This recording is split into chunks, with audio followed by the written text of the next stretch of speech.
breeze, the half-hidden moonlight, and the senses of an assassin whispering the same thing. In the next instance, we meet our main protagonist, Raon, who receives compliments on his good work. Raon kneels and looks up at the voice that compliments him, thanking the respected Sir Derus Robert. Derus glares at our hero as he narrates that he has been told he will be killed by the man standing in front of him tonight. He comments on the fitting performance of the protagonist as the Shadow Chief and commends that it is because of him that the family has been growing in power faster. Raon humbly expresses that he has just been doing what he should have, but in a slight change of tone, Derus asks him if he thinks the Shadow needs freedom.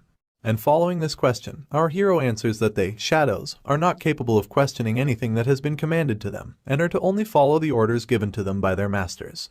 But just then, our hero is startled when Derus questions why he had acted on his own when he knew of this rule in fact. Raon is taken aback by the extreme pressure and tense situation as Derus asks why he had undone the brainwashing. He glares at Raon as he kneels before him, wondering how Derus has come to know of this. We are then enlightened about what brainwashing actually is. It is the method that the Robert family uses to control their assassination organization, Shadow. It is elaborated that they buy or kidnap children and make them work as assassins their entire lives for the sake of the Robert family, engaging in all kinds of wicked activities. And our hero continues to narrate that, simply put, they groom the children into becoming their loyal dogs. However, he coincidentally was able to break free from these chains. Wondering how the man is able to confront him, he asks Derus how he knows. Derus then explains that he and the other assassins have two collars, one is for brainwashing, and he snaps his fingers to reveal the second collar. And just then, our hero feels a sudden intense pain in his chest. He bleeds from his mouth and continues to wail in agony and excruciating pain. He grabs hold of his chest firmly and wonders what kind of pain this is, expressing it to be as if his heart is being sawed in half. A dark red aura surrounds Raon as he glares upon the torturer in front of him, and Derus explains it to be the rage worm. He explains that there is an insect in his body that eats away at his heart upon his command, and this is the worst kind of enchantment that there is, allowing them to look into the emotions of the slave. Raon is startled and dazed in anger as he calls out at the sickening act, and he yells at Derus, questioning if brainwashing them wasn't enough that they had to feed them rage worms too. Derus, however, contradicts the fair and righteous comment as he tells himself to be thorough, and he elaborates that there is a saying that every person wears a mask. He continues to tell that his mask just happens to be thicker than others. This is when we get to know about the backstory of our hero. Raon says that he was kidnapped at an age he does not remember, and he was raised as the Robert family's hunting dog. He solemnly expresses that he was the head of the Shadow, and lived his life without any emotions or a mind of his own. He continues that coincidentally, he was able to learn a breathing technique called the Fire's Ring, and to prove that this was the divine skill of the best swordsman, he broke free from the brainwashing. But he expresses that he thought he would be met with freedom, yet he wonders why he has had to meet with death instead. He dwells into deep despair as he questions his life, and wonders what kind of sins he has committed to die such a meaningless death. However, just then, something flares up his spirit and he picks himself up, gritting his teeth and determined that this cannot end like this. He stands up, startling and surprising Derus, who asks how he can even stand up in such a state. Raon's eyes glow and he glares at his opponent, preparing himself to attack. He is determined to take his arm or even just inflict a small injury. Our hero bravely leaps forward and approaches his torturer, screaming in full spirit and fury, expressing he won't just die so pathetically. Derus sees the wrath of the slave approaching him, and he immediately raises his arm to counter. He slashes through our hero's body in just an instant. In the blink of an eye, we see our hero's body cut through with a sharp cutting slash, blood sputtering out, and his head rolling over on the ground as his eyes fill with emptiness. Derus stands before the corpse of the dead slave as he contemplates that he thought he had prevented everything. But he is surprised that the slave has undone the brainwashing, and even attacked him through the pain of the rage worm. He then makes his leave and notices a small cut on his hand, wondering when was the last time he was injured. He's annoyed at being bitten by his own disposable hunting dog. Other assassins and caretakers make their way instantly to the scene as Derus calls them to take care of the mess. Just then, we see that our hero has not yet given up, his eyes still glaring at the torturer stepping away in disgust. He contemplates the fact that Derus is the strongest, and there was no way he would have won against him. Our hero dwells in despair and hopelessness as he slowly lets go, thinking that there is nothing that he could have done. But just before he gives up, the realization dawns upon him, and he contemplates his regrets, expressing that he is upset about living a life without a reason, being humiliated and manipulated all his life, and that he cannot complete the Fire's Ring. He calls out desperately, exclaiming that he does not care if he fights a devil or a god, he wants to get revenge no matter what. That's when a charm starts to glow right beside him. A system window opens up, and displays that he has been chosen by rage, and his body will now be possessed. But then, the system window turns red, expressing that the body of the vessel has died, and chaotically displays an error on the screen. In a change of setting, we are brought to a sunny and bright field where birds are chirping, and the sun shines brightly. A woman's voice holds a toy in her hand as she calls for someone named Sunny to look at her, and a baby's voice echoes as he reaches out his hands at the woman, calling her mama. The woman asks the baby what he thinks the toy is, and the baby mutters the words, for his baba. The woman is in awe of the child and picks him up, holding him close to her chest, but the baby appears to be somewhat annoyed. The baby expresses that he still cannot get used to this, and the voice of our hero once again narrates, telling us that the woman cuddling him is Sylvia. He continues to tell us that it is still hard to believe, while Sylvia holds him up in the air and playfully asks him to try and say mom. Raon states that it is still hard to believe that he has been reincarnated as a woman's child. With all the memories of his past life as an assassin, he first thought that he had been dreaming and sleeping for the past 100 days, and he did not wake up from a dream no matter how much he slept, so he accepted the fact that he has been reborn. Sylvia holds Raon in her arms as she mentions that the weather is good today, and she wishes for the patriarch to be back home soon so he can give him a handsome name. Raon gazes over at the woman holding him, and points out that she can't keep calling him Sunny forever. But in other news, he also mentions that the patriarch must be busy since he has not shown his face in the past 100 days. He also tells us that he could not figure out too much after reincarnating, but he acknowledges that he has been reborn into a wealthy and renowned family, expressing that it's better to be born into a powerful family than a normal one.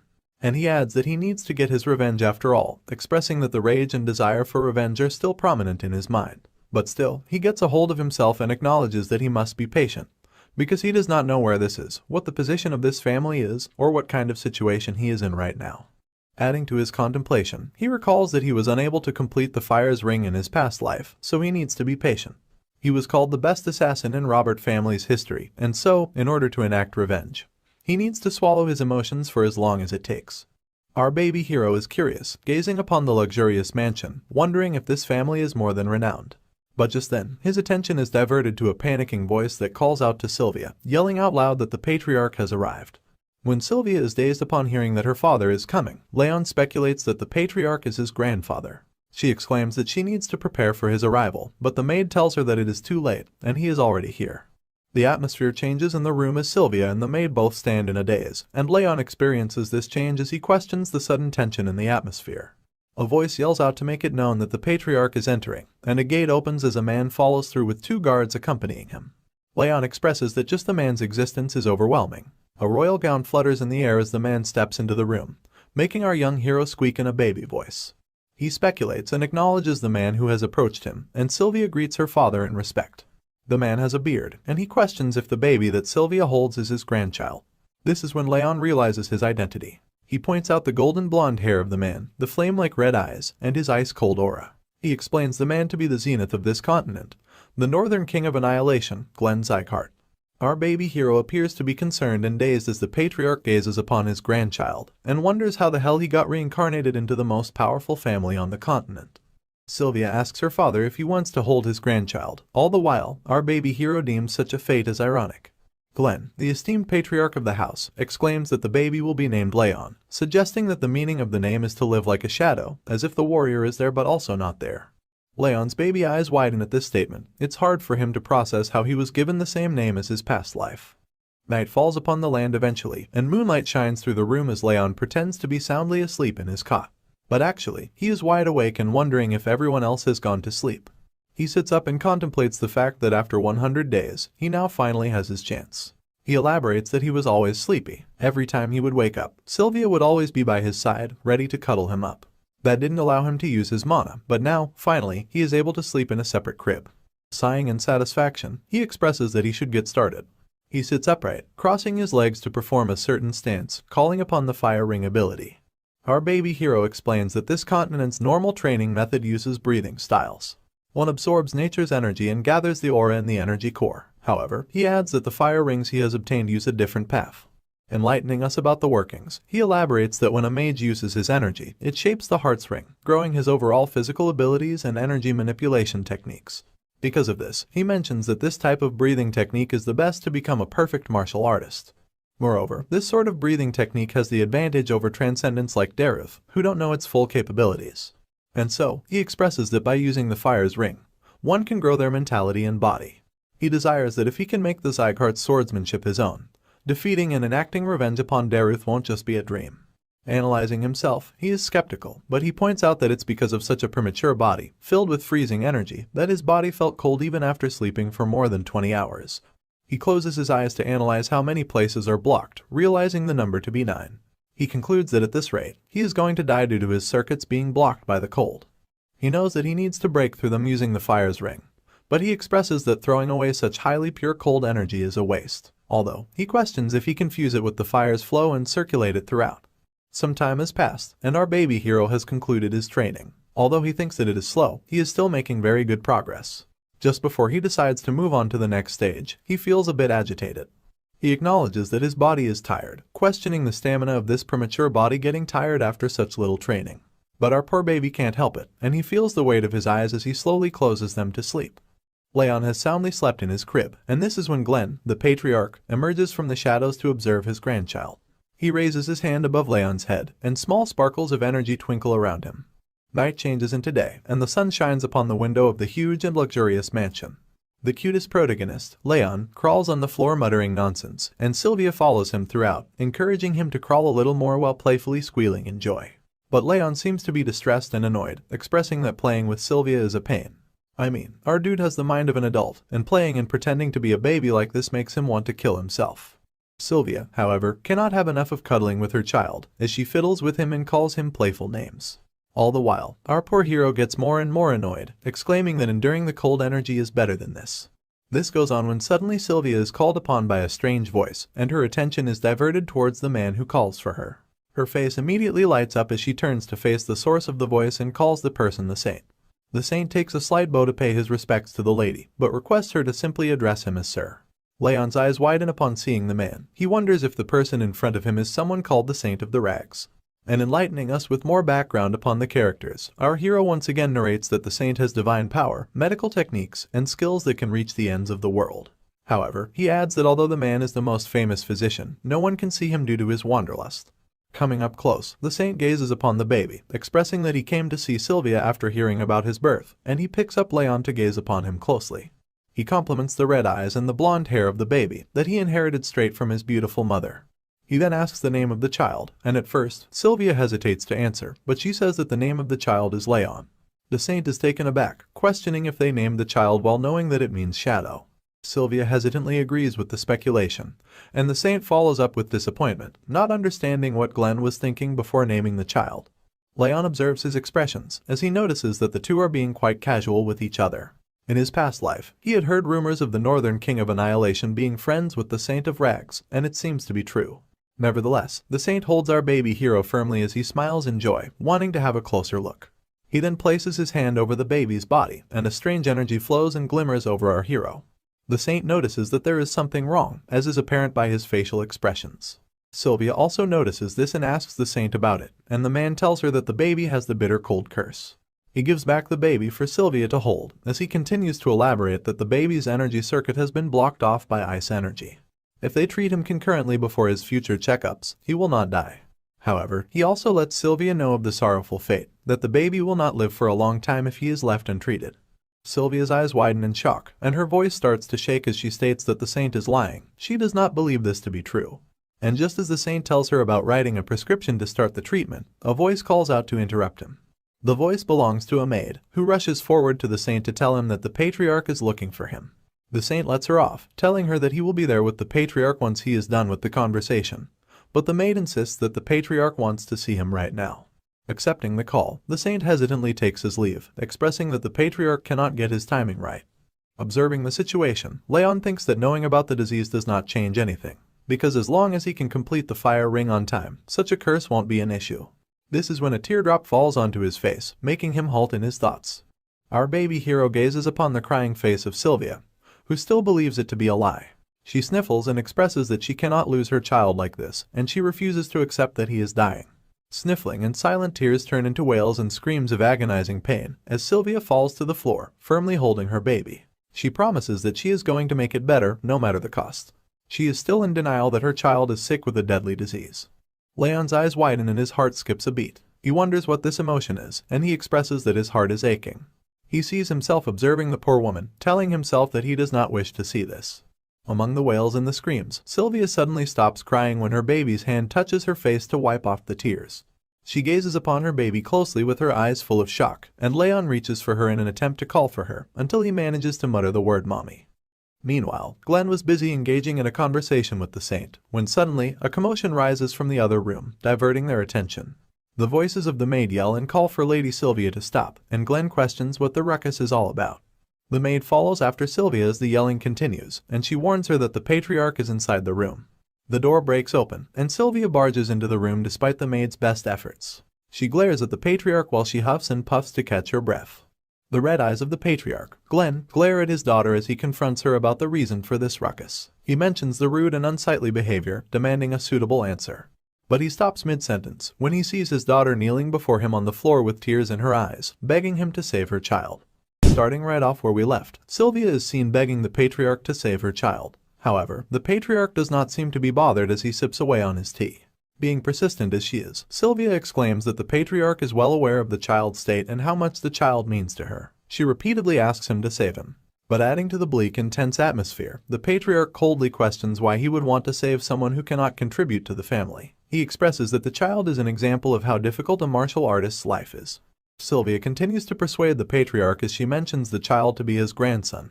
But he is not fazed. The most he can do for the child is to give him the Sieghart name, and he asks his daughter to be thankful that he is being generous even with such an offering. Of course, Sylvia's tears do not appear to stop as she wails and screams for her father. The cruel man then asks the guards to take her away, and the brutish men drag her out of the room. Sylvia's screams and wails can be well heard across the mansion, as she desperately shouts at her father to save her child. The cries do not go unnoticed because the saint observes this commotion. He sighs in disappointment and calls the patriarch stubborn. This is when, in a shocking turn of events, the saint questions what the patriarch plans to do now when he has called him to look upon his grandson's condition. The patriarch overlooks the confrontation and quietly sips on his tea, asking the saint to give the details. He continues to do so, saying that as Leon grows, the condition worsens with his age. But he emphasizes that thanks to the patriarch's aura pushing out some of the cold air, he will be fine for a bit. However, the unforeseen situation dawns upon the patriarch as it is made known that his grandson will not be able to become a martial artist. Following the patriarch's strange dilemma and behavior, the saint asks why he has named the child Shadow, expressing that there are many names that he could have chosen from. Interestingly, the patriarch mentions that the name, Leon, does not just mean shadow. He continues to enlighten the saint, as he mentions that 1,000 years ago, it had another meaning too. At the break of dawn, as the sun shines down, we are brought into the setting of the mansion as Sylvia holds down a spoon with some medicine. She encourages Leon to gulp down the medicine provided by the saint. Anticipating a speedy recovery, the maid and Sylvia both close their eyes, wishing the baby to be healed. They open their eyes at the sound of the baby squealing and reaching out his hand for his mother. Sylvia celebrates in joy along with the maid, Helen, happy that her son is healing and enduring. Helen agrees with the lady as she also adds that he must have understood their intentions. Holding her son firmly in her arms, Sylvia draws Leon closer as he contemplates feeling better. He notices the medicine to be the fire attribute medicine, which is creating warm air to push out the cold air from his mana circuits. Satisfied with the results of the medicine, Sylvia encourages and playfully asks if her son understands her intentions. Our baby hero nervously and hesitantly accepts taking in more medicine. Fast forwarding a couple of years, we are brought to a setting where our baby hero has grown. He narrates to fill in the gaps for us. Leon says that he started training after taking the medicine, and after achieving a groundbreaking first fire ring. 2 more years of training have passed. All grown up, our baby hero is not so baby anymore, and he expresses the same emotion as he continues to narrate his daily routine from the last 2 years. After playing with Sylvia and Helen around nap time and midnight, he would always train. Even more time has passed since the start of his training, and now our hero is 5 years old. We see a grown-up Leon sitting upright on his bed as he smiles in satisfaction, and a system window appears in front of him showing his achievements at such a young age. The window highlights that he has now finally achieved the 2nd ring of fire. By this time, it is revealed that Leon has managed to create the 2-star ring of fire. Leon observes and gazes upon the message window as he contemplates the factors of the 2-star ring of fire. He elaborates that at this stage, the flames revolve in cross-formation, and his energy observation gets more sensitive. The deep contemplation and celebration are, however, interrupted by Helen, who calls for Leon, expressing that he is up early this morning. She asks if she can take his laundry, and Leon approves. He observes Helen work her way through his laundry, as he realizes that she cannot see the message window appearing before him. And now we learn, as Leon tells us, that the message windows first started appearing when he obtained the 1-star fire ring.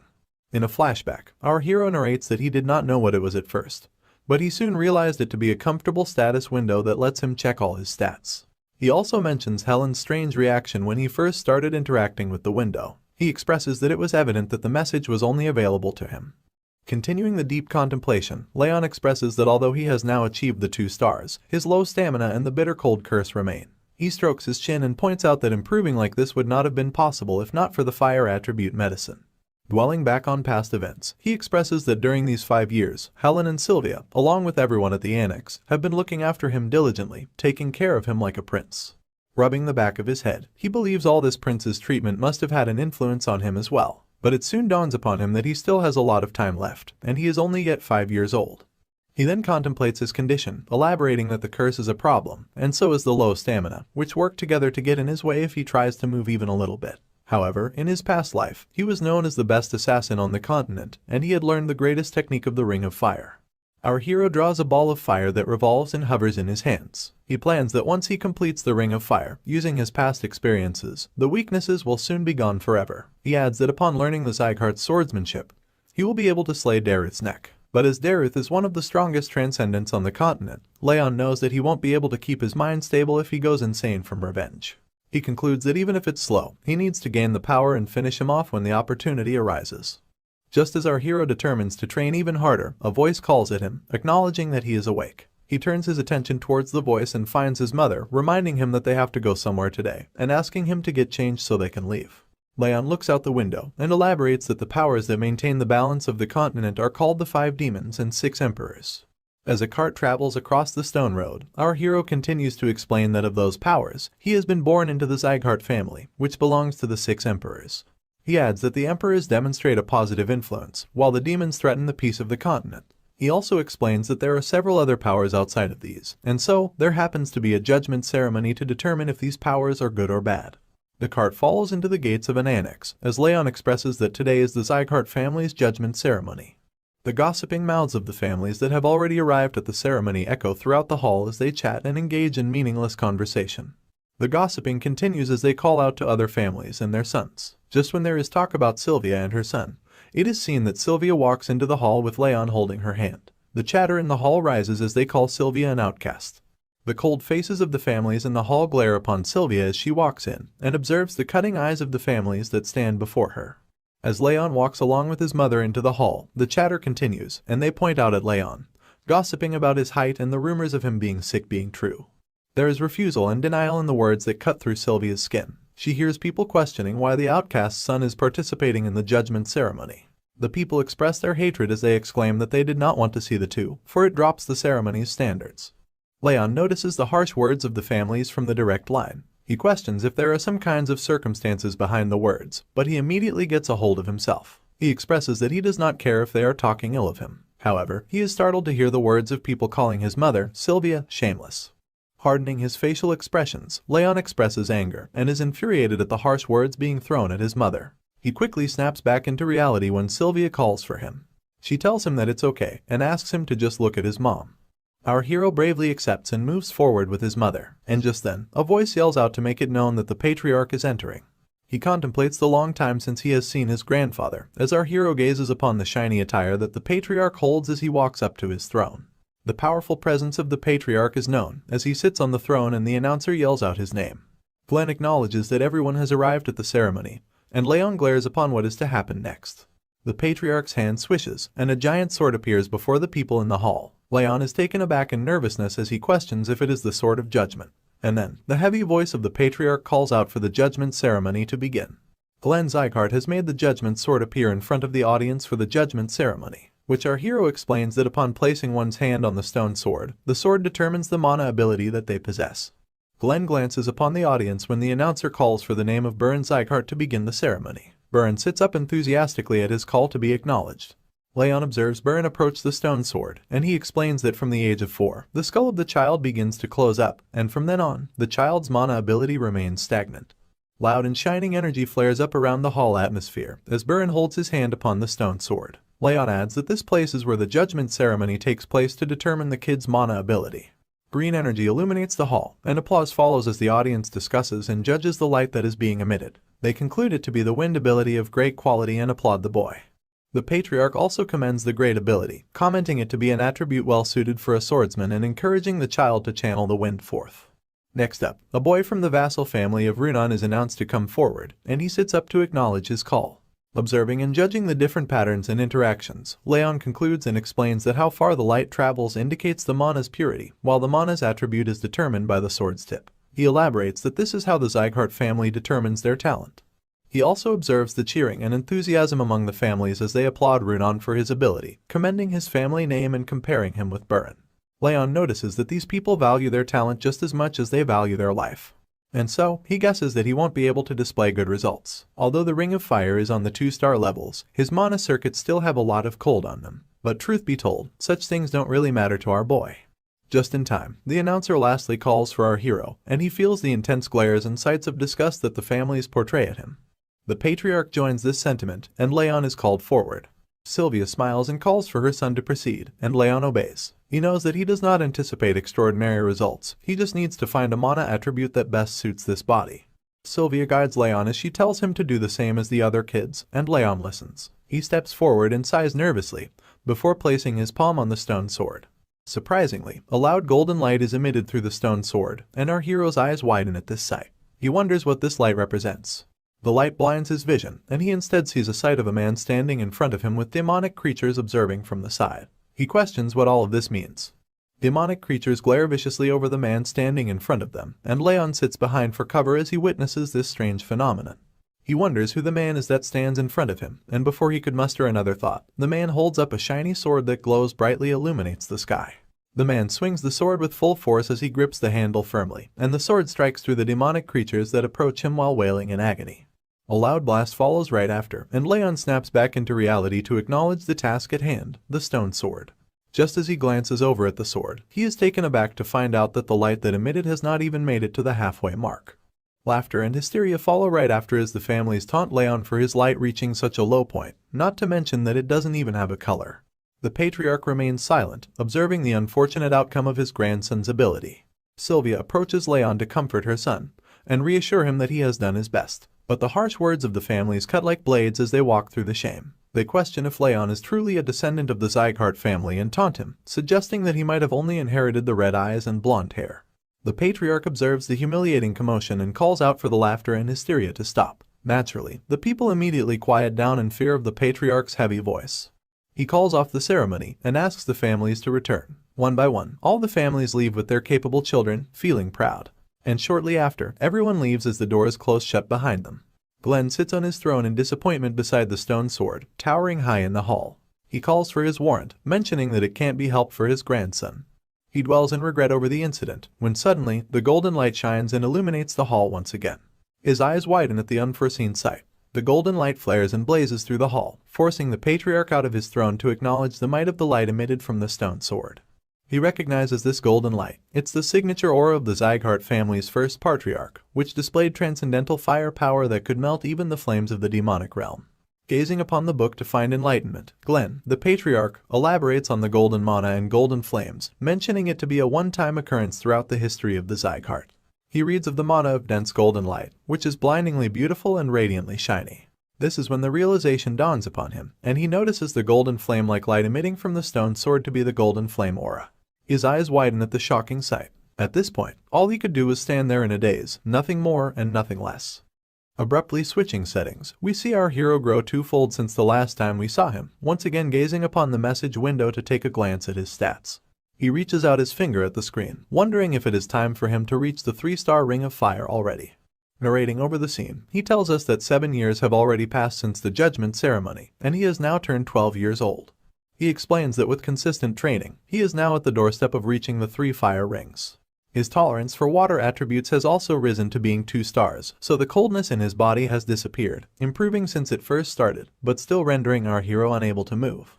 Moving forward in the present, Raon plans to begin training soon, when suddenly Sylvia's voice calls at him, and she approaches him to ask why he is not ready for the occasion yet. She asks him to leave quickly before they get late. Raon obediently agrees with his mom and contemplates the fact that the second judgment ceremony has come to face him once again. He annoyingly exclaims that he will have to see those bastards from the direct line of families. The concept of time in this universe really is twisted, because we are once again brought back to the judgment ceremony hall. The voice of the announcer commends the last family competitor and calls for the judgment ceremony's end.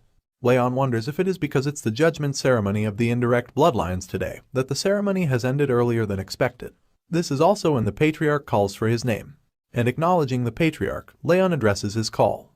Glenn confronts Raon for not responding to the basic training orders that he has been receiving for the last month, but our hero is confused and dazed at the sudden confrontation. He does not know what the patriarch is talking about. Just then, Sylvia walks in to address the concern, pleading that Raon still has a lot of cold energy left in his body for him to endure training. She exclaims that he is different from other children. Raon, on the other hand, is taken aback at the fact that his mother knew of this, but not him. Despite Sylvia's desperate attempts, the patriarch coldly denies to entertain any such thoughts, emphasizing that this is the Sieghart's land, and there are no exceptions for the one named in the Sieghart family. He expresses that if one cannot walk, they must crawl in order to train. Sylvia continues her desperate attempt, and her voice shatters down as she pleads the patriarch for a bit more time. But once again, the patriarch does not like to play around. He confronts and questions her if she will leave the family once again with the child. She is startled and forced to stand in a daze as the patriarch enforces that this is the Sieghart land, and she must live according to their ways. He warns her that if she does not wish to comply, she is free to leave right this moment. Falling into deep despair and regret, she recalls all of her past mistakes. All the while, she hears the harsh words of the people, taunting her and calling her names, claiming that she will run away again. But this time, she won't have any more energy cores to destroy. The words cut through her skin, and she is shattered when the people shame her for being from the direct bloodline. Observing his mother's expressions, Raon understands why she gets treated so harshly. It is because she had abandoned the family once before. He explains that Sylvia has had traces of learning martial arts, but no mana energy. He tells us that after breaking her own mana circuits and energy core, she had left to marry his father, who had died while she was still pregnant, leaving her no choice but to return to her family. Raon understands that a member of the direct lineage that had left on her own and came back crawling would be treated poorly. However, he steps up in front of the patriarch, making his emotions of anger clear. Now, he is her son, and he cannot watch her mother get treated so harshly. Looks like a confrontation is imminent, but will our hero's grandfather actually show him mercy for standing up to his mother? In spirit and determination to protect and shield his guardian, Raon walks up the hall to confront the patriarch, while Sylvia desperately calls for him to stop this madness. She yells that she will fix everything once again. Denying his mother's wish, Raon walks up in front of the patriarch and sheds light on the matter. He expresses that, as the patriarch has ordered, he will begin his training next month. Seeing the bravery and determination of our hero, the current martial hall master asks if he was not made aware of this training lease. He expresses that even if he wasn't, he should not pursue the training with his current condition as he is still sick. He presses that Raon should give it up. The show of bravery does not end here, as Raon is persistent and tells the martial hall master that it is okay, and he wants to live up to the Sieghart name. Upon hearing this news, Glenn, the patriarch, viciously glares at Raon for claiming such a difficult feat, and he questions if Raon understands the weight those words carry. The intense pressure of the patriarch's aura courses through Raon's body, and he feels the immense force of the patriarch's ability. He is taken aback and startled, as is apparent by a small spatter of blood that drops on the floor. Raon's eyes widen as he firmly tightens his fist. He concerns and points out that just the patriarch's glare can do so much, elaborating that the feeling is as if his heart is being crushed by the immense force of the aura. He concludes that the patriarch is much stronger than Robert, and he asks himself if this is the true power of the King of Annihilation. Helen and Sylvia rush to his aid, and they comfort the distressed hero as the martial hall master joins them. He encourages the patriarch to calm down, exclaiming that Raon is just a child. But this does not stop the patriarch's deathly glare and aura. Instead, it intensifies, and both Sylvia and the martial hall master stand down immediately in nervousness. Sylvia cannot see her son being pressed on like this, and she immediately hugs him to protect him while screaming for her father to stop, pleading that Raon is not in the condition to train so intensely with his current state. Observing and witnessing this intense situation, our hero deepens into thought as he narrates that he was an assassin in his past, someone who lived in the shadows. And reminiscing about his past life, he continues to tell that he was always closer to death than life, and he never stepped out of darkness. Feeling a push from behind, Raon exclaims and addresses his new self. He will no longer do the same. He will no longer hide in the darkness. Our young hero meets the eye of his former self in his past, pushing and encouraging him to move forward. Young Raon gazes upon his past self, exclaiming that he will no longer live as the assassin. He grits his teeth and flares up in anger. And moving forward at the patriarch, he continues to make a point that he will now live as Raon Sieghart, and will bring back Sylvia her original position in the family. Yelling at the patriarch, Raon confronts him as he tells him that he was raised in a separate building of the residence, and he does not know how high in the societal ranks the Sieghart family is, so he suggests that he would like to learn that through training. Sweat trickles down his face, but his intentions are pure and strong. He recalls the joyful times and happy instances he experienced with Sylvia and Helen, determined that he will protect her and make sure to regain the smiles and joy of all the people that are precious to him. Glenn questions if the young boy wishes to judge the Sieghart family's standards through training, and gathering up all the strength he has left, Raon stutters and shakingly tells that he does not have any other choice. Breathing heavily and attempting to catch his breath, Raon stands before the patriarch as he tells him that he will need to have the instructor prepare accordingly, as not to disappoint him. Just hearing these words, Raon calmly lets go and slowly falls to the ground with Sylvia and Helen rushing to his aid. Fallen on the ground, as our hero slowly loses consciousness, he contemplates that in his past life he was an assassin, but now he is someone that has learned a legend of the continent, the Fire's Ring. And so he concludes that by utilizing both these abilities, becoming a prominent member of this family is not impossible for him. Before finally letting go and submitting to the weight of fatigue catching up to him, he tightens his fist and exclaims that he'll show them all how strong he'll become. A change of setting now takes us to the training grounds where swords clank with each other as the children train and spar with each other while an instructor observes their moves. We are then introduced to the intermediate martial hall master, House Sieghart, who questions the claim that the boy was too weak to even properly move. A nervous messenger reports to the martial hall master as he elaborates that many maids have overheard the conversations between the saint and the patriarch, and it is definite that the boy is suffering from a serious illness. Karan deepens in thought as he recalls that the boy's body was definitely in a bad condition when he saw him earlier today in the judgment ceremony, and all the other times he's seen him, but he wonders how the child was able to withstand his father's aura. Concluding his contemplation, he recalls that Sylvia was known to be more talented than anyone else. Following his deep thinking, he calls the messenger to place a maid in their building and to do so as quickly as possible. The man obeys and agrees to do so. Our hero is seen sprinting over grassy fields as Sylvia chases him down, pleading that he does not push himself. He is determined as he runs faster and faster, while Karan's voice still echoes, and he exclaims, asking the messenger to have the planted maid report everything that happens there. Chanting the name of the respected patriarch, the secretariat guards salute and make way for him as he walks down his path into the annex. A mysterious man with long red hair and pointy ears lies comfortably on a couch, his face hidden by a hat. The patriarch approaches the man and addresses him as Lemmer, asking him to stop pretending to be asleep and to get up. Lemmer sits up immediately at this call and commends that the patriarch really is amazing. This is when we are introduced to the brilliant sword, Lemmer Dias. He elaborates that the patriarch is the only one his sleeping techniques don't work on. Glenn expresses concern that Lemmer, as the head instructor, is wasting his time on such nonsense while all the other instructors are working hard. Lemmer answers this concern by playfully telling him that they are only following his orders and are working with their bodies, while he works with his head. Annoyed, the patriarch exclaims that Lemmer has not matured even after 50 years, but Lemmer laughs it off, stating that people don't really change, and besides, he is an elf anyway. Observing the patriarch's concerned look, he asks if he is here to talk about his grandson too, and he adds that Sylvia had come too. This surprises the patriarch, and he explains that she asked him to make sure that Raon does not get hurt. Lemmer stands up to face the patriarch as he elaborates that if he is here to ask him the same, he is wasting his time. He elaborates that Glenn himself had expressed that he won't interfere in the 5th training hall. Following this rant, Lemmer presses with a heavy tone that he won't make any exceptions for his grandson either, and the patriarch surprisingly agrees to this, which shakes up Lemmer, who expected a different response. Glenn stands firm as he asks Lemmer not to lessen the intensity of the training, stating that he does not want any weaklings. Taken aback, Lemmer gasps and covers his mouth to express the sheer shock that the patriarch has put him through just as the realization dawns upon him. He bursts out in awe and flutters, stating that the patriarch must love his grandson very much and is projecting that love onto him, which he could not give to Sylvia. This angers and infuriates Glenn, and he exclaims that if he was not his veteran friend, his head would be rolling off the floor. Adding on, Glenn asks Lemmer not to go easy and to fail all those who are unworthy so that only the worthy ones can receive his training.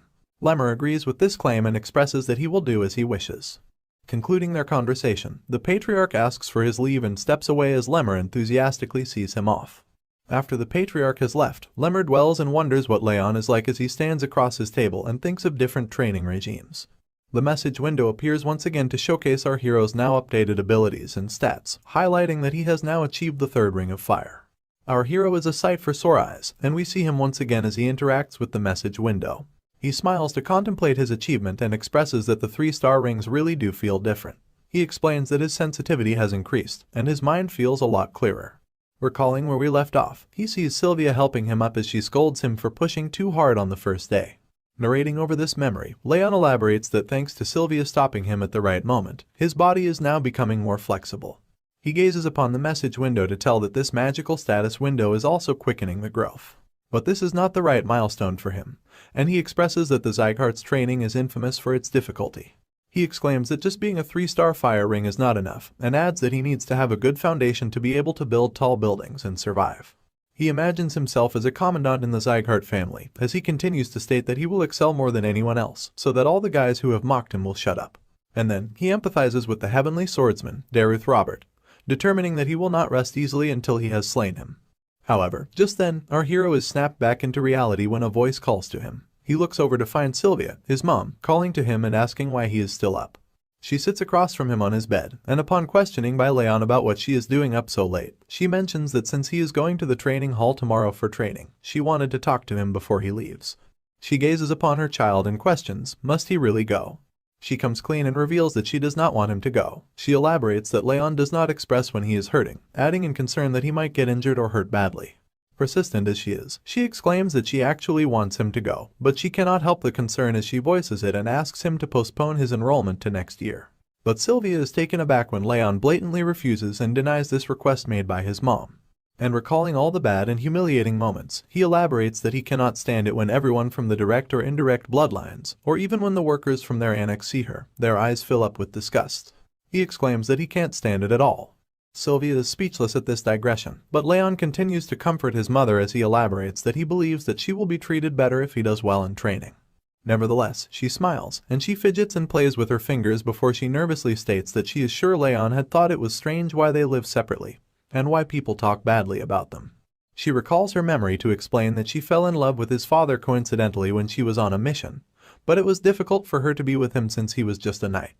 Then she narrates that she shut down her monochores and left the family. She also tells Raon that he actually has a sister named Sia, who is 10 years older than him. She recalls and tells that they were living peacefully when Eden's executive ambushed them, and amidst the battle, she expresses that Raon's father was not that powerful, and unfortunately, she was pregnant with him at the time. And somberly expressing, she tells that there was nothing they could do against them.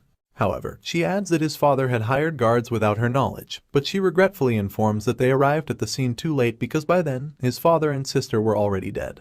She concludes the story, elaborating that this is why she came back to the family, not knowing what to do and why the family treats them like sinners. Adding on, she tells him that she really could not say anything against it. Raon thinks about this whole situation and deems his mother selfish. Elaborating, he tells that she threw away her responsibilities in the name of love and came back crawling to be saved. He expresses that he now understands why the family treats her so coldly. However, emotions take over our hero, and he states that she is the one who gave him a new life and showed him affection for the first time. And he makes a point that even if everyone else calls her selfish, to him, she is the only mother he has had in both lives. Raon then asks Sylvia if she regrets it, if she wants to go back to the time before she left the family, but she denies. And she explains that she used to feel invisible in the family before, but she felt like a real person when she finally left, and she expresses that it is enough for her, being happy then and being happy now. Continuing the heartfelt conversation, she apologizes to Raon for being such a terrible mother, but she is interrupted by Raon, who states it to be fine. He addresses his mother and tells her that he will be fine, so he asks her not to worry. Gazing into each other's eyes for a moment, Raon smiles at his mother while he reminds himself that even if everyone else calls her selfish, she is his only mother, and he can always get his revenge after he helps her regain her position in the family. Mumbling turns into slow tears, and slow tears turn into sobbing as Sylvia wails in front of Raon, surprising him. He asks her to stop crying, and this mother-son interaction ends here. Raon sees his mother out of his room as he sighs and expresses that reassuring her was really hard. He then sits on his bed once again as he plans to check the malleability of the Ring of Fire before he can sleep, mentioning that he does not have a lot of time before the training starts. And he sits in a unique stance, performing the technique as blue flames rise and flare up in the room viciously. He notices that the rings spin faster now that they are at level 3, but he wonders what it will be like once they get to the intermediate levels. The flame suddenly blazes violently and bursts out into the air in front of our hero as his eyes widen in shock. The flames speak in a strange voice as it states to have finally come. It rises and rises as our hero glares in anticipation. A giant ball accumulates in front of him as it viciously smiles, and elaborates that the time has finally come when his rage has reached him. The blue flame pays his respects to Raph, the second lord of the demon realm, and expresses that he will help Raon's revenge dreams come true. However, Raon is surprised and taken aback as he questions this claim, and a message window pops up telling him that he has unlocked 2 new traits. The rage trait is being activated, but the second one remains entitled. The blue flame continues to rage and blaze as it expresses the offer to our hero, but it is taken aback in shock and stops midway to address the concern. The ball of blue flame questions why there is a child standing before him. Raon steps away to prepare to engage in battle against the mysterious ball of fire that has suddenly appeared in front of him, and he asks what it is. But the ball of fire seems to be just as confused, and he expresses the same concern to elaborate that the rage that reached him was not an emotion that a kid like Raon can feel. Upon a second glance, the ball of blue fire's eyes widen as the realization dawns upon him, and it exclaims that it was definitely the child standing before him. The child has been hiding a deep and dark rage within him. Raon hardens his facial expressions and is skeptical of the ball of fire as it asks him to give away his body and soul to him, and then he will help him get the revenge that he desires. He wonders if the ball of fire is here because of his violent rage against Derus Robert before he was reborn, but if it is, he expresses that the ball of fire is way too late. Following the skeptical nature and suspicion of the ball of fire, Raon denies his offer and states that he will get his revenge on his own. This confuses the ball, who anticipated an answer. He floats around Raon's body, as Raon tells him that he will exact revenge on Derus himself, thinking that he can't get the help of another in such a matter. But the ball of fire does not seem to buy this claim, as he expresses that Raon seems to be misunderstanding something. Smiling widely, the ball rises up once again and states that he is not here to negotiate. The huge ball of fire blazes again, and it viciously glares at our hero to alert him that he has already made his decision. Although the flames catch onto Raon's body, he immediately notices something strange. The flames are cold. Realizing this could only mean one thing, Raon steps back nervously. The ball of flame flares and rushes forward as it yells that now, all Raon needs to do is give him his body. Raon steps away from the threat as the blue ball of fire approaches him. The fire approaches nearer and nearer. There does not seem to be anything that our hero can do, and the flames finally reach Raon's body as a burst of light illuminates the room. Following the strange interaction, he does not seem to be feeling too well as he grabs hold of his chest firmly. His eyes widened in shock, and he expresses that he feels as if his mind is gonna freeze over. He wonders if it is the attribute of cold that is causing this strange and uncomfortable feeling. A mysterious and vicious avatar dawns over Raon, as its heavy voice instigates him to think of the person to bring up the rage, and he will kill him even if it is a god.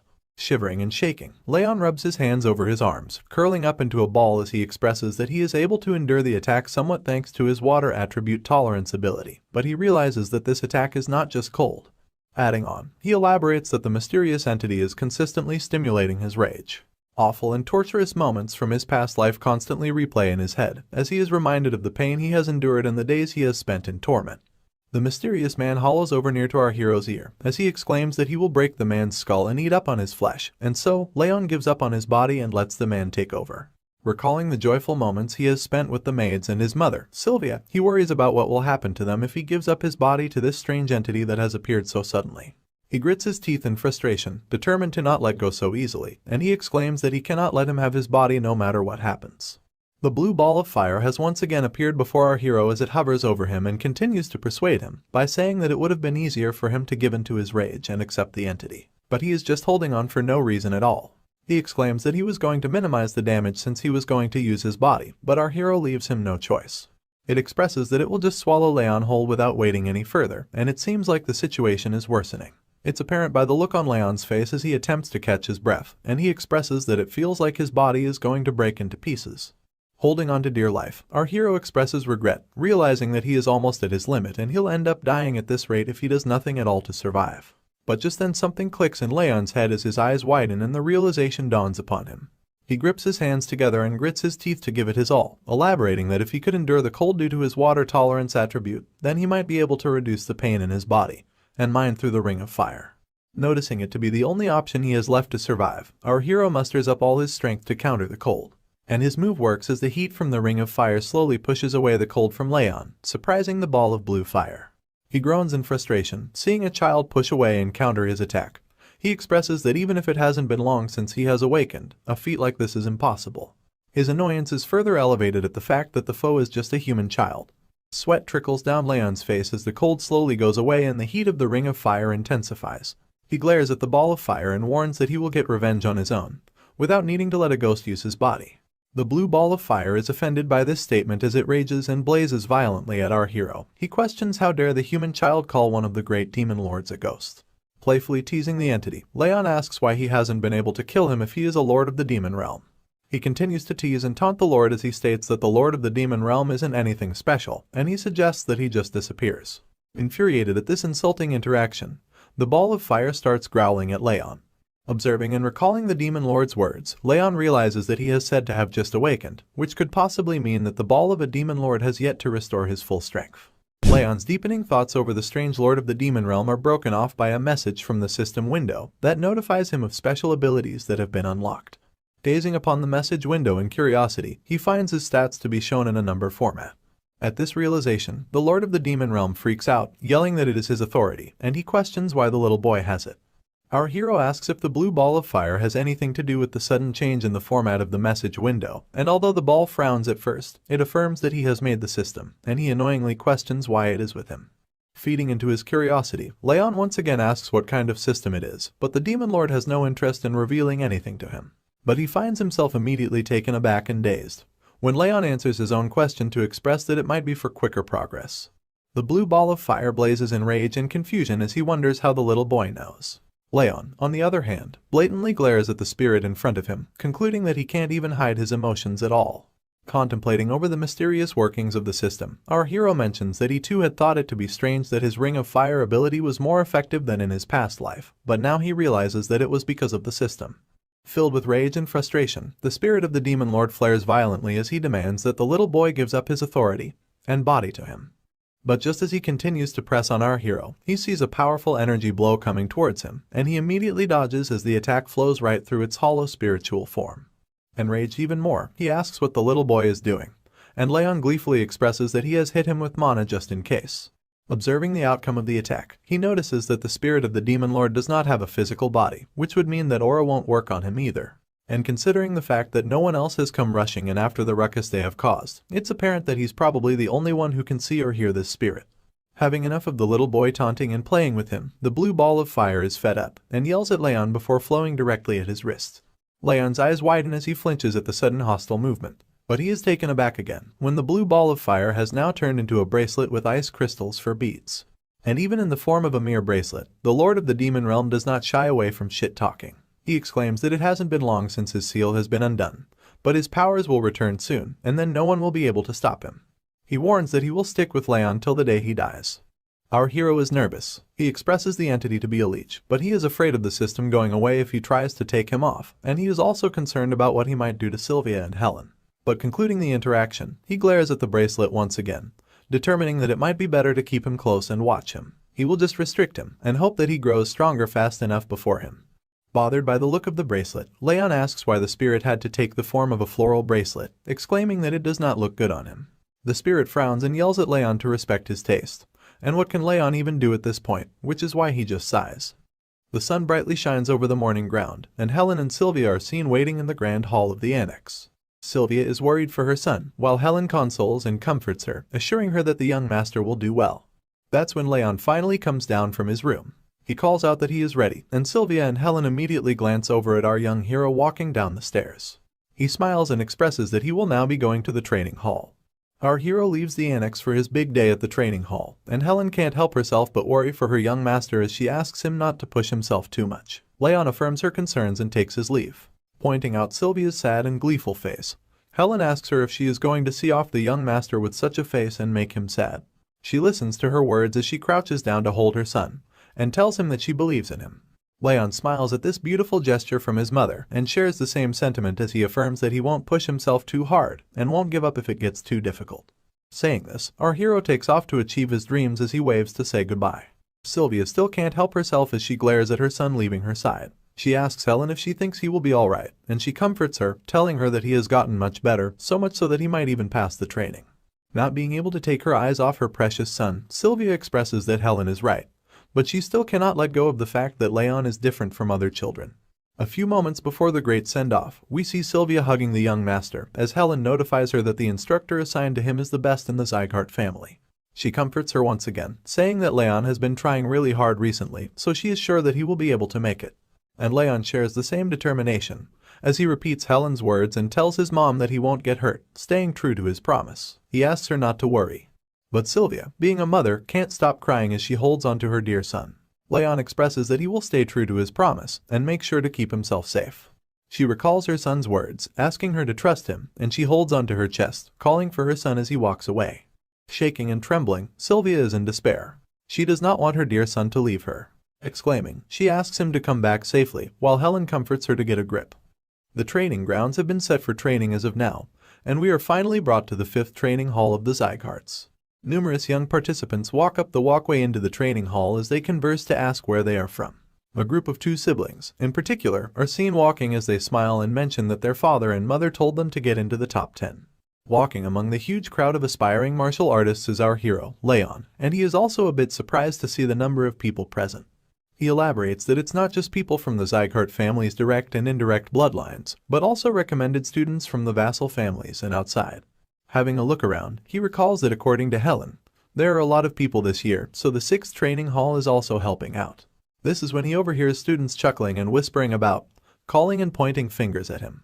He looks over his shoulder to find students laughing and whispering as they make fun of him, expressing that he looks weak and fragile.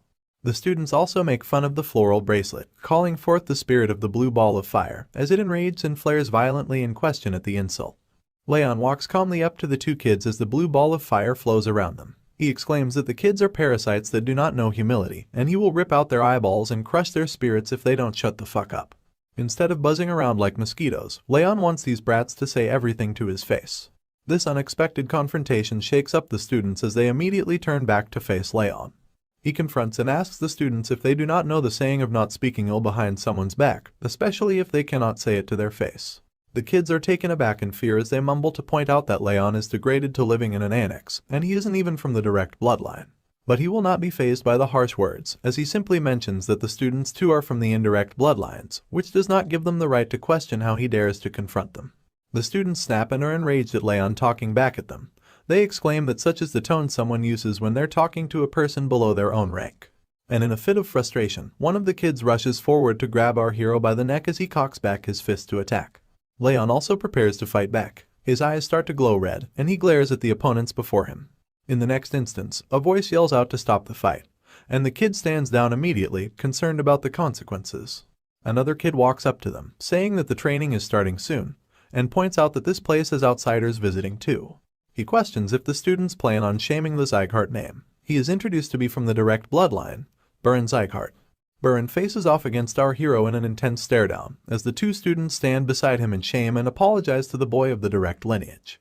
The arrogant boy crosses his arms to mention that our hero is still not aware of his place. He exclaims that Leon is nothing more than dust, telling him to stay low if he doesn't want to get kicked out of the annex. Following the confrontation, Baron recalls the time at the judgment ceremony, pissed that Leon getting the patriarch's attention was just pure luck, and he just used the situation to his advantage. Baron scoffs and frowns, concluding that a loser like Leon will definitely fail the training. Our hero observes as Baron walks away, asking him to leave if he is not going to behave, also mentioning that he is not going to pass the training anyway. But before Baron can leave, Leon points out that he has heard enough of his nonsense. This startles him, as his eyes widen in question at the unexpected statement. Baron immediately turns his head at the disrespectful child, and our hero continues. He insults Baron for his arrogance, claiming that the only thing going for him is the fact that he's from the direct bloodline. Aside from that, Leon warns him that he has no right or authority to talk down to him when he's not even a trainee. He then taunts him even further by saying that he might actually be able to do something if he goes and complains to his father like a brat. This enrages Baron as he grits his teeth in frustration, and his eyes sharpen at the bastard who has spewed such nonsense. But before he can do anything, a door bursts open beside the 2 growling beasts ready to kill each other. Out comes the red-haired elf, who stares in amazement at the 2 kids already fighting even before the training has begun. Leon immediately recognizes the man to be the Sieghart family's brilliant sword, Lemmer. He recalls that Lemmer had retired because his energy core had been destroyed. He glances upon the sudden appearance of the man, expressing that he did not expect him to be here. Meanwhile, Lemmer joyfully asks the kids to hold off the fight until at least the entrance ceremony ends. And obeying the brilliant sword, Baron walks away quietly as he scoffs.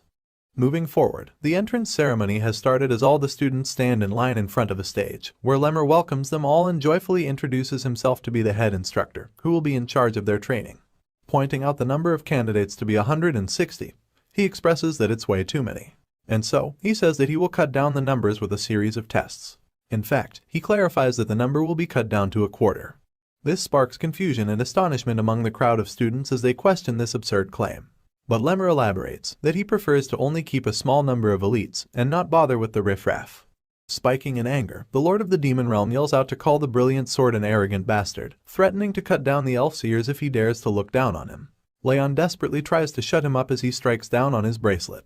Lemmer casually sits and rocks on his chair upon the stage as he expresses that his word is considered law on the training grounds. If anyone has a problem with what he has to say, they can take it up with the Patriarch. Following this warning, he asks to begin the tests right away. He points out at the students, telling them to immediately start running. This confuses the students as they at first question this absurd test, but later they rush away as they compete against each other diligently. Lemmer cheers them on as he shouts that the basics of martial arts are physical strength and mental power, encouraging them to run as fast as they can. Sprinting before the other students, the spirit of the blue ball of fire appears in front of Raon to express his concern. It wonders why Raon is all the way in the back, when he should be aiming for the front. But Raon elaborates that it's not a competition, and he does not need to get past the other guys. Raon knows that Lemmer is observing, expressing that he looks into others' potential and temperament, and he won't be judging based on just what the eye can see. Sweat trickles down his face. He huffs desperately, attempting to catch his breath, and he assesses that the winner in this test is the one who endures till the end. Concluding his assessment, he is determined that he will make it till the end no matter what. Commenting on the test, the instructors announce that Sir Burin and Lady Lunan can be seen sprinting at the front. They discuss that everyone is fast, but it is especially so in the case of these two. Another instructor also adds that the speed they are running at isn't their best, so he's sure that they can run for hours on end. They continue to observe the students as they rush away on the track, as they commend the speed of the leading two to be extraordinary for their age, which means that their future growth will be incredible as well. Turning their attention to our hero, they point out at him among the participants. They comment that he's been in the back all this time, unable to catch up, but they acknowledge that he is sick, which actually makes it impressive that he can run at all. Lemmer looks upon the two instructors, observing the race and our hero as they conclude that he is going to fail. But Lemmer's expression seems joyfully astonished, as he smiles and elaborates that it's interesting that he has never seen something like this before. Following into deep contemplation, Lemmer expresses that the humans whose talents he could not calculate were just the strongest people on the continent, which made it difficult to see the depths of their power. But as far as other people go, he can easily see their potential. For example, he can tell what sort of power Burin and Lunan will hold in their future. However, while pointing out at our boy Raon, he expresses that he cannot see anything at all. Lemmer concludes that this could only mean that Raon is stronger than him, therefore he is out of his reach. He strokes his chin in curiousness and smiles as he remarks it to be interesting. The two kids that picked on our hero earlier now run past him as they point out that he had been so arrogant before, but now he can't even keep up with them at all. Raon is in last place, so the brats guess that he will fail the test soon. Not letting anything get in his way, our boy still continues to sprint and run with all his might, as he suddenly looks up in concern and questions that they're just running, even though it is supposed to be training. In his past life, Raon had to constantly run for his life from starved beasts, which was just a basic part of his training as an assassin. And so, he sprouts a wide smile on his face as he comments this training is far too easy in comparison. The race continues in full spirit as the students rush forward on the track. Observing the students is Lemmer, the brilliant sword. He singles out Raon, questioning how he is still running. He elaborates that Raon had exhausted his stamina long ago, and is way past the boundary of determination. Lemmer concludes that Raon shouldn't have any stamina left in him to squeeze out. He can tell that our boy has the same kind of mentality as those who have been trained to survive until the brink of death, which is quite fascinating for a young child. Observing this amazing talent, Lemmer deems the young master to be quite interesting. Seeing Raon continue running and keeping up with him enrages Burin. He scoffs and questions just how Raon is still able to keep running, when he was told that the boy was too weak to train. He recalls the information provided by his messenger that the Saint of Rags assessed Raon with the curse of the bitter cold. Raon has a low chance of surviving childhood, let alone learning martial arts. And even at first glance, it's not a secret that Raon looks fragile. Annoyed at things not going according to plan and everyone proving him wrong, Burin grits his teeth in frustration before yelling out the move, or utilization. A burst of energy follows right after, with beams of light crackling around his body. In his childish rage, Burin has started using his aura in the race, just to show off that he's much better than everyone else. And he rushes forward with electric beams crackling and sparking around him, leaving behind Lunan and Raon who follow him. Witnessing the sudden change in speed and agility, Raon is quite taken aback. He observes that although Burin speaks like a noble, he is just a kid. In comparison, he thinks that Lady Lunan might actually be much more mentally mature than the brat who rushed ahead. Keeping his focus, he then concludes that this is just a test and not a competition, so there's no need to break his pace just because his opponent wants to show off. The sun shines down once again as the hot beams scorch the ground, and all the other students who withdrew from the test due to exhaustion fall to the ground as they catch their breaths. The two kids that called Raon names and bad-mouthed him observe and question how the boy is still able to keep running. Another student adds that she had heard of Raon being weak because he is ill, but this result contradicts everything. Our brave young master keeps on going while the students wonder how he does not get tired. But you see, Raon denies these absurd claims because he feels as though he is about to die due to the coldness in his body. And he adds to the bleak situation, expressing that it also feels like his heart and lungs are going to collapse at any moment, but he is determined. He utilizes the ring of fire to squeeze out any little stamina that he has left inside him. Whatever the circumstances, he smiles at the conclusion that the ring of fire is improving quickly, and he plans that he just needs to activate it to full force in order to feel its proper effects. But before he can proceed, the voice of the blue spirit pops up once again, calling our boy pitiful. He questions the state of his body, and claims that he is nothing but his future vessel. The spirit of the blue ball of fire reaches out once again beside him, as he demands him to hand over his body and soul instead of trying to surpass the blue-haired human.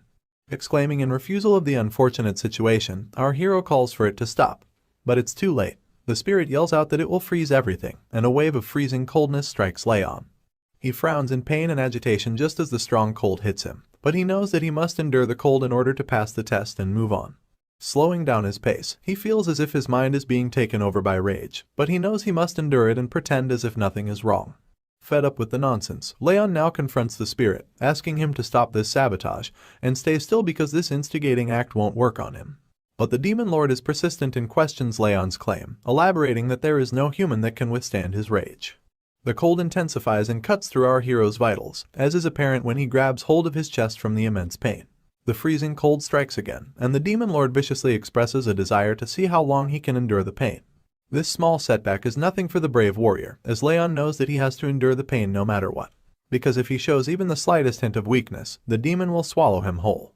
The pain intensifies and grows, but Raon holds his own to survive. The blue ball of fire is enraged, and it yells in frustration, questioning why his rage won't work on the weak little boy.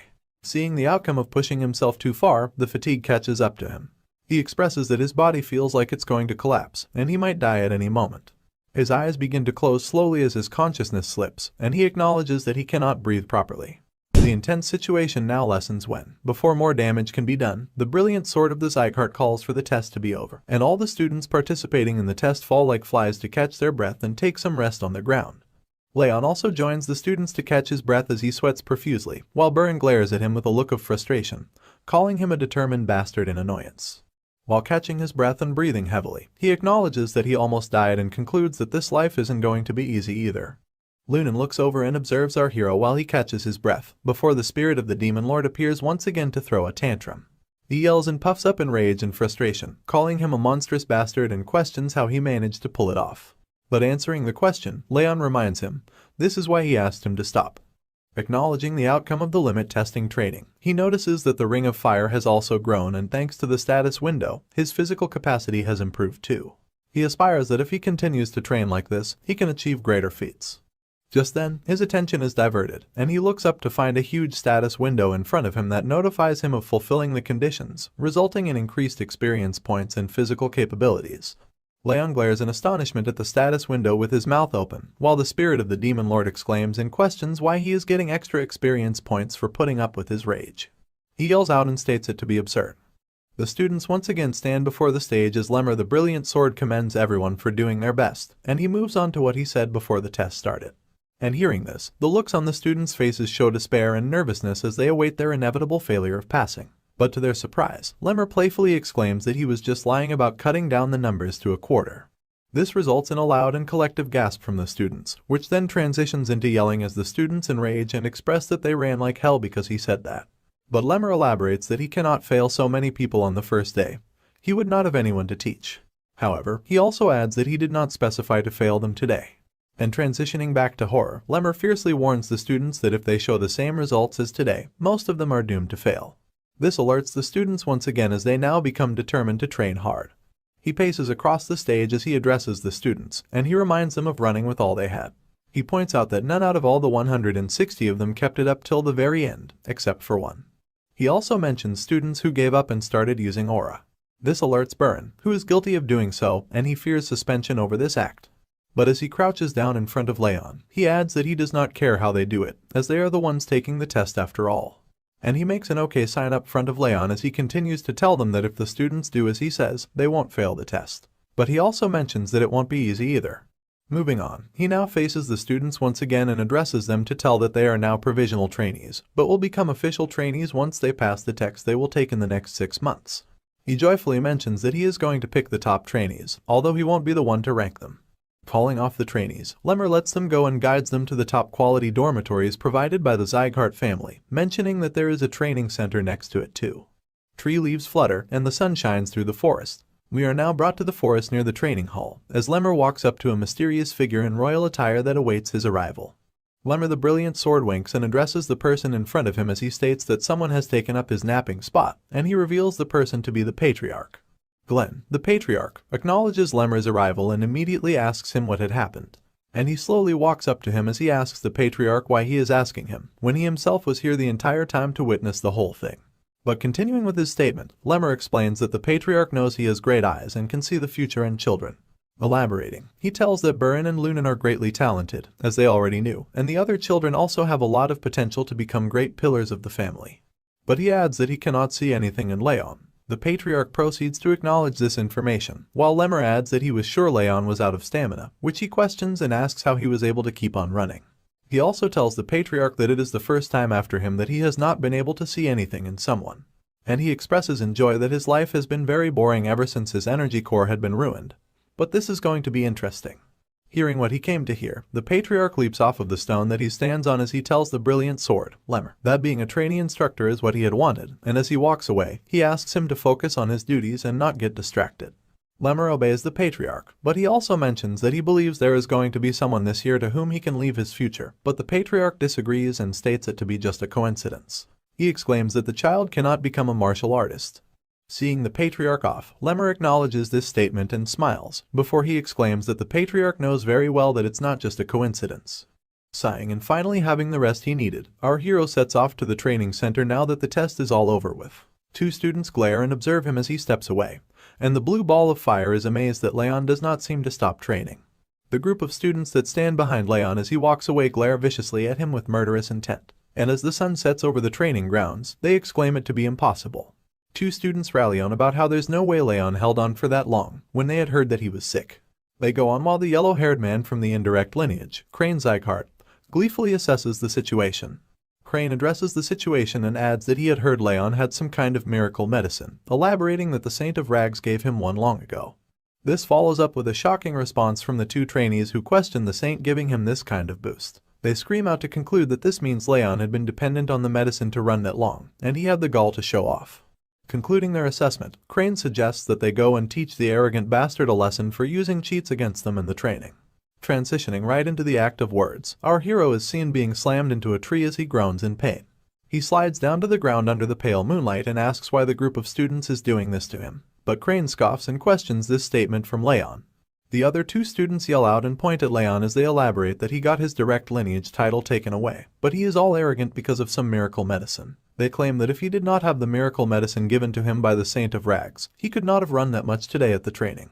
They go on to question how dare he use such dirty tricks, but Raon assesses the rage and anger the students are feeling, as he concludes that they are mad over something stupid. Proceeding with the confrontation, they start to prepare and stretch to launch an attack, as they ask the young assassin not to be scared because they are just here to talk. Crane leads the group as they stand before Raon and threaten him. He asks him to rest assured as this kind of thing happens often, before he rushes forward at the young assassin, exclaiming that the instructor asked them to talk more to each other. Raon slowly stands up, while the spirit of the Lord of the Demon Realm questions if he is just going to stand there, listening to them talk to him like that. He also mentions that he is supposed to be his vessel, but he expresses that it's not that big of a deal. However, in a shocking turn of events, Crane is struck away with a punch to the face as the vicious glare now transfers over to the brave warrior, Raon. A loud gasp follows right after as the 2 students are shaken up from the unexpected outcome, and this expression is also shared by the spirit of the Demon Lord, who had once closed his eyes to not see the unfortunate circumstance that might befall on his vessel. Crane is blown away and falls to the ground before the 2 students who turn their heads in shock, and they take a glance at their fallen leader who got defeated with just one punch, while Raon expresses the same threatening tone. He questions their claim to talk, and he viciously glares once again to ask them to talk if they wanted to, so badly. The two students rush forward, giving it their best and attempt to hurt the talented trainee, but their attempts are futile because they are no match for the once best assassin in the world. Seeing the group fall to their knees, another student calls upon them to question what they are doing. He then takes up the mantle to take on the bastard as he rushes forward to strike a punch, while questioning the other's ability to defeat Raon. But before he can finish his sentence, his face meets with the fist of our hero as he falls to the ground as well. Raon continues to effortlessly defeat all the opponents that come charging at him, while the spirit of the demon lord watches in awe and remarks that his vessel is doing exceptionally well, calling the scene to be magnificent. The beaten-up students now beg for mercy as they fall to the ground and give up their hostile behavior to the one they called a bastard. In a threatening act of violence, Raon steps on Crane's hand as his wails echo throughout the forest trees, and he states to ask one more thing of him before he lets him go. Of course, Crane obediently wills to answer, falling under the agonizing pain as his voice stutters when he speaks. Raon questions who was the person that made them do this, and he immediately mentions if it was Buran. Crane snaps and is alerted upon hearing his name, but he mumbles that they did this without the young master knowing, and he is not related to this at all. Our hero seems to be confused and he expresses that such an answer is unexpected when he thought Buran hated him, but he concludes that maybe the guy is not too far gone. And following the confrontation, he questions Crane if he is safe to assume that he would not go on telling others about their conversation. Once again, Crane immediately mutters to agree to the terms. However, just then, the bully is grabbed by his hair and brought closer to Raon, where he glares viciously into his eyes to tell him that he better avoid him if he does not want to have another conversation with him. Filled with fear and horror, Crane immediately mutters that he will not even step on the young master's shadow. Raon lets him go, asking him to go away if he understands. The group rushes off, away from the threatening young master, but there is a mysterious man hiding among the shadows that watches over the situation. The man is revealed to be Lemmer, who smiles at the outcome of the quarrel as he deems it interesting to watch, and he expresses that it was like seeing the patriarch when he was young. Then he concludes that Raon seems to be talented in martial arts too, making him a true Sieghart. Lemmer's excitement reaches the skies as he mentions an unknown talent hidden among the most talented children, and he expresses that he is getting even more interested in our hero by the day. Not gonna lie, the dude is starting to creep me out. Bringing us back to the training halls, we see the former assassin gazing upon the message window as it notifies him of wrath, being satisfied with the conditions being fulfilled, and his agility being increased by 1. The spirit of the demon lord expresses rage and anger as it acknowledges the extra bonus points for something so pointless. He questions the increase in ability, but Raon asks why he doesn't know when he's the one who made the system. But the spirit grits its teeth in frustration as it confronts him and answers to tell that it's obvious that he does not know, especially when it has never been taken away from him before. He elaborates that Raon is stealing his power that remains in his original form. Now enlightened of such information, Raon acknowledges this fact in glee. This annoys the spirit as it flares up in anger and exclaims that the little bastard does not even show any gratitude. The young master ignores the spirit and sits across his desk with a cup in his hand, while the spirit scoffs in frustration. And it states that it has an offer to make, which sparks the curiosity of Raon, who asks about the offer. The spirit asks our hero to bet on something, with his rage and our hero's experience points on the line. If he loses, our hero receives his rage, but if he wins, he receives all his experience points. Sipping on his drink, Raon carefully gazes upon the message window as it displays the bet placed by the spirit of wrath. The condition is to pass as a top trainee for the training test, and the rewards and punishments follow.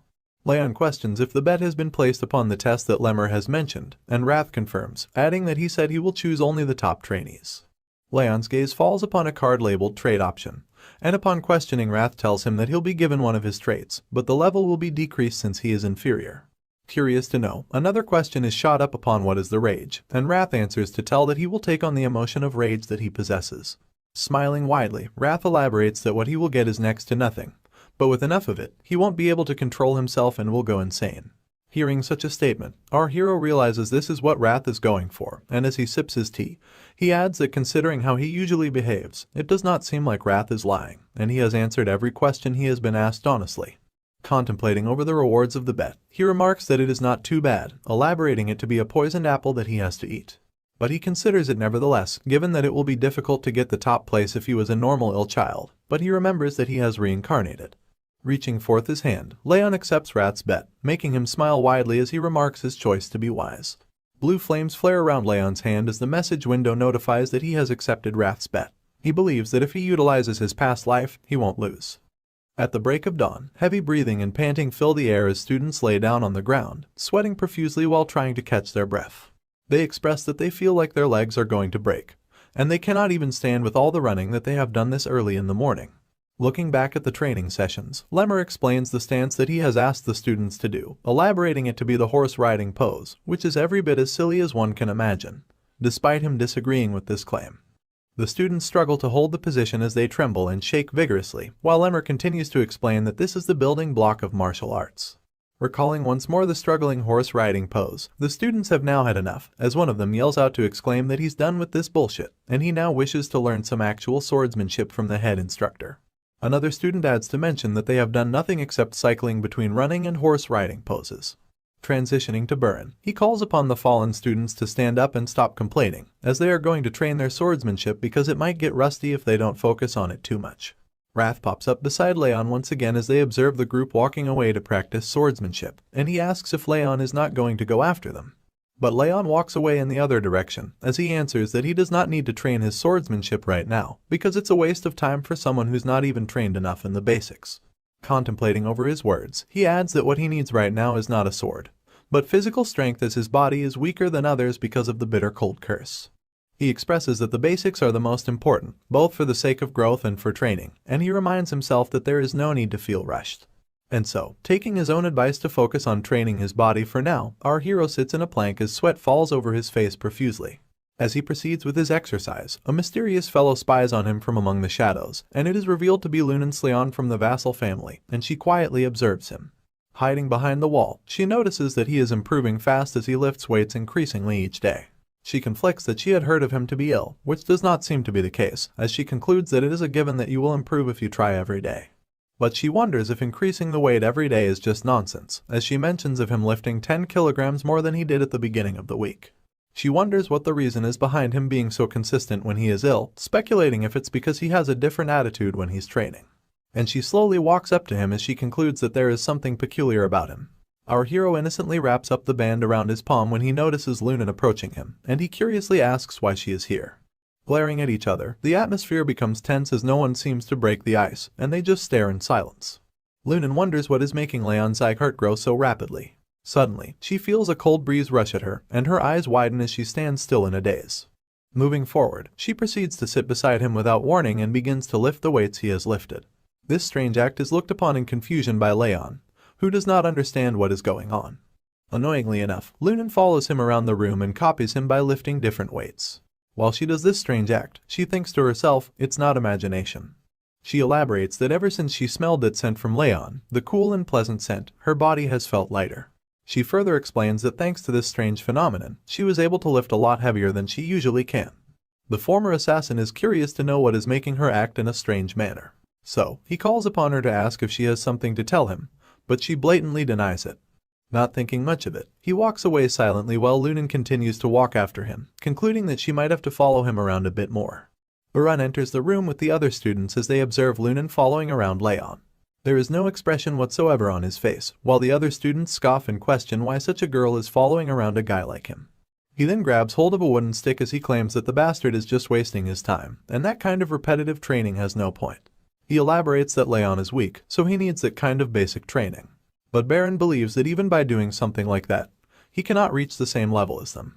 Adding on to his assessment, he says that he does not know what the test will entail, but he expresses that in order to prepare, it's better to train in swordsmanship, at least for the sake of their own individual martial prowess.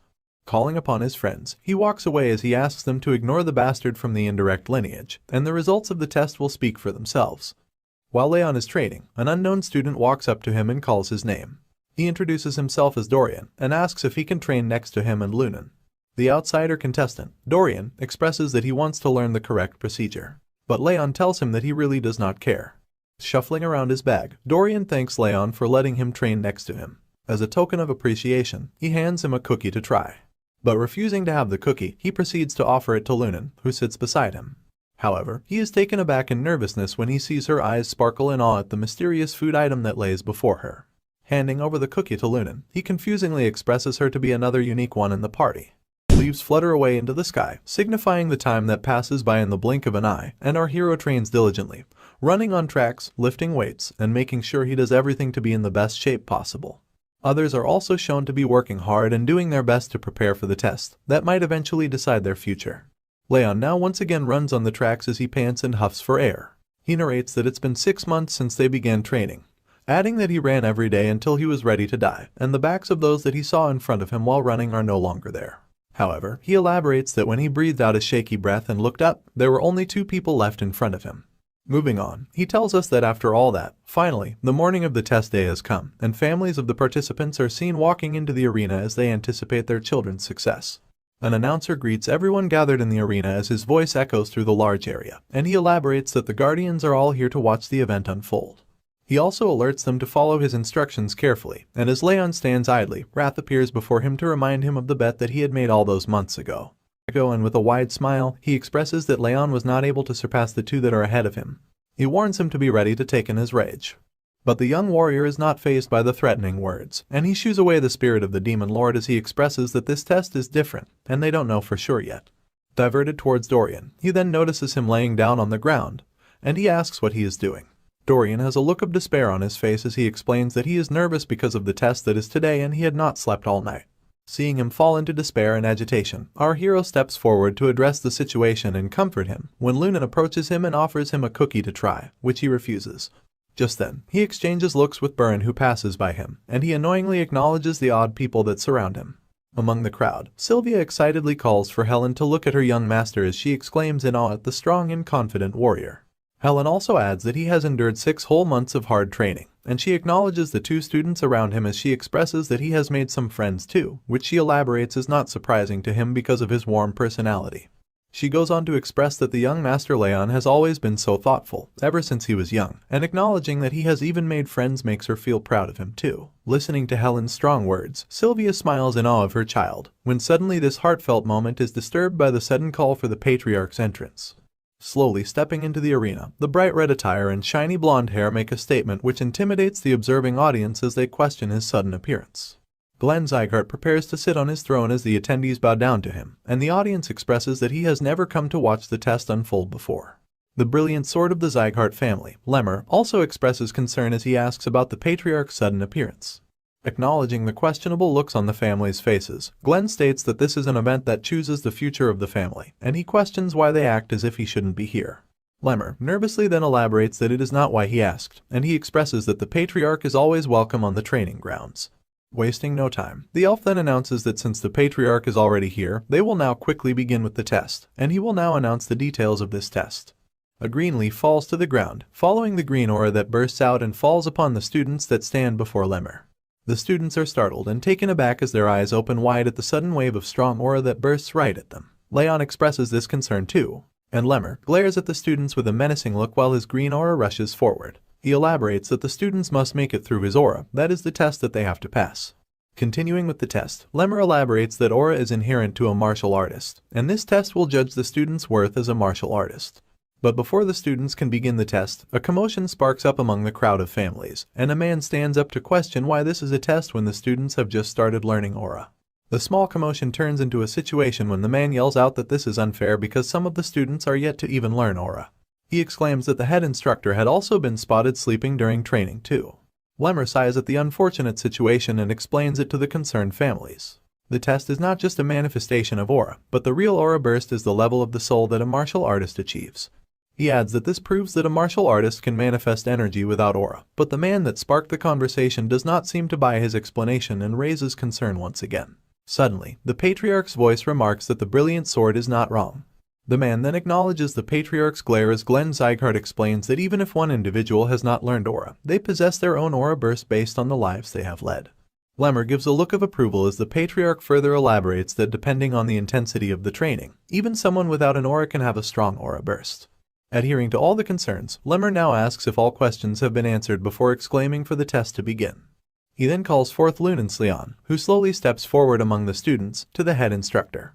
And now that she stands before him, he explains that the aura burst that he will test her with is of a level that she can endure if she has trained her hardest, and she will pass if she gets through his barrier to touch him. Once all the details have been made clear, the test now begins, and Lemmer smiles before a strong green aura rushes forth at Lunan, who blocks the wave of energy with her arms.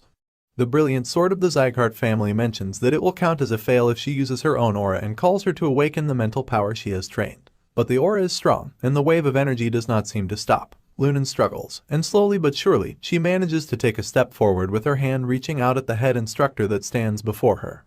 And before we know it, Lunen's hand grabs hold of Lemmer's hand, marking the end of the test. He grabs Lunen close to him as she slumps over him with exhaustion, and remarks her passing the test is easy. Lunen huffs and breathes heavily, trying to catch her breath while her head instructor commends her hard work, asking her to continue training like she has. Moving on with the next participant, Lemmer calls forth Dorian, and hearing his name from the instructor's mouth, he is perplexed and shaken up with fear. He questions what is the deciding order as his body trembles, and Lemmer remarks that he decides whoever he wants to step forth. Nevertheless, he nervously steps forward, passing by the exhausted Lunen who slumps over, still trying to catch her breath. Leaning over the slouched trainee, Lemmer asks him to do just exactly as Lunen has done, get through his aura burst using the mentality he has trained. But Dorian is skeptical, his voice mumbles, and he asks if that will work because he is best known for being weak-minded. Nothing stops the brilliant sword from testing the trainees to their absolute limit, and without a warning, his aura bursts out and flares violently, while he remarks that if Dorian cannot endure, he will fail. Trying his best, he attempts to endure and plow through the strong burst of energy, but he struggles heavily and falls to the ground. This test is being observed by our hero, who notices that the head instructor's aura burst intensity differs from child to child. He elaborates that the instructor is controlling his intensity based on the child's level and training progress, which makes him now firmly believe that the brilliant sword of the Sieghart family really has been observing each and every student. As Raon assesses Lemmer's teaching skills, his attention now averts to him congratulating the fearful Dorian who trembles but has finally grabbed hold of him while he is on the ground. Lemmer remarks that he has too little confidence in comparison to his skill level and so, he needs to believe in himself a bit more. Following the words of motivation, Dorian belches and pukes all over, contrary to the amazing show of strength he has portrayed by passing the test. Time flows like a river downstream, and one by one the students are called upon by the head instructor for their test. Now comes Baron Sieghart's turn, who exclaims at his call and enthusiastically steps forth to face the test. Lemmer then walks up to the student and mentions that he will begin right away. A huge wave of green energy follows this elaboration as Lemmer hardens his facial expressions and glares down at the capable student that stands before him. Feeling the immense pressure and force of the aura burst, he is startled and agitated, questioning if this is what the others have been going through. He remarks that this is different from observing from the sidelines. He wonders how Lunen and the other students have endured such a difficult test, and he falls to the ground as he kneels to hold his own, exclaiming that he can't even move his feet. Seeing the student fall to his knees, Lemmer now begins to state that his talent is special, more so than anyone, and there are only a few that are comparable to him. But he comments that he and the other children that followed him around have wasted their time training swordsmanship when they don't even know their true will. He also adds that they should have trained their mentality and physical strength instead of training the sword, and mentioning that Baron had used aura every time he was struggling. If he uses it again this time, Lemmer warns him that he will fail the test. Struggling to get through the energy wave, he grits his teeth in frustration. He cannot afford to fail this test here. Falling back into a flashback, we are told how his father looked at his brother on the day he kicked him out. He remembers the cold and cruel look in his father's eyes. He exclaims in fear he will also be abandoned if he does not get through this. This boost of adrenaline, backed up by fear and anxiety, pushes the student to rush forward in desperation. And finally, he grabs hold of Lemmer's leg, being called upon to pass the test. Baron, now exhausted, huffs and catches his breath, while Lemmer remarks that he is only 12 and he should not pretend to be an adult, training only what he should train. Finishing his remarks on the test, Lemmer metaphorically elaborates that he is bound to trip on a stick if he continues to walk while looking up. Moving forward with the test, he now lastly calls upon our hero, Raon Sieghart, to step forward, and he obediently comes forth from among the students. Now standing before the head instructor, Raon dramatically makes his way to the final test to become a martial artist, and as the suspense builds up, Lemmer asks if the young trainee is ready, which is responded by a confident nod. And following the exchange of words, Lemmer remarks that he will begin. A roaring wave of energy now rushes forward through the battle arena at Raon, who stands readily in the face of the strongest aura burst that Lemmer has let out in the whole day. The strangely violent and roaring burst of aura surprises not only Sylvia, who jumps up in concern for her beloved son, but the patriarch too, whose eyes widen as he questions the odd display of power that the student is now to face. Nervous to face the strongest aura burst, Raon asks the head instructor if this really is his test, and Lemmer responds by elaborating that the talent he had foresaw in the capable student was far above what he saw in Baron and Lunen. And so, he exclaims for the student to try and endure the aura burst. Blocking the roaring wave of energy, our hero falls into contemplation. He remarks that his potential does not lie in his body, but inside his soul that once suffered a terrible end as an assassin. And while he acknowledges this fact, the wave of energy starts to cut through our hero's feet as he takes a step forward. The atmosphere starts to change, and the head instructor's eyes widen at the student enduring the most powerful aura burst. The patriarch's glare locks onto his grandson too, as the brilliant sword startles at the sight of Leon's unbelievable talent, who continues to step closer and closer to his body. And before you know it, Raon Sieghart has pressed his palm against the head instructor's chest, who exclaims in denial that this really has happened. This amazing talent has the crowd of families in shock too, as their gasps sound and echo throughout the arena. Lemmer and the patriarch widen their eyes in shock, and they are taken by surprise, but the brave young warrior smiles without a hint of exhaustion as he questions if the test is now over. The students too share the same sentiment of denial as they question how the once weak student managed to get through the most powerful display of aura burst today. Following the students, Burren's father and his messenger also jump up in their seats as their eyes widen in shock. Lemmer nervously walks up to the talented student, and the voices of the messenger echo through the arena as he questions how the ill child who hasn't even learned aura managed to make it through such a difficult test. Lemmer blatantly stands before the student and now asks what he really is. Our hero, Raon Sieghart, introduces himself once again, mentioning that the head has been observing him for the last 6 months. But Lemmer is still taken by surprise as he elaborates that he is asking because he has surpassed what he had thought of him. The head instructor also adds that the aura outburst was over the student's level, and he never thought that he would be able to make it through. He was just pranking him. Lemmer is in over his head as he continues to glare down at the young warrior who now stands confidently before the head instructor. Lemmer's contemplation is suddenly broken down when he realizes his position, and nervously announces to apologize for being a little distracted, marking the end of the test. Just as he proceeds to remark the top trainee for this test, Burren's anxiety spikes up as he nervously anticipates the announcement. The crowd was holding its breath in suspense of the results, but their anticipation is met with disappointment and shock when Lemmer announces the top trainee of the 5th training hall to be none other than our young hero, Raon Sieghart. The announcement sparks joy, and tears fall down Sylvia's eyes as she exclaims and jumps up in her seat. Helen shares the same sentiment as she adds in the excitement, pointing out that the young master has done it again. A commotion rises from among the crowd, since family representatives do not seem to be happy with the decision. They question Raon's position as the top trainee. Burren is not having it either, and he points his finger at Raon to elaborate that they are the martial artists of the Sieghart family, and that they should duel to choose the top trainee, rather than test for one. Lemmer assesses Burren's consistent emphasis on the unfair selection, and he comments that the boy is desperate to stand at the top. That startles the young master, who takes a step back to deny the claim. However, stating that the test is already over, he asks the patriarch for help. And after taking a brief moment to think, Glenn Sieghart responds by calling out for his grandson. He remarks that the people do not seem to accept him as the top trainee despite the results, and so he asks if the current top trainee is willing to have a duel with the young master for the top spot.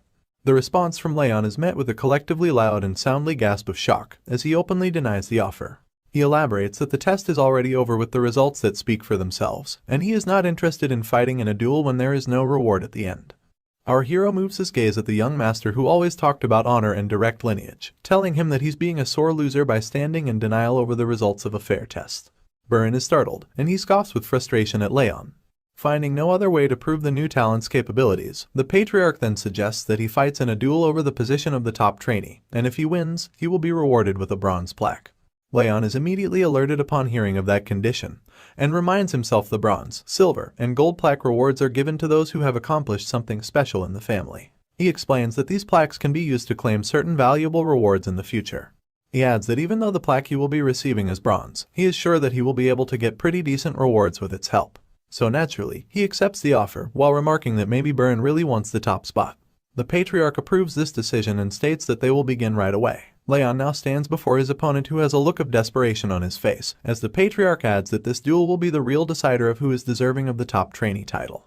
He explains the details. There will be only one round, and the opponents are only allowed to use their bodies. The head instructor now affirms the duel and swings his hand, marking the beginning of the fight. Burren immediately rushes forward at his opponent, his arm reaching back to muster up a powerful punch. The fist flies next to Raon's face as his eyes widen at the sudden attack. This is followed up by an immediate kick to the face that is blocked by Raon as he hardens his facial expressions in light of the heated battle that unfolds in the arena. Burren now charges up his fist as blue energy spirals around his body. He calls it the righteous tiger fist that his father has taught him personally. Since this move is a martial arts fist technique, the boy exclaims that he's not cheating in any capacity. The charged fist meets Raon's chest, and he attempts to block the attack. The fight unfolds as the two students fight to prove themselves, and the other students cheer upon Burren's talented capabilities, remarking that Raon can't do anything against the young master. Amidst the fight, Burren gives it his all. He needs this victory more than anything. He glares down at the opponent he has always considered inferior, and his pride won't let him stand above him at any cost.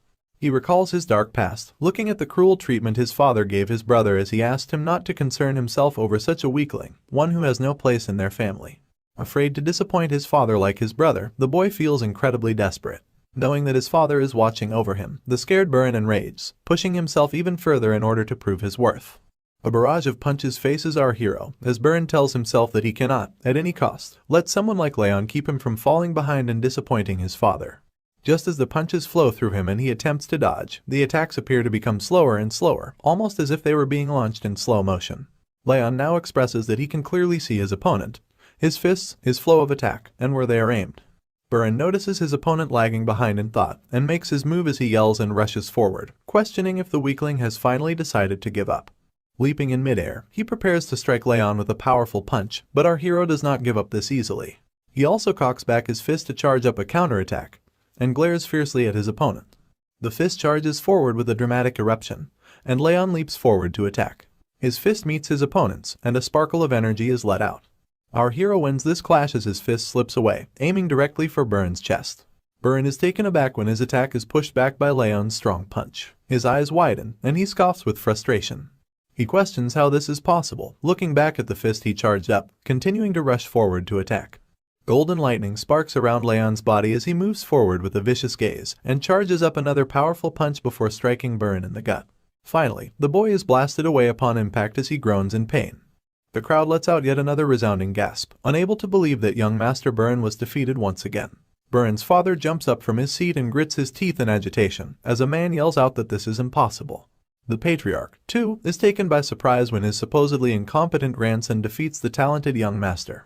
The voice of the man from earlier exclaims that the move performed by Raon is in fact the righteous tiger's fist. Continuing the man's sentence, Burin questions our hero. His voice shakes, and he trembles while attempting to get up from the ground, asking him how he was able to use his martial arts skill. And standing confidently once again, Raon blatantly answers that Burin showed him how it was done, and simply copied him in return. This boy never fails to surprise us, always defying his body's limits to accomplish the impossible. Shocking jumps and sound gasps unfold from among the crowd of families that spectate the duel that has taken place, and they question Raon's righteous tiger fist, asking how he is able to perform such a move without having learned any aura. Nervousness fills the arena as the surprised families begin to speculate that maybe the student had learned the skill in secret, which they believe is the only logical explanation. They still cannot seem to process our young hero's victory, as he grips his fist to massage away the slight pain. Lemmer stands before the victorious Raon, who is standing in front of the defeated Burin. The boy finally bows down in shame, accepting his defeat. Meanwhile, Lemmer has to cover his gaping mouth with his hand to hide his astonishment at the shocking results. Assessing Raon's incredible show of intelligence, he elaborates that Raon countered Burin's attack by having him spin in the other direction. He mentions that just seeing the flow of one's opponent makes them worthy of being called a genius in the world of martial arts. Concluding his assessment, he explains that Raon used the flow to make his opponent's technique his own. Lemmer believes that this kind of talent easily sets someone on the path to being the strongest on the continent. And now that he has seen it for himself in Raon, he expresses that this is the kind of talent that the patriarch had wanted, naming it to be perpetual talent. The duel has come to an end, and Lemmer announces to the audience that the results speak for themselves, concluding the test by deeming our hero victorious. Just as the test is called to be concluded, a woman rushes past the crowd of families and makes her way to the battlefield, her arms reaching forward for a hug. The charging woman is noticed by Raon, who recognizes her as his mom, Sylvia. Her eyes fill up with awe and joy as she firmly hugs her son in a beautiful moment. This concludes the martial arts training test, ending on a heartfelt moment as Sylvia sheds tears of joy, while Wrath annoyingly flares up and asks to go home quickly because he's hungry. Lunen's passing of the test is also celebrated by her parents, who hug their child and cry tears of joy too, with her father holding her close and comforting her. Burin is also taken away by his father's messenger, who walks with him with a gloomy look on his face. Burin's eye catches his father from among the crowd, glaring down at him with a disappointing look on his face, before turning away and mixing in between the crowd. The poor boy feels the weight of his father's disappointment as he slouches over and falls into deep despair. This concludes the day, and night falls upon the continent soon after. An annex reveals Burin standing in front of his father's desk, who has his face turned away from his son. Silence fills the room as Burin continues to fall into a state of despair, but he is taken aback when House Sieghart, the boy's father, suddenly calls his name with a heavy voice. It shakes the young warrior up, and he stutters as he responds to his call. Karan questions if the incompetent warrior remembers what he had been asked, and Burn states that his father had asked him to become the top trainee, and not to lose to anyone. His voice shakes as he struggles to mutter the simplest of words in front of his intimidating father. The pressing father expresses that he had not asked much of his incompetent son, elaborating that he simply needed him to defeat the Slayon family's Lunan and get the position of the top trainee. He then slowly turns his chair to face his son, and immediately yells out in a furious rage, exclaiming that he lost to the son of an insect who has already lost all of her status. He questions if Burn had intended to shame his father from the beginning. He continues to confront his son, asking if he wants to end up like his brother as well. This alerts Burn, who is shaken up at the sudden mention of the same treatment as his brother. Concluding the confrontation, Raon Sieghart expresses that his son has already lost his first chance, but there is still room for him to redeem himself. So, he asks him to become the top trainee once again by the time of their graduation. Done with what he had to say, the father commands his disappointing son to leave his sights immediately, and of course, Burn obeys in shame and despair. Walking out of the annex under the pale moonlight, he wipes away the sadness and holds his head in his hand, expressing that he must not miss this last chance if he wants to live like someone of the direct lineage from the Sieghart family. Concluding the declaration of confidence, he then smacks his fist against the wall in frustration, making it crack upon impact. I guess my dude is angry, but if you ask me, his father is just a bitch. Burn continues to curse our innocent hero, Raon Sieghart, exclaiming that it's all because of that damn bastard. He blames him for putting him in such a dire situation with his father. Sadly walking with shame and regret, he wonders why he has been put in such a position when he had worked hard enough not to lose or fall behind anyone else. Walking mindlessly brings the young warrior in front of a mysterious building as he continues to hold his head in his hands, and he gazes upon the location he has brought himself, wondering why he is here. The realization then dawns upon him. He has come here out of habit, and he steps into the building as he looks around his surroundings. But then, he questions his intent in coming to this place, wondering if he has come here because the test had just ended today. However, that does not seem plausible, because there is no one else in the building except him. Wandering about the training hall, he picks up weights and begins to train, when suddenly, his eyes fall upon the locker boxes beside him, and he slowly walks up to them. His eyes set on one particular box, and that is today's top trainee, Raon Sieghart's. He stands before the box marked with his name, and he stops to look around for someone suspicious. He believes that just a peek won't hurt, elaborating that he is not stealing anything, which is enough for him to justify his suspicious behavior to himself. However, he is soon taken by surprise. His eyes open wide when he opens the drawer to find a bunch of used shoes. He is confused and wonders what all of this means. Elaborating that there are at least 10 pairs of shoes, he questions the fact that Raon has used up all of them in just 6 months, when he himself had to change his shoes only twice. Picturing his opponent's training regime, he suddenly turns around to see an image of Raon training diligently as he lifts his weights non-stop. Looking over at this image, the realization finally dawns upon Burn. He recalls that Raon was always seen training. He then expresses remorse as he elaborates on Raon's consistent hard work, even when he pretended to be cool by swinging the sword and neglecting basic training, simply wasting his time by resting in the dormitories. He remarks that Raon's training discipline is the real Sieghart way. He now finally realizes that he has always done the opposite of what he thought was the right way to represent his family. And as he glares down at our hero's worn-out shoes, the boy couldn't help but loathe himself. Suddenly, his weird actions click in his head, and he cautiously looks over at the training bench once again, only to find no one is sitting there. Accepting his mistakes, he puts Raon's shoes back in their place and makes his way out of the training hall. He is now changed and motivated, determined to change himself and make his family proud. Still holding a grudge against Raon's unexpected victory in the martial arts training test, Wrath expresses his frustration. He states that he has lived hundreds of lives, but he has never seen anyone like our young hero. He then confronts Raon and asks what exactly he is, but Raon stays uninterested in this interrogation, claiming that he does not know, and Wrath is free to imagine all he wants.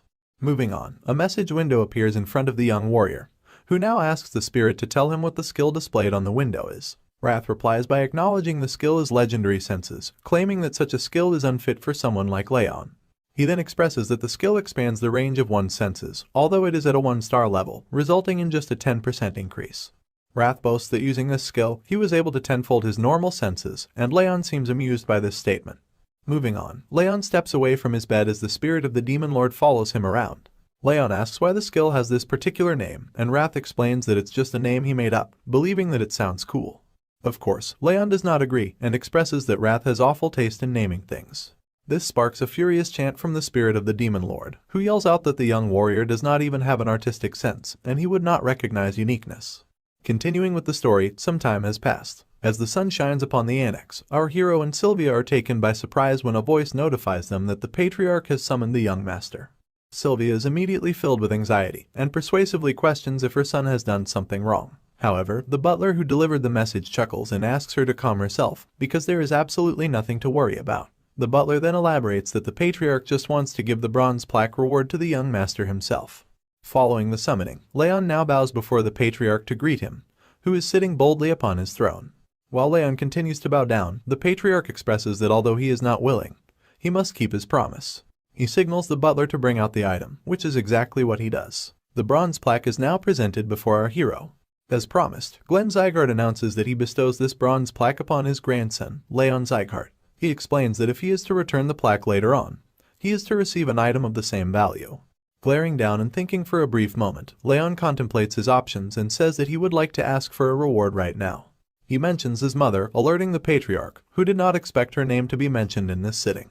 Raon continues and asks his grandfather what he has to do in order for her to regain her position in the family.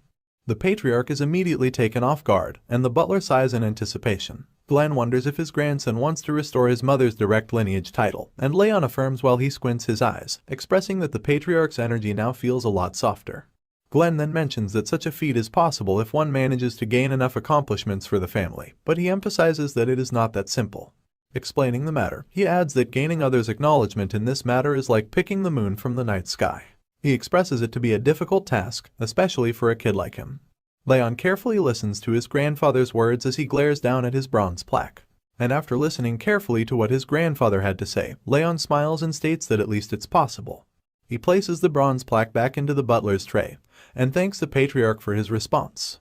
Our hero now makes his leave as he steps away, but he is immediately stopped by a call from the patriarch. Just as he responds to the call, the patriarch states that the young warrior has only asked a question, which he would have answered even without the bronze plaque. This surprises the young warrior, who is taken aback by the patriarch's sudden change in tone. He remarks that he had never anticipated the Northern King of Annihilation to behave so softly. The King of Annihilation then proceeds to ask the young warrior about his proper reward, and firmly tightening his fists, Raon contemplates that there is indeed one thing that he desires the most right now. He reveals his wish and asks the patriarch for a special training technique, which the king blatantly answers by saying that the instructors will teach him that during his basic training. However, Raon elaborates that he needs better aura training than what they teach at the training halls, so he asks the patriarch to teach him a training technique equivalent in value to the bronze plaque. Back in our hero's mind, he expresses that the shadow technique he used in his past life is not enough. To restore his mother's former title and to confront his worst enemy, Derus, he will need a much stronger and better aura. Hearing his grandson's wish, the patriarch mentions a training technique. An immediate flick of the finger reveals a door that opens into the hall as a bright light shines through.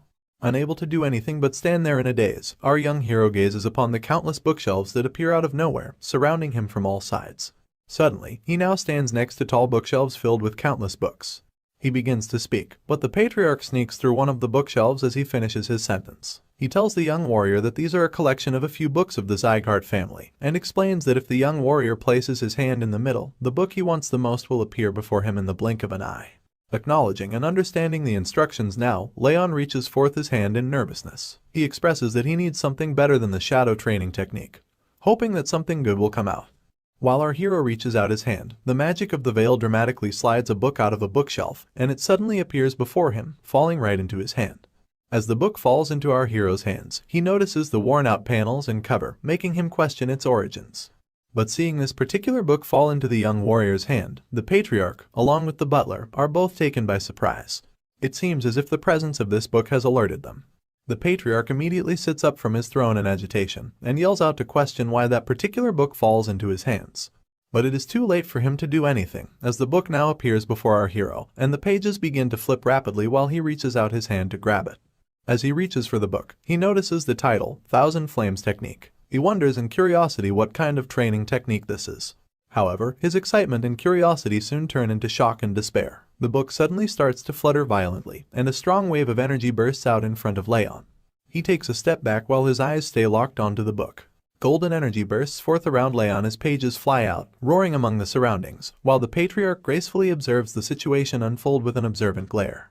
Recalling past events, this is when we are told the backstory behind the patriarch's cold motives. A man questions if he thinks that Sylvia is being ostracized by the family, but he does not pay heed to his daughter's concerns. He remarks that it's none of his business, and his priority is to ensure the family's growth. The man reports that Sylvia had left the family with the man, but this does not spark any retaliation or remorse from the father, who coldly commands that such trivial matters must not be reported to him. Glenn now narrates his story, saying that in the past, he believed emotions to be useless and only concerned himself with the power of the family. That achieved him great transcendent martial prowess and the title of the most powerful family on the continent. However, he grieves while expressing that all he attained was nothing compared to what he had ultimately lost. Another flashback takes us back to when a messenger reports to the patriarch about her daughter, Sylvia, and her husband being ambushed, which results in a look of despair and agony upon the patriarch's face. The reporter adds that they were ambushed by Eden, who recognized the patriarch's daughter. The daughter is fine, but the other two with them died on the scene. Glenn trembles in sadness and anger as he holds the report given to him by the messenger. He then narrates that it was such an unexpected ambush that the proper response was pathetic and painful. He elaborates that he had finally regained his emotions, but he adds that nothing can turn back time. Concluding his narration, he addresses Raon and his daughter Sylvia, stating that this time, even if they hate him, he will protect them no matter what. The energy bursts diminish and disperse to reveal our hero, who appears to be confused.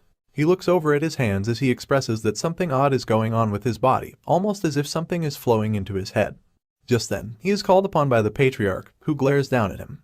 Raon stands in a daze, his eyes wide open with nervousness, while his grandfather asks him what he has done.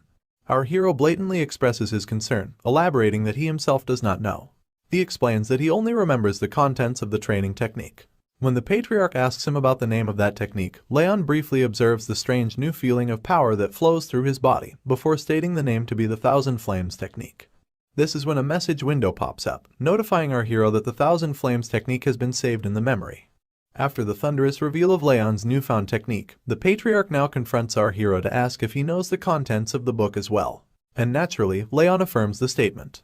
Glenn Sieghart calmly sits back on his throne, acknowledging the young warrior's new talent, and excusing him to leave since he has already received his reward for the bronze plaque.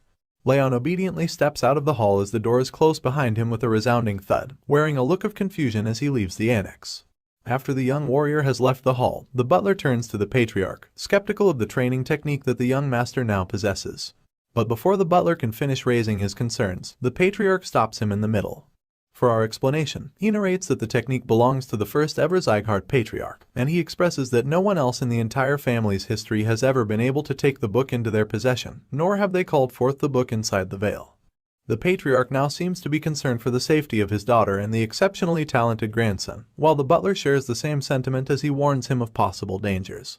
Glenn asks him not to worry, because no one else knows about the Thousand Flames technique. Our hero smiles as he walks out with a new and improved training technique. Meanwhile, the butler once again raises concerns about the book that has disappeared. But the patriarch explains that it is fine, because someone has now learned the technique that was conserved in the book. He adds that it wasn't a training technique anyway, expressing that the book would have rotted away among the huge collection of bookshelves if it were not for his grandson. He then sits on his throne, suggesting that now, things might have to take a turn and change for a bit. His tone tells us that he is skeptical and alerted to the possible dangers that may arise. In contrast to the patriarch's worries, our hero contemplates the strange new technique that he has been gifted with. While observing and assessing his new technique, a question arises: why did the patriarch gift him such a powerful technique? He elaborates that this technique is something that not even the gold plaque equals in value. Now positioning himself in a state of full concentration, he adds that such a technique does not lag behind the Ring of Fire, which is also a legend in the martial arts world. This is what makes it really worth learning. But achieving such goals is not supposed to be easy, which is evident when he sees himself approach a burning fire. He reaches his hand out to grab the fire, but to his surprise, the burning fire shifts position and moves away from his hand. Our hero now opens his eyes, acknowledging that he has failed again. He adds that he keeps trying to collect the aura, but fails each time. Emphasizing the difficult nature of the technique of this level, he remarks that it was bound to not be so easy for him to learn. Abruptly voicing his opinion, Wrath now addresses the young warrior and states that things do not seem to be working out for him the way he wants them to. Still, he tells him to keep at it, explaining that it will not be pretty if anyone tries to touch him while he is in such a state, so he must be careful. He remarks that Raon has learned a really good technique, and it would be a shame if he were to be disabled before mastering it. Working out what the spirit is scheming, Raon dives into deep contemplation over the facts, as he concludes that maybe Wrath is right. Raon is deep in thought as he narrates and explains the Thousand Flames technique. He elaborates that it is a training technique that lets a person absorb the nature's energy to build aura inside their core. He adds that if the process is interrupted at the wrong moment, it might permanently damage the mana circuits or the mana core. He expresses that it is exceptionally dangerous for him because he already has the bitter cold curse in his mana circuits. Now addressing the spirit, he asks him not to interrupt the process if that much is acknowledged, but the spirit of the demon lord has a suspicious smile on his face. Raon now suddenly notices a hostile energy coming off of Wrath, and Wrath smiles wide, elaborating that he will only interrupt him once during his training. Our hero remarks that such a mistake will lead to the spirit having a damaged body too, which would be a loss for him, but Wrath does not seem to care and is quite persistent. He viciously smiles at his target, explaining that Raon would not be able to overcome the feeling because he is human, and he expresses that even if Raon's limbs are cut off or his energy core explodes, he can still bring him back.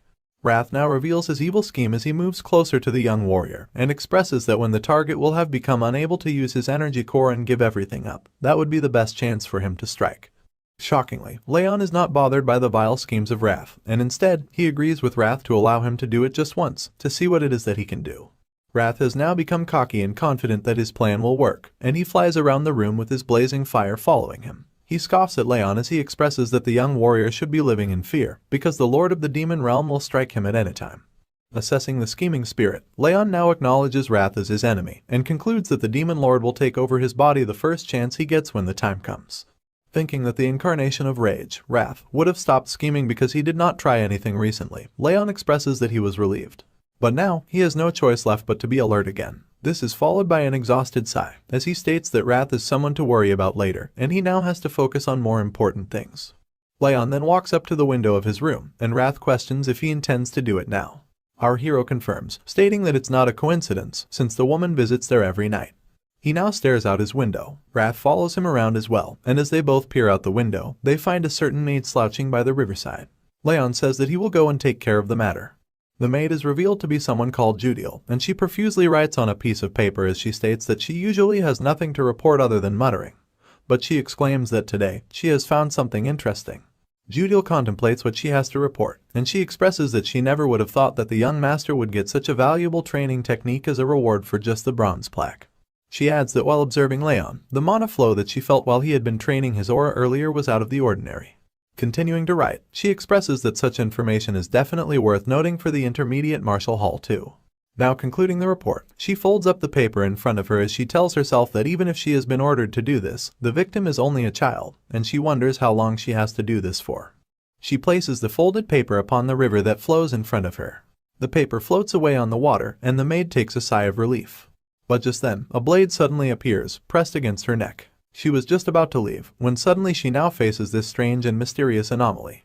Nervousness takes over Judiel as she starts to sweat. The mysterious man stands behind her with a blade pressed against her throat, and with a heavy voice that screams with murderous intent, the man claims that if she moves or speaks, she will meet the face of death. The man commands Judiel to look down at the lake, and she obediently tilts her head forward, nervously wondering who it is. She questions who could possess such terrible bloodlust. Just as she gazes upon her reflection in the lake, her eyes fall upon the face of the mysterious man that threatens her, and she is taken by surprise when she finds out that the one with such bloodthirst is none other than our hero, which makes her wonder how the kid had managed to sneak up on her at all.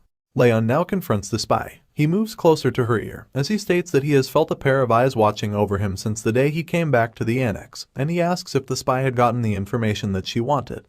This unmasking startles Judiel and takes her by surprise. She expresses it to be impossible as her eyes widen in shock, and she exclaims that she had thought she hid her presence perfectly. But then, the realization dawns upon her that Raon was simply pretending to not know. Pressing the blade further against her neck, Raon threatens her once again and commands her to open her mouth. She hesitantly opens it, and our hero shoves some sort of mysterious ball deep into her throat. Judiel gags and belches as she swallows the strange thing, and bends down to get a hold of herself when Raon lets go of her and steps away into the lake. He picks up the letter she had been writing, and opens it up to find nothing written on it. He realizes that he is not able to see the contents of the letter, and speculates that he may need some special method to make the words visible again. Raon now exclaims that the correct answer is moonlight, and upon hearing that, there is a look of despair and desperation on Judiel's face as she glares at her vicious young master. Judiel's voice shakes, and she trembles in confusion. She asks how Raon was able to know, but without answering her question, Raon now narrates the names of people from the Sieghart family: Alice, Daniel, and Karin. Just narrating a few of the family members' names, our hero concludes the perpetrator to be Karin Sieghart. He claims that this is Karin Sieghart's doing, which makes Judiel lose the color on her face. Her eyes widen, and she grits her teeth in agitation. She deems it impossible for Raon to be able to know all this so easily, when she is sure her face did not change when he recited the names. She adds that she has been trained to be a good spy, so there's no way he could have read the answer from just her face. But just then, the truth clicks in her mind. In a daze, she acknowledges the pain that burns through her body, and Raon's unexpected ability to read her thoughts so easily. This compels her to believe that what she had swallowed earlier was none other than a rage worm, the very thought of which sends waves of horror in her body. Traveling back in time, a flashback takes us back to when Karan commanded Judiel to infiltrate the annex and report every single detail about Sylvia and Raon. Karan offers her a reward. If she does well in this mission, he promises to make her wish come true, whatever it may be. Now returning to the present, she confronts our hero and blatantly asks if he has fed her a rage worm.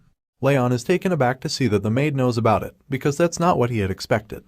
Judiel, however, has nothing she can do to reverse the effects now, but still, she immediately belches and gags in an attempt to spit out the rage worm from her system. Tears fill up her eyes as she squeals and pants heavily. She expresses it to be the worst curse, one that lets others know about the emotions of the person that ate it. But the horror doesn't end there, since the life of the cursed individual can be taken away by the owner simply by wishing it. She also acknowledges Raon's reaction, and concludes that he has definitely fed her a rage worm. Raon then states that sending a letter like this to House Sieghart must mean that she is a spy of the Intermediate Martial Hall. He raises his assumption that the plan must have begun around 7 months ago, probably at the time of the judgment ceremony. He then reads out the contents of the letter as he remarks it to be quite detailed, elaborating that Judiel has not only written information about him, but also about Sylvia, Helen, and all the other maids in the annex. Judiel is now cursing her past self for taking on this mission, and thinking that it would have been easy since Sylvia had broken energy core and mana circuits. She actually believed that she could have gotten this done easily. But as she assesses Raon's behavior and vicious intent, she concludes that the child that stands before her is not a child, but a monster instead. Judiel is now desperate for redemption, and will do anything she can to get out of this mess. She yells out in desperation, claiming that she will change the contents of the letter and put something false inside it. But our hero is not buying this, and he states that there is no need since his information will be leaked to Karan eventually. He adds that such an act will just prove her to be unskilled, nothing else. He now crouches down to face the spy maid, and glares into her eyes with a murderous intent. At the fierce and intimidating aura of the child, Judiel can do nothing but tremble. Raon tells her that from now on, she is to become a double spy. He elaborates that she can give information to others that they will eventually find out anyway, but will be careful to leave out the important information. He then demands that she also bring him information that he wants, and Judiel hesitantly agrees as her voice shakes with fear. Concluding this confrontation, the young warrior now passes a warm smile, and makes his leave, telling the spy maid that he hopes she has some useful information the next time he sees her. As our hero passes through the forest and makes his way back home, Wrath appears to ask the young warrior when he managed to summon a rage worm. But, as expected of our hero, he elaborates that he would never do something so cruel. Instead, he had just fed her something that would cause extreme pain for a bit. This surprises Wrath, who is amazed that the boy managed to gather all that information without the use of the rage worm. Raon explains that there are all kinds of methods to gain information, and even if others might not know of them, things are different for him. Wrath is also taken aback by this claim from the young master, and he recalls the spy maid calling him a monster. At this moment, the demon lord can't help but wonder if she was right. Moving forward with the story, Raon now narrates to tell us that he started focusing on training his aura, and soon enough, it was time for him to leave the annex for the training hall once again.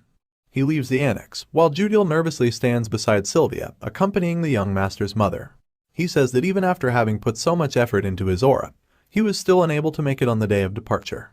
Appearing at the training hall, Raon now observes the small number of trainees standing before him on the battleground, and notices that only about 42 people have passed the test to make it here. He recalls Lemmer's words, who had said that only a quarter of the trainees will be left behind. He also remarks that Lemmer is really precise about these kinds of things, when suddenly, a voice calls out his name. He turns his head to find Lunan trying to approach him. The girl steps forward to turn and face Raon, while he nervously stands in front of her. This is when some context is dropped. A few days earlier, at the Sleon family residence, a voice calls Lunan to question her if Master Raon had helped with her training. She agrees to answer the question while she munches down on her favorite snack, cookies. Her mother sits across from her on the table and asks her if she had thanked him for it. Lunan answers that she did when she received a cookie from him, but this is not what her mother is asking. She repeats the question and once again asks if Lunan had thanked Raon for helping her with her training. The girl then answers and says that she didn't. This confuses her mother as she questions why that is the case. Lunan exclaims and answers that her father had said to never talk to a guy first. Hearing this, Lunen's mother passes a wide smile as she now begins to confront her daughter. She explains that gender doesn't matter when someone expresses gratitude, and tells Lunen that when she receives help, she should always say thanks in return. As her mother's words echo through her mind, we are finally brought back to the present. Lunen now thanks Raon, which is responded to by a confused and nervous affirmation. The boy nervously steps away in confusion as wrath appears before him, questioning what is up with the girl. Raon responds that he does not know either. Watching Lunen leave, a voice suddenly calls upon him, and he turns his head to see who it is. Dorian breathes heavily and attempts to catch his breath, as if he has just come after running a marathon. After asking how the young master is doing, he exclaims that he thought he was going to die because he was a provisional trainee. Dorian goes over how hard it has been for him to qualify as an actual trainee, which even gave him nightmares and took away his sleep. But Raon is fed up with this long rant, as he spews out all the words from his other ear after listening from the first. Dorian expresses that he's glad that Raon is the top trainee, and he was about to say something mean about Buren, when suddenly, Buren walks up behind him, taking him by surprise. He glares down at Dorian with vicious intent, and Dorian immediately squeals in fear before falling to the ground. But Buren walks past Dorian and steps forward to face our hero, and there is a moment of brief silence between the two as they stare at each other. Until Buren suddenly bends down and bows in front of Raon. He apologizes and admits that he behaved pathetically a week ago at the training hall tests, and he also states that he acknowledges his defeat in the duel that they had. But that's not all he had to say. He remarks that he has not given up yet, and exclaims that he will keep on trying hard so that he can surpass him in the future. Saying this, Buren then takes off, leaving our hero standing there in a daze. Observing Buren's sudden change in behavior, he assesses that a 13-year-old child admitting his wrongs is unexpected. But then again, a renowned family isn't renowned for no reason. They usually tend to have the class to back it up. This sparks up rage and fury in Wrath, who flares up at the bastard who got beat up badly, but still does not know his place. He exclaims that he is going to go and poke out his eye, but Raon asks Wrath to calm down, because it was pretty impressive for a kid. Wrath does not seem to cool down though. He says that he does not care for it to be impressive. That's when Lemmer calls out to the students, apologizing for his late arrival. He explains that he had a lot to drink last night, so he had to sleep in. Rather enthusiastically, he asks if all the students had a nice break. Now continuing with the training, Lemmer once again stands on stage in front of the students, congratulating them on becoming official trainees. But then, he alerts the students that the real training begins from today. He adds that the basic routine is to be the same, but quite a few regimes would be added to it as well. Raon carefully listens over the directions of the head instructor, when suddenly, a loud bang diverts the attention of the students, who turn their heads around to witness the commotion. A voice calls out and announces that the first part of training is aura training. A girl is revealed to be standing before the gate to the training hall, as she curses and remarks that the door gave her a hard time. Dorian exclaims in horror and shock after recognizing the girl, and Lemmer greets her as she steps up, mentioning her to be a failed trainee from last year. Lemmer continues and tells the students that they have to continue training with her from now on, introducing her to be Martha Sieghart of the direct lineage. Martha glares down at the students, and Lemmer notices the vicious look, so he attempts to lighten the mood as he comforts the students that she is kinder than she looks. However, Lemmer is cut off, and Martha takes over. She stands in between to question who the top trainee among the new students is, and everyone immediately turns their heads around at Raon. Solidifying her animosity, Martha elaborates that she hates having someone who is worse than her, but stands at a higher position. She exclaims that she needs to check who the top trainee is, and calls out to challenge the student to a fight. Enthusiastically anticipating a brawl, Martha calls out to our hero. She really wants to test out who the top trainee really is. Skeptical of the sudden challenge, Raon nervously wonders what it is up with his luck, and why does he keep getting involved with weird people. Nevertheless, he steps out among the students and announces that he is the top trainee, and Martha gazes upon the young trainee with a smirk on her face. She exclaims in arrogance that someone like him does not seem fitting to be the top trainee, but she moves on and proceeds to crack her knuckles, asking him to start with the duel right away. However, just when the fight is about to begin, Buren interrupts and calls out to her, commenting that her behavior is not very dignified. Martha takes offense at such a claim and growls in anger, questioning what the bastard has just said to her. She then walks up to Buren, glaring into his eyes as she threatens that he better watch his mouth, or he might end up dead. She elaborates that he must learn to choose his words wisely the next time he speaks to her. But Buren persists, saying that Raon proved himself to be the top trainee in front of the patriarch and the head instructor. He questions if she intends to deny that, but she exclaims that the one accusing her of such blasphemy also stood up to deny the fact before her. She justifies her actions, saying that it is why she is doing this too. Buren now has a changed heart, and he expresses that he does not want anyone else to be as pathetic as he was back then. Observing this change of behavior, Raon remarks that the guy really has changed. Before things escalate further, Lunan has suddenly appeared before Raon, standing in between him and Martha, and she extends her arms as she asks Martha to go away. Everyone is surprised by this, and Martha scoffs, stating it to be quite funny. She mentions the great love that the trainees have for themselves, but she hysterically questions if they are backing him up as his minions. Accepting that there is no point in pressing the matter further, she now walks away. Stating that she will be labeled as the stupid one if she keeps on pushing, she decides to honor the public opinion and move away.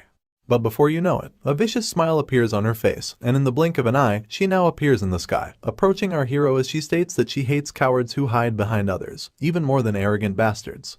Lunan and Burin are taken by surprise at such lightning speed, and they immediately turn their heads in concern.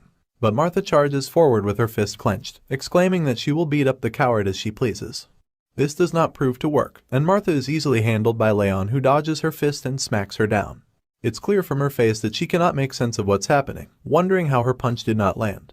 Just as she looks up to locate her target, her eye glances upon a fist that charges right at her. The punch connects, and Martha is blown away with the attack as she slides across the ground.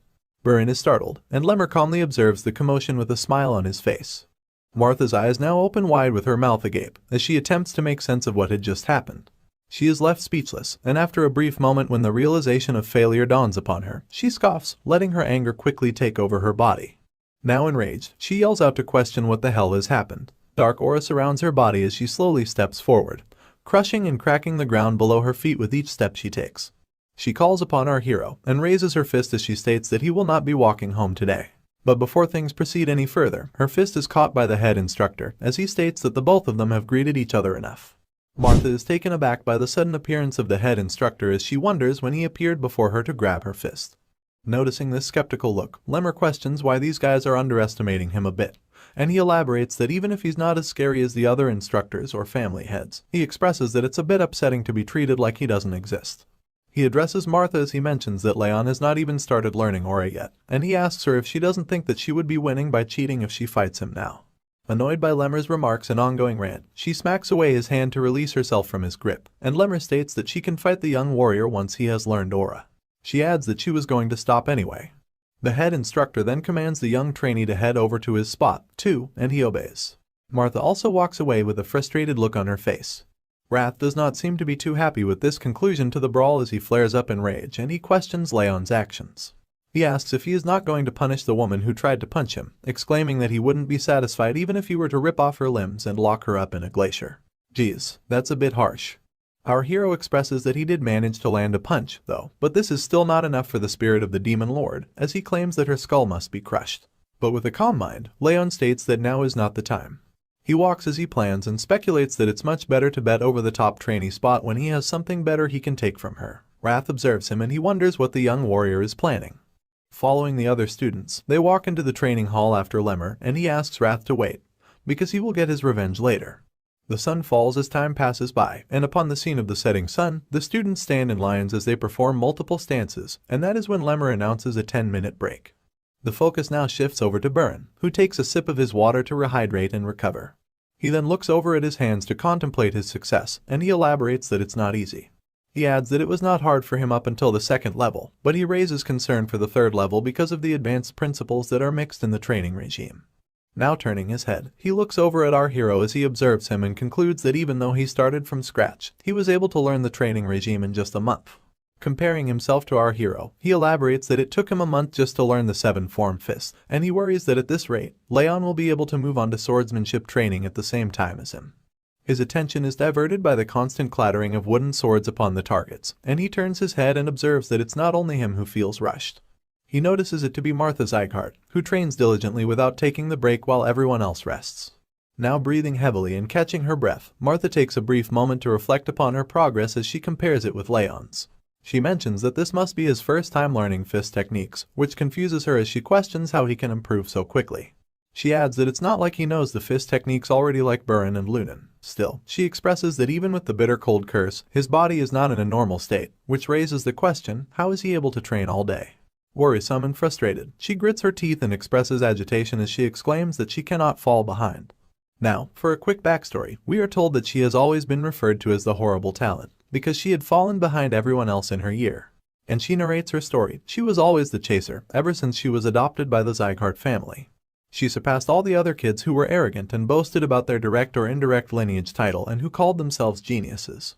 Martha laughed at their despair. She believed herself to be a genius, claiming that she always has been better than the others. However, her complex and anxiousness has gotten to the point where she can hardly deal with it. Later in the day, Martha walks forward into her annex as a servant greets her and commends her good work, but the girl does not pay heed to the servant as she passed next to him. The man observes the anxious miss, and he calls out to tell her that there is no need to feel rushed or hurried. This surprises her as she stops in her way, and she turns around to face the man. She asks the man about such a claim, and he elaborates that the young master Raon has been surprising a lot of people lately. However, he remarks that he will never be able to win against her. This grabs Martha's attention, so she asks the servant what makes him think that. This is when he explains that the young master has a critical weakness, something that he can never overcome.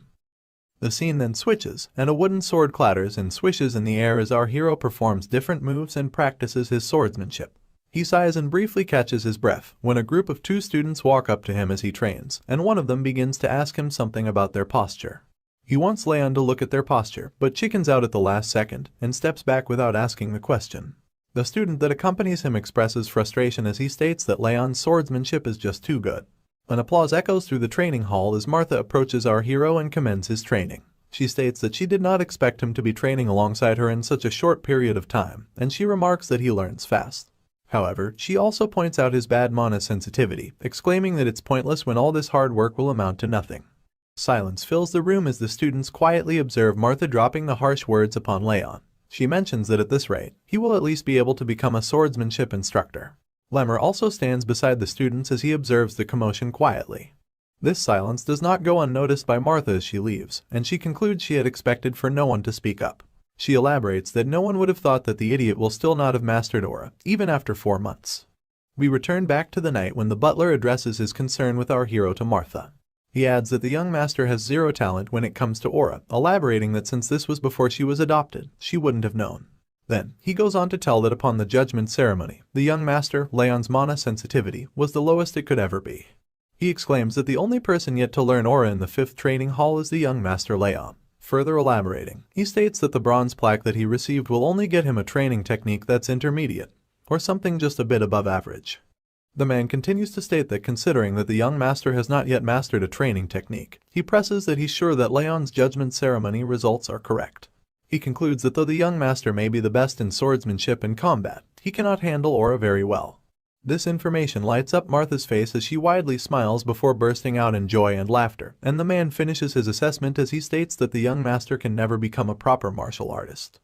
Back in the present, Martha arrogantly plays with her hair as she expresses that she's still mad that she lost to that halfling, but she adds that he wasn't someone that she needed to concern herself with in the first place. Just as she dwells in her own thoughts, her attention is diverted and she is alerted when she notices Lunan standing beside her. Confused and curious, she asks if Lunan has something to say to her. Lunan blatantly speaks and asks Martha to go. This surprises her as she scoffs and questions if this was all she had to say, but Lunan presses further and asks her to leave. To save some face, Martha plays it off by signaling to go away, but before she leaves, she boasts that she just needs to attend an advanced lesson meant just for direct bloodlines. Lunan observes her quietly as the brash girl takes her leave. Night falls, and inside the training hall, our hero sits across the training sets as he refreshes and concludes his training for today. He looks over at his hands and expresses that it's fun. Before he recalls on his past life and states that on the battlefield, he learned not martial arts, but survival tactics and how to kill. The only thing that improved were his assassination skills. He expresses that at the time, he could not even imagine trying to learn something new. However, now he exclaims that he enjoys learning martial arts and expresses that he did not know how fun it would be, adding that he loves to learn the art to improve himself.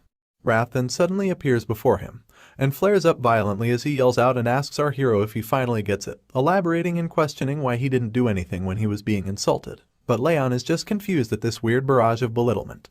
The spirit of the Lord of the Demon Realms then elaborates that the black-haired girl kept on muttering things about him. Raon is surprised to know of such information, and explains that he did not hear her say anything because he was too focused. Wrath then comments that Raon needs to care more, exclaiming that he would have frozen her on the spot if she were to say those kinds of things about him. But Raon states that as he has told before, there is no benefit to fighting her now. He steps up to leave as he adds that even without the Thousand Flames technique, he can beat someone like her easily. Raon slides the door in front of him to leave just as he says this, when suddenly, he finds Lunan standing before him as the door opens. This comes as a surprise and he asks why she is here. She holds a box in her hands, and before she speaks anything, she reaches in and takes out a cookie.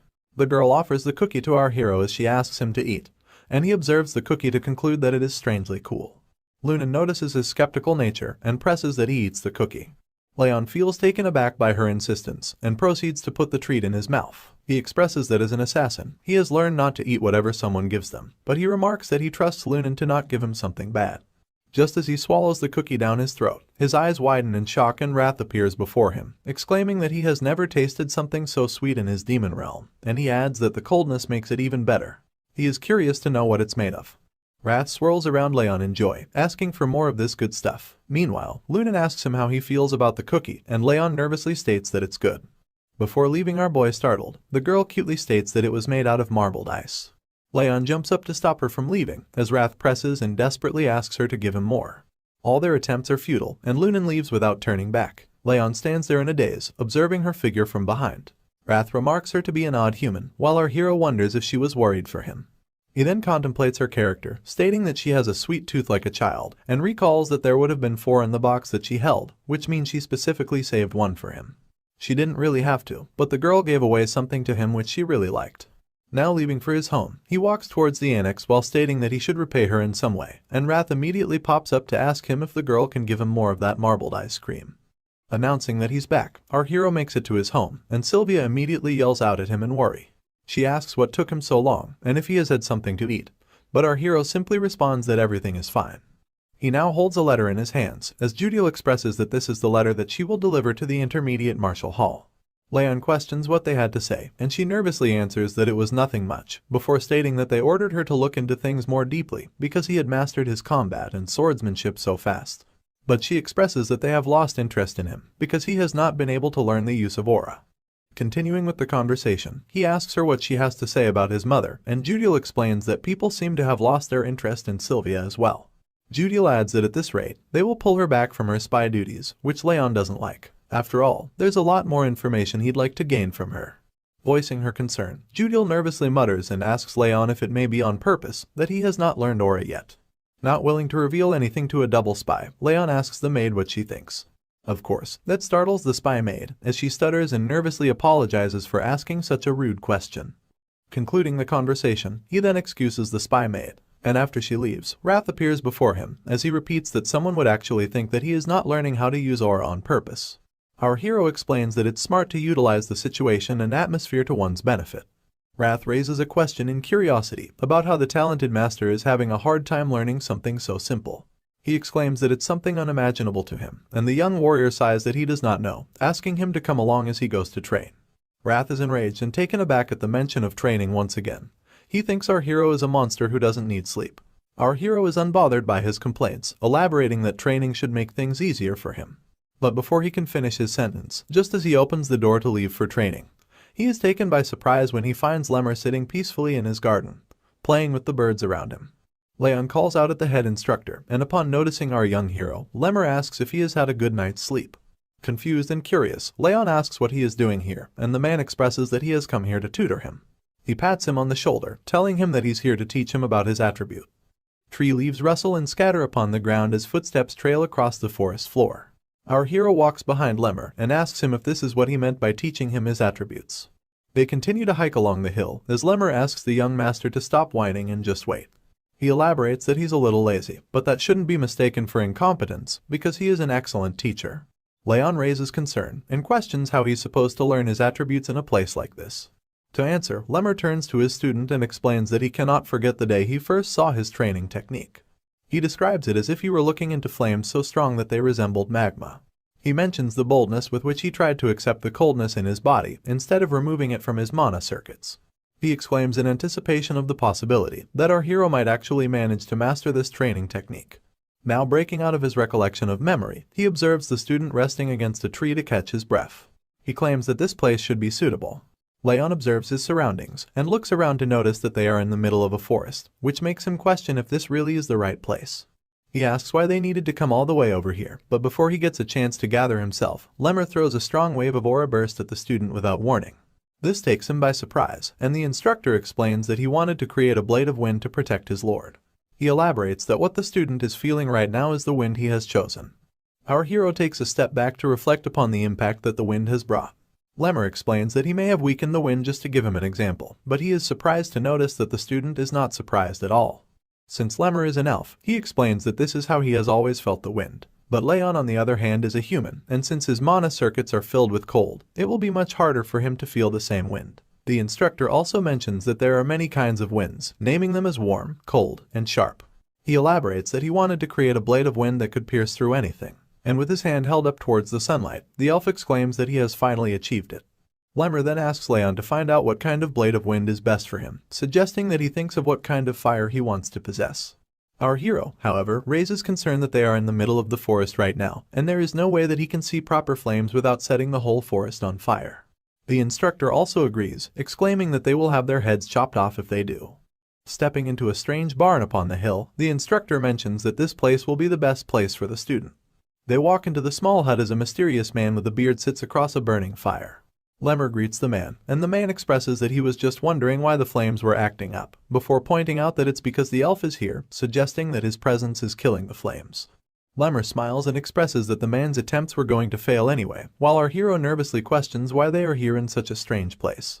Answering the student's question, the instructor states that this is the place where a person can feel the hottest and the most passionate fires in all of the north. He exclaims and reveals the place to be an artisan's charcoal pit. The old man with the long beard notices someone accompanying the elf and asks what he has brought with him this time.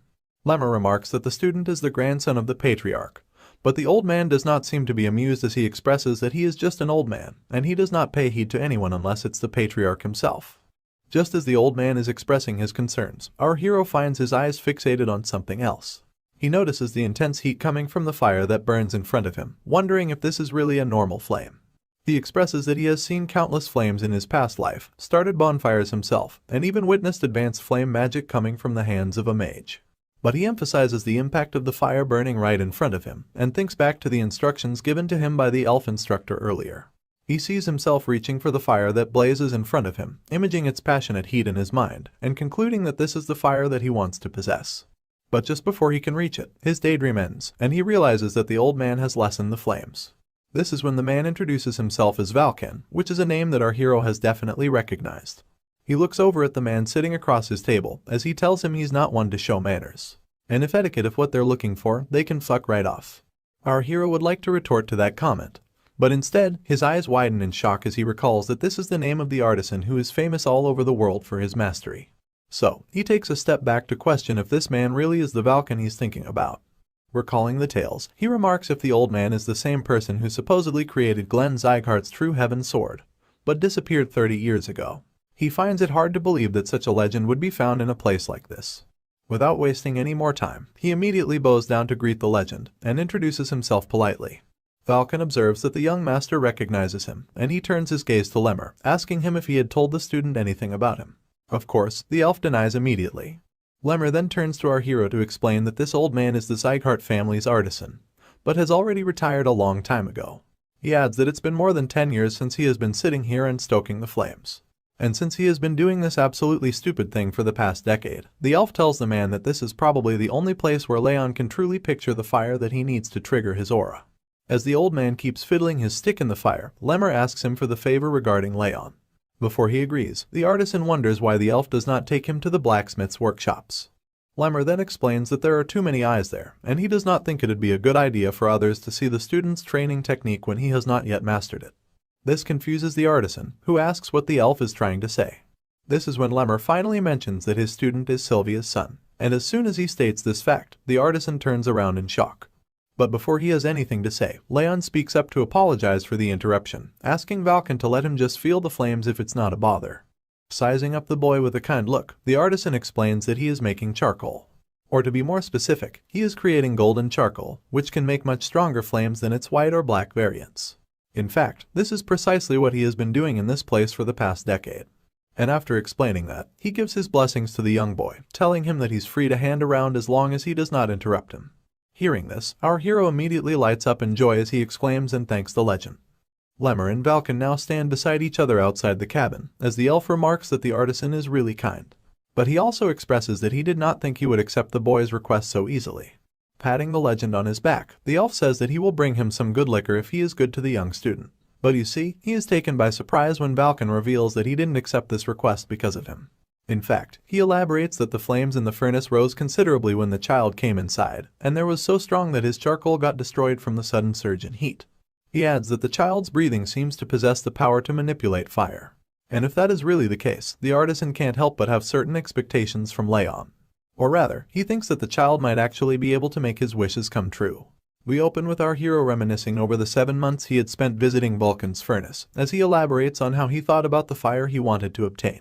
Now fully understanding himself and his goal, he expresses that contrary to popular belief, trained fire is more stable than any other element. Acknowledging the thousand flames technique that is also in the process of awakening, he recalls Lemmer asking the young warrior to emphasize the fire he wants to obtain. Deep in thought, Raon reflects upon his ambitions and goals. He wants to slay Derus, save Sylvia, and make sure she keeps her direct lineage title. With all these ambitions and goals in mind, and with unwavering determination, he expresses all the attributes he wants his fire to have. Now, sitting across from the furnace fire, he contemplates and expresses the powerful effect that the seeping heat from the furnace brings. With strong will, he is dedicated to catching the fire of the energy that he feels. He now transcends and expresses himself to see an image of his mind clearly. He emphasizes that he needs to concentrate and focus more. But that is when suddenly he is startled by a strange blue flame that flickers and makes its way over him.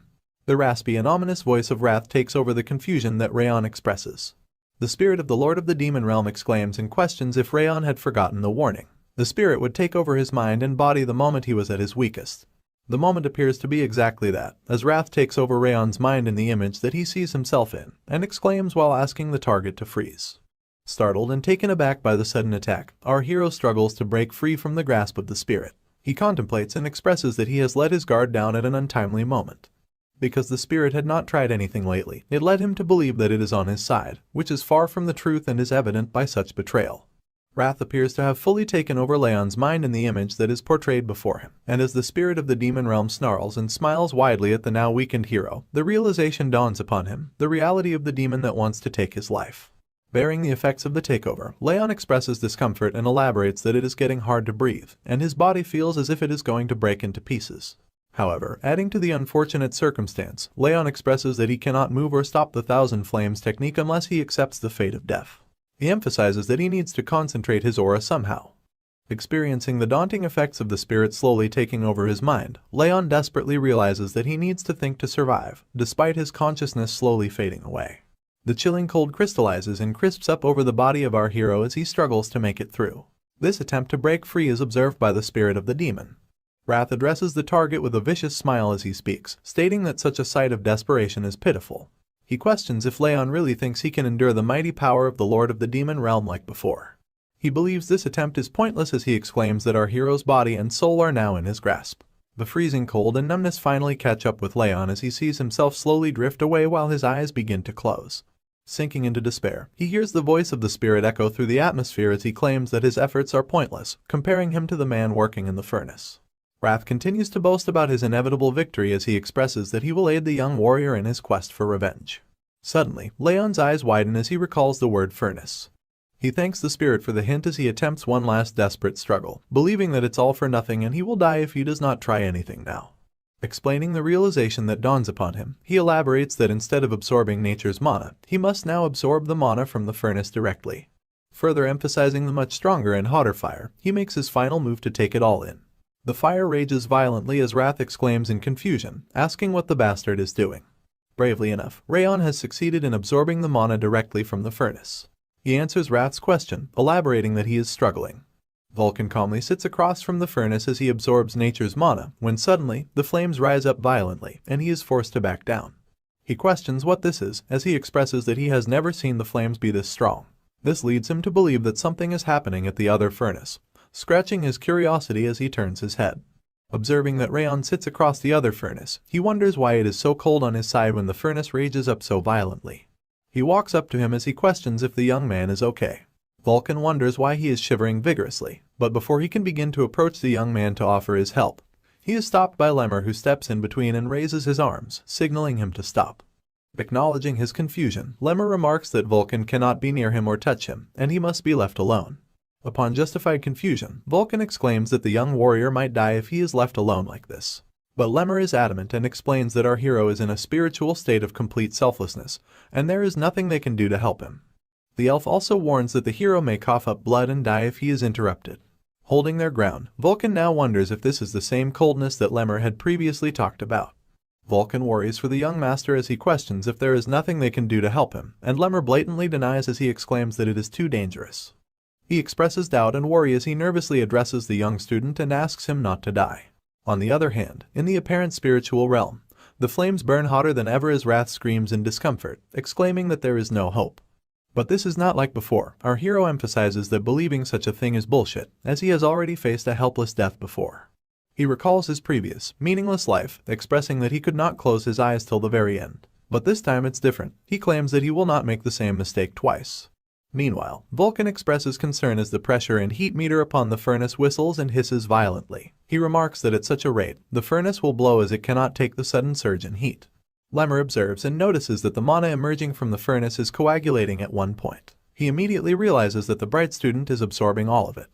The intense clash comes to a conclusion as Raon yells out in fury and determination, while Wrath screams in discomfort and denial.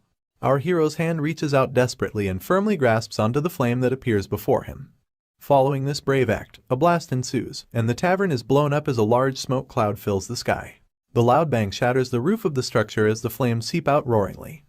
From among the smoke, Lemmer and Vulcan emerge fearfully as they yell out for our hero, asking if he is okay. Upon not getting a response, Lemmer yells out, demanding the young warrior to answer. Before noticing our hero, in a strange stance as glowing sparks surround him. Lemmer steps forward to have a closer look, and his eyes widen as he realizes the golden sparks emerge from the golden flames that roar around our hero. The system window appears before Raon, delivering that he has finally learned the Thousand Flames technique. A lily flower falls into his palms as the sparks diminish, and the system window pops up once again, expressing that the bitter cold aura has reached 2 stars due to the strong cold rage. The lily flower also fades away into steam as our hero smiles and acknowledges the unexpected turn of events. He expresses that he will be able to bloom right away. Just as he contemplates the doubt he had been feeling over putting himself through so much, his eyes catch the attention of another system window that pops up before him. He turns to the window as it delivers the fortunate news of our hero's stats being increased, as a reward for enduring the hardships put forth by rage in a situation of urgency. Raon is taken aback and confused by such a gracious reward. He can't believe he is being rewarded this much. What would have taken him years to achieve happened in just a moment. Contrary to the celebratory expression, Wrath expresses frustration and anger as he spirals around the room in a rage, exclaiming and questioning how our hero had been able to endure the situation. Teasing and adding to the spirit's frustration, Raon remarks that he had told him to stop trying because it would not have worked in the first place. Though our hero puts up a brave smile in front of the spirit of the demon, he nervously eyes Wrath as he recalls that he did almost die this time around. He concludes that this makes it certain that Wrath is not his friend. Following the confrontation, Raon determines that he cannot let Wrath discover his secrets and weaknesses. Suddenly, he is called upon by Vulcan. Turning his head toward the voice, Raon acknowledges Vulcan's worrisome look and remarks that he is, in fact, okay. Vulcan then questions if the young warrior has finally learned aura. Raon exclaims in joy and thanks Vulcan before affirming that he has learned aura and apologizes for breaking down the furnace. To his surprise, Vulcan is the least bothered by the furnace and brushes it aside, exclaiming that he can just make another one.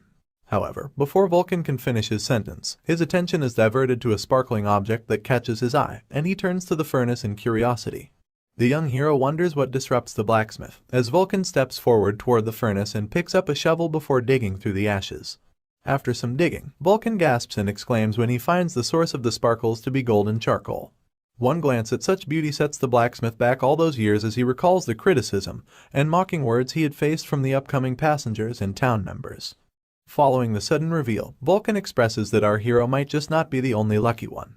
He moves the shovel filled with golden charcoal forward at Raon, startling the young man, before he proceeds to explain that such charcoal is stronger than white charcoal and lasts longer than black charcoal. He thanks our hero, exclaiming that he has now obtained what he had been trying to make for decades. Our hero is visibly startled and confused when the blacksmith strangely thanks him for seemingly nothing he had done intentionally. But Vulcan elaborates and expresses that each time the young master trained here, the flames grew wilder and became enlivened, and the heat from that spread all over the place. Further explaining such a phenomenon, Vulcan states that he is just a dunce who has done nothing but beat his hammer all his life, before exclaiming that he can tell such a feat is only possible because of the young warrior. He then thanks our hero for making this possible, before expressing that he wants to ask one simple question: what are our young hero's goals? Following up with the question, and upon visible confusion from Raon, Vulcan elaborates and asks Raon what kind of swordsman he wishes to be.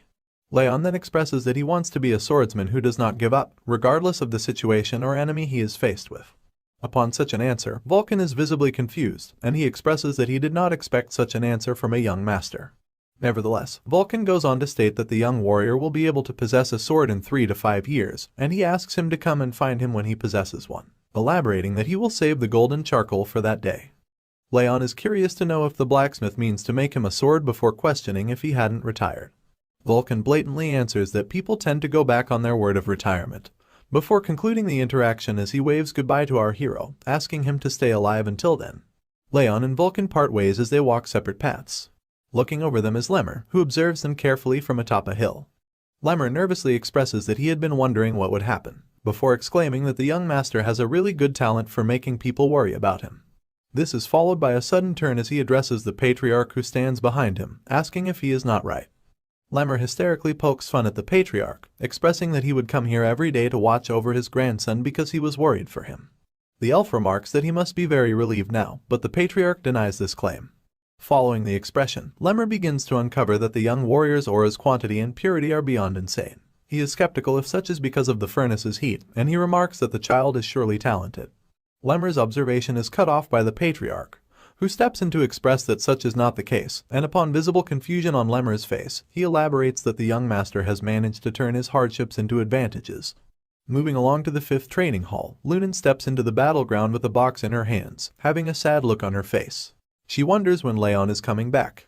Recalling the harsh words of other students about Raon, Lunan saddens even more as she firmly grips the box and expresses that she wants to help him. She recalls that her mother told her to help those who helped her. Her sadness turns into joy, as her eyes widen in shock upon taking a glance at the mysterious figure that walks through the training hall door. Our hero steps into the training hall, arguing with wrath as the spirit springs up in frustration.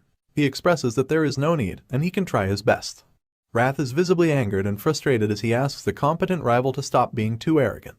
Just as Raon walks across the battleground, he is stopped in his way when his eyes catch on to Lunan. He is confused at the sudden appearance as he turns over to the girl, and she opens the box she holds in her hands, showing him the treats she has made for him. Lunan offers him the treats as she asks him to cheer up, and Raon joyfully accepts as he recalls the treats to be ice cream that she had previously offered him. Something strange takes Lunan by surprise just as she is offering him the treats, and her eyes widen in shock as she exclaims that the cool air and scent from Raon have turned much stronger and pleasant than before. It seems this ship is ready to sail. He thanks her for the kind gesture.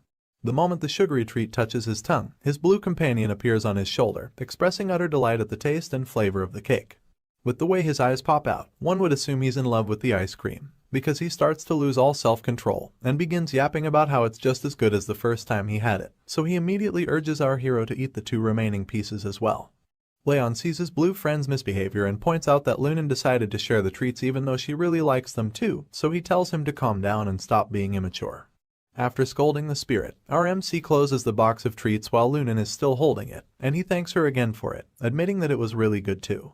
However, the white-haired girl almost seems disappointed that he only had one of the sweet treats, and she just stares at his hand on top of the box before finally asking him if he doesn't want any more.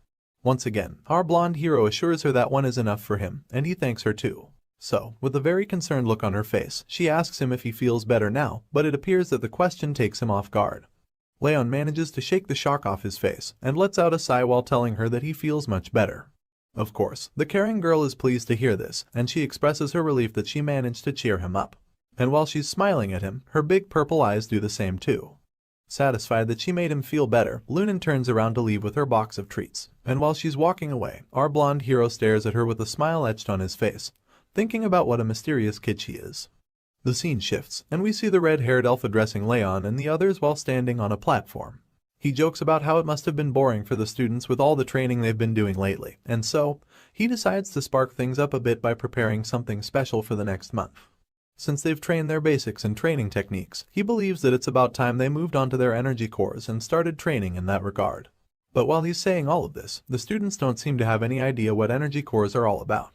Perplexed, they all start to murmur among themselves, wondering what on earth the elf is talking about. The instructor notices their confusion, so he smiles, before revealing that they'll proceed with duels in a month. While the others seem unsure about the whole arrangement, a certain dark-haired girl seems to be excited by the prospects, because the smile on her face is unusually wide. The red-haired elf continues addressing them, and informs them that the results of the duels will affect their graduation status, and that they would also be ranked accordingly. He's still talking and encouraging them to prepare thoroughly for the month ahead, when he's interrupted by someone who raises his hand, and simply tells him to wait. We finally get to see the person's face, and find out that it's the dark-haired girl who was smiling earlier. With her hand still raised, she asks him what would happen to the students like her friend, who are falling behind and haven't yet been able to create their aura. All the others turn to look at her in shock, and then the instructor informs her that he heard that her friend actually succeeded in the end. As it turns out, she wasn't aware, and with a surprised look, she faces Raon to confirm what the elf is saying. Realizing that he's not pulling her legs, another wide smile appears on Martha's face, because now she believes that there are finally opportunities. She reveals that she almost died of boredom because of how long the training went on, and as she walks closer to Raon, she reminds him of what she said before about how she doesn't listen to guys who are weaker than her. However, now that she knows he passed the training, she's starting to think that she's been patient with him for long enough. The blonde kid looks like he's already tired of listening to her, but he just stands there and stares at her with his red eyes. At this point, she's trying to get on his nerves on purpose, because she starts suggesting that he must have struggled a lot because he's in a position that he's not qualified to be in. With this in mind, she tells him that she's going to teach him a lesson, but just when she's about to get even closer to him, someone places a hand in her way, and tells her to back off. The blocker is none other than Burren, and reminds her that it hasn't even been a single day since Raon got his aura. He continues to scold her, pointing out that the duels are in a month, and even questions her honor as a swordsman for wanting to confront the hero at this time. Of course, Martha gets offended by his sharp words, but she manages to keep her cool so she can calmly throw some shade at the young master. She places a hand on his shoulder, and teases him for taking honor so seriously, and suggests it's because he grew up so treasured. And then, she gives him a reality check by informing him that where she comes from, honor is reserved for people who deserve it. Burren tries to hit back with some remarks of his own, but she doesn't give him the chance because she immediately starts walking away. And while she does, she points out how even the average students learned how to use aura within a month, and yet their top trainee took over 6 months to do the same. Martha goes on to explain that even advanced techniques take 7 months to learn on average, so if Raon is taking that long to learn only the basics, then it means that he isn't talented at all. At this point, Burren is pretty annoyed but he can't say anything to defend our hero, so he just stands there speechlessly, while Martha mocks him some more for being present during the judgment ceremony. It turns out that the reason for the humiliation is the fact that a swordsman who has not learned aura can never become famous, because there's no point in being talented if you can't master the basics. After lambasting our hero and Burren, Martha turns to the instructor to suggest that the reason he came up with the whole idea of duels is because he wants to change the top student at the moment. But upon receiving the mild accusation, the guilty-looking elf just feigns ignorance, claiming that he doesn't know. When the red-haired elf denies the allegation, Martha immediately turns to face Raon again, and bluntly tells him that he's been the top student for too long, even though he doesn't deserve it. So, with this idea in her head, she tells him that it's time he stepped down from the position. Our hero doesn't say anything in response, so once again, she challenges him to a duel, where the winner would become the new top student.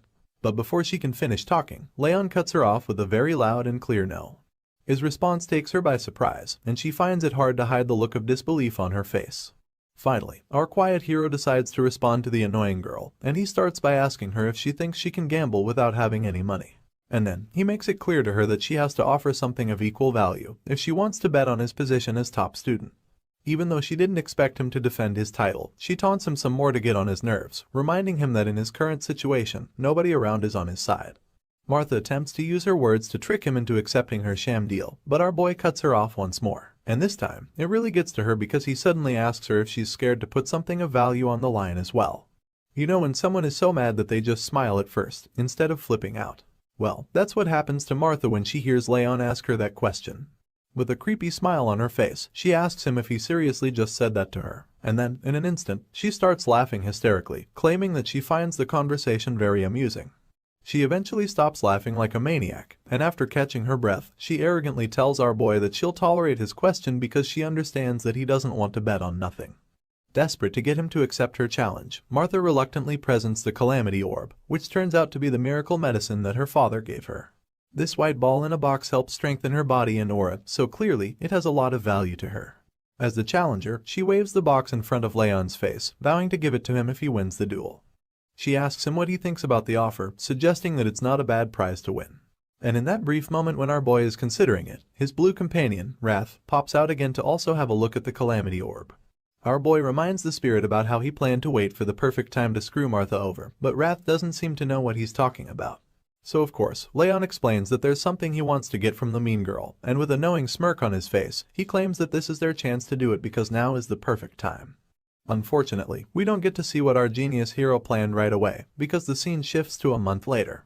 And in this scene, we see the anxious challenger looking at her calendar, because it's already been a month since she convinced our hero to accept her challenge.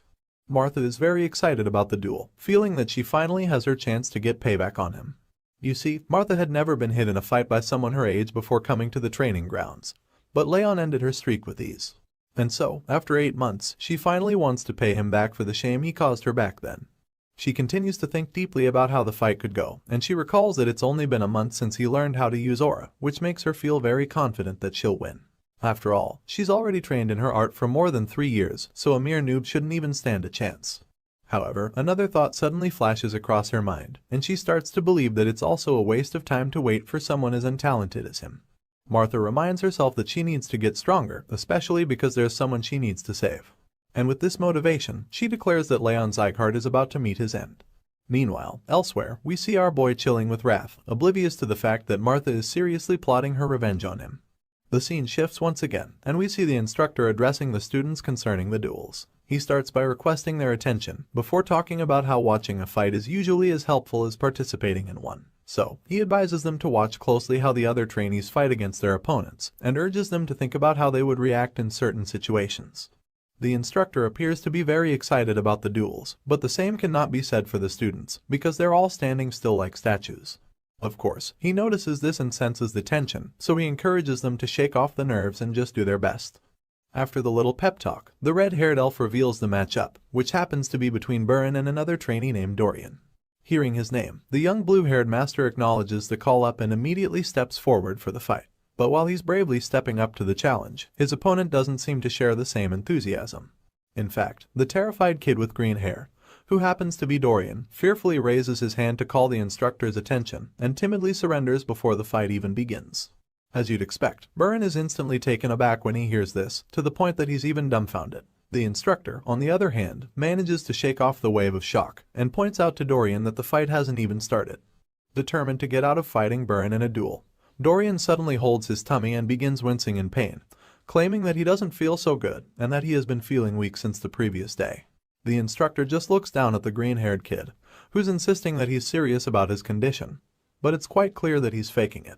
As Dorian continues his display, Wrath looks at him with rage and irritation laced all over his face, because he knows that if he had someone like that as his subordinate, he would probably decapitate him on the spot for being so pathetic. But surprisingly, Raon claims that he already expected something like this to happen. Meanwhile, the gentle instructor tries to convince Dorian to at least try, by assuring him that he would learn something even if he loses the fight. I'm not sure how, but his pep talk actually works because the kid agrees to give it a try. However, what we see in the next scene shows us that Dorian quickly regrets his decision. It doesn't take long before the green-haired kid loses to Burin and collapses to the floor, so he immediately surrenders once again. After the fight, the concerned instructor tells Burin that he's still failing to control his emotions, and points out that he could have defeated Dorian with only 5 moves if he had his feelings in check. The brooding kid defends himself by claiming that Dorian's reactions made him upset. Hearing this, the elf lets the matter go and faces the green-haired kid to ask him why he keeps running away, pointing out that he could have endured longer if only he fought properly. Unfortunately, all of the encouragement goes to waste because the kid just ignores him and keeps lying there like a loser while admitting that he's just too scared. After that display, the elf becomes excited again because he's about to announce the fighters for the next match. So, with a wide smile on his face, he calls out Lunan and Crane to come forward. Unlike the previous matchup, these two trainees are in it to win it, and just by looking at Crane's stern expression when they take the stage, you can tell just how serious he is. Lunan doesn't look so desperate to win though. In fact, she looks like she's bored. The two fighters take their battle stance, so the instructor starts the duel without any further delay. As soon as the fight starts, Crane charges at Lunan, attempting to quickly land a lethal hit. But even with how aggressive his attack is, the white-haired girl sees it coming, and just effortlessly deflects it with her sword.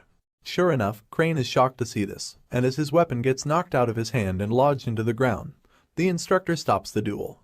He then tells Crane that he's way too nervous, and explains that he needs to be more relaxed when wielding a sword. On the other hand, he tells Lunan that she didn't use aura enough, even though he admits that her counterattack was very good.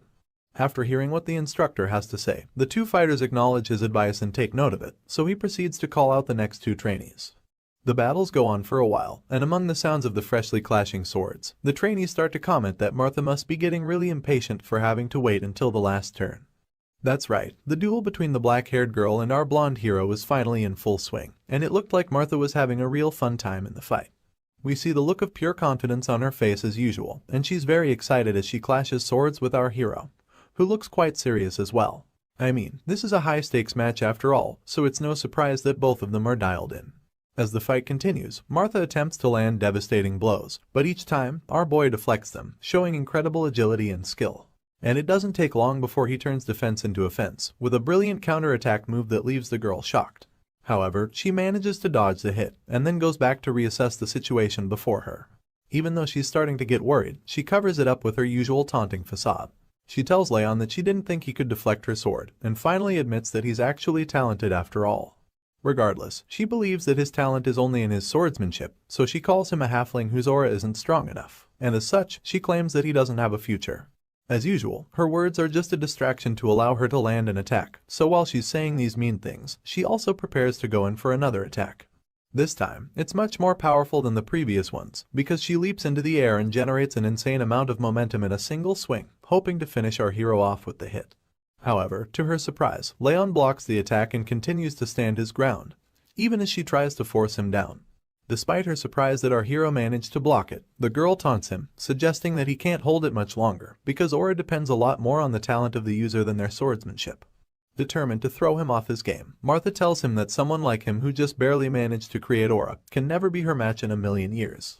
She even threatens to crush his bones if he doesn't surrender, but before she can complete her threats, our boy deflects her attack and forces her back a few feet. At this point, the mean girl is stunned, and Raon finally decides to use his words to fight back, so he points out how she keeps talking about talent, and how the people in their family really love this word. Martha responds, suggesting it must be annoying for him to hear it all the time, because he's not talented, which is also the reason she wants him to realize his actual place. Hearing this, our hero hits back at her, revealing that he's going to show her something as well, and this thing in question happens to be something way more important than simple talent. The moment Raon says this, his sword is instantly covered in flames, and upon seeing this, fear and anxiety grip the boastful challenger. Scared and confused, she stares at our boy as he reveals the Thousand Flames technique, First Flames, which he's going to use to teach her a lesson. Martha is stunned to see this, and starts to wonder what the flames are and why they're on his sword. Even though she has no idea what made them, what she's sure of is the fact that those flames are by no means ordinary, and they are most certainly very dangerous. Despite her fear, she notices that there is a very strong intent behind Raon's flames, which makes it possible for them to feel so alive. Martha refuses to back down even if she's at a disadvantage, so she musters all the courage she can and grips her sword, preparing to go in for another round. In other words, she's going to reveal a powerful secret technique of her own as well. And while our hero's sword is covered in flames, Martha activates her technique called Meteor Form, Ultimate Point. That's right, this duel just got more intense, because Raon immediately realizes that Ultimate Point is a skill that allows her to collect all of her aura into a single point, and he's impressed that she can use such a skill at her age. Our boy also presumes that she's going to throw everything into her next attack, but he still remains calm and waits to see what exactly she's going to do. The two opponents face off once again, and Martha admits that our hero is strong, but she assures him that he won't be able to block the next attack she throws at him.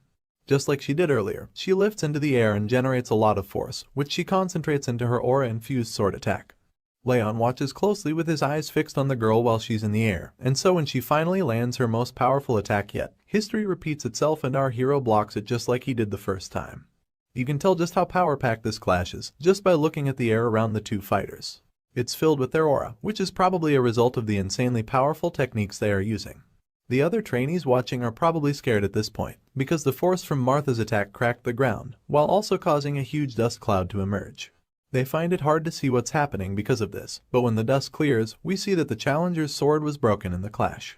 And on top of that, she's been knocked out cold, lying on the cracked floor.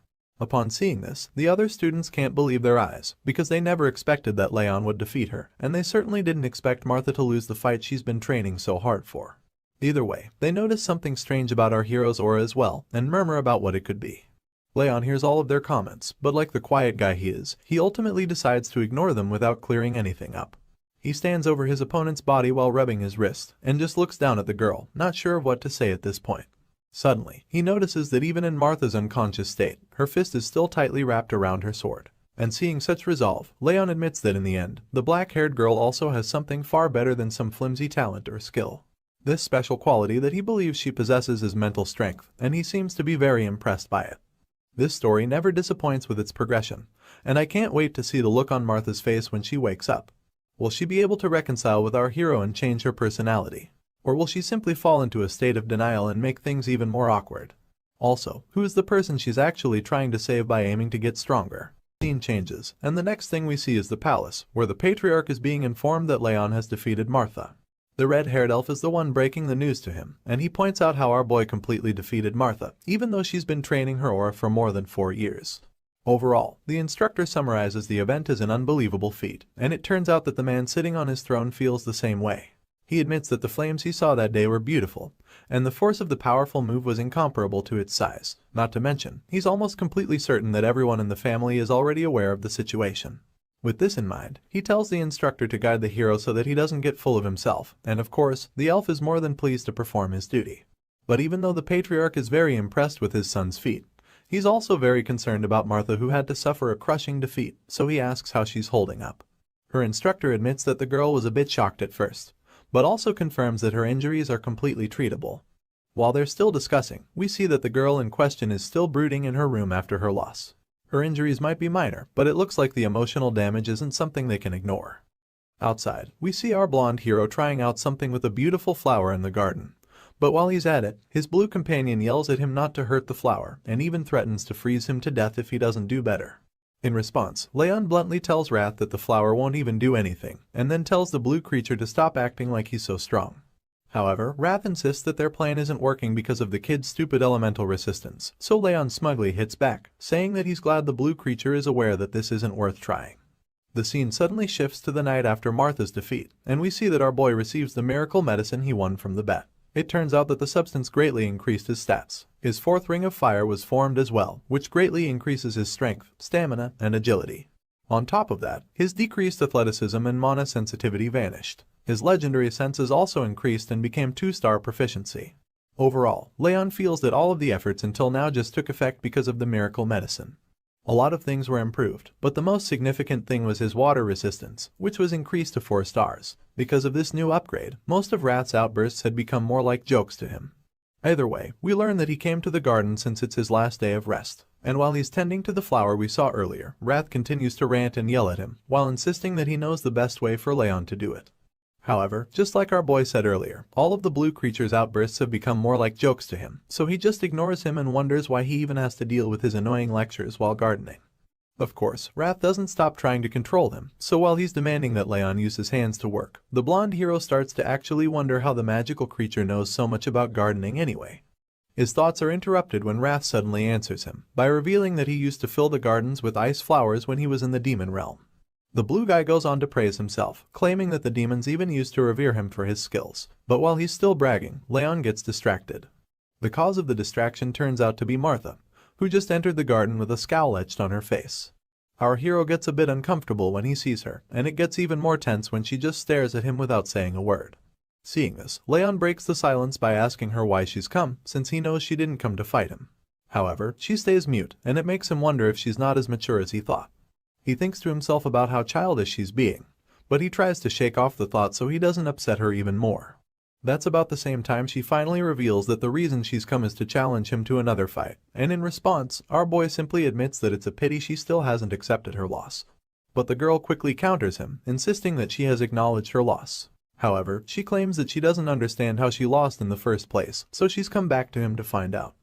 When she's done making her point, Raon asks her what he would get in return if he fights her, which takes the challenger off guard.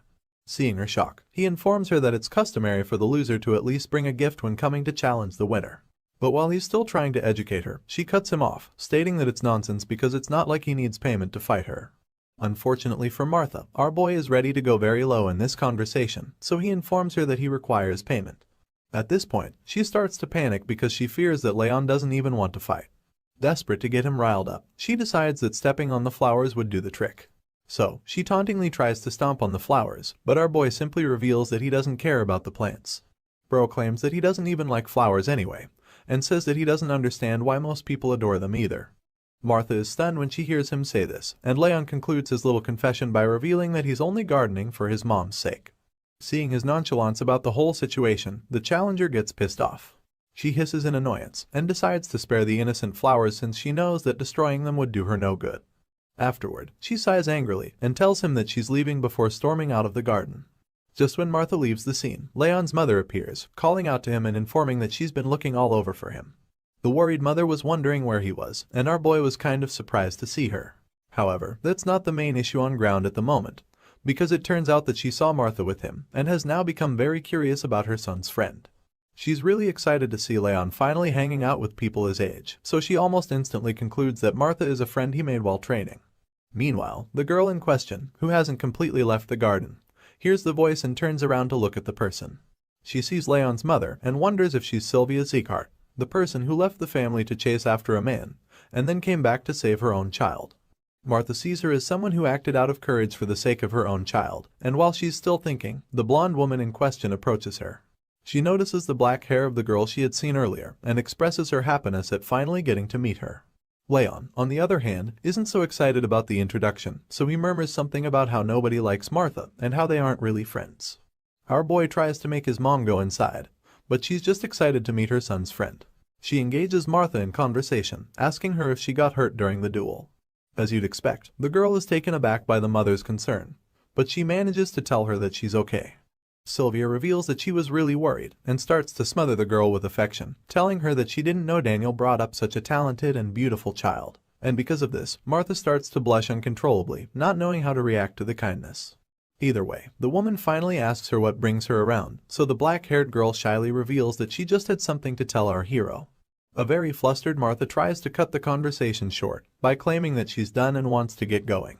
But Leon's mother suddenly insists that she stay over and have a meal with them. This offer shocks the girl to her bones, and while she's still in a daze, Sylvia takes her hand and insists that she can't let her son's friend leave on an empty stomach. Of course, Martha tries to protest, but all of efforts prove futile because the next thing we see is the two kids sitting at a table while Sylvia serves the food. Leon is utterly confused by his mother's politeness and a bit embarrassed by the way she talks about the food he likes. When Sylvia sits at the table, she tries to make small talk with Martha. She confirms that the girl is a year older than Leon and then asks her if she had faced any troubles during training. The girl claims that she's fine in that department, so the lady goes on to talk about how the meat might be a bit tougher than she's used to. As a result, she asks Martha to chew well so she doesn't get indigestion, and the moment the girl hears this, she literally sees her mother and Sylvia for a brief moment. The flashback of Martha's childhood with her mother is brief, but it hits really hard. She continues to eat in silence, and by the time she's done with the meal, she thanks Sylvia for having her. The kind lady reveals that she's glad Martha enjoyed the meal, and then she asks the girl to be nice to Leon going forward. Meanwhile, the son in question is standing a few meters away in utter confusion, because has no idea why the hell Martha is also acting so nice all of a sudden. It makes him wonder if she ate something bad, and Wrath, who's just as confused as him, suggests that it might be a possibility. Later, while walking home, Martha thinks about the meal and concludes that Leon must think she's crazy. However, Sylvia's eyes look just like her mother's, and it made it impossible for her to reject the offer. Martha thinks about how her hair color, face, and voice were all different, but despite that, she could really feel the warmth of her own mother from Sylvia. We suddenly learn that after Martha's real mother was kidnapped by the white blood cult, she was adopted by Daniel, and from that day, she vowed that she would never lose until she found her mother. Since then, she had done everything to keep that promise, but that was until she lost to Leon. Martha knows that the Siegharts adopted her for her talent, so she fears that she might get kicked out if she keeps losing. It seems that her father is a soft person, but the girl starts to wonder what would happen if it's all an act. If that's the case, then it would mean that she would lose all hope of finding her mother. This is why she is so hard on herself, because she thinks in her mind that she's never allowed to lose. When Martha gets home, she's met by a messenger who's been waiting for her, because he has a message for her from Daniel.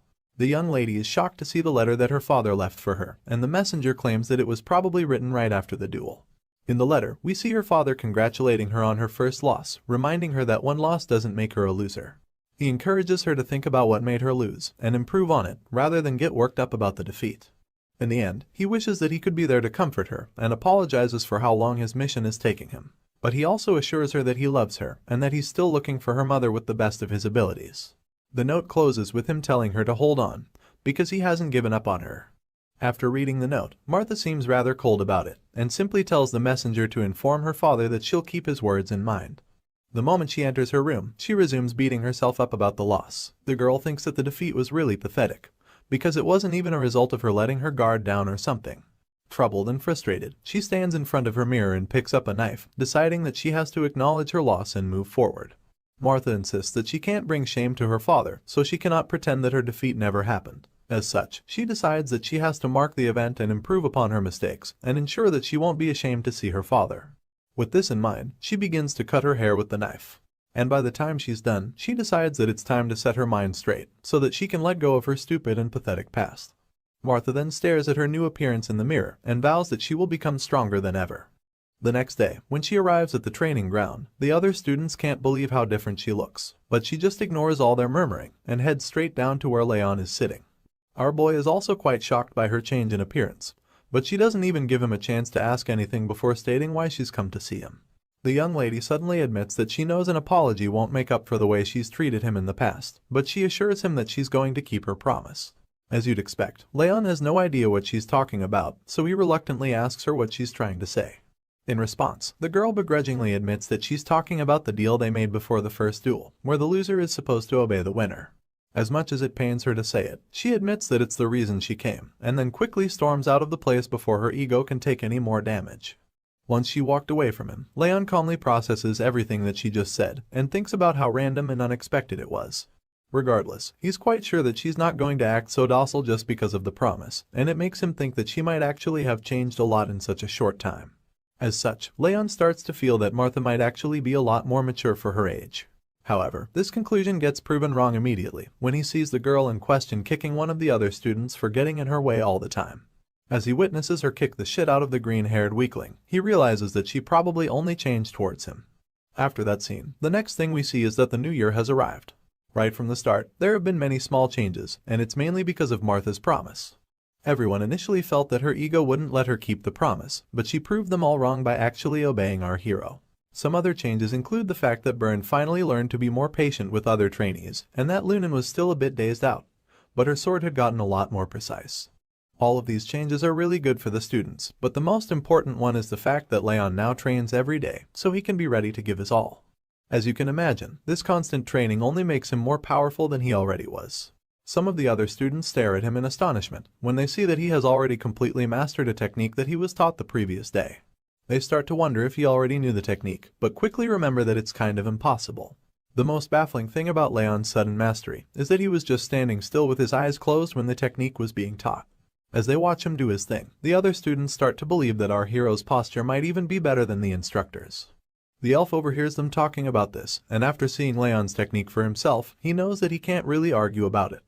The scene shifts, and we see him talking to the patriarch again on top of a cliff, claiming that his son is a real monster who defies all logic. At this point, the patriarch gets a little upset that the instructor keeps talking about Raon, but the red-haired elf laughs it off, replying that he shouldn't pretend like he's not also curious about the kid. Either way, his focus turns to the compound below when he notices that the employees around the main building seem a lot busier of late, so he asks if the patriarch is preparing anything special. That's when he finds out that there are people visiting soon, and when he asks who they are, he learns that envoys from the Orwen Patriarchdom are set to arrive in a few days. The Orwen happens to be one of the 6 Emperor's 5 demons, and they are also one of the few forces that are close to the Siegharts. These guys are basically a patriarchdom of knights who prioritize the importance of swords and martial arts over everything else. Hearing this, the instructor asks who the envoy representative is going to be, and the patriarch claims that they said it would be the 3rd prince. However, he has a strong feeling it would actually be Duke Tartan. A frown appears on his face to show that he doesn't like this Tartan dude very much, and even the elf admits that he's shocked to hear that the psycho really became a duke. He also comments that the 3rd prince must be the same age as Raon or Byrne, but the patriarch just plainly states that he doesn't know. He tells the instructor to ensure that the trainees are behaving, and the latter is shocked that their training halls will also be visited. That's when he's informed that the 3rd prince is coming with the patriarchdom's trainee knights, and as such, they'll want to watch the swordsman in training. So, the patriarch summarizes everything by telling the elf that they can't afford to embarrass themselves. But while he's saying all of this, the instructor is distracted by the thought of Orwen's 3rd prince being the same age as Raon and the other students. The patriarch sees the elf getting amused, and accuses him of scheming again, which the instructor doesn't even deny. Later, he rejoins his students and informs them of the new development, so they're equally shocked to hear that Orwen Knights will be coming at their training grounds. The instructor reminds them that the envoy is already on the way, and then informs them that the third prince would like to spar with them. As you can imagine, the trainees get nervous because of the sudden news, but the elf insists that he's always reminded them that a swordsman should be prepared at all times, even in their sleep. The nervous students recall that the visitors were supposed to go to the 6th training hall, so they wonder why they want to visit them now. In a flashback scene, we see that the elf was actually the one who went to invite the Orwen people to come see the 5th training hall. In the present, he pretends not to know what caused the sudden change, and encourages them to look at each other before inviting the visitors inside. As the blonde prince and his knights enter the training hall, the instructor welcomes them and introduces them as the Orwen Patriarchdom's prized knights in training. The blue-eyed prince greets the teacher and introduces himself as Grier de Orwen. Meanwhile, Raon observes the prince carefully and admits that he's certainly strong for his age, because even at first glance, he can tell that he's the strongest among the other knights in training. Just then, like every forward and overconfident teacher, the instructor calls out to Raon and asks him if he's also scared to duel with the prince. Of course, our boy thinks carefully about his answer so he doesn't end up embarrassing himself. In his mind, he admits that it would be nice to practice the footstep technique he just learned, as well as connect his sword skills, so after thinking deeply, he replies that he would like to train with the visitors. The elf immediately concludes that Raon spoke for the whole class, so he decides that both sides have agreed, and proceeds to tell his students that they need to pick 20 from their side. He asks each of his trainees to lock who they would like to duel against, and as if the pressure wasn't already enough, he informs them that he's bet his entire month's salary on them winning against the visitors. The students are horrified to hear this, especially since he tells them that he'll put them through hell if they lose. A while later, we see that Raon has helped the students to pick out the best 20 among themselves, and tells them to look closely at the opponent's hands. That's when the students realize that the Orwen Knights are shaking too. Our boy tells his team that even though the visitors have handsome armor and confident posture, they're still trainees like the rest of them, who can't help but get nervous about a duel. Raon continues his pep talk, assuring the students that the intensity of their training is in no way less than that of the 6 emperors or 5 demons. He pumps them up, reminding them that the blood and sweat they've shed training until this day has been worth it, and encouraging them to do their best and not get nervous. With high spirits and a lot more confidence, they acknowledge his words, so Raon decides that he'll be picking the order in which they go in. This blonde-haired mini-commander knows that the first fighter is an important factor in increasing the spirit of others, so he decides that it must be someone strong. With this in mind, he calls Martha and asks her if she can do it. But before he finishes talking, the girl starts walking to the arena, confidently assuring him that she'll end it quickly. Martha asks everyone to gather around the center to watch, and as she takes the stage, the other students are horrified to see the huge opponent she'll be going up against. They start to wonder if these knight trainees are even the same age as them, and fear that even Martha might not be able to win. The Orwen Knight in training introduces himself as Tars, and compliments her body for being so well trained, even though it's not fully matured. He then admits that he's looking forward to their duel. But while the other students worry about how the fight would go, Martha is so confident in her victory that she tells Tars to stop acting polite and just start the fight. Our girl is as feisty as ever, and it looks like she'll finally have a chance to redeem her character in this story. I've enjoyed her character development so far, and I'm now looking forward to seeing what the Orwen's third prince is going to be like. Will he end up being a stuck-up and prideful character, or will he actually have a positive attitude towards our hero? As the duel begins, the prince is shocked to see that Martha is overpowering Tars, who's actually the bigger and seemingly stronger knight in training. He watches the black-haired girl in awe as she attacks the Orwen Knight with a confident smile. Overall, the swordsmen of the 2nd training hall proved that they were definitely stronger, and they lived up to the Sieghart name because they were clearly on par with the kingdom's knights in terms of skill. On the other hand, the trainees from the 6th training hall turned out to be rather disappointing with their skills. Even though they were well trained, they were still inferior in skill compared to the Robert family's knights in training. However, the prince couldn't help but admit that the 6th training hall is still where the most talented trainees were, especially after seeing Martha's brave and epic display of incredible swordsmanship. From a distance, we see the Orwen Kingdom's duke speaking with the red-haired instructor. He asks Lemmer if this is the reason he came out of nowhere to suggest a visit to the 5th training hall. In response, the elf claims that it's a rare opportunity to be able to duel against one of the 6 emperor's knights in training, and then reveals that he suggested the matchup because he thought it would teach his students a lesson. The visitor is surprised to hear this statement, and admits that he can't believe those words just came from the person who used to be called the Brilliant Sword. Hearing this, Lemmer just teases him, asking if he should act the way he used to back in the old days. He even suggests that they make a bet, at which the Duke confirms that the elf's betting tendencies are still very much a part of him. Interested in the offer, he asks the elf what the terms of the bet are, so he responds, saying that they should have 20 duels in total, and then reward the winner. Lemmer believes that it would be a lot more fun if they wagered on the duels instead of just watching the matches, but the guard captain finds his suggestions overly confident. He reminds the Duke that his knights were given training in Orwyn, so he asks him if he's really sure that his trainees in the training hall can beat them. This question just causes Lemmer to burst into laughter, before telling the visitor that he has way too much faith in his trainees. The elf admits that he too has great faith in his students, implying that he's very sure they can defeat the visitors. The scene shifts back to the fight, where we catch up with Martha, who's still giving Tars a horrible time in their matchup. She lands a powerful sword slash which he manages to block, but the impact is so great that it pushes his feet into the wooden floor. Immediately in the next second, the force of her attack shatters his sword, and as a wave of horror washes over his face, he starts to ask himself how the girl could be so strong. The guy is sweating at this point, because of how terrified he is, but Martha doesn't even care that he's now defenseless. She just follows up with another powerful hit to the gut, which should ordinarily be enough for Tars to start coughing out blood. Even though he's wearing metal armor, the hit is still so strong that it forces him to his knees. As such, Martha is announced as the winner of the honestly one-sided duel. Our boy watches the whole thing feeling dazed, and admits that he thought she would be softer in her swordsmanship after fighting against him. He's completely taken aback by the fact that she has even increased her speed and power instead. After the massive win, Martha sheathes her sword, and with a smug look on her face, she asks her defeated opponent why he would depend on his strength so much when he didn't even put everything into his first attack. This dark-haired girl with no chills even calls him an idiot for making that costly mistake against her. Seeing her confidence and increased strength, Raon admits that he finds it pretty amusing. But Wrath instantly chimes in claiming that there's nothing amusing about watching these little ants fight. The grumpy blue creature claims that all the duels are even boring to him. But our blonde hero just responds, reminding him that not all ants are young. Wrath just scoffs when he hears this, and begins to brag about his exploits back when he was in the demon realm. He claims that back then it was more entertaining to him when he pitched younger demons to fight against each other. However, before he can finish bragging, Raon just smashed him back into vanishing. Our boy is having fun, so he just wants the blue guy to shut it for now. Not long after that, we see that it's time for the next duel between the trainees and the visitors from the Orwyn Kingdom. It's the 18th match, and this time, it's between Lunan and another knight in training, named Idalia. Once the announcement is made, Raon prompts Lunan to step forward for her fight, and the white-haired lady timidly walks her way into the arena. Standing face to face with her opponent, we see that the redhead appears to be a lot more confident in the fight. Idalia sees Lunan coming to meet her, and tells her that she doesn't like the spaced-out look in her eyes. Apparently, it annoys her, so her confident demeanor quickly changes into an angry mood as she activates her powers. Huge flames appear all around the redhead, and when Lunan sees this, she quickly retorts that she doesn't like fire either, especially since she has the power of ice. The white-haired knight in training grips her sword tightly, and activates her own power as well, which causes cold icy chills to fill the air and surround her. Even though it doesn't show on her face, Lunan immediately assumes a more confident stance in preparation for the duel. And the next thing we see is the two girls clashing swords.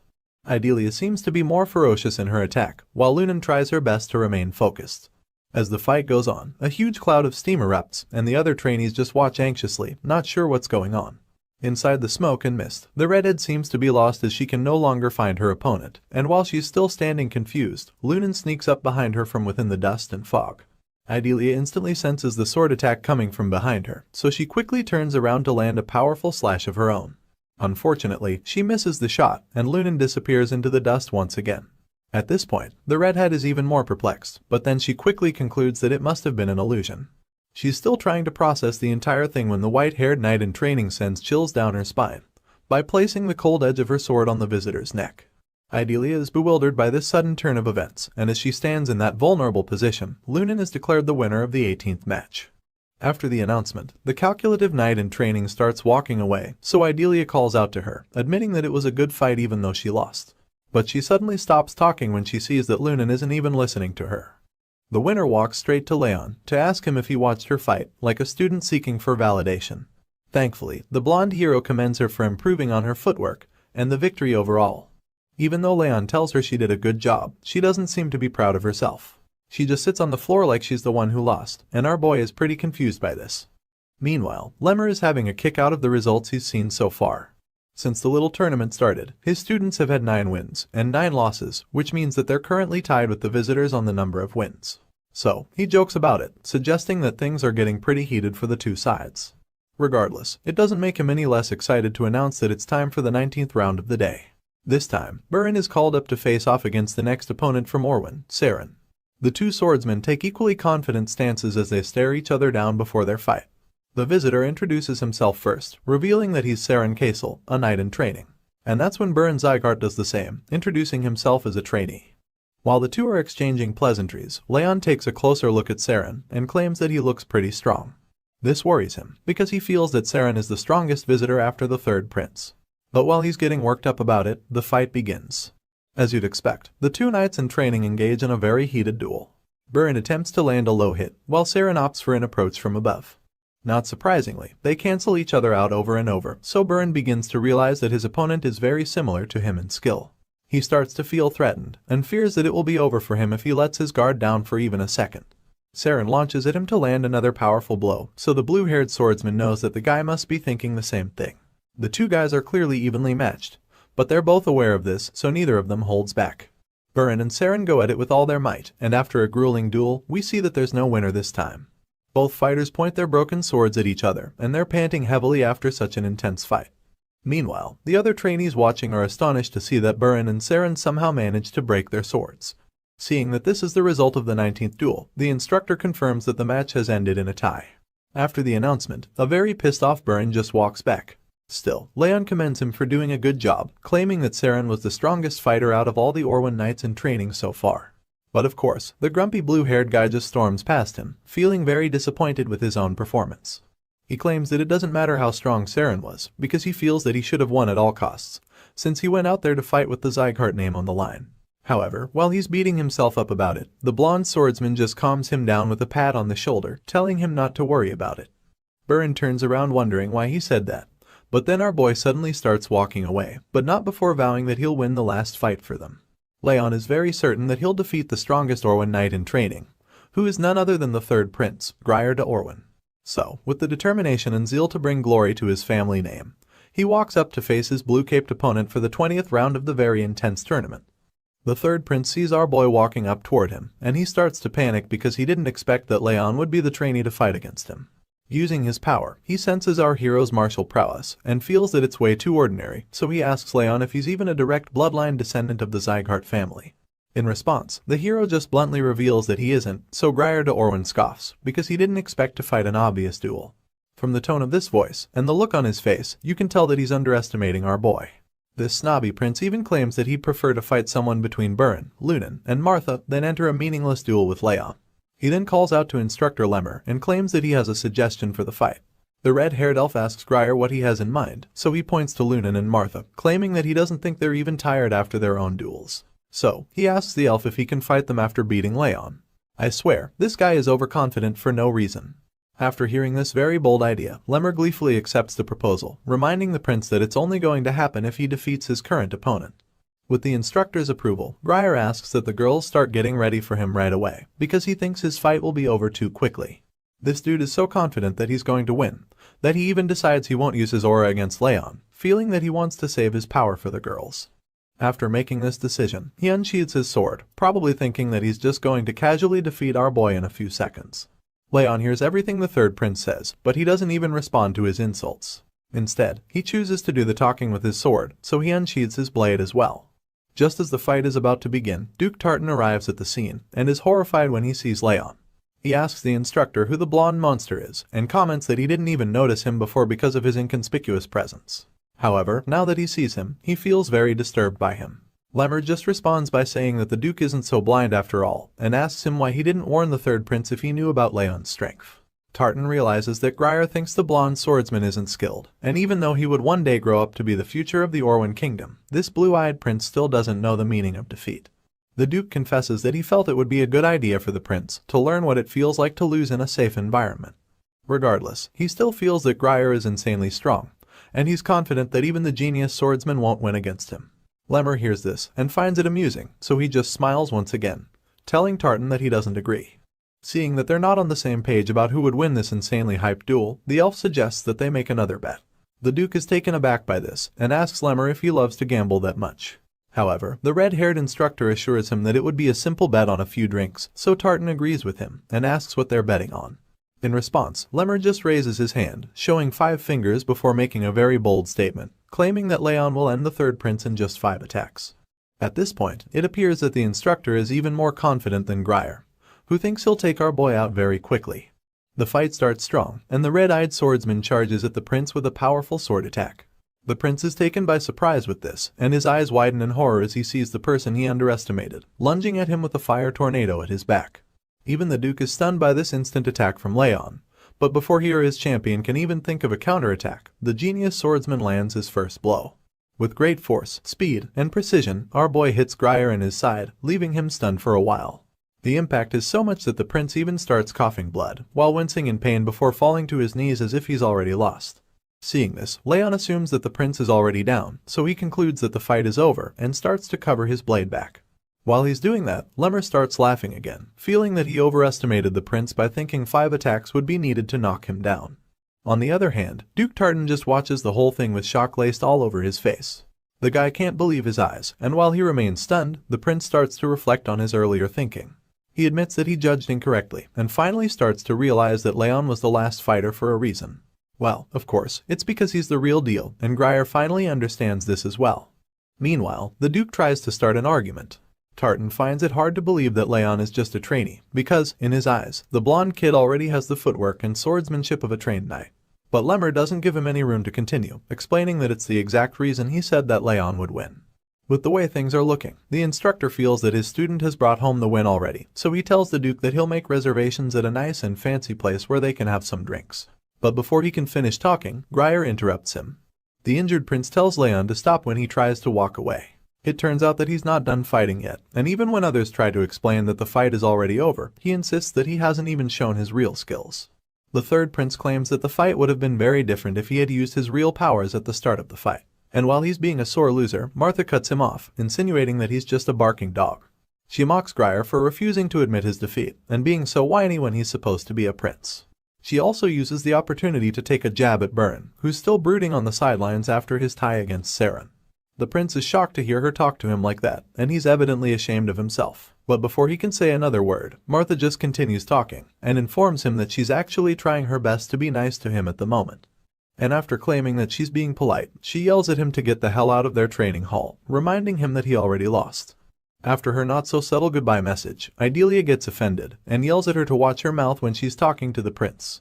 As you'd expect, Martha can't be less threatened by the redhead, so she just informs her that even though Grier is from the royal family, she's also a direct descendant of Sieghart. As such, she feels that she doesn't have any reason to be polite to the crybaby prince. Seeing that the atmosphere is getting quite heated, Lemmer decides to intervene. He tells the students that they've all said enough, and suggests that they hear what Raon has to say about the matter, since he's the one that will be fighting in the rematch after all. The elf informs Raon that he can choose what he wants to do, so the young swordsman recalls that bets were placed on the fights. He also confirms that all the duels are over, which means that there is no reason to fight anymore. However, the third prince suddenly acknowledges that he lost. He admits that he didn't properly judge Raon's strength, and reveals that he underestimated him completely before the fight even started. Grier goes on to say that he feels very embarrassed, and that he's so ashamed that he can't raise his chin. As such, he gets on his knee and drops his sword on the ground to beg our hero for one more fight, claiming that he would regret it forever if he leaves with such an embarrassing defeat. The prince then gets on his feet and bows to Raon, pleading with him for a rematch. Seeing this, the blonde swordsman is taken aback, because he didn't expect the boastful prince to even apologize or even put down his sword. He initially felt that Grier was just an arrogant brat, but now that he's seen the guy put his pride aside, he changes his mind and agrees to one last fight between them. The prince assures him that it will indeed be the last one, and as Raon pulls out his sword for the second time, Grier reveals a gold pendant around his neck that has his family's crest imprinted on it. Feeling remorseful, he admits that he lost the first time because he was too arrogant to even recognize his opponent's strength. All of a sudden, he rips the necklace off his body and vows that he'll give his all in this second fight. The moment he does this, a powerful surge of energy surrounds his body, and he literally starts glowing with blue sparks of lightning. Our boy is stunned when he sees the insanely powerful aura coming off the prince's body, and Martha is just as shocked. At last, the prince was showing his true strength. The power seems so overwhelming that Tartan tries to discourage Grier from using the technique, but the prince just cuts him off, insisting that this isn't the time to be hiding his powers. Feeling very confident and driven for the rematch, he unsheathes his sword and makes it very clear to everyone that he wants to fight our hero with everything he's got. While Grier is charging himself up for what he believes will be an epic fight, Wrath reappears to our boy and calls the prince a stupid idiot. Not surprisingly, Raon was also hiding his real powers the first time, but it seems that the prince doesn't know that. Our genius swordsman calmly assures his blue companion that he can beat Grier this time too, but Wrath points out that the opponent has a lot more aura, and is also stronger than Raon this time around. Still, feeling confident that he can take the prince out 2 times in a row, Raon asks Wrath if he's willing to make a bet on it, and of course, the hot-headed blue creature accepts the deal. With the both of them on the same page, a blue window appears, revealing the terms of their little wager. Wrath bets that if Raon can win against the third prince of the Orwan Kingdom, then all of his stats will be increased by 4 points. On the other hand, if our boy fails to defeat Grier, rage emotion will increase by a whopping 10 points, which means the blue fellow will have a lot more power in Raon's body. The genius swordsman accepts the conditions, and takes a very strong battle stance to activate his aura, waiting for the prince to make his first move. Seeing this, Grier, who already has a point to prove, reveals that he'll start first. So without even wasting another second, he charges at the hero with his powerful aura engulfing him and his sword. The prince leaps into the air to land a powerful attack from above. But as you'd expect, Raon is up to the task, so he delivers a counterattack immediately. The two fighters clash swords in a heated aura-infused duel, which causes a huge blast that leaves everyone watching completely astonished. Inside the fight, Grier starts to panic, because even though he's giving everything he's got, Raon doesn't even seem to be affected by it. This makes him wonder if the red-eyed swordsman should even be called a genius, because he feels he's more like a monster. Desperate to win this rematch, the third prince decides to finally use all of the power he's been keeping aside. His sword starts to glow even brighter this time, and when Raon sees this, he concludes that Grier must be using the Pier's sword technique, which is only passed down to the successors of the Orwan Kingdom. Looking at the opponent's energy, it's easy to guess that he's planning to end the duel in a single strike. So of course, our hero braces himself and tells Grier to come at him with everything he's got, while also taking a stance to counter the attack. The prince sees that Raon knows what he's planning to do, so he reveals that he's putting everything on the line with his next move, and then tells the genius swordsman that he should get ready for impact. Looks like an epic clash is about to go down. The prince's aura surged, and Raon's eyes widened as he identified the unmistakable signature of the parry sword technique, a legendary art unique to the most elite warriors of the Orwan Kingdom. With this, it became evident that the prince was preparing to unleash a decisive, all-out assault. Raon's hand closed around the hilt of his sword, his mind racing with the intricate patterns and deadly precision of the third prince's signature techniques, etched indelibly in his memory.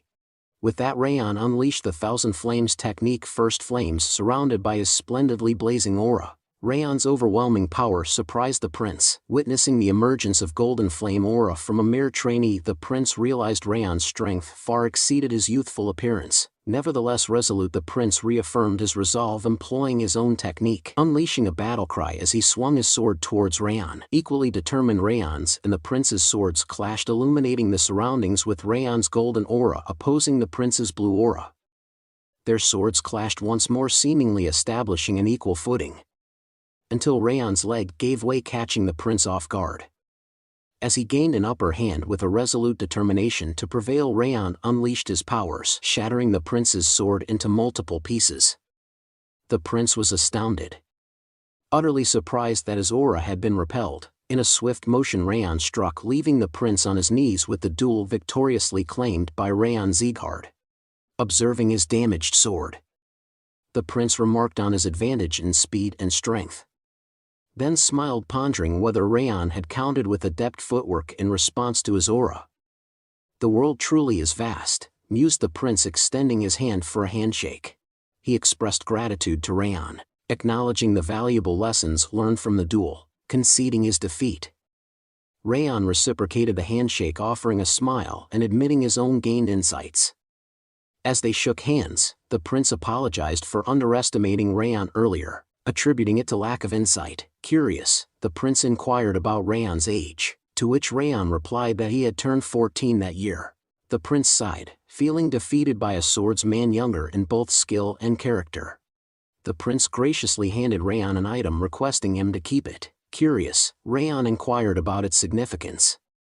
The prince explained it was a token, a sign that Orwan's third prince Grier de Orwan was willing to extend any favor Raon might require. Astonished, Raon questioned why such a valuable gift was offered. The prince, defeated in their duel, admitted Raon's influence had cleared his mind. Offering a sense of enlightenment, he considered his loss fortunate, believing Raon to be the ideal victor. As he departed, he expressed certainty in their future reunion, hoping Raon would still surpass him by then. Finding the challenge of catching up enjoyable, the prince then conversed with Lemur, acknowledging their loss in the bet.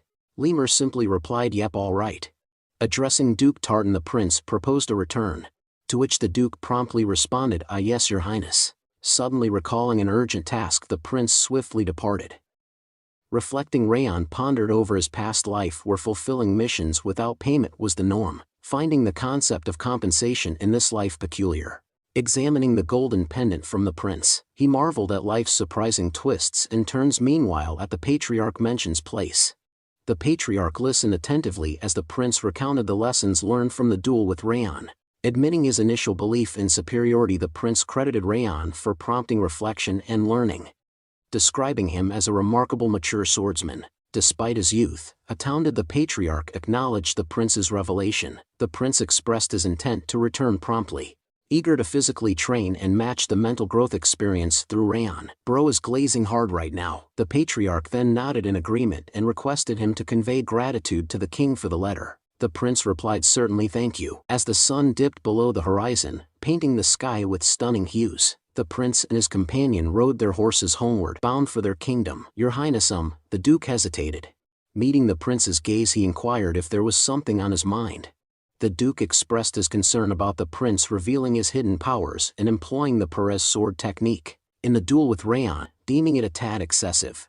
Stressing the importance of concealing his abilities, the prince chuckled in agreement, acknowledging that he might have gone a bit too far. He defended presenting Raon with the plaque, highlighting Raon Sieghart's goodwill despite being underestimated, which warranted an appropriate response. Additionally, Raon shared a technique that could be a secret. The prince argued, "That's true," but the duke began only to be interrupted by the prince, who asserted that the plaque was an investment. Perplexed, the duke sought clarification. The prince elucidated, foreseeing Raon's exceptional skills and mental prowess at his young age, foreseeing a promising future despite his indirect lineage. He questioned the duke if he didn't believe it would be advantageous to establish a connection with someone like Raon. Impressed, the duke commended the prince for his farsightedness, to which the prince jokingly remarked that such farsight was expected, having grown up in the royal family, otherwise he might as well perish. The prince's expression remained calm, but his mind was racing. "I wonder," he thought to himself, "just how much stronger Raon will become by the time we meet again." Returning to the patriarch, his butler remarks on the patriarch's potential pleasure at his grandson's acknowledgement by a prince from another kingdom. The patriarch, bewildered, inquires about the butler's reference. Noticing the absence of warmth in the patriarch's demeanor,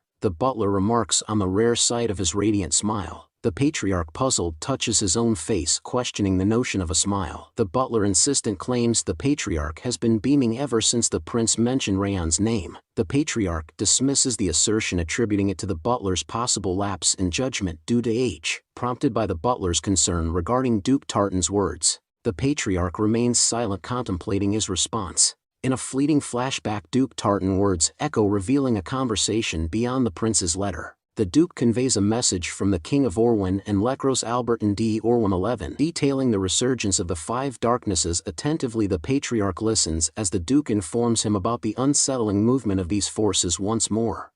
The following day, Lima commends the trainees for their performance against the Orwin Kingdom's trainees, stating they seem adequately prepared.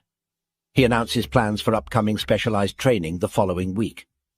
Confused, the trainees inquire about this special training. Nervously, Green Boy questions Lima about the nature of this special session. Lima hints that it might not quite fit the term training. Rather, it's gearing up for an actual battle, warning them to brace for witnessing real bloodshed. Lima divulges details about a group of mountain bandits, the Snow Tiger Claw, residing a bit south of the Sieghart territory. These bandits, partially affiliated with the North and South Alliance, previously earned their livelihood by charging passage fees along a mountain road. However, their recent activities have taken a darker turn, involving theft from merchants and even fatalities. The trainees speculate if their mission involves eliminating these bandits. Lima admits it was the initial plan. When asked why he used past tense, a trainee hints that circumstances might have changed and entertains the idea of ambushing the bandits instead. "We can't," Lima replied somberly. He revealed a harrowing incident where the mountain bandits had ambushed a village to the south of the mountains, mercilessly slaughtering all the villagers and setting the place ablaze before fleeing. The trainees were visibly shaken by this revelation. Lima clarified that this was precisely why their mission now involved tracking down and eradicating these bandits.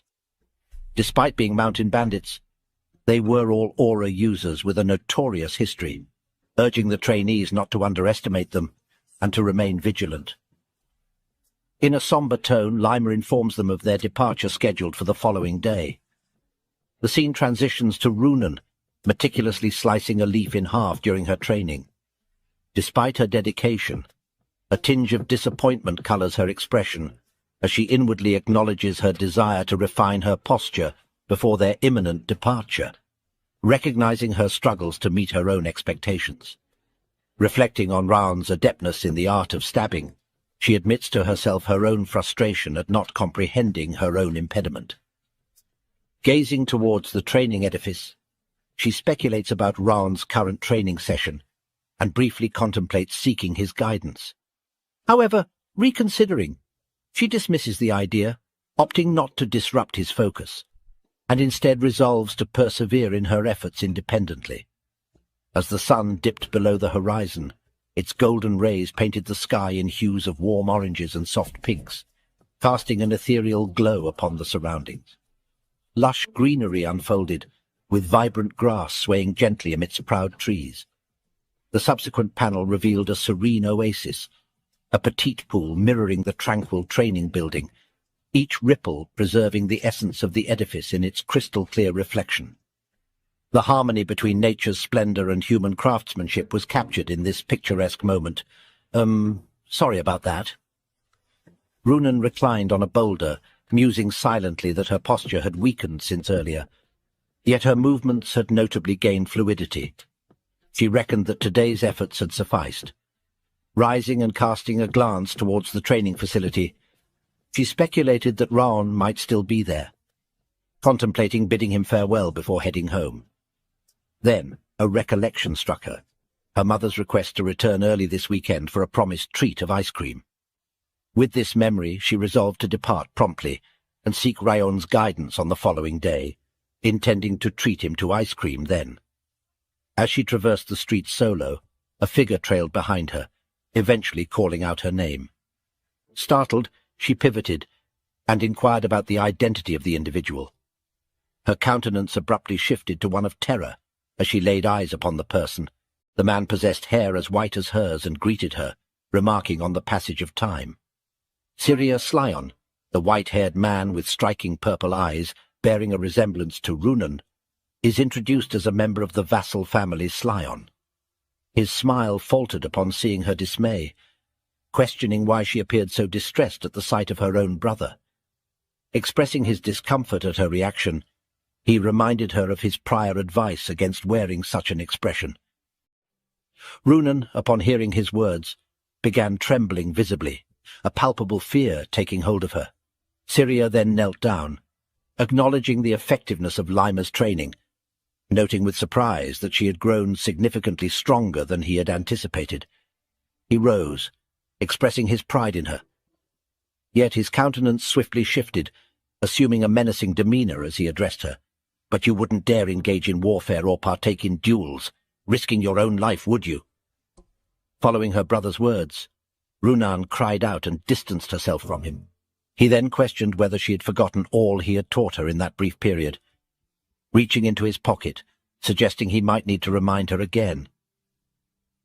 Inquiring about the name of her former squirrel, he speculated if it might be Ruby. Syria, cradling a slumbering squirrel, witnessed as he continued with a smile, expressing certainty that she would now recollect how Ruby had met her end, and what would transpire if she disobeyed him. Despite Runan's cries to halt and wait, her brother proceeded, squeezing the squirrel in his grasp until it met a gruesome fate, blood splattering in all directions. Runan's eyes widened in astonishment. She was transported back to a haunting memory of discovering two lifeless squirrels on the ground and attempting to bury them, only to have her brother intervene and crush them. The recollection of that trauma caused Runan to collapse to her knees, unleashing a scream of terror. Her brother, wearing a smile, drew close, whispering, "Runan, you belong to me," emphasizing that until a certain appointed time, she must refrain from engaging in anything arduous or hazardous. He instructed her to merely stay alive and await his further directions. Abruptly, an assault targeted Syria, resulting in a massive explosion narrowly evaded by him. Shaking with fear, Runan found herself facing Raon, who had appeared before her and her brother. With a serious and intimidating demeanor, Raon demanded, "Who are you?" Raon stood his ground, demanding the man to reveal his identity. Syria grinned and retorted that proper introductions should come before seeking someone's name, especially after his sudden intrusion. Raon pointed out that Syria was the one blocking the path in such a narrow alley, and asked with a threatening tone if he was a thief or a robber. Syria acknowledged how Raon might interpret the situation, but clarified he wasn't a robber. In fact, he was Runan's older brother. Glancing quickly at Runan, Raon noticed her trembling in terror, wide-eyed and holding her head. Turning back to Syria, Raon questioned if he truly was her older brother, because she looked terrified. Syria, lifting his hand, admitted he might have taken the prank too far, expressing joy at seeing Runan after a long time. Raon questioned if Syria considered squeezing a squirrel to death in front of Runan a prank.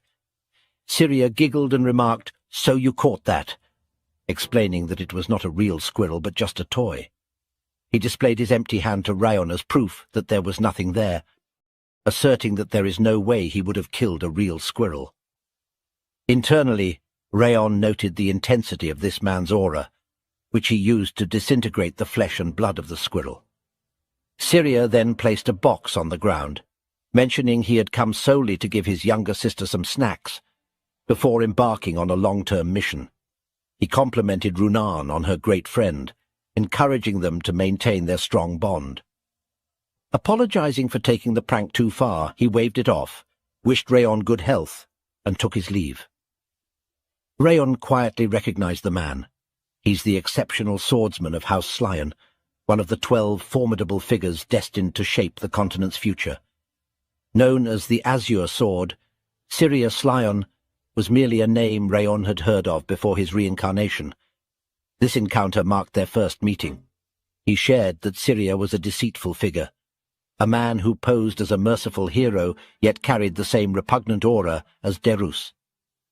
Raon extended his hand to escort Runan, suggesting they depart together.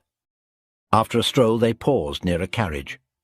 Runan expressed her gratitude as she boarded, bidding farewell. Raon reassured her, urging her to sleep early since they were departing the next day. He lingered, watching the carriage vanish into the distance.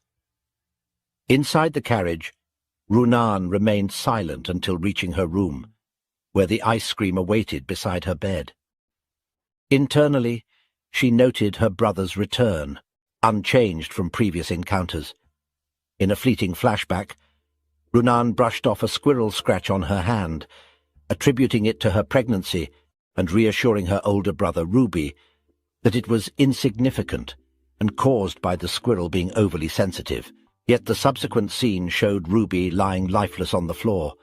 With a chilling demeanor, Syria asserted ownership over her, emphasizing that she must remain unharmed indefinitely, her only role being to breathe. He warned her that disclosing the incident to their parents would result in their demise. He also mentioned he doesn't need the house, threatening to wreck everything if she spills the beans, even going so far as to harm everyone except her. As she grew older, she figured speaking up might lead to someone getting hurt, so she chose to stay silent. Everything seemed fine as long as she kept her mouth shut. She believed she was the sole loner, the only one in pain, until she found solace in House Sieghart. She discovered his kindness, the effort he put in, and the suffering he endured. Seeing how he transformed perceptions through hard work, she hoped to change herself too, but it seems impossible. Back in the present, she sat on her bed crying, whispering, "It's all right, as long as..." She endures. The following day, Lima explained they were in the southernmost area of Sieghart's domain, the Yartan village. He informed the kids they'd be staying there for the night, acknowledging their successful traversal through the dimensional door. Recognizing their likely exhaustion, he advised them to rest well, as it was their last chance to relax before the mission. A local welcomed the Sieghart swordsman and offered to guide them to their rooms. Lima thanked him graciously for his hospitality. Inside his room, Raon was burning firewood and expressed gratitude to Roth, who was confused and asked him what he meant. Raon mentioned he wouldn't have caught on yesterday without the hint, and didn't realize Syria was concealing his presence.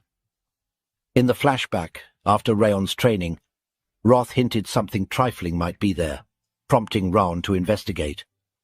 Now, Roth mentions he'd go to such lengths for the sake of the ice cream girl. Raon believes Syria won't return soon due to a long mission, but knows Runan will stay that way as long as he is her older brother. Unexpectedly, Roth proposes taking Raon's body to kill Syria. Raon reacts with a shocked "What?" in confusion. Roth explains he owes the girl for introducing him to ice cream and offers to return favor tenfold because the King of Revenge returns twice the favor and 10 times the revenge. "Surely you're joking." "I decline," Raon responded. Despite this, Roth insisted he was serious. Raon reiterated that even if Roth's words held truth, he wouldn't comply. He emphasized that Syria's actions had deeply scarred Runan, and even if Syria were eliminated, it wouldn't alleviate her suffering. Raon expresses that Runan, in both his past and present life, is the first child who has shown care towards him. He firmly declares that he'd kill anyone responsible if something were to happen to her. 2 days after departing Sieghart's domain, they reached a village ravaged by the bandits called the Snow Tigers. The children quivered at the sight of charred bodies, voicing questions like, "What's happened here?" and "Why would someone do such a cruel thing?" Baron, beside a burnt corpse, found words to convey the sheer brutality. Raon surmised internally that they must have been decapitated before being burned, glancing at Martha, who appeared unperturbed by the grisly scene. He presumed she might have encountered numerous corpses before or taken lives herself. Suddenly, Raon scanned the area, abruptly stopping and anxiously wondering about Runan's whereabouts. Runan is seen next to a corpse, and on the next scene the young girl stood frozen, her eyes locked on the horrific scene before a burned corpse, an image that seared into her mind, inducing a heart-wrenching surge of terror, revulsion, and an overwhelming sense of disbelief that can shatter any person's innocence in an instant. Lima addressed the children, explaining that the distressing scene before them was the work of the Snow Tiger bandits. He urged them to etch this memory into their minds, advising them to stay vigilant when encountering such situations. Holding an object he referred to as an inaudible whistle, he clarified that it wouldn't emit an audible sound, but would be detectable by trained individuals. In case of danger, they were to use it, signaling the supervising instructors for immediate action. He cautioned them about the bandits' ruthless swords, suggesting that before resorting to the whistle, they should attempt self-defense, even considering not to hesitate beheading them if they get the chance. With resounding agreement from the trainees, Runan, however, stood silently. She couldn't kill even an insect, let alone a human. Lima then organized them into groups led by the top trainees, assigning Martha to Group A and Baron to Group B, each composed of 4 members. Gripping her sword, Runan recalled her brother's words, reminding her that she belongs to him and to avoid perilous situations. She just needs to keep breathing until the day he needs her. He also mentioned that he'd kill everything that injures her. Suddenly, Runan snapped back to reality as Raon called her name, urging her to join him. Runan appeared downcast and hesitant at first, but eventually agreed. They both positioned themselves in front of a stunning colossal mountain. Raon quietly pondered if the peak they glimpsed belonged to Rutan Mountain. The elevated vantage point would offer a clear view below, plus it'd be easier to escape or take cover if things turned dicey. It seemed like the perfect spot for bandits to lurk, but Raon suspected they wouldn't choose the obvious location, knowing they were being pursued. Since it's the perfect place, they won't be in the mountain. He reasoned they must have accounted for that and likely settled on the hill yonder. It appeared exposed from outside but might hide another area within. He reasoned that the bandits wouldn't opt for the obvious hiding spot, knowing they were being pursued. They must have anticipated that their pursuers would expect them to choose the mountain, so the visible hill seemed like their sole option from the outside. But there might be an interior area hidden from view. With that conclusion, Raon called to Runan saying, "Let's go." He suggested they investigate that hill while leaving the forest to the other teams. Runan simply responded with an "okay." As Runan moved ahead, Raon glanced at her with a somber expression. Wrath then appeared and remarked on Raon's evident concern for her, questioning why he wouldn't speak up. Raon admitted he wasn't sure what to tell her. Moreover, it was a family matter. He added that since he didn't even understand his emotions toward his mother Sylvia, he felt incapable of offering any advice on family matters. However, he's well aware of Syria's actions towards Runan. He silently acknowledges that he should find an opportunity to address the issue, although it might prove challenging to do so. While heading toward their destination, Raon notes internally that, as per his expectations, there exists a concealed forest within the hill, unseen from the outside. It's notably deep and appears to mask human tracks, making them difficult to locate. Yet such concealment tactics may work against inexperienced individuals, but they won't hinder Raon. He reflects that becoming the best assassin doesn't solely involve eliminating targets. It encompasses observation, analysis, and information gathering. While these strategies might fool an average pursuer, they're futile against Raon, because he was the best assassin in his previous life. Proceeding, Raon informs Runan that he suspects the Snow Tiger's hideout is nearby. He instructs her to follow silently, even regulating her breath. She complies, and they cautiously explore, seeking potential clues. Suddenly Raon spots traps on the ground, which he expected to be the only notable defenses aside from the entrance. Evidently the bandits assumed no one would venture this far, given the numerous traces left behind. Hiding behind a tree and observing the bandits, he remarks that they've underestimated their potential intruders. Among them, he notices a tied-up child, pondering if the boy is a hostage. Despite the robust bodies of the guards, Raon senses no aura from them, recognizing them as low-ranking warriors. Raon assessed the robust man near the hostage, presuming his proficiency with a sword, and speculated that the bulk of the bandits must be gathered inside, as they wouldn't likely leave their only hostage at a basic outpost. He gauged the potential numbers of bandits to be possibly dozens, contemplating whether to signal a retreat and regroup with the main force before attacking. However, seeing the dire condition of the hostage, at risk of freezing to death, he doubted the boy's survival until reinforcements arrived. Since they hadn't been detected yet, the optimal move was to rescue the hostage discreetly and deal with the bandits silently. As Raon prepared to act, he noticed Runan looking frightened and tense. He swiftly called her attention, reassuring her that they could save the boy together, soliciting her assistance. He instructed her to block the sound upon his signal, assuring her he'd handle the rest. "Can you do that?" he asked, to which she hesitantly replied she would try. One of the guards, feeling drowsy, mentioned his sleepiness to the man beside him, questioning how much longer they had to remain stationed there. Abruptly halting mid-sentence, their attention shifted as they spotted Runan approaching. Inquiring about her identity, they received no response. Instead, Runan unleashed her aura to block the sound waves. Astonished, one of the men suddenly realized their voices weren't carrying.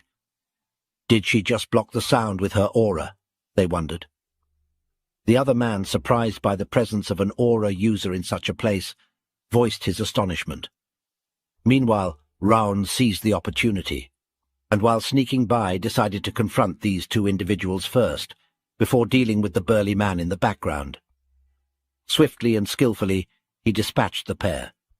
Suddenly, one of the men's heads flew past Runan, triggering a traumatic memory of her pet squirrel's death from her childhood. Witnessing this, her eyes widened, and the trauma overwhelmed her, causing her to collapse, clutching her head and screaming. Although Raon found no pleasure in this situation, he noted that the mana barrier was broken, wondering if her trauma resurfaced due to these events. Terrified with heavy breathing, Runan's distress escalated, leading Raon to realize that the bandits might discover them if this continued. As Runan faced imminent danger from the bandit's sword, Raon, with a look of fear on his face, took swift action. He managed to overpower the bandits, saving Runan just in the nick of time. Pointing his sword at the bandit's neck, Raon warned him to stay quiet or face immediate consequences. Raon laid out the rules: answer questions or lose a bone each time he refused. Glancing back, Raon noticed Runan still trembling, but acknowledged her quick thinking in putting up a mana barrier, which saved them. Raon began the interrogation, asking if the man was part of the Snow Tiger Claw, to which he reluctantly admitted. Further questioning revealed there were 39 of them in the forest, and one more hostage. Raon, realizing the significance, pressed on about the hostages, and the man confirmed one more was inside. A kid who had been a previous hostage disclosed that the captive was his younger sister, pleading with Raon to save her. Runan reassured the worried kid that they would save his sister, encouraging him not to worry. However, Raon, ever pragmatic, advised Runan against making promises. Undeterred, Runan affirmed, "But we're going to." Raon, recognizing the determination, reminded her that while they could handle the bandits, securing support was crucial for a safe hostage rescue. He figured out there were 36 bandits, plus the leader of the Snow Tiger Claw, making it potentially risky. Runan then asked if she should blow the whistle, and Raon agreed, thinking it was a good idea. So Runan blew on the whistle with all her might. Raon, standing right next to her, couldn't hear any noise from the whistle, realizing Lima must have had a reason for giving them that particular whistle. Suddenly, in an angry tone, someone in the bandit crowd mentioned a silent whistle being used, urging everyone to get up because someone was onto them. Runan and Raon were shocked. Raon, in particular, was confused and taken aback that someone had sharp enough senses to detect the whistle, which even he couldn't hear. Hiding behind a tree, Runan and the kid, Raon, positioned himself with a sword at the bandit's neck as the rest of the bandits faced them. The leader, an elderly man with white hair and an X scar on his cheek, casually remarked about a young kid like him causing scene by coming all the way here. With a nonchalant expression, he inquired about who he had called with the whistle. Raon, keeping the sword at the man's neck, brushed off the question, stating it's none of his business and proposing a hostage trade. "Trade hostages?" the man asks. Raon responds, telling him that if he hands over the child, he'll release the man too. Suddenly the old man bursts into laughter, stating he doesn't care whether the hostage Raon holds lives or dies. Continuing, the old man emphasizes that the hostage holds no value to him, unlike the child. Pointing his sword at the child's neck, he warns Raon that if he doesn't want to see the child's head roll, he should put down his sword immediately. The little girl looks sad and starts crying upon hearing the man's words. With a piercing stare, Raon acknowledges, saying, "I see." He instructs Runan to turn around and wait for his signal. After Runan complies, Raon swiftly slashes the throat of the man he held hostage, blood splattering everywhere. The bandits witnessing the scene scorn Raon. In a sudden motion, Raon throws his sword towards a bandit, catching him off guard as the sword pierces his chest. In a loud tone, Raon instructed Runan to create a frost fog using aura, and she swiftly followed his command. The frost fog enveloped the surroundings, leaving the bandits unable to see anything. Exploiting the confusion, Raon dashed past them, rescuing the unconscious little girl who had been the hostage. The bandits, realizing Raon had escaped with the child, cursed and vowed to find and kill him. Hiding somewhere safe, Raon observed the unconscious kids and mentioned to Runan that they might have passed out due to the cold. Unable to run away with them in that state and uncertain about the bandits' plans for the village, Raon decided they needed to eliminate the threat. Despite sustaining an injury to his hand, Raon insisted that Runan stay and protect the kids while he dealt with the bandits. With a concerned look, Runan informed Raon about his bleeding arm. Raon reassured her, insisting he's okay and expressing his intent to swiftly deal with the bandits before returning. As Raon prepared to depart, Runan grasped his sleeve, urging him not to go due to the danger of fighting while injured. She pointed out that the instructors would arrive soon, suggesting they wait for assistance. Raon met Runan's gaze, kneeling to her eye level, and empathetically acknowledged the frightening nature of the battlefield, understanding the shared experience between trainees like them and seasoned swordsmen. He inquired if she knew what was even more frightening, promptly responding, being paralyzed by fear and unable to take action. He states that the bandits have committed egregious and unforgivable acts. He's confident that among the deceased there are individuals who attempted to shield their village and others, who fought valiantly until the very end to safeguard their loved ones. Emphasizing their allegiance as Sieghart swordsmen, he asserts that they cannot overlook these deaths. Raon continued, emphasizing the importance of completing their mission to honor the sacrifices made and safeguard those who survived. Although uncertain about her brother's actions, he conveyed that the more frightened she becomes, the greater the influence of that man's shadow. He warned her that succumbing to fear would only deepen its hold, advising her to resist letting fear dictate her actions. With a final expression of words, he called her name, Runan Slyon, affirming that she alone has the power to protect herself and those she cherishes. From his pocket he took something and handed it to her, stating that the choices they make from this point forward are hers to decide. As he rose and headed towards the bandits' lair, he reassured her that she no longer needed to linger in the shadows. Runan remained silent, reflecting on his words and recalling his brother. Internally, she expressed a desire for change, wanting to break free from the constraints of the past. Determined to protect what mattered to her, she resolved to step out of the dark shadows and into the bright light. The scene revealed that Raon had given her a figurine of a squirrel, reminding her of her old pet squirrel Ruby, a gesture that meant a lot to her. Raon re-entered the bandits' lair, displaying ruthless efficiency by dispatching 3 of them with a single slash each. Amidst the chaos, the bandits, infuriated, cursed, urging each other to end the young threat. Despite their attempts, anyone who approached Raon met a swift demise. As Raon skillfully eliminated foes, the old man, baffled by their inability to stop a mere child, shouted in frustration. In a dramatic turn, someone leapt behind Raon, ready to strike. Alert and quick, Raon turned just in time to dodge the impending attack. The old man, now facing Raon, declared, "You're dead, you little brat," and lunged again. A cloud of dust enveloped the scene as the old man attacked, but to his astonishment, Raon had vanished from his original position. Bewildered, he muttered, What? Where did he just vanish to?" Unbeknownst to the old man, Raon had positioned himself behind, questioning the man's cowardly waiting tactics. Without hesitation, Raon effortlessly decapitated him, the old man's head soaring as blood scattered. The bandits, witnessing Raon's prowess, nervously dubbed him a monster, grappling with the mystery of how such strength could exist in someone so young, questioning if Raon was truly just a trainee.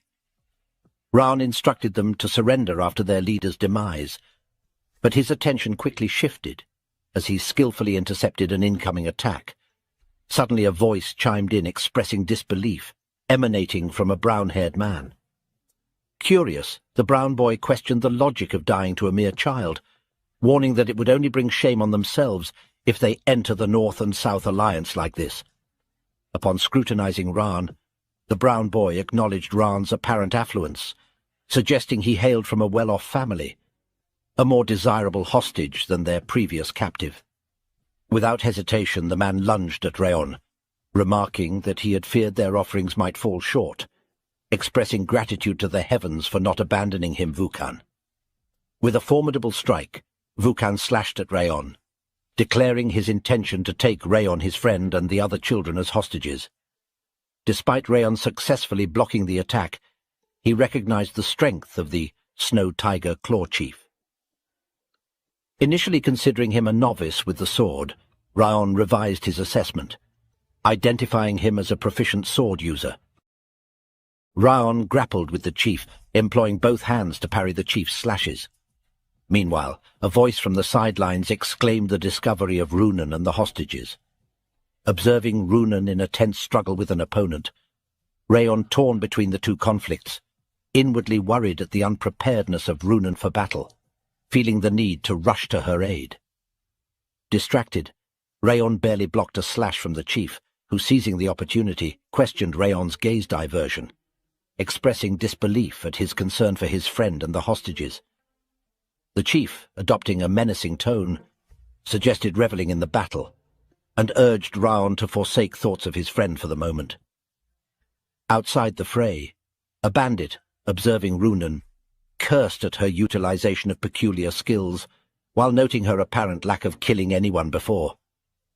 Approaching Runan, he demanded the release of the hostages, instead of engaging in fouling around. Surveying the children behind her, Runan resolved to protect them at all costs. Gripping her blade tightly, she acknowledged the necessity of killing the enemy in front of her, thankful that the bandit posed no significant challenge. She wants to kill the man, motivating herself and recalling not to forget Raon's words.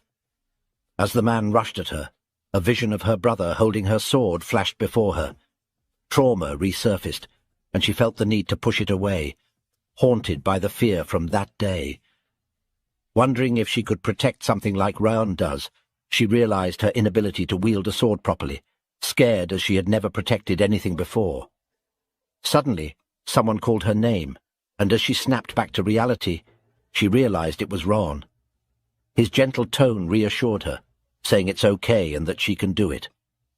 His words felt like a comforting message to her younger self, urging her not to worry and come along. Runan's eyes welled up. Now prepared for the fight, she silently acknowledged that she had to thank Raon for instilling courage in her. Her sword now surrounded by her cold aura, she faced the bandit about to strike, ready to retaliate. With a swift motion she slashed the man, inwardly expressing gratitude to Raon for helping her move forward and for believing in her.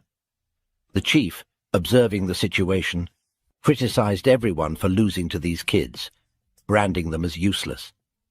However, Raon caught his attention, insisting they were not just little kids.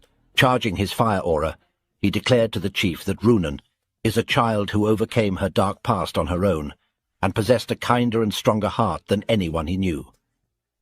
Flames growing, Raon portrayed her as a swordsman who had overcome trials. Employing his powers, he executed the 1,000 Flames technique, first flames, flower fall, swiftly slashing and defeating the chief.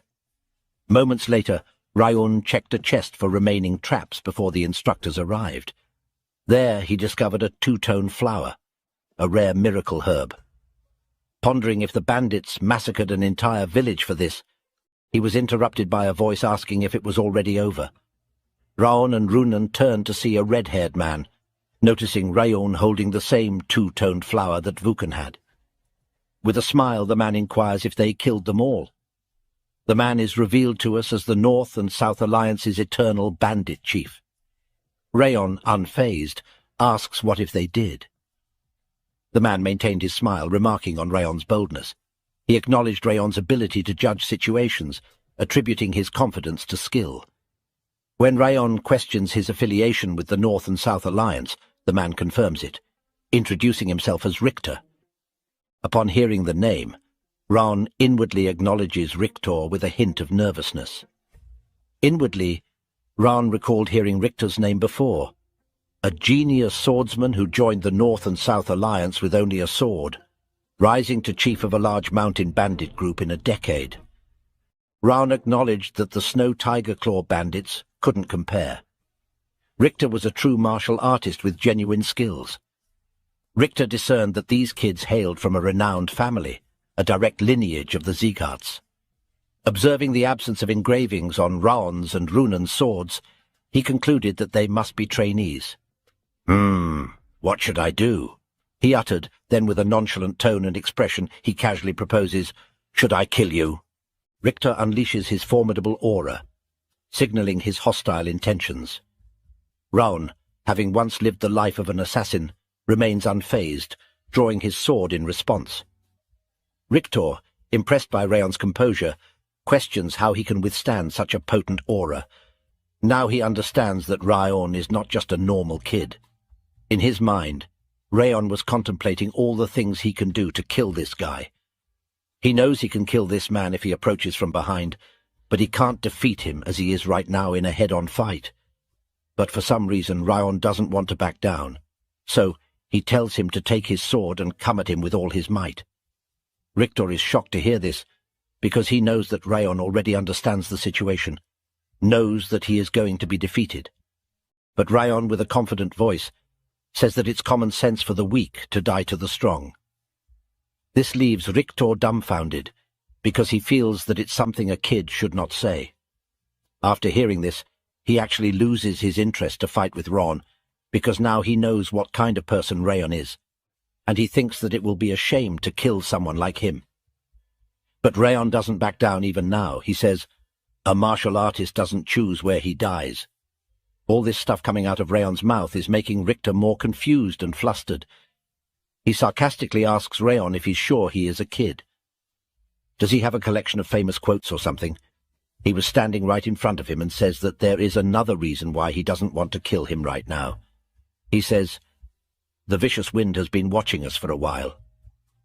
Raon doesn't understand what he is saying, but Richter jumps and gets away from Raon and tells him that it would have been fun if he were a part of the North and South Alliance. He stands on a snowy peak and asks Raon about his name. He looks curious to know more about Raon. Raon tells him that he is House Sieghart. After hearing Raon's name, he tells him that he hopes that one day he will hear about him from across Mount Terukan and Rabel River, and then he vanishes away from here. After this, Raon checks on Runan and tells her that they should leave from here too. Runan is thinking about something now about her fight. She asks him if she was good. Raon is confused and dumbfounded by this question, but he simply smiles and tells her that she was the best. This makes Runan happy, and this was the end of Raon's short, but also long first mission. After a while, Raon returned and met the other trainees. He had returned with the head of the Snow Tiger Claw Bandits chief. Because of this, Martha and Buren were upset that they lost to him once again. Other students were a little bit upset too, so Lima comforted the other students for not performing as well. He also gave them some advice, which actually turned into a storytelling of how great his own first mission went for him. So we can say that the headmaster was pleased with how he did on his own first mission. Even Roth started to brag about his first battle, and he started to tell Raon about his first battle in which he froze an entire castle. Listening to the two very talkative people reminiscing almost made Raon feel his ears were bleeding. The rescued children had lost their parents, so the Slyon family decided to take them in. Slyon family is the family of Runan, and even the children liked the decision, since they started to like Runin after a few days. Upon returning from the missions, Runin and Raon were summoned by the Patriarch, where they were awarded with a bronze medal for their accomplishments. At first, Raon was surprised to be praised by the Patriarch, and we get to know the Patriarch gave Raon the two-tone flower by calling it Raon's own loot, despite the flower being a very rare miracle medicine. The Patriarch decided to give it to Raon. Raon is visibly confused about this, but he still takes it since getting the two-tone flower is quite a big deal. At night, when Raon came back to his home, his eyes were stunned to see someone in front of him. He was confused and flustered to see Dorian here. He asked Dorian why he was here, to which Dorian replied that Madame Sylvia had asked him to stop by. He further tells that Madame Sylvia asked him about what happened once the mission was completed. Raon was stunned to hear this. Beads of sweat fell from his face as he was in terrible shock. With a pinch of fear in his voice, he asked Dorian if he had told her everything. Dorian's eyes teared up when he informed Raon that he told Madame Sylvia about the touching story. Raon was dumbfounded by this and inwardly wondered, what has this idiot done? Suddenly he heard Sylvia's voice, who was accompanied by Maid Helen. Both of their faces looked like they couldn't process what they had just heard. Raon thought that Sylvia would be really mad if she knew that he stepped up to kill the bandits. He tried to explain the situation, but suddenly Sylvia ran up to him and hugged him. She smiled and told Raon that he did a great job. Raon was confused by this series of events. Sylvia asked her why she thought she would be mad. Raon replied that Sylvia always tells him to be careful. Raon was about to say some more things, but Sylvia cut him off and said that the reason the first patriarch wielded his sword was to protect the weak. She told him that he always has reached out his hand to those in need since then. The Sieghart continued to carry out his will to protect the weak. She tells Raon that her dream was to become a swordsman like the first patriarch. So how could she scold Raon for saving the hostages? She put both of her hands on Raon's shoulders and told him that she was proud of him. Maid Helen was also proud to hear the story, and she told the other maids that tomorrow she would go to the main residence and she would brag about Raon's successful first mission. Sylvia was very emotional, but on the other hand, Raon was not able to understand her. He felt that emotions were too complicated for him. He turned his face behind to look at what that bastard Dorian had done, but he was long gone from here. Raon felt that the situation was not that bad either. On the other hand, we see Runan cherishing the wooden squirrel which was given to her as a present by Raon. She was lying on her bed and thinking about the moments spent with Raon. She remembers on their first mission, where Raon motivated her to move forward and forget about her dark past. In her mind, she thinks that next time when she will meet him, she will thank him for all that he did for her. Now we find ourselves in the forest, where Lima was also thinking about Raon. We get to know what Richter was telling Raon about the vicious wind. Actually, Lima was hiding behind the tree and watching the interaction between Richter and Raon. With a grin, Lima says that it's been so long since he have seen in someone what he saw in the patriarch. To him, it seems like the seed for a new king has begun to sprout. Now we behold the grand presidential building of the Robert family. Inside, a man sat at his office table engrossed in writing. By the way, do you recall this white-haired gentleman? If not, allow me to remind you. He is Sir Derus Robert, the primary antagonist of our tale, the one who ended Raon's life back in the first chapter. He was writing something in his book, and noticed blood on the page. When he checked, he noticed the wound was still not closed. He remembers the day when he killed Raon, but before dying, Raon charged up towards him and attacked him.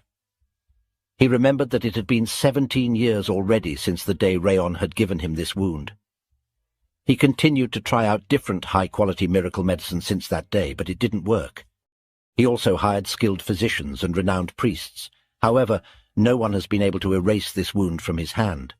He sees the wound on his hand, which neither heals nor gets worse. He feels that the wound looks exactly similar, just like it did the day he got it. He feels the wound is communicating to him, and it wants him to remember that day. He sarcastically says, "So some dead spirit is asking me to remember him," and feels that Raon is standing in front of him, and he laughs at him. He says that the past doesn't matter, because he is not a person who will look back on his own past. Now we get to know that there is only little time left until Robert's lifelong wish will come true. I feel he is planning something cruel, but we don't know what that is. Now we see Raon, who has achieved many rewards on his status window. We can see the bitter cold curse has been weakened. He got the 3-star Thousand Flames technique, and he has also achieved 3-star bitter cold aura. He got 3-star legendary senses, 3-star flame attribute resistance, and now he has achieved entry to sword expert. His aura manipulation speed has also increased. All of his stats have greatly increased. His sword proficiency has increased. His footwork technique proficiency has also increased. His PP has also increased. He is happy to see all these appraisals in his skills. He finally reached the expert realm, and he is satisfied with his performance, although it is still entry level. But we all know that Raon has worked really hard to reach this point. Roth tries to insult Raon by saying that it is ridiculous because even a swordsmaster is just near an insect in front of him. So why is Raon being proud of himself for becoming an expert level? Raon tells him that it is rare for a 15-year-old to become an expert level. Even if someone looks all over the continent, they won't be able to find anyone of Raon's age who has already achieved expert level. Roth annoyingly tells him that only idiots consider age on the battlefield. Age doesn't matter. Weak is still weak. But surprisingly, Raon doesn't argue back. He accepts what Roth is saying. He says that even he knows that no one goes easy on the opponent just because the opponent is young when they are on the battlefield. Roth is still annoyed and further tells Raon that he is very weak compared to him. Even if Raon tries, he can't even touch his fingernail. But Raon smiles and tells him that he also agrees with him. Then Roth questions, "If you know that you are still so weak, then why are you able to smile like this?" To this, Raon replies, "Because I'm happy. In my past life I was nowhere near this level." He continues, "Even you admitted that I have grown somewhat." Hearing this, Roth becomes speechless, and he doesn't know what he should reply to Raon. He starts to throw a tantrum like a little child and says, "Why would I praise a human? I will never do that." Raon roasts him and says, "Don't get so mad over such small things." Raon says that he heard Roth's voice shake a little, so it confirms to him that he has become stronger. They both have been together long enough to know what Roth is thinking, but Roth doesn't accept this. He tells Raon, "A human like you who can see through my behavior should deserve more than death." Now he tries to freeze Raon with his power, but that doesn't affect Raon at all. He smiles and tells him that this kind of rage is nothing for him now. He claims that if Roth doesn't get his power again, then he's going to be eaten by him instead. Now we see Roth's typical useless trash talk, and he starts to reminisce again by saying, listening to Raon's nonsense reminds him of the old days.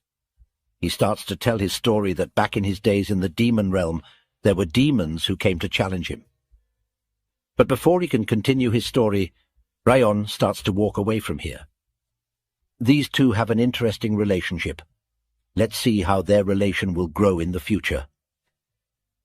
The next day in the training hall, Lima tells everyone that the training for today is over and they can go now. But Björn stops Lima and reminds him that he himself has come 20 minutes late.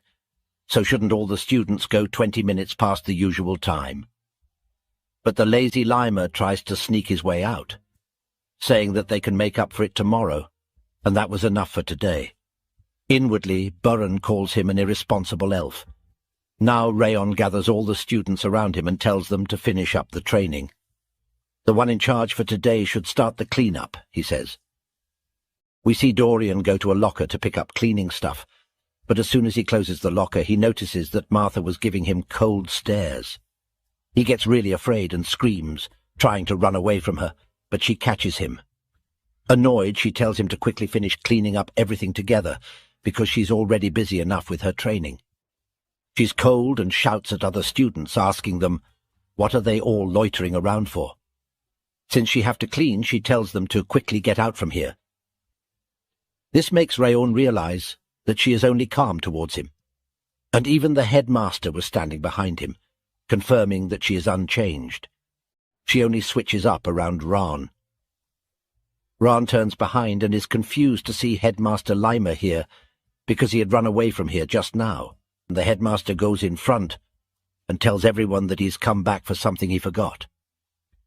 The students standing there are a little bit afraid and scared to know what he is about to say. They all question what did he forget. The headmaster gathers all around here and announces them to listen carefully. He claims that there is something else he has to announce, and it is really very important. Students are curious and confused to know what it is this time, and the headmaster tells them that there is a second mission for all of them. Hearing this, all the students get confused and stand still in one place. They don't know how should they react to this. The headmaster laughs and says how could he forget to tell them this important thing. All the students are dumbfounded that how could Headmaster Lima could be so irresponsible that he forgot such an important thing. We get to know that it's already been half a year since the first mission has been completed. Raon thinks it took longer than expected for the second mission to come. He feels that there are fewer duties for the Siegharts to handle compared to his past life. Headmaster now further explains them about the second mission. Apparently there has been orc invasions in the southern part of the Sieghart territory, and their mission is to eliminate the orcs who are threatening the villagers, and they should protect the people of the village. In simple words, we can say that their mission is the protection of the village and monster raid. Everyone gets excited to hear this news because it is an actual orc raid. They always waited for such a kind of mission to arrive. Now they all can show their sword skills and finally test out their swordsmanship skills. Lima calls them newbies and grabs the attention by saying that why are they so excited about this mission? They all get confused by the headmaster's words, but now the headmaster further explains that the instructors will not be accompanying them on this mission. They are the only ones going to the village, and they need to work together to accomplish the mission. Now, this was surprising for all of them. But suddenly Buren raises his hand and asks Lima that what if they come across a dangerous situation that they cannot handle? What should they do in that situation? To this, Lima replies, "It's up to you to handle. If it's a mission you cannot accomplish, then you should know when to give up." That's why the leader's ability to accurately judge a situation is important. He claims that a leader needs to be able to judge what the best response to the given situation should be. Now Dorian raises his hand and asks Lima, "Isn't it bad if we run away from a mission?" Lima tells him that normally it is considered bad, but it depends on the situation too. If you all come across one of the 5 demons and manage to escape, then in that situation that would be praiseworthy. Hearing this answer from Lima makes Dorian happy, because now he knows that running away won't get him into trouble. And seeing his reaction, Buren is confused and speechless. Now, Lima drops the actual bomb by saying that they all have to leave the day after tomorrow. They all are stunned and speechless to hear this, because they have to leave in 2 days, and this is not an easy mission. The kids were surprised, wondering why they had so little time allocated to them. It felt like they were being rushed too much. One person mentioned that the approaching nightfall made them feel even more rushed, squeezing their time down to just 1 day. Lima jumped in, explaining the complex preparations needed for an upcoming monster attack, differentiating it from regular guard duties or dungeon explorations. With a friendly smile, he stressed the potential consequences for the village if they didn't prepare well in advance, advising them to be careful. On the other hand, Buren suggested they could have prepared better if they had been warned earlier. Suddenly, Raon spoke up, ending the growing argument with a firm statement. All eyes turned to him as he reinforced Lima's consistent advice about the unpredictable nature of their missions, urging them to focus on readiness rather than panic. He pointed out that the more they worried about their situation, the less time they would have to prepare. Encouraged by Raon's words, one student admitted he was right, while another agreed that waiting for the perfect moment might not guarantee success. So they decided to take action together. Lima then explained how tough orcs were, highlighting their aggression and superior strength, emphasizing the difference between past skirmishes and the upcoming battle due to the large size and numbers of the orc enemies. Realizing a direct fight wasn't practical, he suggested a strategy of evasion rather than defense. Advising them to travel light, he set the meeting time for dawn in 2 days, wrapping up the briefing by assuring them they had all the necessary information for now.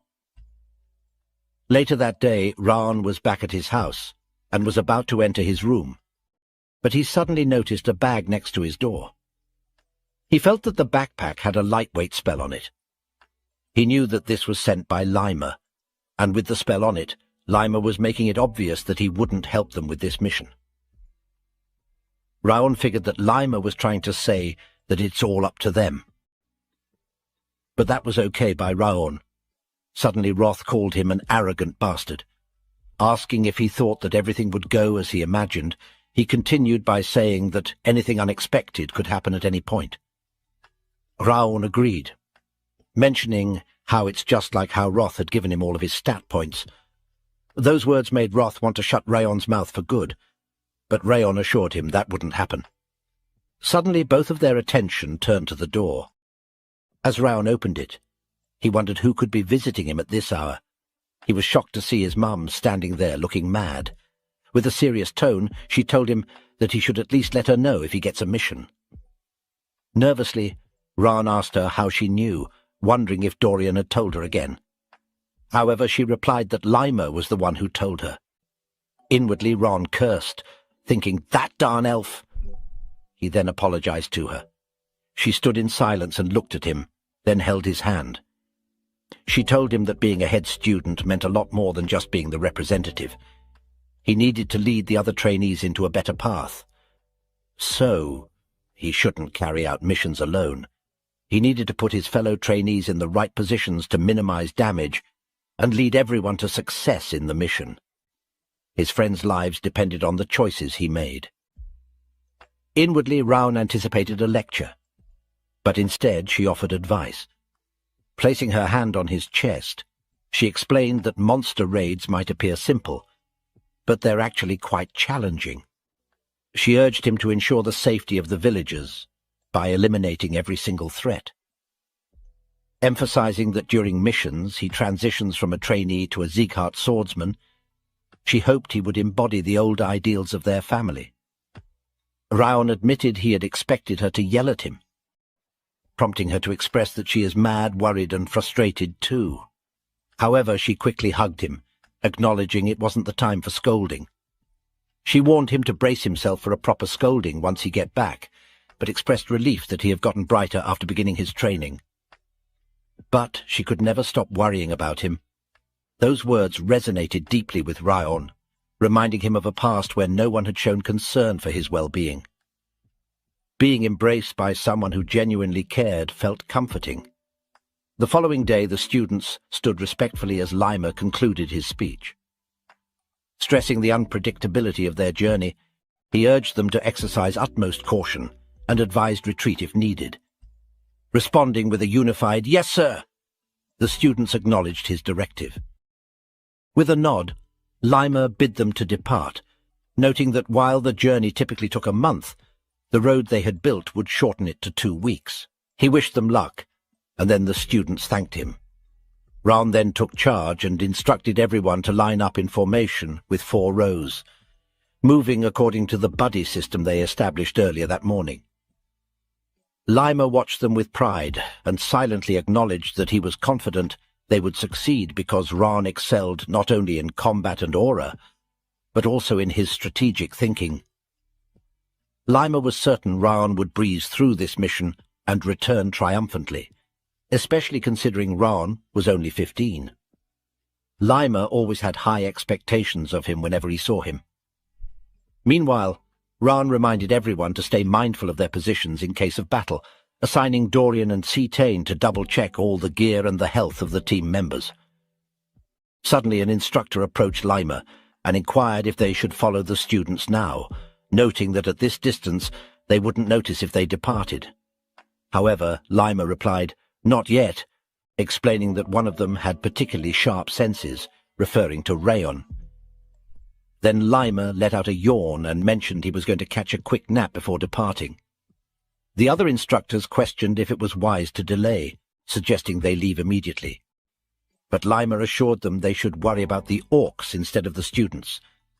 Meanwhile, in a dimly lit place adorned with skulls, a cloaked figure inquires if the gathered individuals are confident in the information they've provided. One hooded figure kneeling before him confirms, stating they've received certified information that it's that village. The leader nods, asserting that they should proceed, authorizing the elimination of anyone who gets in their way. In the heart of the untouched wilderness, where the whispers of the trees tell tales of old, a new season begins. The village, nestled at the edge of the forest, holds secrets yet to be uncovered. Then the scene shifts to Raon, who is bewildered to see someone. Then it's shown the person Raon was staring. It was Sieghart's direct lineage, 6th Training Hall's top trainee Cain Sieghart. Both groups were surprised to see each other in the same place. Raon spoke up, his voice tinged with surprise. "Why is the team from the 6th training ground here?" Cain, the leader of the opposing team, echoed Raon's question. "I have the same question." Why are you guys here from the 5th training ground in this area? Raon's gaze locked onto Cain, and a name echoed in his mind. Despite being from the 6th training ground, Cain seemed to be in surprisingly good shape. Raon thought to himself, he's in much better condition than I remember. He also seemed to be a pretty advanced sword user now. Cain replied to Raon, we're heading out on our orc raid mission. But what about you, Raon Sieghart? What brings you to this place? Raon replied, we're also on our orc raid mission. Cain's eyes widened in surprise. You're saying that Training Hall 5 also received the orc raid mission? He paused, his brow furrowed in concern. Our training head didn't mention that we'd be working alongside another team. Raon's expression turned skeptical. What? The scene shifted to the night before departure, at a nearby bar. Limer, a seasoned instructor, raised his mug in a toast. To your students, Raon.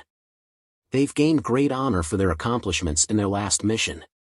And I heard they even defeated a group of bandits, despite their young age. That's truly impressive, and a testament to your leadership. Limer leaned in, a thoughtful expression on his face. I must say, considering their outstanding performance in the previous mission, I'm inclined to wonder, should I send them on the orc raid mission? Limer chuckled, a hint of amusement in his voice. I bet they'd get it over with in a hurry. Limer added with a smile, and I'm sure the head of the family will praise me again for the success of this mission. But before Limer could continue, his interlocutor immediately cut in, actually, that's not possible. The 6th training hall has already been assigned to take on the orc raid mission. Instructor commander of the 6th training ground spoke up, consuming the monsters isn't a bad thing. What's important is proper teamwork to accomplish the mission, rather than relying solely on individual strength. Your students are undoubtedly strong, but they seem to rely too heavily on their own abilities. In contrast, the students from the 6th training ground are better suited for this mission, as they have been trained to prioritize teamwork. Manhwa, the instructor of the 6th training hall, spoke with confidence. In the past week, every single student in the 6th training hall successfully completed the notorious Hell Week training without a single failure. Therefore, we will be taking on the orc raid mission. Limer let out a sigh, a hint of amusement in his voice. Are you anxious or something because my students have been getting attention recently? Why don't we just send both teams on the mission? Methan's eyes widened in surprise. You want to send 2 training halls out on the same mission? Limer smiled, a hint of mischief in his voice. Anyway, we have to get rid of those orcs sooner or later. So, we'll send the 2 training halls together. If 2 groups are competing with each other, they'll get it done much faster and better, don't you think? Both Limer and Manhwa were excited to see how this would play out. Manhwa nodded, a serious expression returning to his face. I'll go ask for permission from the Patriarch. This is an unconventional approach, after all. The scene shifted back to Raon's group, where Ben was addressing Cain's team. There must have been complications in the communication. You guys can head back. Ben's expression exuded confidence as he turned to Cain's group. We can take this mission on our own. Cain's face darkened with frustration, his tone taking on a sharp edge. I won't let your words slide, Ben Sieghart. Has your time in the 5th training hall made you arrogant? Cain's anger boiled over, his words cutting deep. The 6th training hall excels in missions that require teamwork, far surpassing the 5th training hall in this regard. I'm certain this mission will be overwhelming for you, given your lack of experience with teamwork. Ben chuckled, a hint of amusement dancing in his eyes.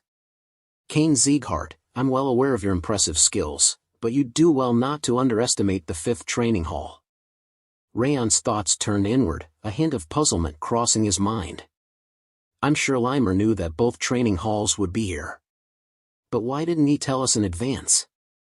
Raon closed his eyes, his thoughts clarifying. Limer believes that experience is crucial. If I consider that, then this mission is very close to the real thing.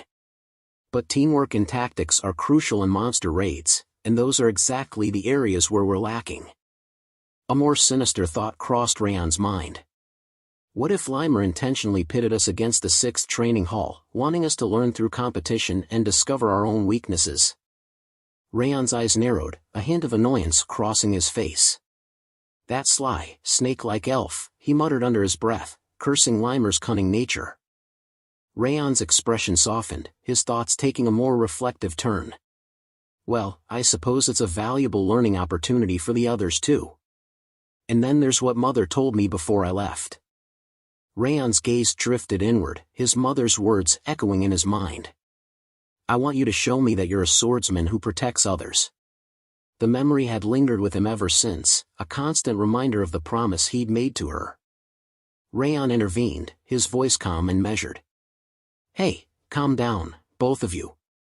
Are you just going to waste time arguing? Raon's expression turned thoughtful, and then a hint of a smile played on his lips. You know what? Why don't we just settle this with a bet instead? He suggested, his tone light. Otherwise, we'll just keep arguing in circles and never reach a conclusion. Ben's eyes widened in surprise, and he turned to Raon, his voice laced with skepticism. What? What do you mean, a bet? We have no idea what kind of situation we'll be facing, so why waste our energy on something like that? Raon's expression remained calm as he replied to Ben's concerns. Neither of you wants to give up on this mission. For this mission, I'm certain we'll be facing a large number of orcs. Given its classification as a raid, I'm also expecting to encounter a high orc too. Raon raised his hand, holding up a single finger to signal to the group. All right, we have a bet to decide who will be the commander of this mission. Raon spoke up, outlining his strategy. We'll take down the leader of the orcs first, creating chaos in their ranks. Then, we'll carry out the rest of the mission. Isn't that reasonable? The two groups fell silent, taken aback by Raon's words. He continued, his tone measured. If the commanding team is struggling, it'll just be an opportunity for the other team to take advantage of the situation. Does that sound good to you? Raon asked. Kane nodded in agreement. All right, sounds good. Raon's expression reflected his relief. Okay, then. Raon gave a decisive nod.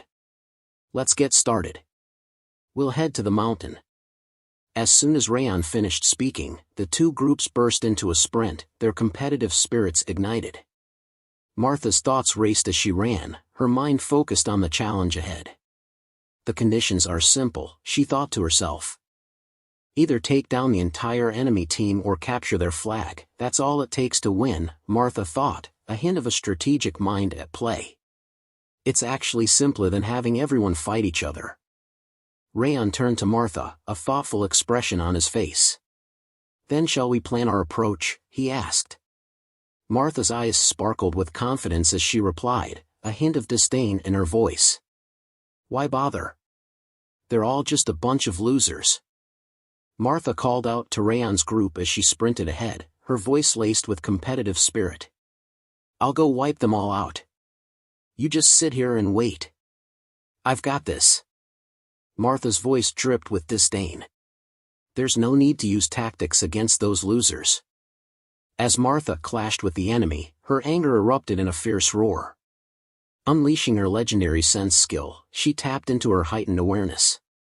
Because of my sharpened senses, I don't need to see, she declared, her voice echoing through the battlefield as she struck down her foes with deadly precision. Ben's eyes narrowed in concentration as he thought to himself, carefully picturing the situation on the battlefield. Raon watched as the battle commenced, a thoughtful expression on his face. Just then, Lunan approached him, concern etched on their faces. Is it really okay to have them fight without a plan? They asked. Raon shrugged, a hint of resignation in his voice. They're all so confident. It's not like they'd listen to me anyway.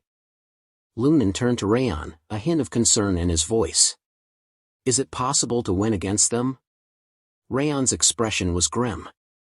No, I'm sure we'll lose. Martha's frustration boiled over, and she couldn't help but think of herself as pathetic. The feeling only intensified her anger. Ben, too, seethed with frustration, his emotions simmering just below the surface. Martha's thoughts swirled with growing frustration. Why can't I get through them? She seethed inwardly. They're all weaklings, but their defense is infuriatingly strong. Martha's thoughts were sharply interrupted by a young man from the opposing team. You guys aren't the center of the universe, he exclaimed, his eyes blazing with determination. Don't look down on us. Martha's eyes widened in surprise, and for a moment, she was left speechless. The sounds of clashing steel and pounding footsteps echoed through the forest, a cacophony of chaos as the battle raged on. As the dust settled, Ben and Martha stood amidst the aftermath of their battle, their faces etched with shame and disappointment. Their eyes cast downward, they couldn't help but feel humbled by their defeat. Raon asked with a smile, so, was it as easy as you imagined? It looks like you guys were the ones to fall back, though. Raon's expression turned stern, his voice taking on a serious tone. You guys are mistaken, he said, his eyes scanning the group. The world doesn't stay still while you're improving. Did you look down on them because they were ignored by the Orwan Kingdom? He paused, his gaze piercing. I'm sure we'll win since we did better than them recently. Isn't that what you guys thought? Raon's voice cut through the air, his words sharp with criticism. This is what happens when you just fight without any tactics, without working together, without knowing your enemy. The group's eyes dropped, their faces somber. You were drunk on your own arrogance, Raon continued, his tone unyielding. You ended up wasting your energy, aura, and even exposed our techniques to them. The group's silence was palpable, heavy with the weight of their mistakes. Kane's group was abuzz with excitement, their voices filled with admiration as they congratulated each other. Those swordsmen train every day too, one of them said, nodding in respect. Just because we might be doing better doesn't mean we should look down on them. Kane watched his team with a warm smile, his eyes shining with pride. He stood silently, his presence a testament to his leadership, as his team basked in the glow of their hard-won victory. The scene shifted to Raon and Lunan standing off to the side, their voices hushed in conversation. Lunan's brow furrowed in concern as she asked, "Then we lost?" Raon turned to the group, his eyes locked on Lunan as he replied, "No, we still have a chance." Ben's eyes widened in surprise, his voice stuttering, "Are really?" Martha's face was set in determination, her voice shaking with emotion. "I'll do anything," she vowed, "if we can win against those bastards." Raon's gaze swept across the group, a hint of approval in his voice. "Well, at least you're still willing to try," he said. "All right, then." Raon declared to his team with unwavering confidence, "I'll tell you how we can win." The scene shifted to the 6th Training Hall's team, who were ecstatically chatting about their victory. The 5th Training Hall was a cakewalk. One of them exclaimed. Another team member chuckled in agreement. It was so refreshing to watch them struggle. However, a more cautious team member interjected, "Don't let your guard down. We can't underestimate them." After all, the 5th Training Hall had already proven themselves to be formidable opponents, having successfully taken down the Snow Tiger Claw Bandits, an affiliate organization of the North and South Alliance. He muttered to his team members, "I'm sure they won't give up." Suddenly, the sound of footsteps echoed through the air, and the atmosphere shifted. Everyone's eyes snapped towards the direction of the sound, their faces alert and attentive. The group's eyes widened in surprise and shock as Martha appeared before them. Instantly, they grasped their swords, ready for battle. One of them sneered, "As expected, we'll put an end to this." Martha's expression, however, was one of amusement. She chuckled, her eyes glinting with mockery, and said, "What an idiot." Martha's amusement slowly gave way to a stern warning. "You're going to regret it if you ever talk badly about us again." As soon as Martha finished speaking, she charged forward with incredible speed. The 6th Training Hall's team sprang into action, their eyes locked onto Martha. "Attack, 4th formation!" One of them shouted. As Martha closed in, the trainees of the 6th Training Hall gripped their swords tightly, steadying themselves for the impact. Their leader called out, "Concentrate your aura towards the front." As Martha closed in, she swiftly shifted her foot to the side and launched a sideways attack with her sword, catching her opponents off guard. The 6th Training Hall's trainees were caught off guard, their minds racing in surprise. "What the?" they thought, stunned. "They're attacking from the side, not head-on." The battle raged on, with the clash of swords and the sounds of intense combat echoing through the forest, refusing to subside. Ben readied himself for battle as he assumed a peculiar posture. The enemy's eyes widened in recognition, and one of them called out, "It's the preparation posture from earlier. Counter it now!" One of the group members shouted, "Just like we prepared." Ben burst into a sprint, swiftly passing the counter group. The enemies, caught off guard, stood frozen in stunned silence. As Ben sprinted past them, he taunted, "You've been fooled." With momentum on his side, Ben launched a swift and persuasive attack on the next group. As Ben's attack landed, the enemy's screams echoed through the forest. The enemy warriors were stunned, thinking to themselves, how did he change his movement so quickly? As Ben stood proudly, the team from the 6th Training Hall looked on in stunned silence. They thought to themselves, has the 5th Training Hall changed their fighting style entirely? What in the world just happened? One of the 6th Training Hall team members thought, what could have caused the 5th Training Hall to change their fighting style so drastically? As Martha clashed with her enemies, they panicked, desperately trying to counter her swift and precise attacks. Martha beamed with joy, thinking to herself, Raon was absolutely right. The scene then cut back to before the battle, where Raon stood addressing the team. "Why do you think we lost to them last time, when we're stronger than them individually?" he asked, his eyes scanning the room for answers. Suddenly, Ben spoke up, "It's because they have better information and tactics." Raon replied, "Exactly." Raon continued, "The 6th Training Hall already knew our personalities and skills. They planned their tactics around that, exploiting our weaknesses and catching us off guard. However, we didn't prepare anything, overconfident in our own abilities. In the end, we suffered a humiliating defeat in a battle that was well within our grasp." The green-haired boy asked Raon nervously, Then are we gonna lose now?" Martha's expression turned even more frustrated upon hearing his question. Martha's anger boiled over, and she grabbed the green-haired boy's collar, her face red with rage. "Shut up, don't jinx it," she yelled. The green-haired boy's eyes widened in fear as he begged for mercy. I'm sorry." Raon spoke up, his voice calm and measured. "Well, even if we can't consider it a full loss, we did lose a significant amount of stamina and aura. It's true, we are now at a disadvantage. But they're not the only ones with information and tactics," Raon continued. Ben listened attentively, while Martha still held the green-haired boy's collar, his eyes brimming with tears as he pleaded with her to let him go. Ben's eyes sparkled with curiosity as he asked Raon, "Do you have a plan, then?" Raon replied, "House Sieghart, the top trainee of the 6th Training Hall, possesses an exceptionally sharp sense of sight and intuition." Raon continued, "Thanks to that, he was able to anticipate your approach from a distance and strategically deploy trainees who could counter your strengths." Martha's eyes widened in surprise, and she muttered, "Damn it, House Sieghart." Raon analyzed their opponent's strategy, explaining, "Martha, your strengths lie in your power and endurance, but your attacks are relatively simple. Kane sent swordsmen who could withstand your blows, aiming to drain your aura." He turned to Ben, "And you, Ben, are incredibly fast, but your skills are somewhat predictable." Kane countered by sending swordsmen who are more agile and quick-witted, able to adapt to your movements. Raon shared his idea with the group. "So, how can we turn this around and win?" "The simplest approach would be to change our strategy and send in different team members." Raon continued, "But I don't assume that's what you guys want." Martha spoke up firmly, "Yeah, I don't want that. I have to win." Ben chimed in, his voice filled with determination, "Sorry, but I feel the same way." Raon declared, "Then you both need to fight differently." Martha and Ben exchanged surprised glances. Martha's curiosity got the better of her, and she asked, "Differently? How do you mean?" Raon outlined his strategy, starting with Martha. "The guys you fought are definitely sturdy, but since they're not adept at moving around with their aura, there must be more openings. Look for one and strike there. Target their weak points and take them down efficiently."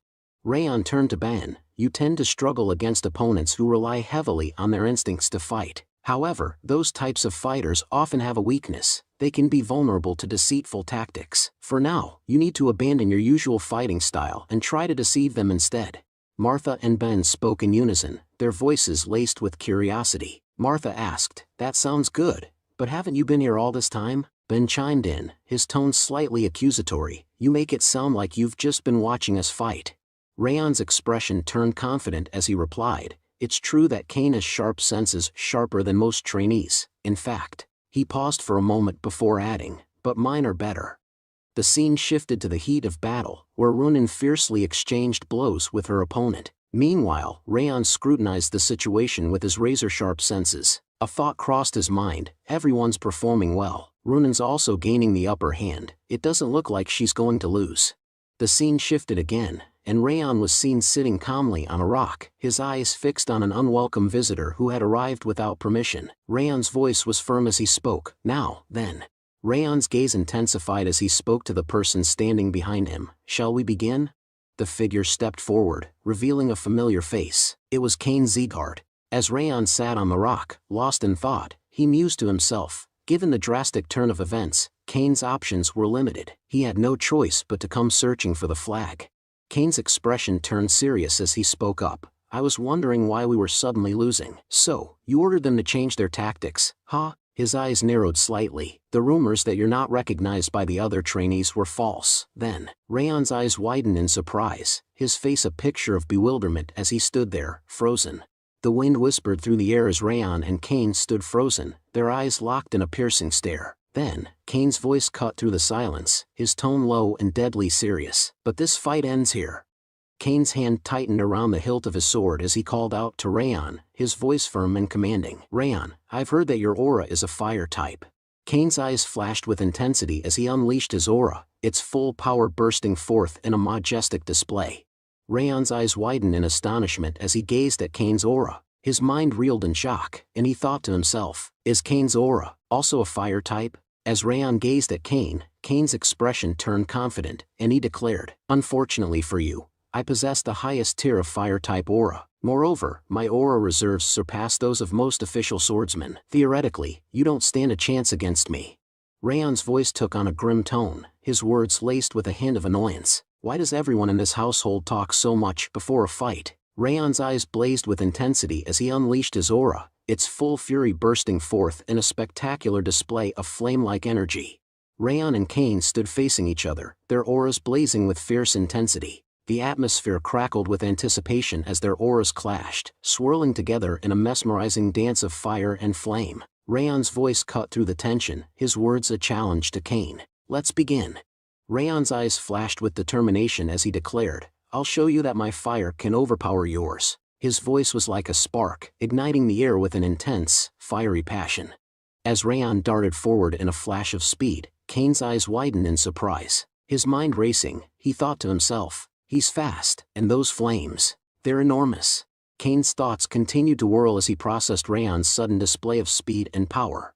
I'd heard rumors that he defeated not only Martha, but also Orwin's prince. His aura can't possibly rival mine in terms of sheer power, and yet, I sense that he's incredibly strong. As Raon unleashed a swift and fiery attack, Kane sprang backward with incredible agility, nearly avoiding the flames that licked at the air where he had just stood. Undaunted, Kane's confidence surged forth as he thought to himself, however, I'm still stronger. With a fierce battle cry, he charged forward, his sword flashing in the light as he clashed with Raon. The two combatants exchanged blow for blow, their swords ringing out in a cacophony of steel and flame as they fought with unbridled fury.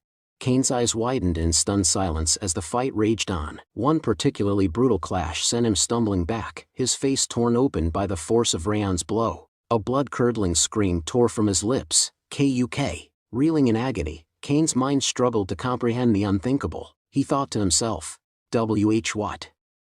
How does this make sense? I'm the strongest. I'm the one with the highest tier fire-type aura. How can he be overpowering me? Raon seized the opportunity, launching a relentless assault on Kane. Though still reeling from the previous blow, Kane somehow managed to raise his sword and block Raon's attack. Stunned, Kane's mind struggled to process the impossible. His thoughts tumbled forth in disbelieving chaos. Though my flames are weaker. No, that can't be. I'm the one with the superior fire-type aura. As he stumbled backward, Kane's eyes locked onto Raon with a mix of shock, denial, and growing dread. He thought again. This can't be. Kane's face contorted in a fierce snarl as he unleashed a mighty roar, the sound waves shaking the air. With a burst of adrenaline-fueled fury, he summoned every last ounce of his strength and unleashed a devastating strike. The clash between Raon and Kane culminated in a cataclysmic explosion, as if the very fabric of the air had been torn asunder. The sound wave from the blast echoed through the forest, a deafening roar that sent birds fleeing in terror. The explosion sent a massive plume of smoke billowing into the air, casting a dark, impenetrable shroud over the surrounding area. The once clear forest was now a scene of utter chaos, the smoke swirling with maddening intensity as the two combatants struggled to regain their footing. As the smoke finally began to clear, a haunting sight came into view. Cain lay motionless on the ground, his body battered and bruised. Raon's sword, its blade still shimmering with a faint, fiery glow, hovered menacingly above Cain's head, its point poised mere inches from his head. The air was heavy with tension, the only sound the soft, ragged gasps of Cain's labored breathing. Raon stood over him, his chest heaving with exertion, his eyes blazing with a fierce, unyielding intensity. Raon stood tall, a confident smirk spreading across his face as he spoke. "Your fire is stronger." As Cain lay defeated on the ground, his battered body a testament to the brutal battle he had just endured. Raon stood over Cain, a triumphant smile on his face. "Your fire is stronger?" he asked, his voice dripping with confidence. He paused, then answered his own question with a smirk. "Yes, sure." Suddenly, Raon's group returns, and their jaws drop in shock. They can't believe their eyes. Cain is lying there, defeated. The green-haired boy stammers, that person. What's about to go down?" Cain slowly stands up, his movements deliberate and calculated. The group watches him with a mix of curiosity and caution. The green-haired boy's voice trembles with unease. What is House Sieghart doing here? The tension is palpable. What's Cain's next move? Ben steps forward, a sly grin spreading across his face. The easiest way to turn the tables when you're losing in battle is to take down the enemy's commander. He gazes at Raon with a smile. "You knew that this would happen?" Ben's grin widens. That's not all." Ben's eyes narrow slightly as he responds. "You were right. They were fooled easily." He pauses, acknowledging Raon's strategic mind. "It wasn't just me either. If it weren't for your orders today, we would have lost to the 6th training hall today." Martha's expression turns slightly sour as she speaks up. "I don't like that he's right, but it's true. If your advice didn't work, I was going to take back my promise to submit to you." She pauses, a hint of begrudging respect in her voice. But we did basically win thanks to you." Martha's expression remains serious as she continues. "We acknowledge that you're the head student of the 5th training hall, and will continue to follow your orders without complaint." Raon thinks to himself, a hint of a smile on his face. Looks like they matured a bit from this experience. That's nice to see. Raon's thoughts continue. "This is the 5th training hall that I know." Just then, Lunnan walks over to Raon and sits down beside him. Meanwhile, Ben and Martha exchange a weighted glance, their eyes locked in a silent understanding. Raon stands up, his presence commanding attention. He gathers all the trainees of the 5th training hall around him. "Good work, everyone," he says, his voice filled with pride. "But I'm sure you all learned something through this fight." Raon's expression turns serious as he continues. "It's dangerous to be drunk on your own confidence and arrogance. And we saw what happens when you rush into action without planning any tactics in advance." His voice takes on a stern tone, driving home the importance of the lesson. "If this wasn't a bet, but a real battle, we would have died. Do not forget what you learned today." Raon's expression softens into a warm smile, aiming to lift the group's spirits. "It's late now, so we'll camp in this forest. Get into groups, prepare to set up camp, and choose who'll stand watch." As the group scatters to begin their preparations, Cain's gaze lingers on Raon. His eyes cloud with thought, his mind consumed by the mysterious head student, Raon Sieghart. Cain's thoughts take an introspective turn. "He's much better than I had anticipated. He's obviously more accomplished in both mental fortitude and combat." A hint of self-awareness creeps into his mind. "I thought that the 5th training hall was just full of arrogant people, but I guess I was the arrogant one." Raon is engrossed in a conversation with his teammates when Cain suddenly interrupts, his voice tinged with a hint of sincerity. "I learned from this, Raon Sieghart." Cain's eyes lock onto Raon's, a hint of newfound respect evident in his tone. "You've taught me that I shouldn't let my guard down until the end, and that I need to prepare a backup plan for if the initial plan fails." Cain's expression turns introspective, a hint of humility in his voice.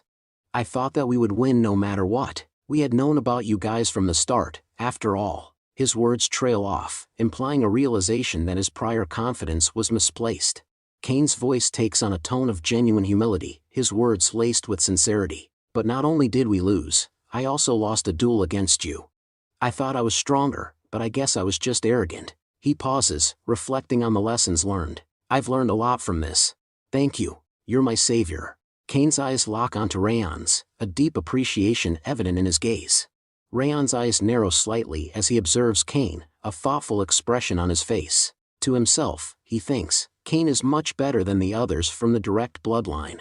Raon extends his hand, and Kane reciprocates, their palms meeting in a firm handshake. I learned from this too, Raon says with a nod. Kane smiles, his eyes gleaming with determination. We'll be supporting you in the mission, as promised. The scene shifts 2 weeks forward, the group now standing at the edge of a forest, near a towering cliff. Their destination lies just ahead, but the sheer scale of the cliff leaves both groups perplexed. Raon walks towards the cliff's edge, his eyes scanning the landscape below. He turns to face the group, a serious expression on his face. So, that's the village. His voice trails off, inviting the others to take in the breathtaking view. Raon's gaze sweeps over the village below, his thoughts turning inward. A small village, without any special regional products or tourist attractions.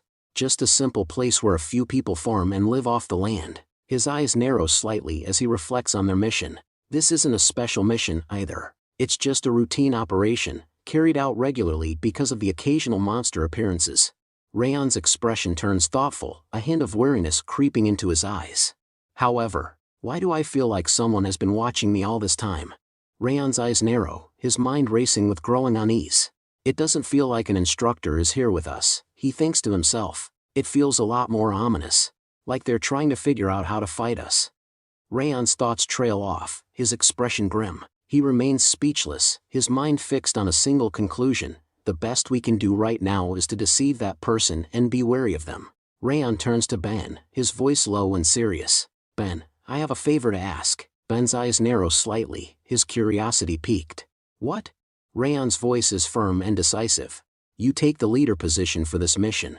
Ben's eyes widen in surprise, his face a picture of stunned silence. Ben's expression is incredulous. What are you talking about, Raon?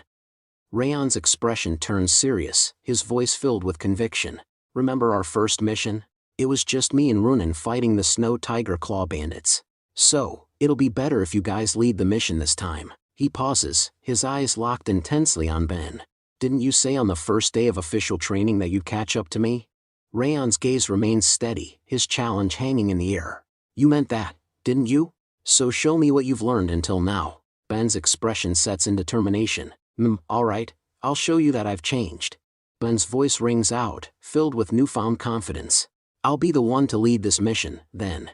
Raon turns to the group, his voice clear. You guys heard, right? We're following Ben's orders from now on. The group responds in unison, their voices firm. Understood. Raon leans in, speaking in a hushed tone to Martha. Martha, I'll tell you the reason later. For now, just play along, okay? Martha's expression remains calm as she responds. You didn't need to tell me separately like that. I told you that I'm going to follow your orders, and that's what I'll do. Raon's eyes widen slightly, and he falls silent, his gaze fixed intently on Martha. The scene shifts, and Raon's voice takes on a more serious tone as he addresses Wrath. Wrath, you feel the people watching us, right? Wrath's deep, ominous voice responds. You noticed it too? Wrath's voice swells with pride. Well, it makes sense, as you took my traits. Raon's curiosity gets the better of him, and he asks, what about their location? How many are there? Wrath's voice drips with mockery. As if I'd tell you his location. You can resolve it on your own. Raon's lips curve into a sly smile. It's just one person, then. Wrath's expression freezes in stunned silence, and he utters a soft ha. Raon seizes the moment, his voice swift and triumphant. You said his, not there. Wrath's face twists in rage as he snarls. Thanks for letting me know, Wrath. Raon's words hang in the air, and Wrath's anger boils over. You little. Wrath's furious screams echo through the air, but Raon's expression remains calm and collected. His eyes narrow slightly as he thinks to himself, but we can't be certain that there's only one of them. Raon's thoughts continue, his mental caution prevailing. It's just one guy observing us, but he might have a group somewhere else. I'll need to stay vigilant and not let my guard down. Raon lets out a deep, exhausted sigh. Ha! His eyes seem to hold a mix of frustration and weariness. Raon's voice is laced with concern as he says, I have a feeling that this mission won't be easy. The camera pans out, showing an aerial view of the dense forest below, the trees stretching out as far as the eye can see. The scene shifts to a man sitting on a rock, looking at someone with a mixture of curiosity and caution, and asks where did they come from.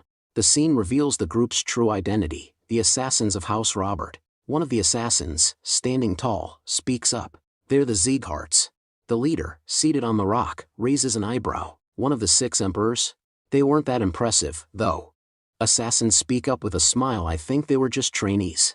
I didn't see an instructor with them, so I believe it's their second mission. The leader's expression turns stern, his voice firm. You weren't noticed? Assassins speak up. Of course not. I'm sure they didn't even notice that I was nearby. Leader with a smile spoke. Well, I don't assume some mere trainees would see through your stealth techniques. Assassin suddenly changed the subject. Assassin in a low voice. But we took control of the orcs, so I don't understand why they sent in trainees. Leader with a smile. I'm sure the villagers were sensitive to change and requested for help, saying that there was an increase in the number of orcs. I thought that we would find the mana stone quickly, but it seems like we've been too complacent. The assassins asked the leader. We couldn't find the item anywhere. I think it must be in the village.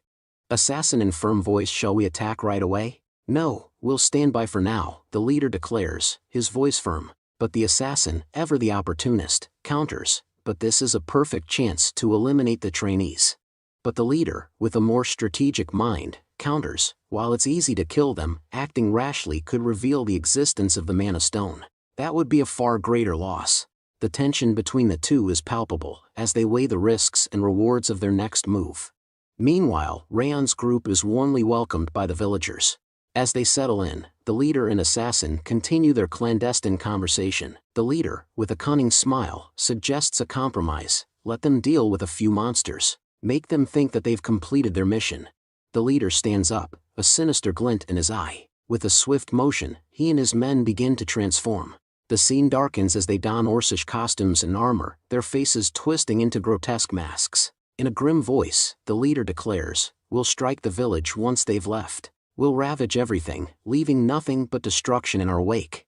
The air grows thick with tension as the men nod in unison, their eyes gleaming with a mix of excitement and brutality. The village, bathed in the warm glow of hospitality, remains blissfully unaware of the horrors that await it. Raon's group, still basking in the villagers' gratitude, has no idea that their departure will signal the start of a nightmare. As the night deepens, the scene shifts to a cozy house within the village. Raon's group is seated around a warm dinner table, laughing and chatting as they savor their meal. The soft glow of candles and the crackling of the fireplace create a peaceful ambience, a stark contrast to the darkness gathering outside. Raon takes a bite of his food, his eyes drifting into thought about Ben Sieghart. Raon, to himself, I was a bit worried about him at first, but he's doing much better than I anticipated. Noting that he didn't exploit his title for personal gain or to feed his ego.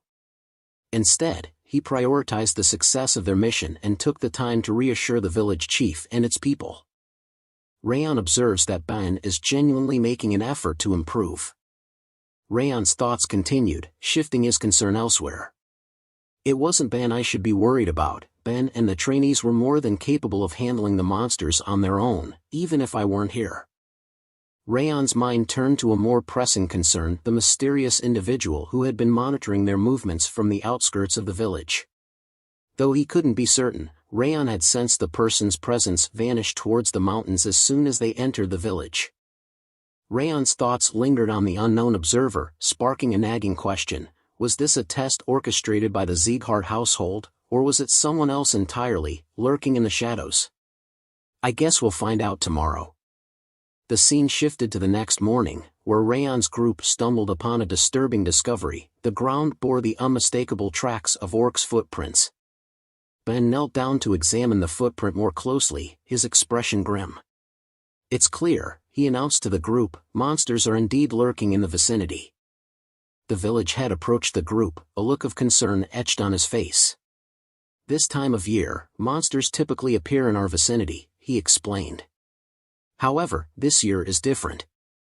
The number of monsters is triple what we normally face. I'm afraid our village isn't equipped to handle such a large-scale threat. To be precise, our scouts have counted over 100 monsters in the surrounding area, the village head elaborated, his voice laced with worry. Given the terrain and our limited visibility, it's likely the actual number exceeds 200. The issue isn't just the sheer number of monsters, the village head cautioned. You're likely unfamiliar with these woods, and navigating them can be treacherous. We'll provide you with a local guide to ensure you don't get lost in the mountains. He's the fastest and most agile young man in our village, and I'm confident he'll be a valuable asset to your team. Cebu mountain guide Kanbar stepped forward, his expression tight-lipped. To himself, he thought, I had a feeling something was off when the chief came to see us last night, but to be assigned as the guide for the Sieghart's trainees? This is the worst. Raon stood beside Kanbar, his eyes narrowing in puzzlement as he gazed at the mountain guide. Raon leaned in, speaking in a confident, reassuring tone to Kanbar, Don't worry, we'll make sure you return home safely. Kanbar's eyes widened in astonishment as he processed Raon's words. His expression was a picture of surprise, with a hint of curiosity. It was as if he had been caught off guard, and his mind was racing to understand the implications of what Raon had just said. Ben's voice cut through the air, commanding attention. Listen up, everyone. While orcs are usually superior to other monsters when it comes to combat, we mustn't underestimate the cunning of goblins and kobolds. They often resort to dirty tactics, employing poison and other underhanded methods. Even a minor injury can prove disastrous, so remain vigilant and don't let your guard down. The group responded in unison, their voices crisp and resolute, Yes, sir. Ben turned to Kane's group, his voice firm and authoritative. Training Hall 6, surround the perimeter and keep watch for any monsters attempting to flee or escape. Kane nodded sharply, responding with confidence, All right, leave it to us. Ben's voice rang out, his words electrifying the air. Then let us begin the raid. To the monsters that threatening this land. With a fierce battle cry, Ben charged forward, his sword at the ready. Show them the power of the Siegharts, he bellowed, his anger and determination palpable. The group surged forward in his wake, their swords flashing in the sunlight as they followed Ben into the fray. Let's go. Wrath's voice was laced with disdain as he turned to Raon. Those idiots. What a foolish thing to do. They've been preparing for an ambush all this time, and then they go and scream their lungs out, exposing our location. It completely defeats the purpose of a surprise attack. Raon offered a calm, rational perspective, they're just trying to overcome their nerves, wrath. Shouting can be a way to release tension. It's an understandable mistake, especially since this is their first raid mission. Wrath's eyes narrowed slightly as he observed Raon, his mind racing with a silent assessment. This guy should be on edge, given it's his first monster raid mission. Yet, instead of being nervous, he's thinking several steps ahead. He carries himself like a seasoned veteran, not some green rookie.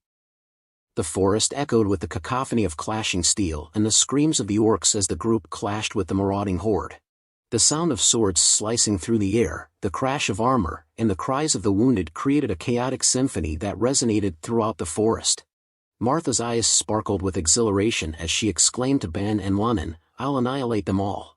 Her voice was alive with joyful fervor, her enthusiasm for battle infectious. Ben shouted above the din of battle, priority target, goblins and kobolds. Take them down first, then we'll focus on the orcs. They've broken through our formation, one of the group members yelled in alarm. 2 orcs are flanking us, heading in the opposite direction. Kanbar's voice trembled with fear as he warned Raon, the orcs are heading straight for us. Meanwhile, Raon stood frozen for a moment, his mind racing with a panicked thought, Ugh, I shouldn't have come here. But he quickly snapped out of it, gripping his sword tightly as he steeled himself for the impending battle. With a fierce determination, he prepared to face the orcs charging towards him. In a swift, deadly motion, Raon sliced through the first orc, his sword cutting a precise, bloody arc. The orc's lifeless body crumpled to the ground, its blood spilling everywhere. Raon then turned to face the second orc, his eyes blazing with fury. The orc, taken aback by Raon's sudden display of skill, swung its sword in a wild, desperate arc. But before the battle could even begin, Raon had already ended it. The orc stood frozen in shock, its sword still raised, as Raon stood before it, his chest heaving with exertion. With a calm, deliberate motion, Raon slid his sword back into its sheath, the sound echoing through the sudden silence. Kanbar's eyes widened in stunned amazement as he slumped to the ground, his gaze fixed on the lifeless bodies of the orcs. He turned to Raon, his voice barely above a whisper. "Acha? When did they die?" The silence that followed was oppressive, punctuated only by the sound of Raon's heavy breathing and the rustling of leaves in the gentle breeze. The two orcs lay motionless on the ground, a grim testament to Raon's deadly efficiency. Raon approached Kanbar, his expression concerned. "Are you hurt anywhere, Mr. Kanbar?" Kanbar's eyes widened in surprise, as if he hadn't expected Raon's solicitude. "Ah, no. I'm fine." Raon nodded, a hint of relief in his voice. "I'm glad." Raon's curiosity got the better of him. "There's one thing I've always wondered. Are there any urban legends about this mountain?" Kanbar's expression turned thoughtful. "Urban legends?" Raon replies yes. "There are stories about great treasures hidden deep within the mountain, and tales of terrifying monsters that roam the peaks." Kanbar's eyes sparkled with recollection. "Ah, there is one. I remember hearing it from the villagers when I was a child." Kanbar's eyes took on a faraway look as he began to recount the legend. According to the story, hundreds of years ago, a fierce battle took place on this very mountain. The king of the goblins, a powerful and malevolent ruler from the western lands, marched his dark army against the knights who protected this realm. Raon listened intently, his interest piqued by the tale. Kanbar's voice took on a conspiratorial tone as he continued the tale. "It's said that the Goblin King's ring, a powerful artifact rumored to grant its wearer immense power and control over the dark forces, is still buried somewhere on this mountain." Raon's eyes widened in astonishment, his expression frozen in stunned silence. Raon's gaze drifted off into the distance, his mind racing with newfound understanding. He thought to himself, "I see. I get it now. The eyes I can feel on me right now, and the ones I felt before. It all makes sense." Raon's eyes narrowed, his mind digging deep into the recesses of his memory. A name, long forgotten, resurfaced. Eden. He whispered to himself. A shiver ran down his spine as he recalled the tales of old. They're one of the 5 demons. Raon's expression darkened as he recalled the lore surrounding Eden. They're infamous for their insanity, he thought to himself. Eden's purpose is restoration, a twisted desire to revert the world to a time when monsters ruled supreme. A chill ran down his spine as he contemplated the implications. They seek to resurrect an era where beasts and darkness reigned, and monsters were worshipped as gods. Raon's thoughts turned grave as he acknowledged the true extent of Eden's powers. If their twisted ambitions were all there was to them, they would have been eradicated long ago. But they possess a far more sinister ability, the power to tame and control monsters. He paused, his mind reeling at the implications. They can also wield the abilities of the monsters they command, despite being human themselves. It's a power that rivals that of the Siegharts, making them a force to be reckoned with. Raon's eyes seemed to gaze into the past as he spoke in a hushed tone. This strange power that Eden possesses, it's a secret that even the most esteemed households on the continent are unaware of. He paused, his expression hinting at a long-held confidence. "But I know that secret, thanks to Derus Robert." Raon's thoughts drifted back to the fateful events that had left an indelible mark on his life. The entirety of the Shadow Squad was slaughtered, leaving only me behind in that hell. His mind still grappled with the mysteries of that time. "I didn't realize it then, but it's definitely strange." Derus knew from the beginning that Eden used mana stones. A hint of skepticism crept into his thoughts. How would he know that, as one of the 6 emperors? And why didn't he reveal that to the world? The question swirled in his mind, fueling a growing sense of unease. Wrath's sudden question cut through the air, his voice low and discerning. "Raon, what are you thinking about right now?" "I can feel a deep, dark rage emanating from within you." Raon's eyes snapped back into focus, his gaze meeting Wrath's. He was taken aback, realizing that his emotions had become apparent. "Thinking of Derus is messing with my emotions," he thought to himself, a hint of self-awareness creeping into his mind. Raon took a deep breath, his eyes never leaving Wrath's face. "Let's calm down," he repeated, his voice measured. "What's important right now is Eden." Raon's eyes seemed to bore into the ground, his mind fixed on the possibility.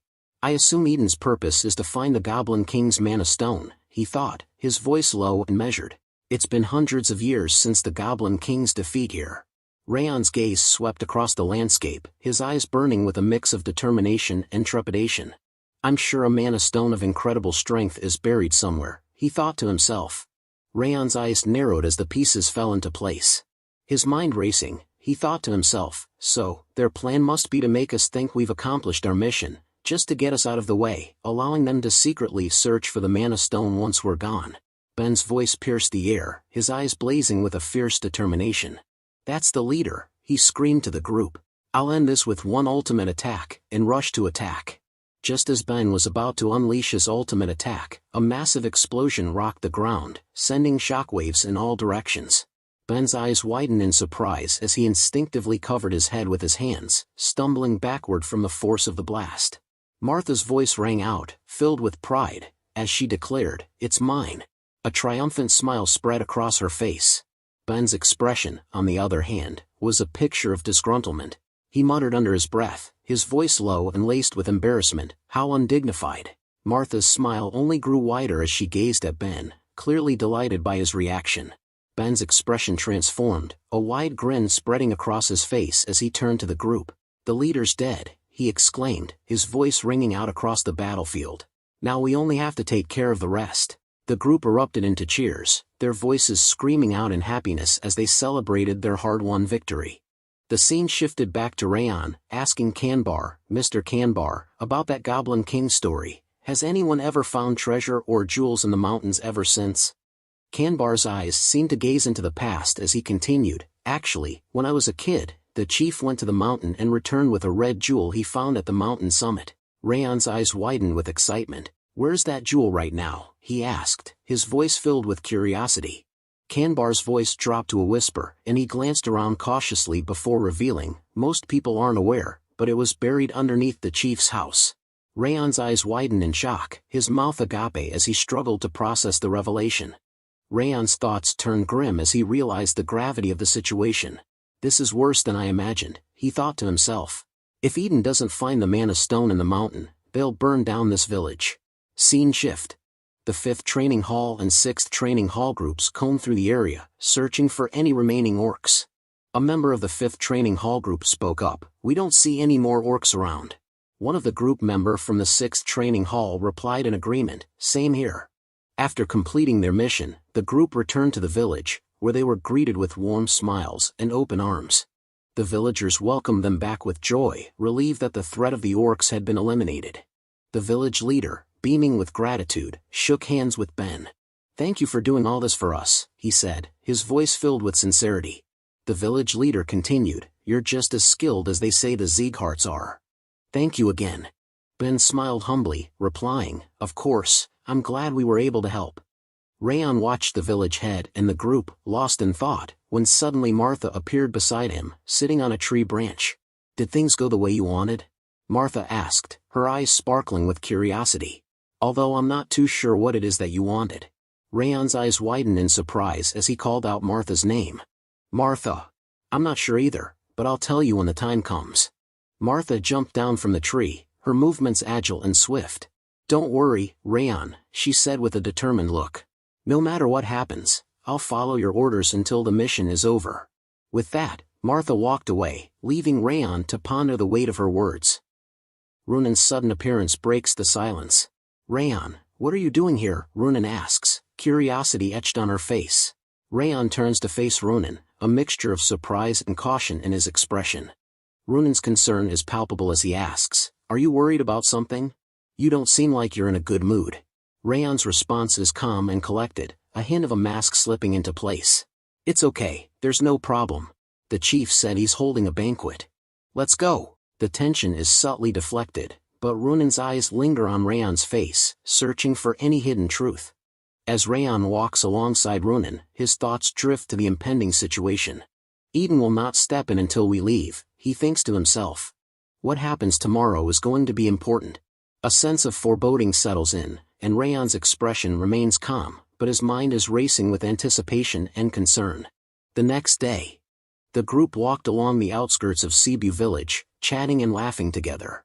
Their conversation was filled with a sense of pride and accomplishment. "That was perfect," one of them exclaimed. We took down all of the monsters in Sibi Mountain, and we ended up with very few injured. Another member nodded in agreement. It was our first mission, but we were able to clear it perfectly. As Ben glanced at Raon, he thought to himself, I assume that's why Raon isn't asking to take the lead again. There was no flaw in my leadership. I'm not sure why he gave me the authority, but I hope he'll realize that my leadership skills are comparable to him. With a sense of confidence and determination, Ben spoke up to the group, let's hurry out of here. His voice was firm and decisive, urging the group to move forward. As the group continued to move forward, Raon stood frozen, his eyes fixed on them. Suddenly, he shouted loudly, everyone, stop. The group halted abruptly, turning to face Raon with a mix of confusion and concern. Some of the group members whispered among themselves, what is it? Can't we keep going? It's too early to camp. Their voices were laced with confusion and a hint of frustration, unsure of why Raon had suddenly called for them to stop. They exchanged curious glances, waiting for Raon to explain himself. Raon's words hung in the air, this is where our real mission begins. Kane's brow furrowed in confusion, what do you mean, Raon? Raon's expression remained enigmatic, just like I said, the mission is not yet over. Ben's face darkened, his voice rising in protest, what are you talking about? The group's confusion and unease grew, sensing that something was amiss. Ben's question hung in the air, we killed the orcs and even cleaned up after them, so what are you talking about? Raon's expression remained calm, his voice measured, our mission was to take down the monsters and to protect the village. Ben's curiosity got the better of him, so what's the problem? Raon's eyes scanned the surrounding area, his voice low and serious, there was someone watching us until just a moment ago. Ben's eyes widened in surprise, his voice bursting out in alarm, what? The group's heads snapped towards Raon, shock and concern etched on their faces. Raon's expression turned grave, his voice laced with concern, they were watching us until an hour ago and then disappeared. You could say that it might have been an instructor, but I felt hostility. Too hostile to think that it could have been an instructor. The group exchanged uneasy glances, the atmosphere growing thick with tension. Raon's eyes seemed to gaze into the distance, his voice low and serious. I felt those eyes even before we arrived at the village, and I sensed them disappearing toward the village when we had gone far enough from the village. Ben's face went pale, his eyes wide with shock, are you serious? His voice trailed off, the implications sinking in. Martha's brow furrowed in concern, wait, from before we arrived?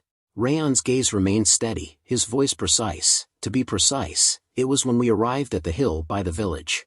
The group's eyes were fixed on Raon, awaiting his explanation. Martha's voice was laced with curiosity, then the reason you gave Ben the authority was.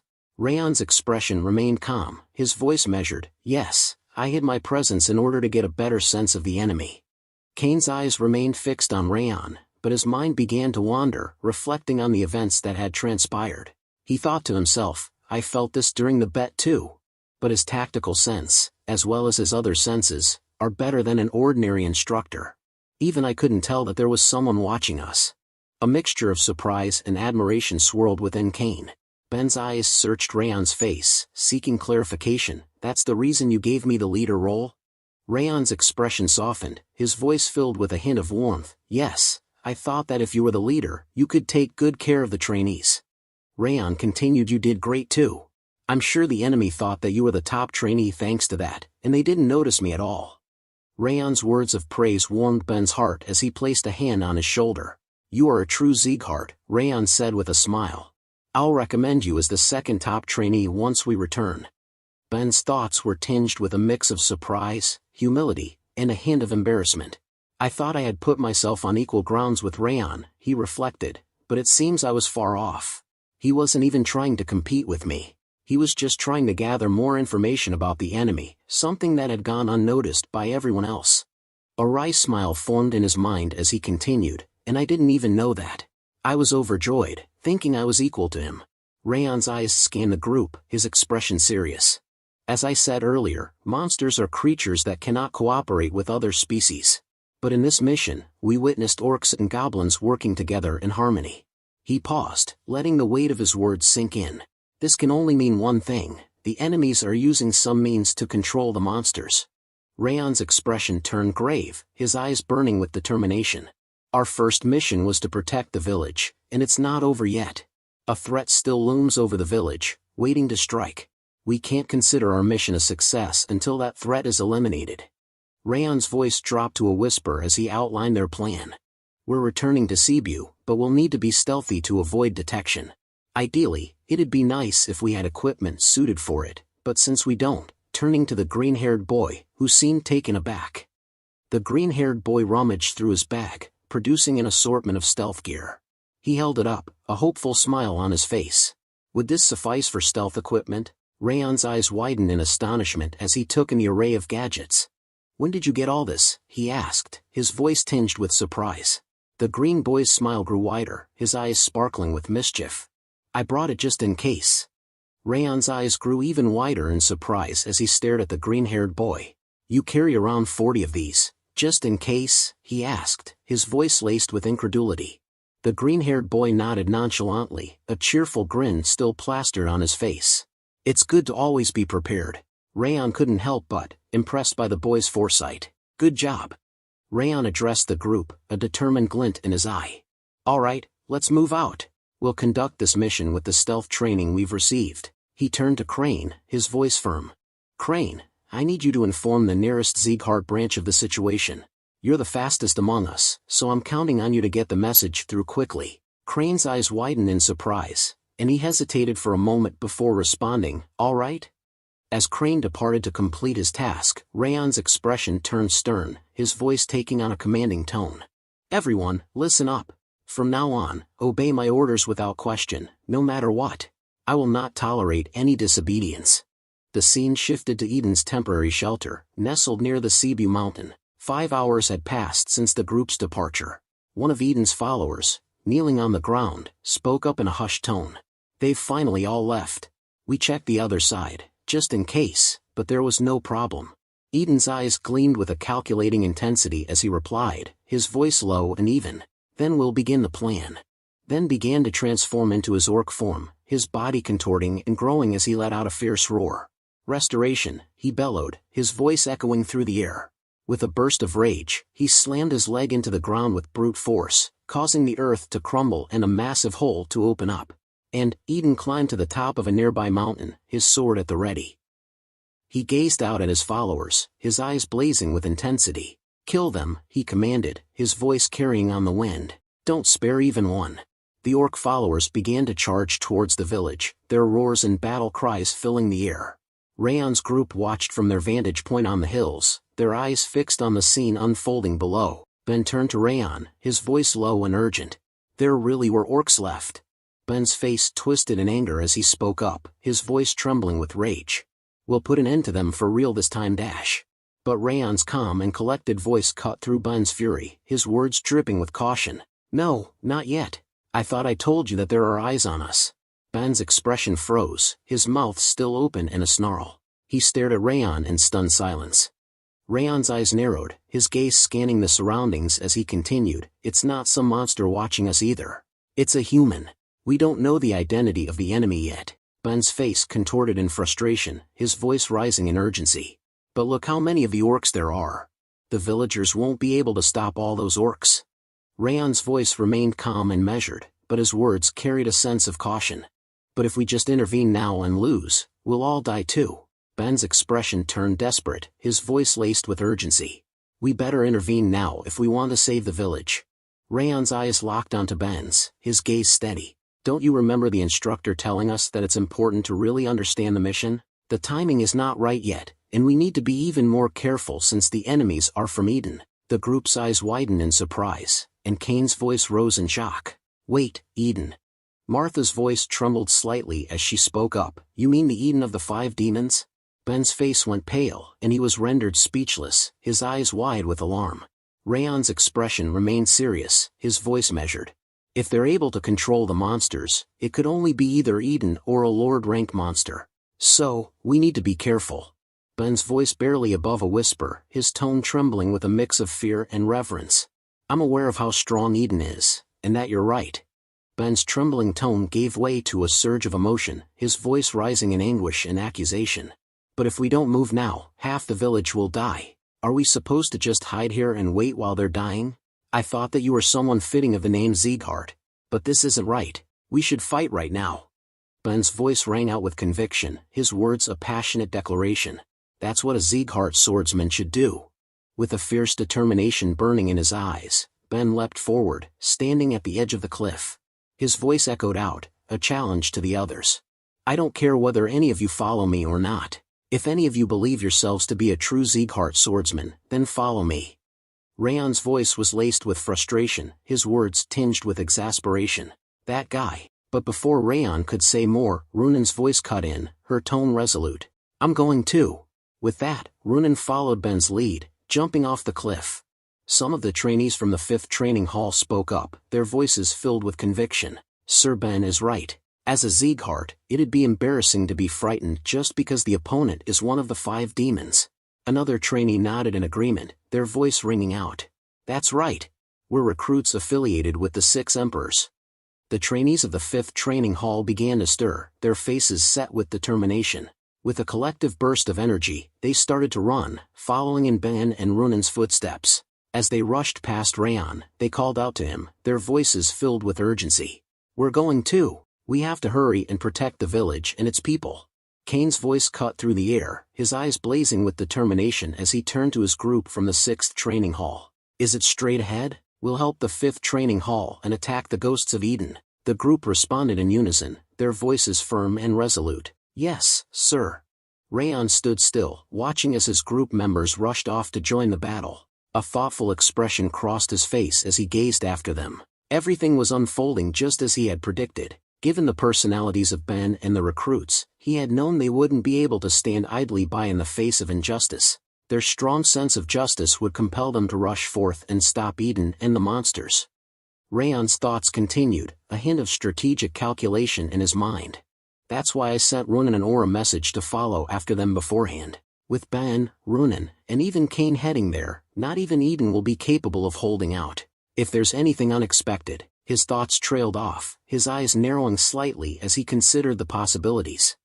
Raon turned to Martha, a hint of curiosity in his voice. Martha, why didn't you go? I thought you'd be the first one to run off. Martha's eyes widened in surprise, her expression caught off guard by Raon's question. Martha's expression turned serious, her voice firm. I told you, I'm following your orders down to the wire. Raon's gaze met Martha's, a slow smile spreading across his face as he regarded her. Raon's smile faded, replaced by a serious expression. All right. In that case, we'll be heading towards the village like they are. But conceal your presence as much as possible as you move. There's no doubt Eden has reinforcements hidden away from the front lines.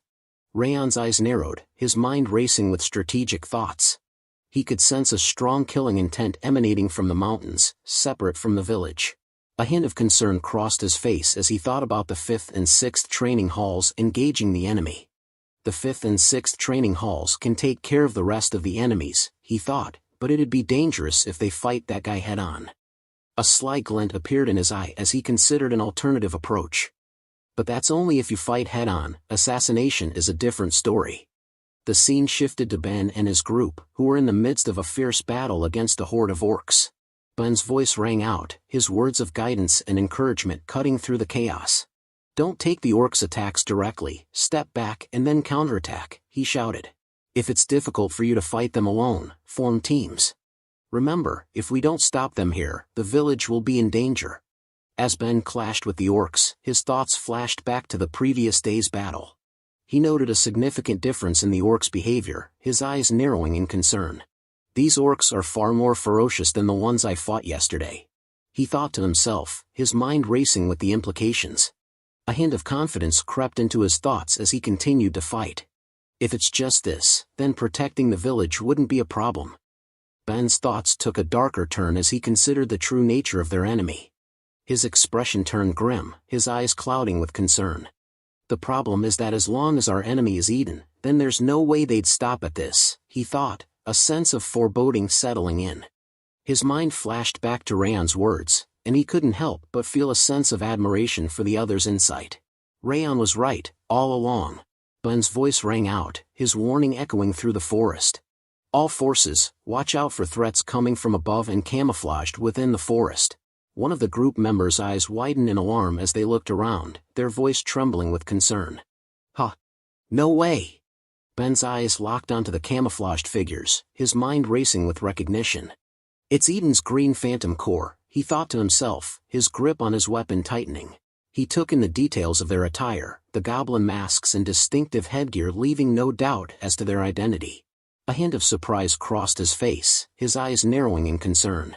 I expected them to come, he thought, but I didn't think there'd be so many. Ben's gaze swept across the forest, his eyes quickly tallying up the number of Green Phantom Corps members. His expression turned grave, his mind racing with the implications. A cursory glance tells me there's easily more than 40 of them, he thought, his grip on his weapon tightening. We've got to play our cards right if we want to fight this many foes. Ben's voice rang out, his words clear and decisive as he issued orders to his comrades.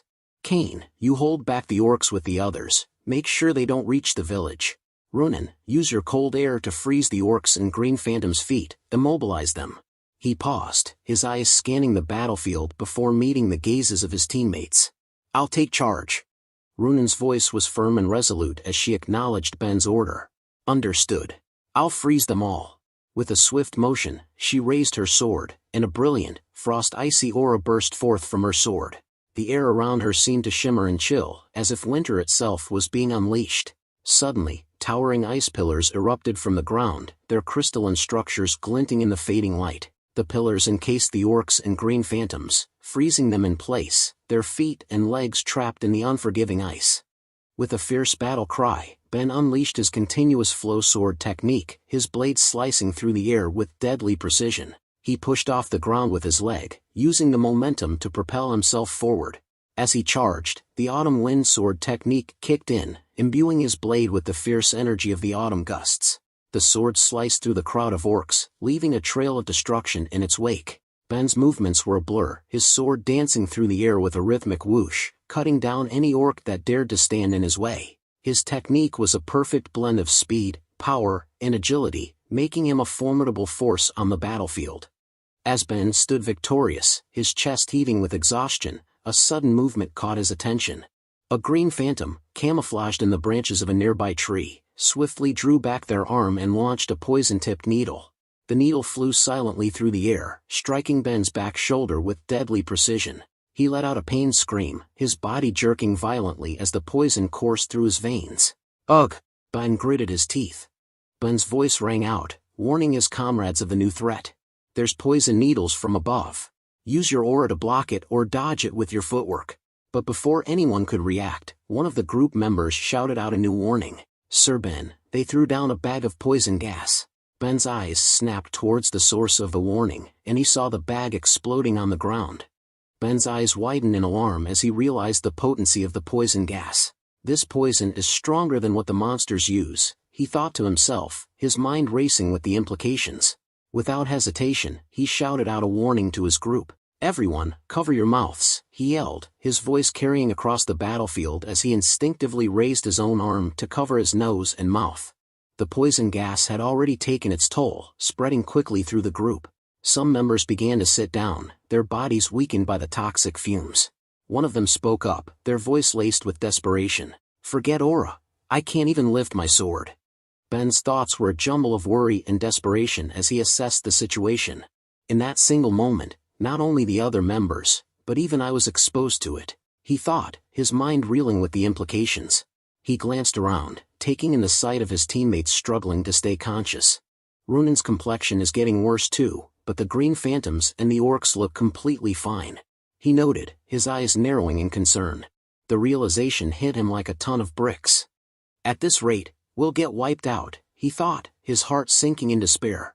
Just as all hope seemed lost, a sudden explosion rocked the ground near Ben, sending him stumbling backward. Ben's eyes widened in surprise as he stumbled backward from the explosion.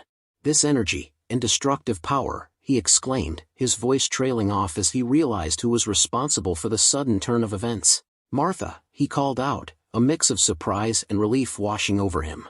Martha and her group charged onto the battlefield, their presence a whirlwind of steel and fury. Martha's voice rang out, her words a stark contrast to the desperate situation Ben's team had found themselves in.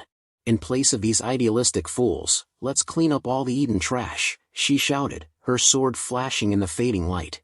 Don't let a single one go. One of Ben's group members shouted out, his voice filled with relief and excitement. Reinforcements. Lady Martha and reinforcements have arrived. The news spread like wildfire, and the morale of Ben's group skyrocketed. One of them exclaimed, "If they were just a little later, we would have passed out from the poison." Another member nodded in agreement, their face set with determination. "Let's get up and join the fight," they urged, their voice filled with a newfound sense of hope and energy. Ben's eyes scanned the battlefield, his mind racing with strategy and hope. "I can't see Raon yet," he thought, a hint of concern lingering in his mind. But as he watched Martha and the reinforcements cut through the Eden forces, his confidence grew. But with Martha and the others, the tides have turned, he thought, a sense of relief washing over him. A newfound optimism took hold of him as he assessed the situation. "If this continues, we'll be able to win," he thought, his determination and hope renewed. One of the men in Eden's Green Phantom turned to another, his voice laced with alarm and desperation. "What kind of recruits are that strong?" he exclaimed, his eyes wide with fear as he gazed out at Martha and the reinforcements. The other Phantom nodded in agreement, his face pale. "Let's run," he urged, his voice low and urgent. "If we stay here, we'll end up dead."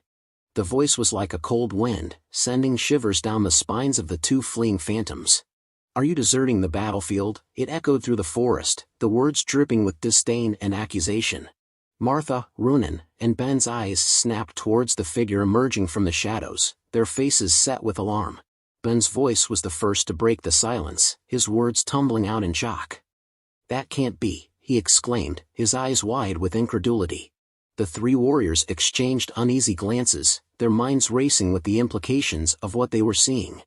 They sensed a presence that far surpassed the likes of the Green Phantoms, a power that seemed to radiate from the very air around the figure. The headgear of a champion. Martha whispered, her voice barely audible over the sound of her own heartbeat, and the ability to speak human language. Runan added, his eyes locked on the figure with a mix of fascination and fear. Ben's voice dropped to a whisper, his words trembling with a sense of awe. "Eden. Green Battle Phantom." Ben's eyes narrowed, his mind racing with questions. "You might be low-ranked," he said, his voice laced with skepticism, "but what's an officer of Eden doing here?" The Green Battle Phantom, Eden, regarded Ben with an unreadable expression. Then, in a voice that sent shivers down Ben's spine, Eden replied, "I'm sure I received a report of your return, but did you come back after realizing our intent to ambush?" Eden's gaze swept over Martha, a hint of amusement dancing in his eyes. "You're quite good for recruits," he said, his voice dripping with condescension. "From what I've seen of your strength, black-haired broad, it seems you've realized." Martha's eyes flashed with anger, her hand tightening around the hilt of her sword as she took a step forward, her blade at the ready. Eden's smile grew wider, his eyes glinting with malice. "While you barely kept your life intact, you should have just gone quietly," he continued, his voice dripping with disdain. "The reason you lot will die today is because you didn't know your place, and attacked Ben." The aftermath of the intense battle lay before them, a testament to the brutal clash of strength and wills. Martha and Runan sat on the ground, their chests heaving with exhaustion, their faces etched with pain and fatigue. Ben, however, lay motionless on the ground, his body twisted in an unnatural position. His face was contorted in a grimace of agony, his eyes squeezed shut as he struggled to cope with the intense pain that racked his body. Eden stood tall, his chest barely rising with each breath, a picture of calm and composure. One of Kane's group members exclaimed, their voice laced with shock and awe, "With just one hit, the three of them were." Another member of the group turned to them, concern etched on their face. "Where's Sir Kane?" they asked, scanning the surrounding area. A third member pointed towards the wooden barricade, their voice urgent. "Sir Kane is by the wooden barricade, facing the orcs." The first member's eyes widened in alarm as they thought of another critical factor. "Then what about Raon?" One of Kane's group members exclaimed, "There's no way he'd come after seeing that." Meanwhile, Eden's voice cut through the air, his words dripping with disdain as he addressed Martha. "Ho! You are able to stand? It seems you're the best out of the garbage here." Martha's eyes flashed with anger at Eden's insult, but she refused to back down. With a Herculean effort, she gripped her sword tightly and tried to stand up, her body trembling with pain and exhaustion. Eden's gaze lingered on Martha, a hint of curiosity in his eyes. "Of course, that's only a given since you were able to sense our presence," he added, his voice dripping with condescension. Martha stood up, her grip on her sword tightening as she prepared to face Eden's attack. Eden's eyes gleamed with a fierce intensity as he spoke, his voice dripping with malice. "All of you will die here, today." With a swift motion, Eden raised his sword, ready to strike down Martha. But before he could attack, a scream roared through the area, shattering the tense silence. "No!" The cry was followed by a burst of fiery aura as Raon appeared behind Eden, his eyes blazing with fury. "You'll die," Raon declared, his voice low and menacing. Eden slowly turned his head, his eyes narrowing as he took in Raon's fierce expression. Raon stood tall, his sword at the ready, and with a swift motion, he unleashed his Thousand Flames technique. The first flames, cyclorsion, erupted in a blaze of fire and steel, slicing through the air with deadly precision. Eden's eyes widened in shock as Raon's sword cut down his right hand, severing it from his wrist. Eden's smile grew wider as he gazed at Raon with an unblinking stare. That was a good ambush. However, it seems you didn't think I would step in to avoid a blow to my neck." Raon's face twisted in frustration, his eyes blazing with anger. "You crazy dash," he growled, his voice trembling with rage. "Giving up your arm because of that, that's why I wanted to end this with an assassination." Eden's expression changes to one of surprise, his voice tinged with admiration. "Although it may have been a surprise attack, you're quite skilled to have taken my arm. What a promising Sieghart." However, his praise is short-lived, as he quickly follows up with a devastating assessment. "But that's all it is. Seeing your current state, it's clear that you exhausted a majority of your stamina with that one attack." Raon stands before him, gripping his sword tightly, his body language screaming exhaustion. Raon's grip on his sword tightens, his mind racing with the consequences of his actions. He thinks to himself, just like he said, "I overexerted myself because I planned on ending this with that surprise attack." His thoughts are laced with frustration and self-doubt. He realizes that his decision to put everything into that one attack has left him severely weakened. His body aches with fatigue, his movements restricted by his exhaustion. "So now I can't move properly," he admits to himself, his eyes fixed on Eden with a mix of anger and desperation. Raon's eyes narrow, his voice firm as he asks Eden, "Are you the one in charge here?" Eden's response is immediate, his mocking laugh echoing through the air. "Ha, do you think my superiors would show themselves over a puny village?" Raon's anger ignites, his face reddening with rage. "You never know," he snarls, his words dripping with venom. "You crazy bastards were never one to act predictably." Eden's expression twists in anger, his voice rising in a menacing tone. "You're quite sharp-tongued despite your appearance. Let's see how long you can keep flapping those lips of yours." With a fierce battle cry, Eden charges towards Raon, his sword flashing in the light. Raon, still reeling from his exhaustion, prepares to defend himself against Eden's onslaught. As Eden's sword comes crashing down, Raon raises his own sword to block the attack. His mind racing, he thinks to himself, "I'm not completely recovered yet, but that goes for him as well." With a surge of adrenaline, Raon summons the strength to block Eden's attack. The two swords clash, sparks flying as the blades meet. Raon's arm trembles with the force of the impact, but he manages to hold his ground. Eden's eyes widen in surprise, his voice laced with genuine admiration. "You withstood that? You're much better than I expected." Raon responds with a confident smirk, "If I can't withstand that much, I might as well give up on being a swordsman." Eden's eyes flash with excitement, and he raises his sword to attack once more. Raon, anticipating the strike, readies himself to block the blow. As their swords clash, Eden exclaims, "That's a good mindset to have, you brat." His tone is a mix of admiration and mockery. Ben watches the intense battle unfold before him, his eyes wide with astonishment. The ground shakes beneath their feet as Raon and Eden exchange blows, their swords clashing with fierce intent. Ben's thoughts are a jumble of confusion and surprise. Just what's going on? Even though that green battle phantom brought us down with a single attack, he's fighting him on equal footing. He can't believe his eyes. Raon, who was supposedly no match for the phantom, is now holding his own against Eden. Ben's mind reels as he realizes, not only that, but he's using the same continuous flow sword technique as I had. A mix of emotions swirls within Ben: shock, confusion, and a hint of disappointment. He thinks to himself, "I thought I was catching up to him, but he's not even on the same level as a recruit." Martha's calm and collected voice breaks the silence. "That's his true power. What he showed us earlier was just the tip of the iceberg." Ben's eyes widen in stunned silence, his mind reeling from the implications. He's unable to utter a word, his thoughts consumed by the revelation. As Raon and Eden continue their intense battle, Martha observes from the sidelines, her mind racing with concerns. She thinks to herself, however, this isn't enough. They seem equally matched, but Raon hasn't had the time to recover the strength and aura he used during his surprise attack. Martha's eyes narrow, her gaze fixed on Raon's struggling form. She worries about his dwindling energy, knowing that his chances of victory are slim. Her thoughts are laced with doubt. Will he be able to beat the green battle phantom, with the little strength he has left? As Martha and Ben continue to watch the intense battle, lost in their own thoughts, Runan's sudden voice breaks the silence. We have to help Raon. Martha's eyes snap towards Runan, her expression a mix of surprise and concern. Martha's eyes widen in alarm as she questions Runan's sanity. Are you kidding? Don't you see that I'm also holding myself back? You're even weaker than us, so what do you think you can even do? If you charge in there and make a single mistake, you'll die in a single hit. But Runan's resolve remains unwavering, her voice firm and resolute. She replies, that doesn't matter. With a fierce determination burning within her, Runan grips her sword tightly, preparing to charge forward into the fray.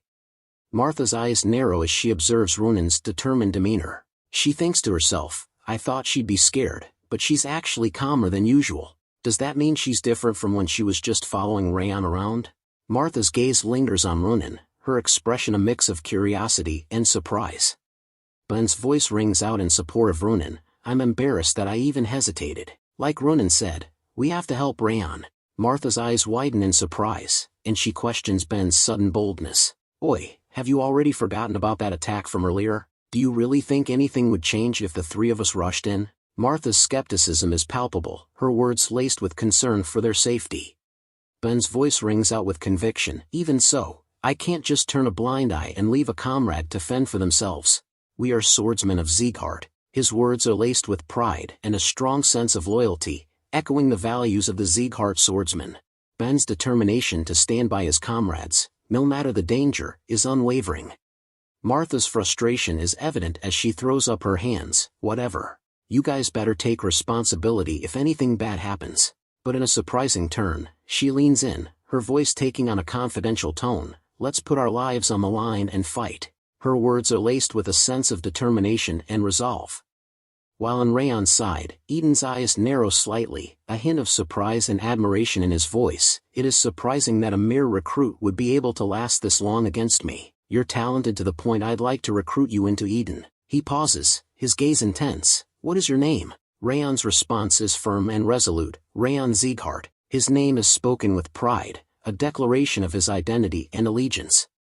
Eden's expression darkens, his voice laced with anger and curiosity. Wait, are you perhaps a direct descendant of Sieghart? Seeing the color of your hair and eyes makes me wonder. His gaze intensifies, as if scrutinizing Raon's every feature. It seems the blood of the northern king of annihilation runs thick within you. Eden's words are tinged with a mix of fascination and hostility. Eden's face twists in rage, his voice thundering. I take back my recruitment offer. As things are now, I will use whatever means possible to kill you. His words are laced with venom, his anger boiling over. With a fierce battle cry, Eden screams, no matter the cost, and swings his sword at Raon with reckless abandon. Raon's thoughts are a jumbled mix of alarm and desperation as he dodges Eden's frenzied attack. This lunatic, he thinks to himself, his mind racing to keep up with the intensity of the battle. As he narrowly avoids Eden's blade, Raon realizes, he got faster. Is he utilizing his very life force to draw out more strength? Raon's concern grows, his own strength still not fully recovered. He's relying on the ring of fire to hold on, but even that might not be enough. His thoughts are laced with a sense of urgency. I'm barely holding on, but I haven't fully recovered yet. The weight of his own vulnerability hangs heavy, as Raon struggles to survive Eden's relentless onslaught. Raon's eyes widen in shock as he notices a figure gripping a sword, jumping behind Eden to attack. His mind goes blank, and he becomes speechless. His thoughts stumble. Martha. Raon's eyes are fixed on the figure, his brain struggling to process what he's seeing. Martha leaps into action, sword flashing in the light as she strikes Eden's back. The blade bites deep, and blood erupts from the wound, splattering everywhere. Eden's scream of pain and rage echoes through the air. Ack! As he spins around, his eyes blazing with fury, he fixes Martha with a contemptuous glare. A mere small fry like you dares to dash. Eden's words are laced with disdain, his tone implying that Martha is no match for him. Runan sprints past Raon, her frost aura swirling around her. As she reaches the optimal distance, she unleashes her breath of winter, a chilling blast of frosty air that envelopes Eden. With perfect timing, Runan calls out to Ben, "Now!" Ben bursts into action, speeding towards Eden with incredible agility. With a powerful leap, he jumps into the air, his sword at the ready. As he reaches the apex of his jump, Ben unleashes a mighty scream, HAAP, and activates his continuous flow sword technique, Starlight Entwined Radiance. A radiant glow envelopes Ben's sword as he begins to weave a complex pattern of strikes. Eden's massive hand shoots out, catching Ben in a vice-like grip. Ben's eyes widen in agony as Eden tightens his hold. Ben screams in pain, his voice echoing through the air, but Eden's expression remains impassive, his eyes gleaming with contempt. Eden's voice drips with disdain as he sneers at Ben. "Did you think you could bring me down with such petty tricks? It seems you've greatly underestimated me." Eden's words are a crushing blow, his tone implying that Ben's efforts are nothing more than a nuisance. Eden's smirk widens, his voice dripping with condescension. "If you aren't at least on the level of that blonde brat, you'll never be able to land a blow on me." Ben's expression remains steadfast, his eyes gleaming with determination. A hint of a smile plays on his lips as he responds, "Yeah, like you said, with the attacks we just used, it'd be hard to take you down." Ben pauses, his gaze never wavering from Eden's, "But it can at least buy some time." Eden's eyes widen in surprise, his voice barely above a whisper, "What?" But before he can react, Martha unleashes her Titan aura, transforming into the meteor form, Ultimate Point. Her body glows with an intense, brown light as she jumps towards Eden. With a fierce battle cry, Martha screams, "Let's see if you can take this, Eden." Her sword flashes in the brown light, its blade biting deep into Eden's body. Eden's eyes go wide as Martha's attack slices through him, her sword passing through his torso with a spray of blood. The force of the blow sends Eden stumbling backward, his body trembling with the impact. Eden's face contorts in agony and rage, his voice thundering, "Art, you brats!" With a swift and brutal motion, Eden hurls Ben towards Martha, the two colliding in midair. The impact is tremendous, their bodies crashing together with a sickening crunch. Both Ben and Martha scream in pain, their voices echoing through the air as they stumble backward, their bodies entwined. The force of the collision sends them both tumbling to the ground, their limbs tangled in a heap. Eden's eyes blaze with fury, his chest heaving with exertion. He takes a step forward, his massive frame looming over the two battered warriors. Eden's voice drips with disdain as he gazes down at Ben and Martha, his words laced with scorn. "Mere insects like you ought to know their place." His expression twists in contempt. "Do you not understand that this last stand of yours is meaningless?" Eden's tone implies that their efforts are futile, that they are nothing more than insignificant specks to be crushed beneath his heel. Behind Eden, Raon's eyes blaze with intensity as he charges his aura to its fullest potential. His voice thunders through the air, "It's not meaningless." The ground trembles beneath Raon's feet as he unleashes a mighty roar, his aura bursting forth in a spectacular display of power.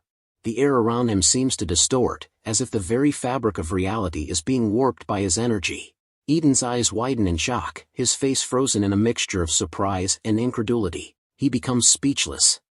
Raon's voice remains steady, his determination unwavering. "Thanks, everyone. I had enough time to recover, thanks to your efforts. I'll make sure that this opportunity, that you've risked your lives for, won't go to waste." With a confident nod, Raon declares, "Leave everything to me." It shown Ben and Martha, who lie unconscious on the ground, their bodies battered and bruised from the intense battle.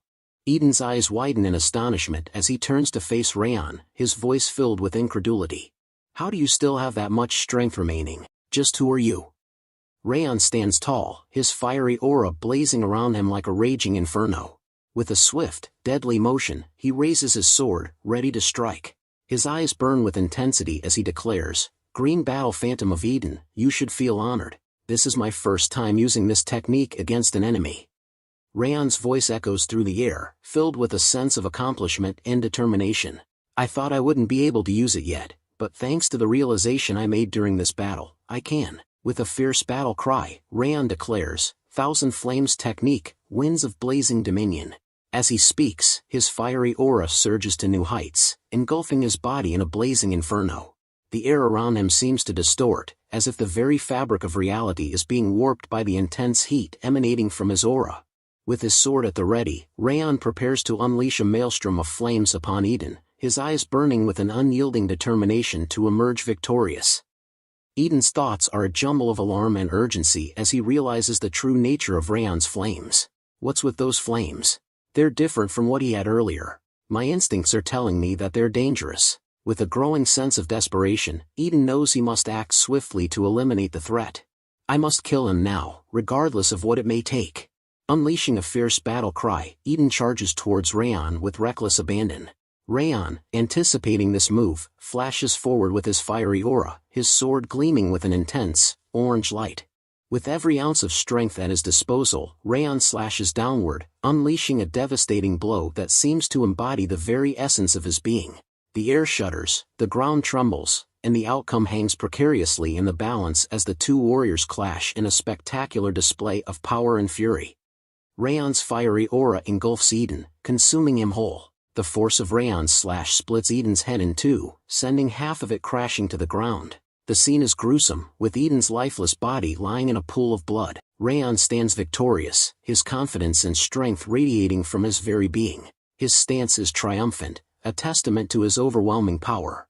The outcome of the battle is clear. Raon has emerged victorious, while Eden lies defeated and lifeless. Raon stands panting, his chest heaving with exhaustion. The intensity of the battle has taken its toll, but the triumph in his eyes is undeniable. Runan, on the other hand, is left speechless. Her eyes widen in awe as she gazes at Raon, her mind struggling to process the incredible display of power she just witnessed. The air is thick with tension, the only sound Raon's heavy breathing. The weight of Raon's victory hangs heavy, leaving Runan and the surroundings in stunned silence. Martha's voice trails off in surprise, her eyes wide with incredulity. "Raon, you really," she exclaims, unable to finish her sentence. Ben's voice fills the gap, his tone filled with awe and admiration. "He really took down the green battle phantom," he declares, his words echoing through the stunned silence. The weight of Raon's achievement hangs in the air, leaving his comrades struggling to process the enormity of his victory. The green battle phantom, a formidable foe, has been defeated by Raon's unwavering determination and unrelenting power. With his sword held high, Raon's voice rings out, filled with determination and conviction. "Hey, it's not over yet. Eden's green phantoms are still here," he declares, his eyes blazing with a fierce inner light. The group's attention snaps back to the present, their faces set with renewed resolve. Raon's words ignite a fire within them, and they stand ready to face the remaining challenges. "For the fiefdom's peace and the village's prosperity, we'll take them all down." The group's response is immediate and unanimous, their voices rising in perfect sync. "We'll follow your orders," they declare, their words a testament to their unwavering loyalty and trust in Raon's leadership. The scene shifts to a jubilant atmosphere, hours after the battle. The group is in high spirits, cheering and reveling in their hard-won victory over Eden's green phantoms. With swords raised high in triumph, they bask in the glory of their achievement. The air is filled with laughter, shouts of joy, and the clanging of swords, as they celebrate their victory and the peace it brings to the fiefdom. Ben's voice cuts through the celebratory atmosphere, his tone filled with sincerity and respect. "Raon Sieghart," he calls out, his words drawing everyone's attention. "We were wrong," Ben admits, his voice laced with humility. "If it weren't for you and the reinforcements, we would have been annihilated after going into battle first. On top of that, the village people we were supposed to protect would have died too." Ben's words hang in the air, a heartfelt acknowledgement of Raon's crucial role in their victory. Ben's voice takes on a tone of genuine remorse as he continues, "Thank you for saving us, and I'm sorry for disobeying your orders." He pauses, his expression unwavering, before adding, "Just that, even then, I still would have gone to the village. Turning a blind eye to injustices because you're weak is not how I believe a Sieghart swordsman should act." As he speaks, Ben places his hand on his chest, his gesture a symbol of his conviction and commitment to his principles. Raon turns around, a warm smile spreading across his face. "Well done," he says, his voice filled with genuine appreciation. Ben's eyes widen in surprise. "Huh, what?" he stammers, clearly caught off guard by Raon's praise. Raon's expression turns serious, his eyes locked on Ben's.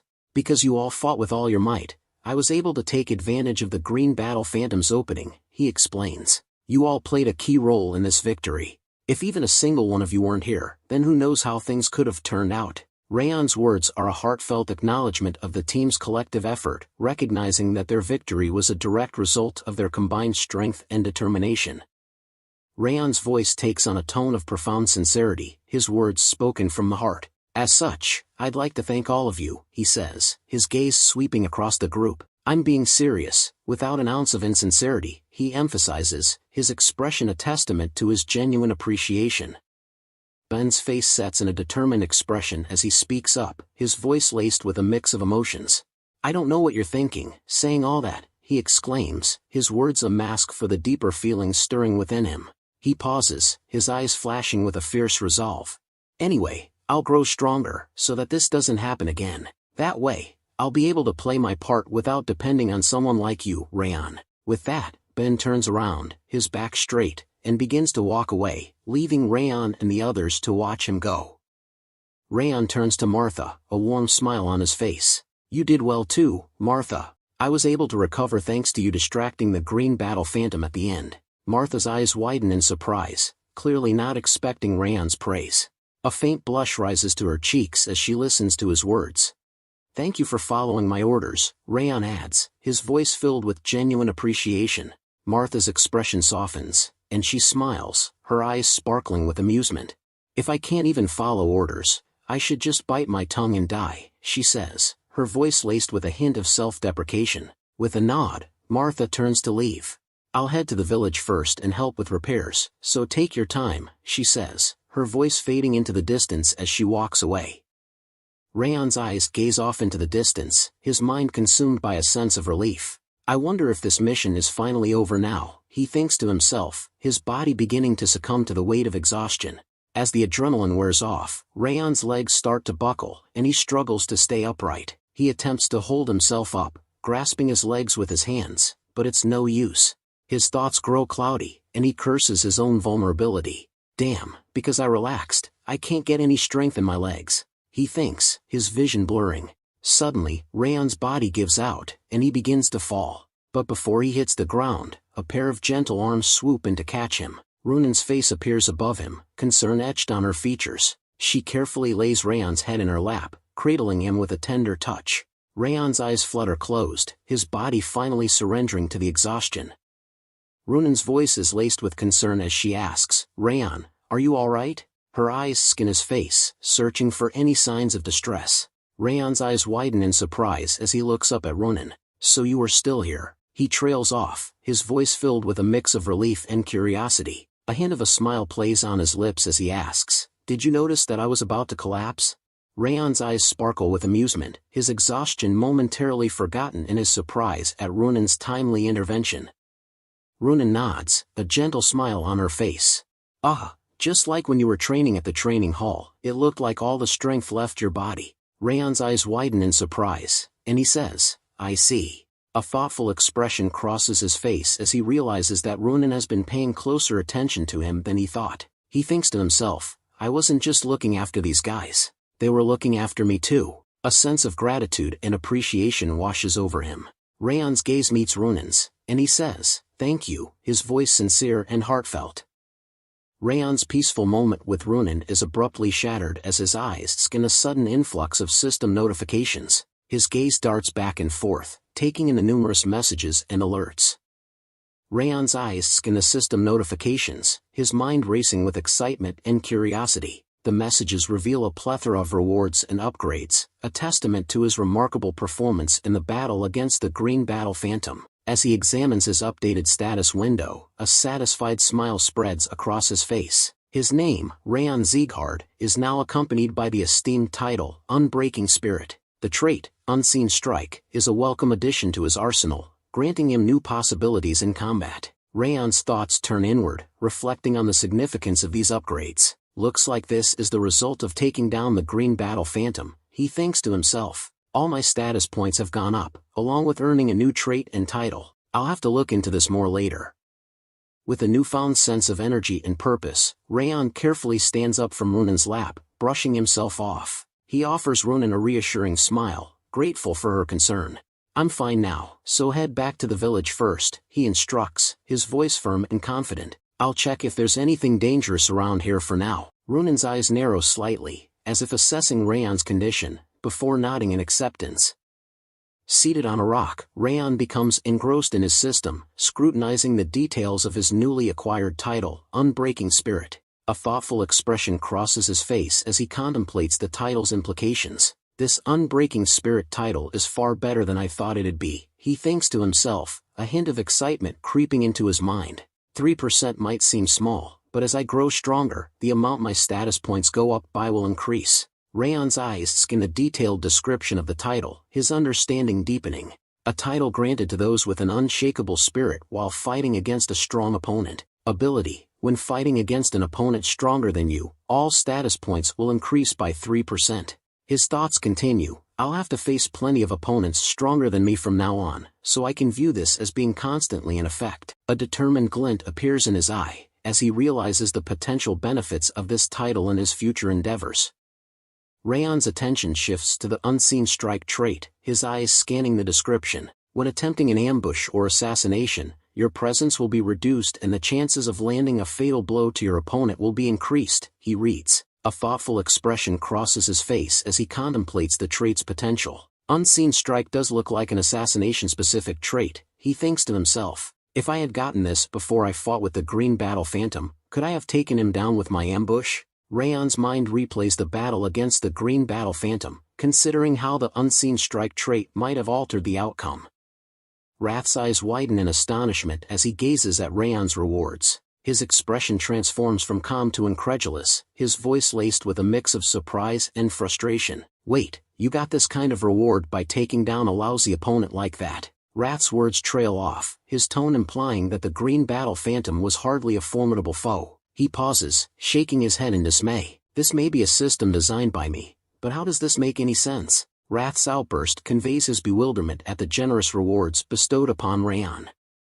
Because of you, I'm getting stronger with every passing day. Thanks, Wrath, Raon says, his voice sincere and calm. Wrath's face twists in rage, his voice dropping to a menacing growl. I'll make sure you don't get an easy death, he snarls, his words dripping with malice. I'll bite and tear your flesh apart endlessly and grant you eternal pain. The intensity of Wrath's fury is palpable, his words painting a gruesome picture of the agonizing fate he has in store for Raon.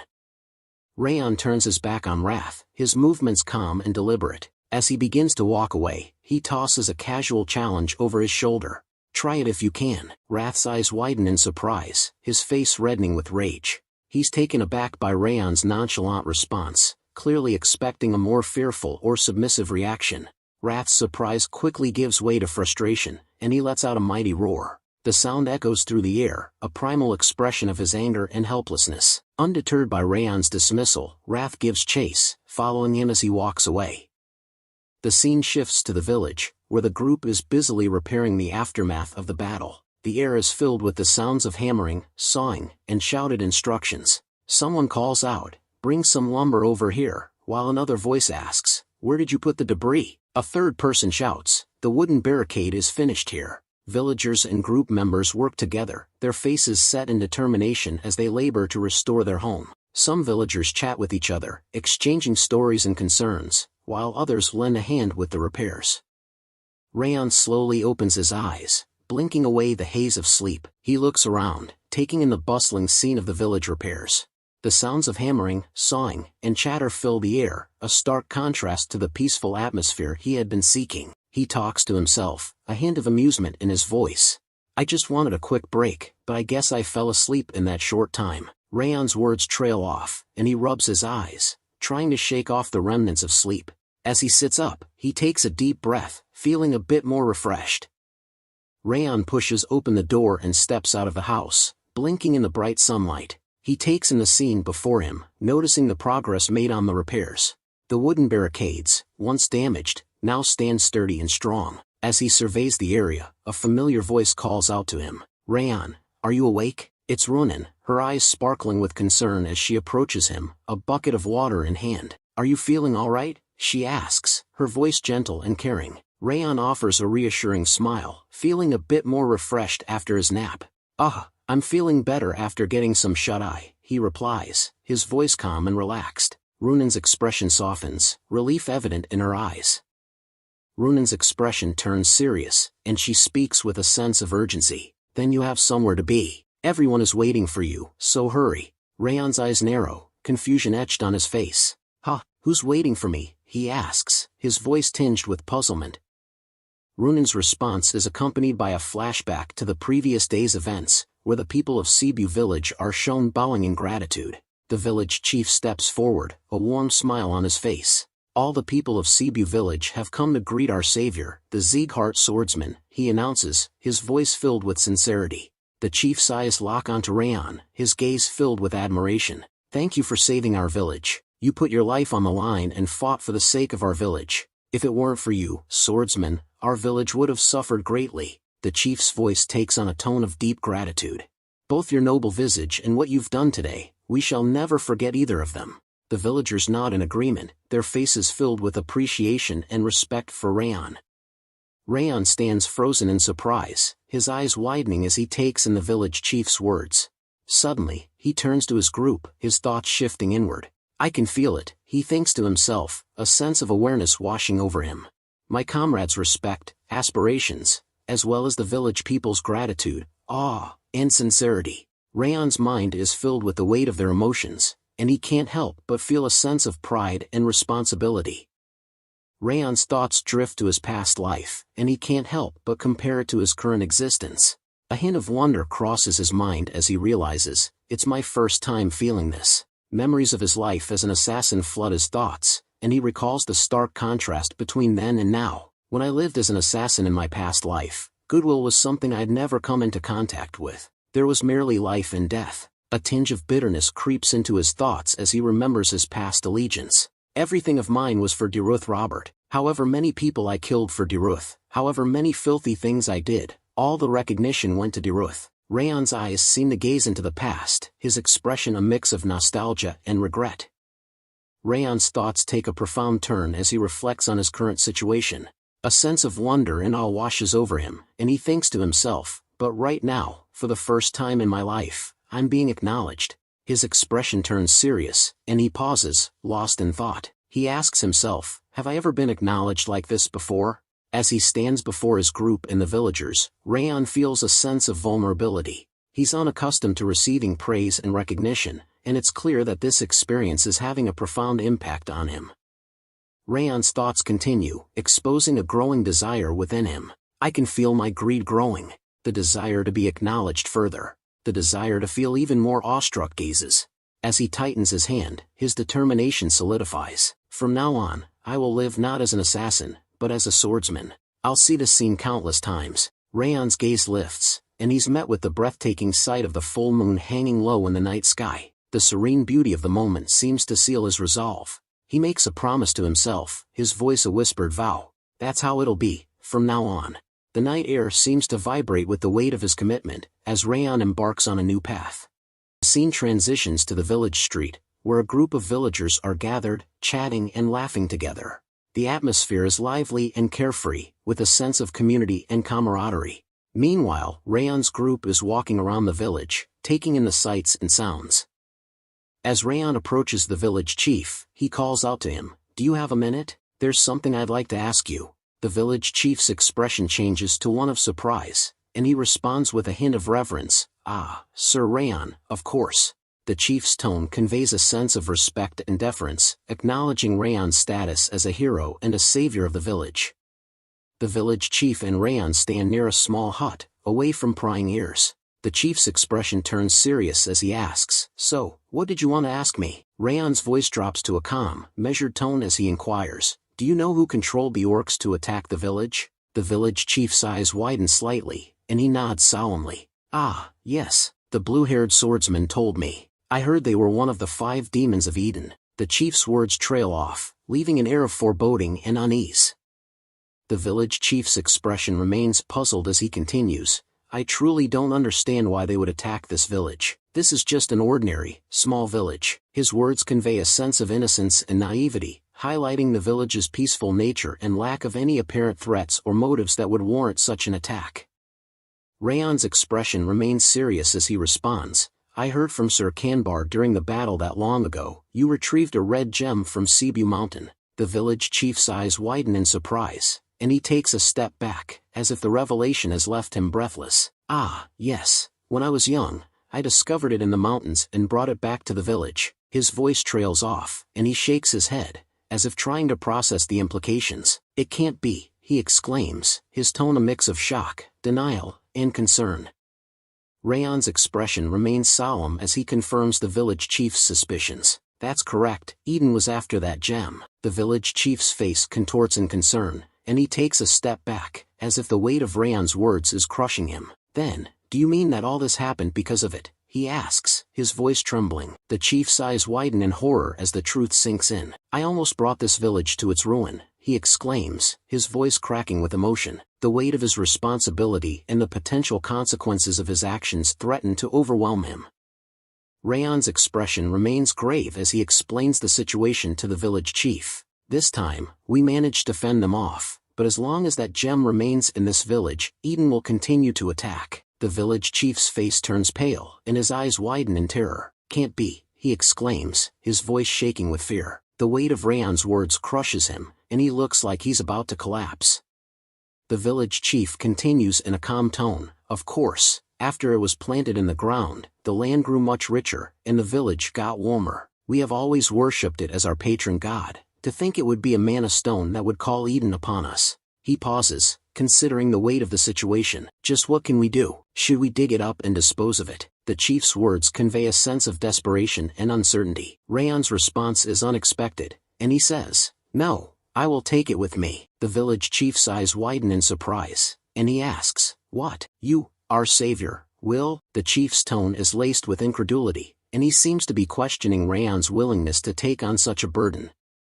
Raon's expression remains resolute as he explains, Eden believes it to be a treasure capable of reviving the dead. Even if you dispose of it, they'll just continue to search for it. So, instead, I will take it back with me to Sieghart. The village chief's face contorts in alarm, and he asks in a worried tone, if you do that, Eden will go after Sieghart. He takes a step forward, his eyes filled with concern and gratitude. The chief's voice cracks with emotion as he exclaims, how could I possibly allow myself to pass this danger on to our savior? Raon's serious tone conveys a sense of determination and conviction. It's fine, that is the path of Sieghart. The village chief stands in surprise, his eyes fixed on Raon with a mixture of gratitude and reverence. He slightly bows his head and replies, it seems Sieghart is once again giving me grace that I cannot repay. Raon's expression changes to one of confusion, and he asks, again, you say? His tone implies that he's unaware of any previous connection or debt between Sieghart and the village chief, sparking curiosity about the nature of their relationship. The village chief sits down, a mix of sadness and resignation on his face. I've buried it over here. To think that the item that I brought to protect our village would bring harm to it instead. He carefully digs up the stone, and as he hands it to Raon, the fabric wrapped around it catches Raon's attention. Raon's eyes widen in amazement as he asks, what's that fabric wrapped around the stone? The village chief's expression remains somber as he explains, it's a cloth passed down in my family. I wrapped it around the stone to cover the red glow coming from it. Raon's eyes narrow as he examines the mana stone, his mind racing with concerns. He thinks to himself, so this is the Goblin King's mana stone. If this mana stone were to fall into Eden's hands, a new monster possessing the Goblin King's abilities would be born. Raon's thoughts are laced with worry, as he realizes the catastrophic consequences of Eden obtaining the mana stone. The weight of his responsibility to protect the stone and prevent it from falling into the wrong hands settles heavily upon him. Raon's expression turns serious as he makes a sudden request, Elder, please wrap the stone in the cloth first. The village chief nods and carefully wraps the mana stone in the cloth, ensuring it's securely covered. Raon's eyes watch intently as the stone is wrapped, and he thinks to himself, I finally get it. The village chief's eyes gaze into the distance, as if memories from decades ago are resurfacing. Decades ago, when I was barely older than you, there was a time when Glenn Sieghart, the current patriarch of Sieghart, had saved our village. Raon's eyes widen in surprise, and he asks, the patriarch did. His tone is laced with incredulity, as if he's struggling to connect the dots between the village chief's story and his own knowledge of the patriarch. The village chief nods, a warm smile spreading across his face. Yes, I can still recall it vividly. Just as you did, he saved the village from an onslaught of monsters, and he faced us with a smile and treated us kindly. The village chief's words paint a picture of a heroic Sieghart, one that contrasts with Raon's own perceptions of the patriarch. Raon's eyes narrow, his mind racing with skepticism. He thinks to himself, kind, with a smile. Are we thinking of the same person? His inner monologue suggests that Raon's experience with the patriarch has been vastly different from the village chief's nostalgic recollection. The village chief, seemingly oblivious to Raon's inner turmoil, suddenly becomes flustered. Oh geez, it seems I've rambled on for too long. He turns around, gesturing for Raon to follow him. Please come this way, I will take you to the gem.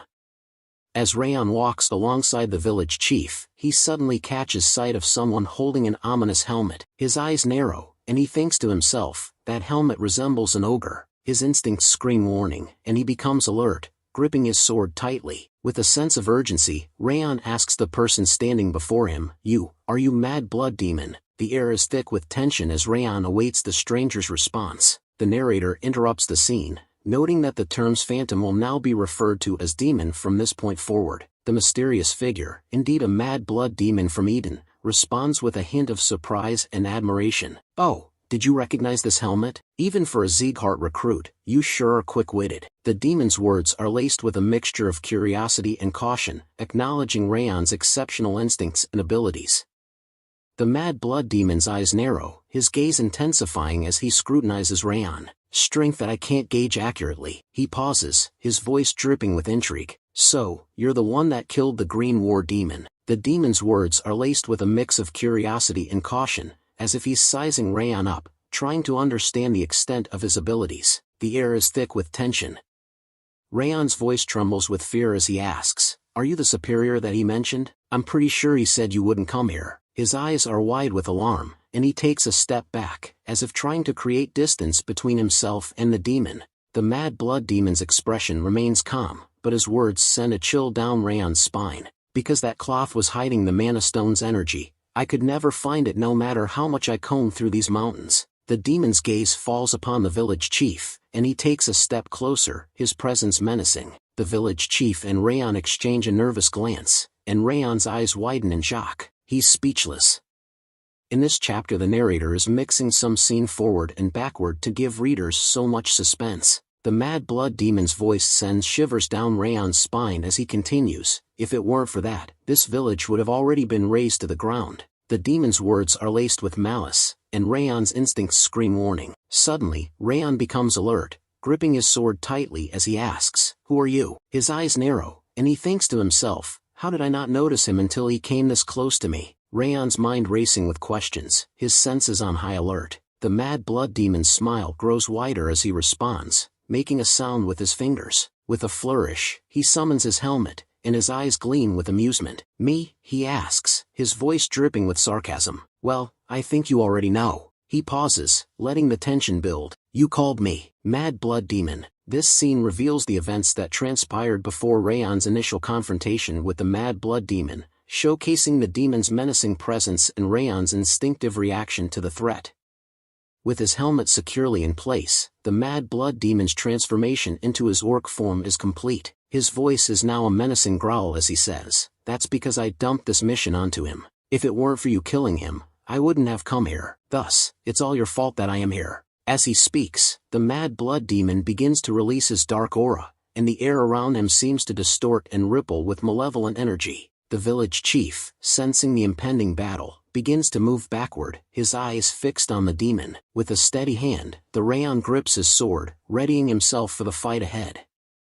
Raon's thoughts are laced with desperation as he acknowledges his own fear. My body's trembling from his presence. Forget me, even if all the recruits in Cebu village faced him, we'd lose. His mind racing with the impossibility of defeating the mad blood demon. Just as all hope seems lost, Wrath's voice echoes in Raon's mind, offering a grim ultimatum. Raon Sieghart, frankly, you cannot win against him. You have two choices available. Wrath's words are devoid of emotion, yet they carry a weight that makes Raon's heart sing. Wrath continues, his voice relentless. The first is to die to him while putting up a useless resistance. The mad blood demon takes a step closer, his presence causing the ground to crumble beneath his feet. As the demon looms over him, Wrath presents the second option, his tone dripping with an unsettling enthusiasm. The second is to grant me control of your body. The words hang in the air like a dark promise, leaving Raon to ponder the horrific choice before him. With the mad blood demon mere inches away, Wrath's voice echoes once more, driving home the desperation of Raon's situation. Those are the only two choices you have.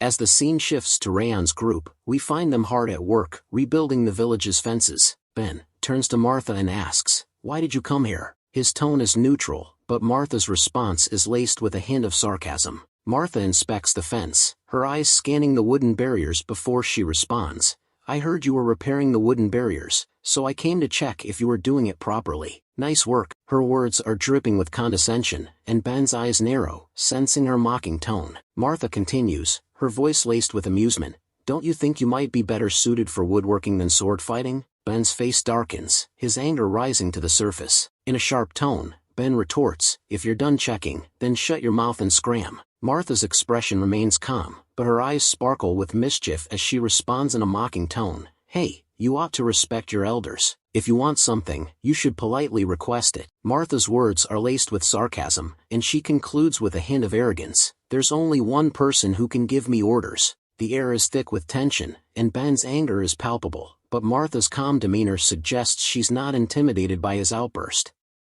Runan's arrival with a selection of fresh fruits catches Martha off guard, and she spins around, asking, "What are you doing here?" Her tone is laced with surprise, and Runan's calm demeanor provides a stark contrast. Runan holds out the fruits, explaining, "I picked some fruits." Martha's curiosity gets the better of her, and she presses for more information. "The villagers already put out some stuff, so why?" Runan's response is simple and straightforward, "They're for Raon. These are fresher, so I picked them." Her words are devoid of any ulterior motive, but Martha's teasing nature gets the better of her. In a mocking tone, Martha speaks up, "Wow, well, aren't you devoted? Anybody watching would mistake you for a married couple." Her words are laced with amusement, but Runan's expression remains calm. Unfazed by Martha's teasing, Runan begins to walk away, saying, "I'm leaving." Suddenly, the explosion catches everyone off guard, and for a moment, they're frozen in shock. Runan is the first to react, turning to look in the direction of the blast. Her thoughts immediately turn to Raon, and a sense of urgency takes hold. Without hesitation, Runan takes off in a sprint, racing towards the source of the explosion. As she passes Ben and Martha, she tosses aside the fruits in her hand and shouts out a warning. That's the direction that Raon and the village chief headed. Her voice is laced with concern, and she quickly adds, "Emergency, gather your weapons and call Kane and the training hall." As Martha and Ben follow Runan, they quickly arrive at the village chief's house. Martha's eyes widen in shock as she takes in the scene before her. That's the village chief's house. Just what happened here? Her voice is laced with concern and confusion. Ben's face is etched with worry as he calls out to his friend, "Raon, if you're okay, answer me." His voice echoes through the air, but there is only silence in response. The explosion catches Martha, Runan, and Ben off guard, sending them stumbling backward as they struggle to maintain their balance. As they look forward, they're met with a scene of utter chaos. Raon and the village chief are sent flying through the air, their bodies crashing into the wall mere feet away from Martha and Ben. Martha's eyes widen in shock as she tries to call out Raon's name, but her words are cut off mid-sentence. She's left speechless, her mouth agape, as she takes in the horrific scene before her. The mad blood demon's voice echoes through the air, "Raon Sieghart." The demon's words are laced with amusement, and Raon lies on the wall, holding the village chief in his hand. Raon's face is a mess of blood, and he's breathing heavily, his chest rising and falling with each labored breath. Raon, despite his injuries, summons the strength to push the village chief into Ben's hands, shouting, "Catch!" Ben, caught off guard, instinctively grabs the village chief, his eyes wide with surprise. "Village chief!" Ben exclaims, stunned, as he cradles the village chief's limp form in his arms. Raon's determination is palpable as he orders his friends to retreat. "Everyone, get away from here." Despite his obvious pain and injuries, he begins to stand up, his eyes fixed on the mad blood demon. As he reaches for his sword, Martha, Ben, and Runan exchange worried glances, their faces etched with concern. They watch in amazement as Raon prepares to face the mad blood demon alone. Suddenly Raon shouts, "Take the village chief somewhere safe and run." Raon's furious shout is met with Martha's incredulous response, "What are you saying?" But before she can react further, the mad blood demon's aura surges, unleashing an overwhelming pressure that strikes fear into the hearts of Martha, Ben, and Runan. The three friends are instantly incapacitated, their bodies forced to kneel on the ground as they struggle to cope with the crushing pressure. Ben, still clutching the village chief, gasps for air. "I can't breathe." Runan echoes his sentiment, "It's like, my lungs are collapsing." Martha's voice trembles with horror as she asks, "Just what is this presence?" The weight of the mad blood demon's aura is suffocating, leaving them all breathless and paralyzed with fear. As the demon begins to walk towards Ben, Martha, and Runan, his voice drips with sadistic amusement, "Quite the cute bunch we've got here." Ben, still struggling to breathe, manages to stammer out, "That appearance. Ogre armor." His eyes are fixed on the mad blood demon's intimidating form. Runan's voice trembles as she asks, "Is he an officer of Eden?" Her eyes widen in terror as she gazes up at the demon looming over them. The demon's voice is laced with disdain as he asks, "You can't even handle my mere presence? You're quite weak." Despite bearing the Sieghart name, his words are a harsh jab, exploiting their fears and insecurities. Ben, Martha, and Runan are consumed by terror, their bodies trembling uncontrollably. Runan's fear is palpable as she lets out a faint, terrified whimper, "Ah." Just as the mad blood demon's presence seems to be crushing their spirits, Raon's thunderous voice shatters the air. "Do you all want to die? Snap out of it." His words are a wake-up call, snapping his friends out of their terrified trance. Ben, Martha, and Runan are shocked to hear Raon's voice, their eyes widening in surprise. Raon's commanding tone brooks no argument. "He'll kill you all if you just stand there doing nothing. Focus your aura to withstand his spirit and then get out of here." Raon's words are a call to action, urging his friends to tap into their inner reserves of strength and courage. "Ben," Raon calls out, his voice firm and commanding, "You go to the village and evacuate the villagers." Ben responds with a resolute, "Okay, I'll be back soon," before rushing off to fulfill his task. Raon then turns to Martha and Runan, his eyes burning with determination. "Martha, Runan, retreat and prepare for battle." The two friends swiftly draw their swords, their faces set with resolve, as they begin to prepare for the impending fight. Raon's strategic thinking is evident as he cautions them, "Don't even think about facing him head-on. Just keep your eyes on the situation." With that, Martha and Runan take up positions behind Raon, ready to provide support and follow his lead in the battle against the mad blood demon.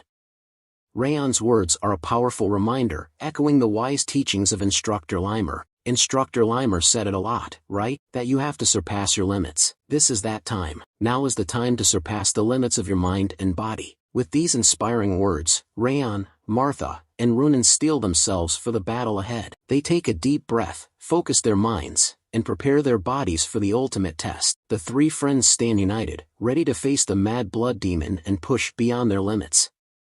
The demon's laughter sends chills down the spines of Raon, Martha, and Runan. His amusement is palpable as he taunts them, "Hey, I like your spirit, but do you think surpassing your limits will be enough?" The demon's words are laced with condescension, implying that their efforts will be futile against his overwhelming power. Raon's thoughts are a jumble of determination and desperation. He knows that he must protect the recruits and the villagers of Cebu, and that turning back is not an option. He's resolute in his decision to find a way to defeat the mad blood demon, no matter the cost. However, as he gazes out at the demon, he's struck by the overwhelming sense of hopelessness. The task ahead seems insurmountable, like staring into an endless abyss. Even with his past life experiences, Raon doubts his ability to take down the mad blood demon. Just as Raon is consumed by these thoughts, the mad blood demon's voice cuts through the air, his tone laced with curiosity. You were acting like you'd attack me at any moment, but now you're saying you'll stand back and watch the situation?" The demon's words are a stark contrast to Raon's inner turmoil, and they serve as a harsh reminder that the demon is still waiting for him to make a move. Not that any of that matters.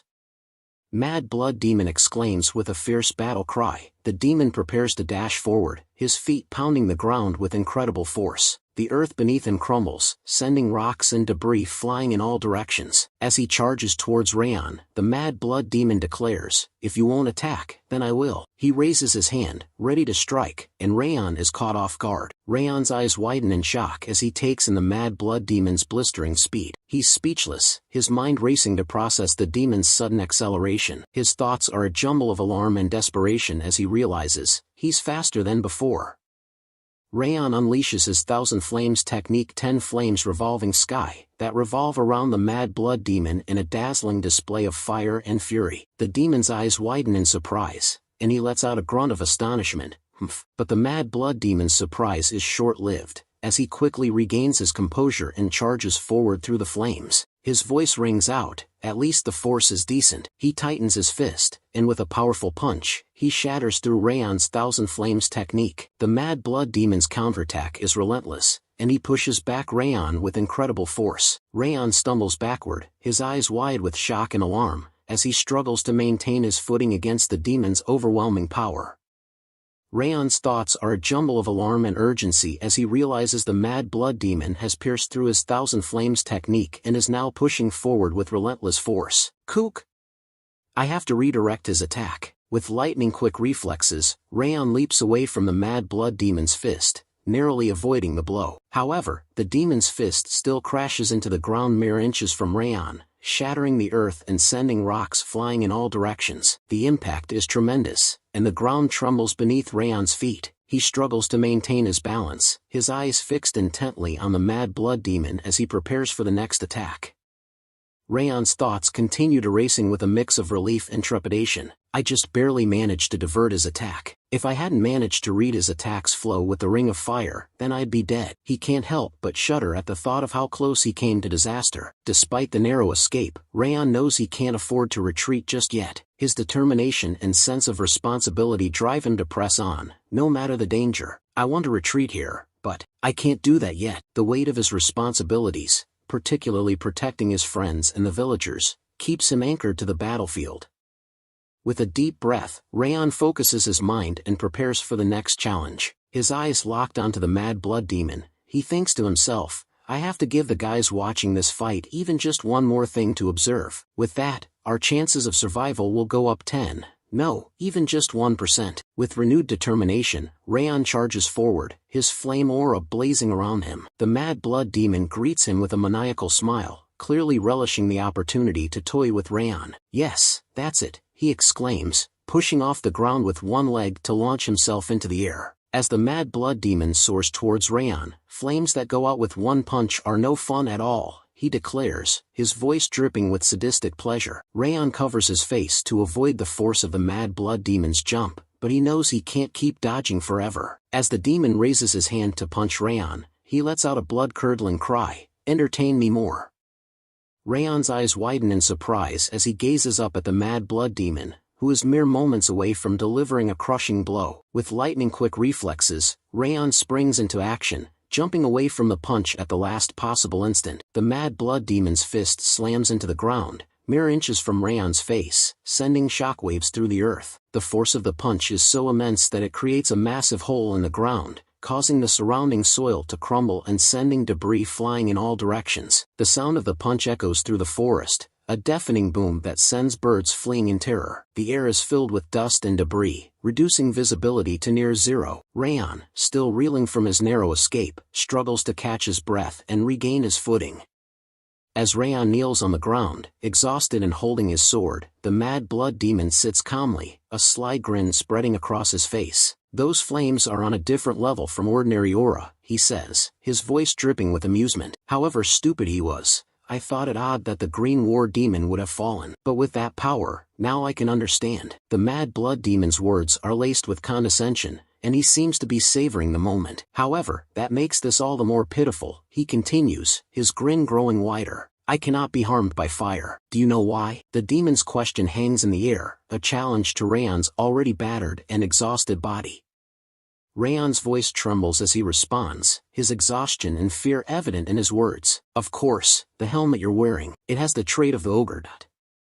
The narrator's voice takes over, explaining the legend of the ogre. Ogre, the king of the forest, they are not harmed by blazing forest fires, and fiercely protect their territory. These monsters are unfazed by torrents of fire arrows hitting them as they tear down castles. The narrator's words paint a vivid picture of the ogre's formidable reputation, highlighting their immunity to fire and their fearsome protective instincts. The image of an ogre tearing down castles, unfazed by flames, is a testament to their legendary strength. Raon, still kneeling on the ground, looks up at the mad blood demon with a mix of defiance and desperation. "You can use the ogre's trait for yourself," he says, his voice laced with a hint of challenge.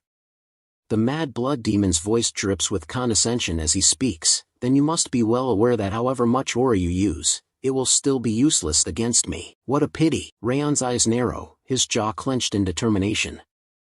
Raon's voice rings out, filled with a newfound sense of determination. "If fire doesn't work, then I can just use something else." The mad blood demon's grin falters, his eyes widening in surprise. He takes a step back, his voice tinged with curiosity. "What?" he asks, his tone dripping with skepticism.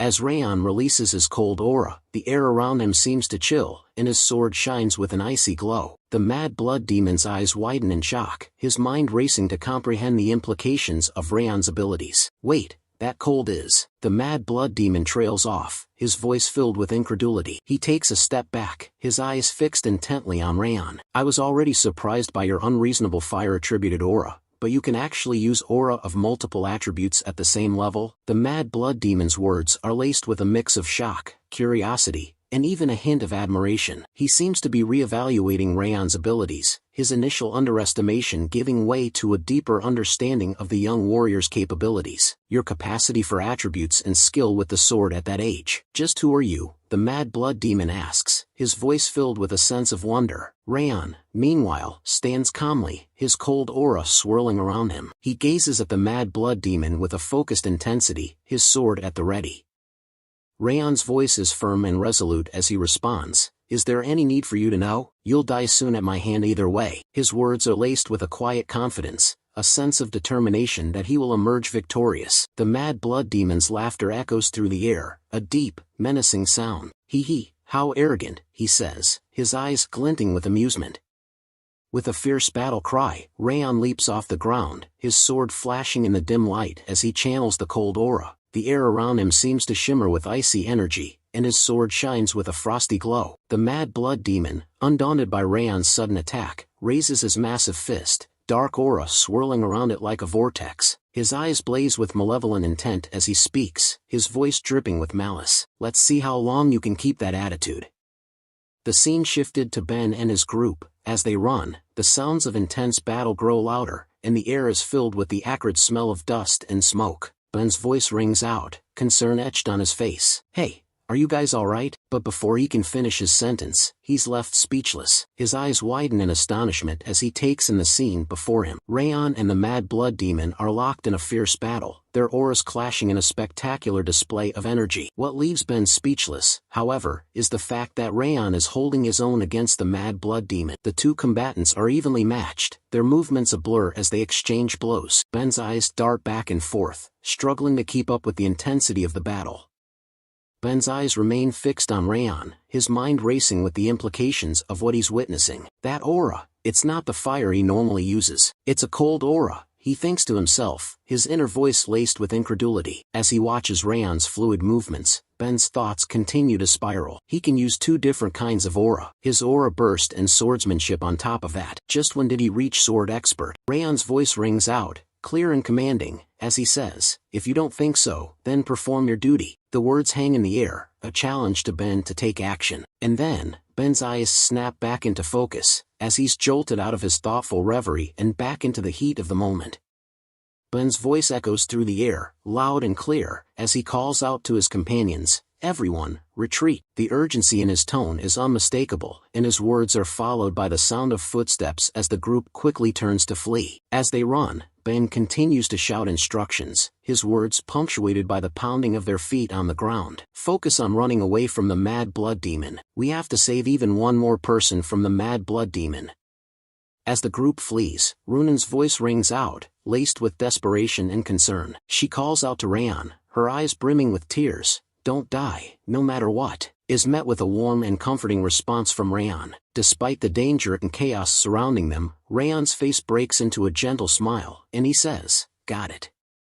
As Raon sits on his knees, the mad blood demon towers over him, its voice dripping with malevolence. "You think those insects can run away from me?" The demon's words are laced with contempt, dismissing Raon's friends as mere insects. The demon's gaze seems to bore into Raon's soul, its eyes gleaming with an unholy light. The air is heavy with tension as the demon pauses, its voice taking on a more sinister tone. No, more importantly, the demon's words trail off, leaving Raon wondering what fresh horror is about to be unleashed. Ben stood at a distance, watching the battle unfold with amazement. He thought to himself, on this continent, warriors are categorized based on their strength. Those wielding swords are ranked according to their skill and aura. Beginners have just learned to use aura, while aura users can separate their aura from their body and apply it to their weapons. Then there are the aura experts, who have refined their aura to release it into their surroundings, granting them the power to wield sword energy. Ben's eyes widened in astonishment as he gazed at Raon. Raon has reached the level of an aura expert, capable of using sword energy. This achievement should have been impossible, yet he's battling the notorious Mad Blood Demon, who's also an expert. Ben's thoughts continued, but even if he's fighting back against the Mad Blood Demon, he hasn't been able to deal any significant damage. He's able to somewhat ignore the difference in strength between them, too. Ben's trailing thought suggests he's noticed something peculiar about Raon's battle dynamics with the Mad Blood Demon. His curiosity is piqued. As Raon clashed with the Mad Blood Demon, Raon's eyes suddenly met Ben's. Ben's thoughts flashed. Raon just locked eyes with me. He's saying he'll create an opening, and that he needs us to synchronize our attacks. A hint of a smile spread across Ben's face as he realized, we've spent so much time together in the 5th training hall. We can communicate with just a glance. Ben's gaze shifted to the side, and his eyes widened in astonishment. Martha and Ronan stood ready, their swords at the ready, their faces set with determination. Ben was left speechless, his eyes darting between the two women. He hadn't even noticed them preparing for battle. Martha and Ronan exchanged a glance, their eyes locking in a moment of silent understanding. Then, in perfect sync, they nodded their heads. The unspoken communication between the trio was palpable. Ben's hand closed around the hilt of his sword, his grip tightening with resolve. That's right, he thought. We are Siegharts. The trio shared a fleeting glance, their eyes burning with a shared determination. In that instant, they reaffirmed their unspoken vow. Martha thought to herself, we must protect this village. Runan's mind echoed the same sentiment, we must protect this village. Ben's thoughts resonated with his companions, we must protect this village. United in their resolve, the Siegharts steeled themselves for the battle ahead, ready to defend the village at all costs.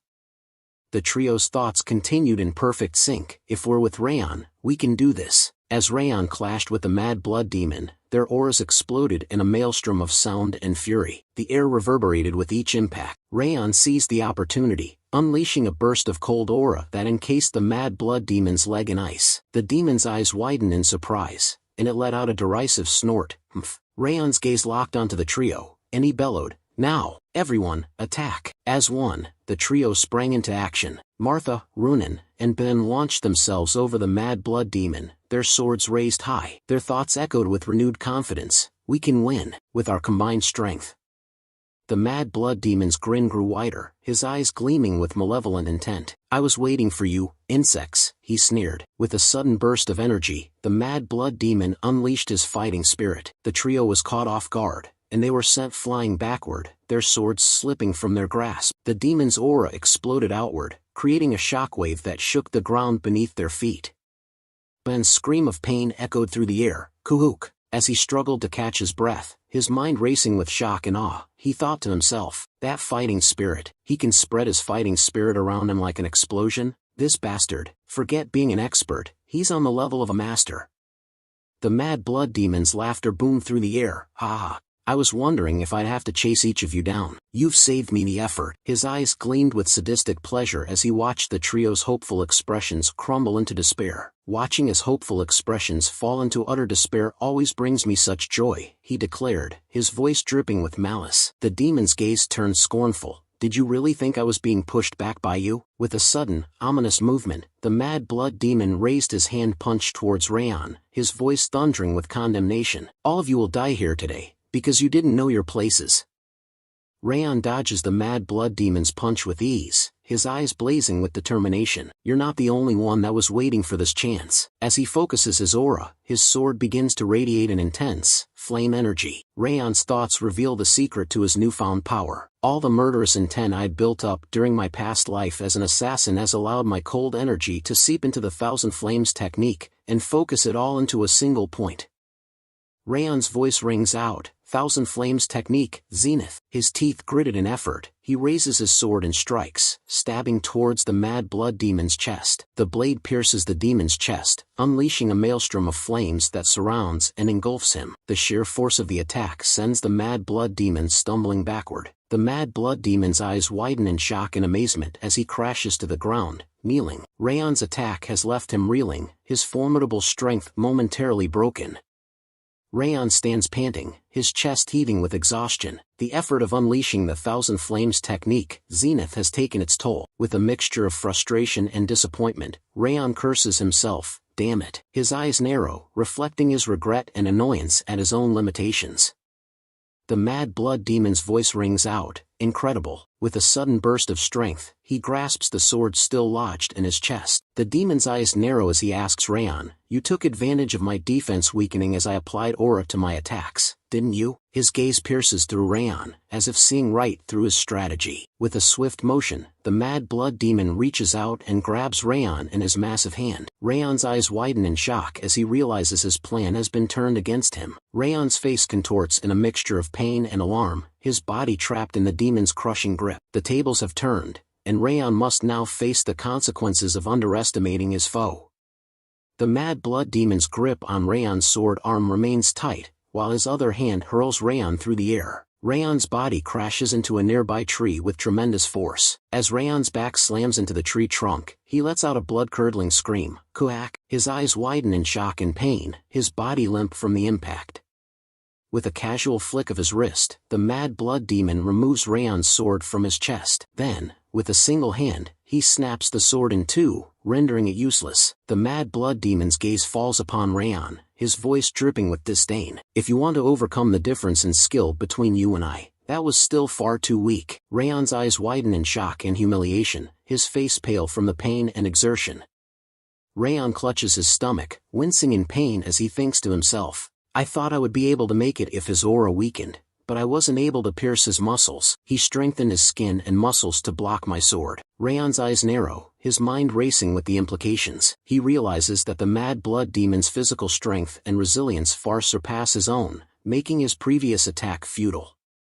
Raon's thoughts continue, so this is an aura master. His eyes widen in understanding, as he grasps the true extent of the mad blood demon's power. The mad blood demon stands before Raon, his aura now fully apparent. The air around him distorts, as if reality itself is being warped by his immense energy. Raon feels the weight of the demon's aura, his senses overwhelmed by its sheer magnitude. Raon's teeth grind in frustration as he whispers to himself, "My plans are over." With a sudden burst of urgency, he shouts to his group, "All Sieghart recruits, I command you as your leader. All of you, run away from here." Ben and Runan stare at Raon in shock, Ben opening his mouth to question, "What are you?" Raon cuts him off, "We can't win against him right now. Run away and evacuate the villagers." As he shouts, Raon thinks to himself, "We have no time. We have to evacuate the recruits and villagers in order to minimize damage." Raon's anger boils over as he yells at Ben, "Do you think it befits a Sieghart to die a dog's death here?" The mad blood demon's voice cuts through the air, his eyes fixed intently on Raon. "Do you think you can hold out while they're running away?" The demon's words are laced with mockery, implying that Raon's attempt to protect his comrades is futile. Raon calls out, "Wrath, I suggest a wager." Wrath emerges from behind Raon, a sly grin spreading across his face. Wrath's eyes gleam with excitement as he says, "So, my turn has finally come." Raon swiftly picks up a nearby sword, gripping it firmly as he prepares for the impending battle. The air is electric with tension, setting the stage for an epic clash. Wrath raises an eyebrow, his grin still plastered on his face. "However, despite your attempt to wager, it appears you'll die any moment now. What do you intend to wager on?" Raon's eyes flash with determination. "The wager is on whether he or I will be the one to die." Wrath bursts into laughter, his eyes gleaming with amusement. "Ha! Do you think you'll be able to win against him? Wrath's tone drips with skepticism, implying that Raon's chances of winning are slim to none. While the Mad Blood Demon stands by, silently observing Raon. Raon acknowledges, it's near impossible as such. In order to meet the bare minimum conditions, restore my aura and my body, and I will take your rage in exchange. Wrath responds, at this rate, you'll die and I won't be able to receive your body either way. I will restore you then. Wrath enters Raon's body, his presence surging through Raon's veins. Wrath's voice echoes in Raon's mind. Let's see you take in my rage directly. As Wrath's rage courses through his body, Raon's face contorts in excruciating pain. His teeth grind, and tears stream down his face. A blood-curdling scream tears from his throat. Kook. As Raon screams in agony, the Mad Blood Demon's expression changes from indifference to curiosity. He takes a step closer to Raon, his eyes narrowing in scrutiny. The Mad Blood Demon asks, what is that? You didn't drink the blood of an ogre or a troll. I don't understand how you recovered like that. That exceeds reason. The Mad Blood Demon's tone is laced with skepticism, his words implying that Raon's rapid recovery defies the laws of nature. His gaze intensifies, as if searching for answers behind Raon's transformation.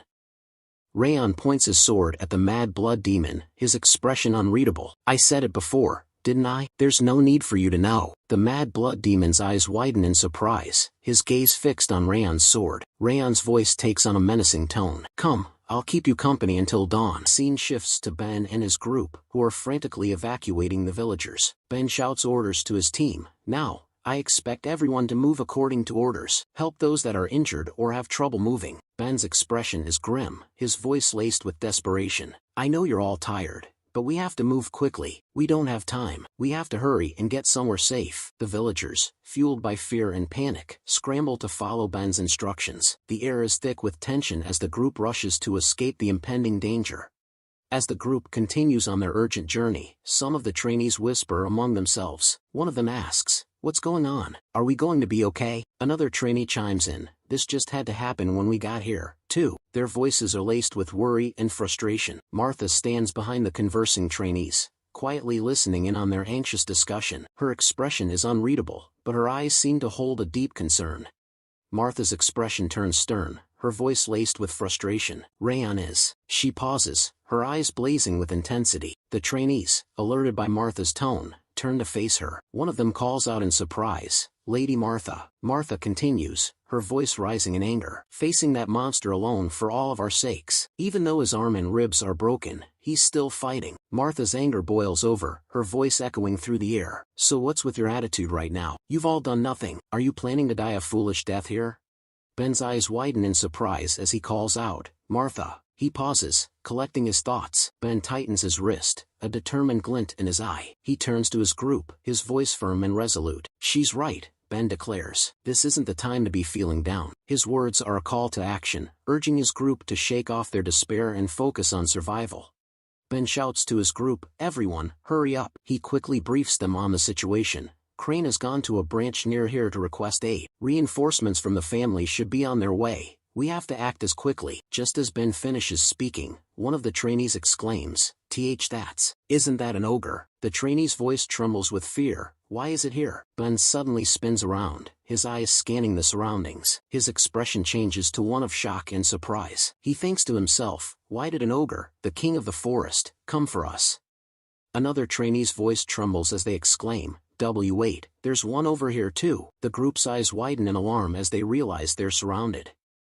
Another trainee's voice cracks as they announce, we're surrounded by ogres. The group's anxiety reaches a boiling point. A group member quickly assesses their situation. The ogres are pincering us. They realize the ogres' tactics are a deliberate attempt to trap them. A stunned group member asks, is something like this even possible? The implication is clear. This level of coordination and strategy is unprecedented for ogres.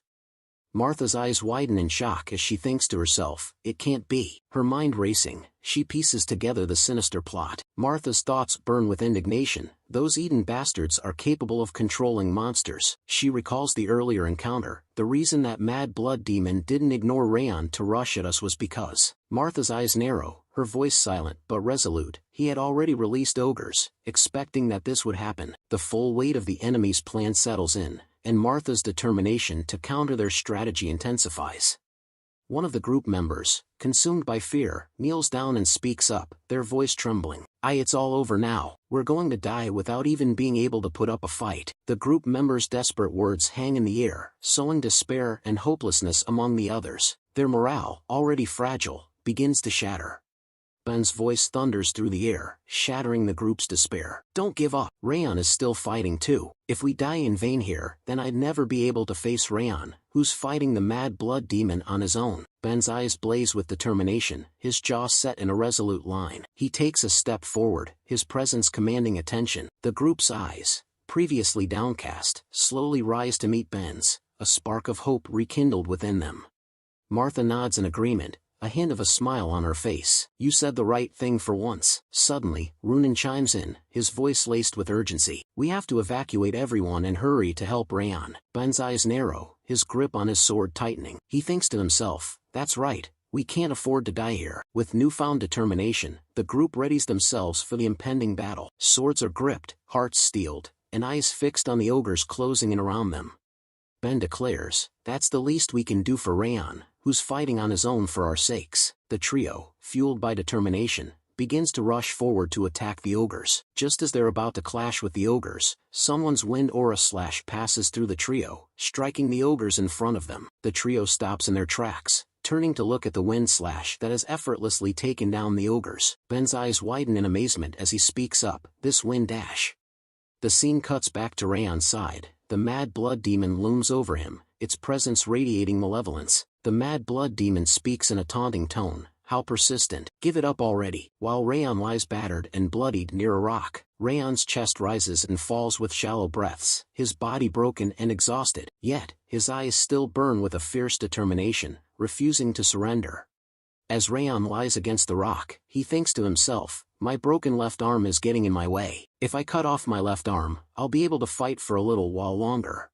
Raon's thoughts take a somber turn as he questions his motivations. But, why am I doing this anyway? Every inch of my body is screaming out in pain. Why do I have to endure pain that I'd never felt even in my past life and fight against this monster? A tinge of regret creeps into Raon's thoughts. If it was my past life, I definitely would have run away. His eyes seem to gaze into the distance, haunted by the memories of his past life's timid nature. Raon's thoughts are interrupted by a vision of Sylvia, her gentle voice calling out to him. Raon. He feels her warm embrace, and her words echo in his mind. I'd like it if you could become a proud warrior, a Sieghart swordsman of old. Raon's eyes snap back into focus, his determination reignited. Raon's gaze intensifies, his eyes burning with renewed resolve. That's right, he thinks to himself. The words Sylvia spoke back then, and the memories of the comrades I've spent time with are tying me down here. Raon's thoughts continue, filled with warmth and appreciation for his comrades. Runan, seemingly holding no interest in others, but kinder than anyone else. Runan. A gentle smile spreads across his face as he recalls Runan's quiet yet profound kindness. His thoughts then shift to Ben. He didn't get off to a good start, but he's running towards a respectable goal. Ben. Raon's expression turns thoughtful, acknowledging Ben's growth and determination. Finally, his mind turns to Martha. She's rough, but with an iron conviction. Someone I can rely on, Martha. A sense of trust and admiration shines through Raon's thoughts as he reflects on Martha's unwavering resolve and unshakable loyalty. With a newfound sense of determination, Raon slowly begins to stand up, his battered body protesting the movement. Yet, he pushes through the pain, fueled by his thoughts. It'd be a lie to say that they haven't grown on me, he thinks to himself. I want to save them, who are slowly growing into Sieghart swordsmen. Raon's eyes burn with conviction, his mind made up. He's willing to risk everything to protect his comrades, to ensure they can continue growing stronger, and to fulfill their dreams of becoming true Sieghart swordsmen. Rath's gaze narrows, its voice laced with a mix of surprise and admiration. Did you buy time for those comrades of yours to get out of my range, all while withstanding my rage? Raon nods in agreement, his expression serene. So you noticed. Raon's eyes convey a deep-seated determination, his resolve to protect his comrades unwavering. Rath's expression twists in indignation, its voice dripping with venom. How cheeky, Raon Sieghart. There is a limit to how much you can look down upon me. Rath's gaze pierces through Raon, its words laced with scorn. Do you truly believe that you'd be able to regain control of your body while I kill this man and chase after your comrades? Rath's voice drips with contempt. And how do you plan to do that when you're having trouble even staying on your feet? With a burst of rage, Wrath's energy surges back into Raon's body. Raon's eyes widen in agony as he loses his grip on his sword, the blade clattering to the ground. Raon's knees buckle, and he collapses to the ground, his body racked with pain. His scream echoes through the air. Ah! Wrath's voice rings out, its words dripping with victory. You failed the moment you took my rage. You may be able to withstand possession, but the moment you hand me your body, you will never be able to regain it. The Mad Blood Demon speaks up, its voice laced with amusement. It seems you've finally reached your limits. As Raon lies on the ground, writhing in pain, the Mad Blood Demon's eyes gleam with malevolence. I just had a good idea. The Mad Blood Demon's voice drips with sadistic pleasure as it walks away from Raon, heading towards Ben's group. I'll save you for last and go kill your comrades first. Now that sounds like it'd be much more entertaining. Just imagine it, the expression you'd make as I tear off your comrades' heads one by one, right in front of your face. Raon's eyes widen in horror, his mind racing with the terrifying image. Raon's thoughts are filled with a sense of urgency and responsibility. He knows that his comrades, mere recruits, are no match for the Mad Blood Demon's mastery. With a deep breath, he steels himself for the task ahead. I have to keep him busy while everyone else escapes, Raon thinks to himself, his resolve firm. Despite his battered body, he summons every last ounce of strength, preparing to face the Mad Blood Demon once more. The Mad Blood Demon's eyes widen in surprise as it turns to face Raon, who miraculously stands before it, despite his battered state. The demon's gaze lingers on Raon's broken sword, then shifts to his unwavering eyes. Raon's voice rings out, filled with conviction and determination. I am a descendant of the Northern King of Annihilation, Sieghart, and I will one day be the strongest swordsman on the continent, until my heart stops beating. With his broken sword still clutched in his hand, Raon declares, you will not be able to leave this place, Mad Demon of Eden. The air seems to vibrate with Raon's unyielding spirit, as he stands tall, ready to face the demon.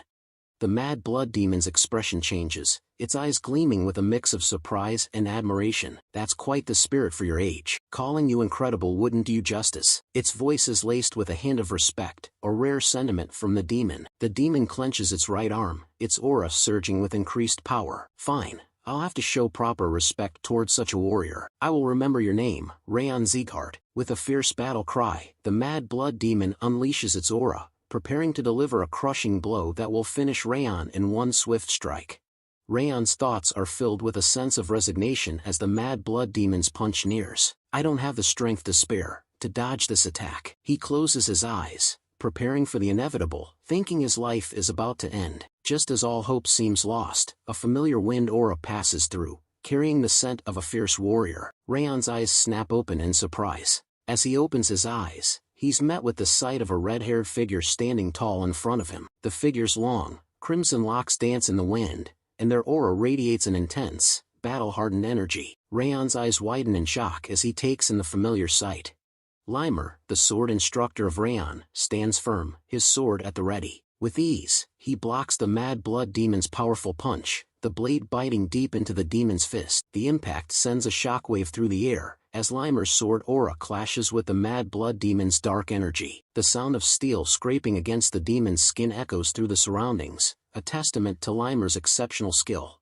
Raon's face breaks into a warm smile as he looks at Limer. You're late, he says, his voice tinged with amusement. Limer's eyes crinkle at the corners as he bursts into laughter. Ha ha, sorry, I overslept a bit. He chuckles, his expression carefree. With a confident grin, Limer says, you can leave this to me now. He readies his sword, his stance radiating a sense of control and mastery. The Mad Blood Demon's eyes lock onto Limer, a hint of curiosity sparking within. The brilliant sword of Sieghart. Demon begins to ask, but before the demon can finish its sentence, Limer flashes a cheeky grin. Long time no see, Baldy, he says with a chuckle, his tone dripping with sarcasm. The Mad Blood Demon's expression darkens, its eyes narrowing at Limer's casual tone. What are you doing here? It growls, its voice low and menacing.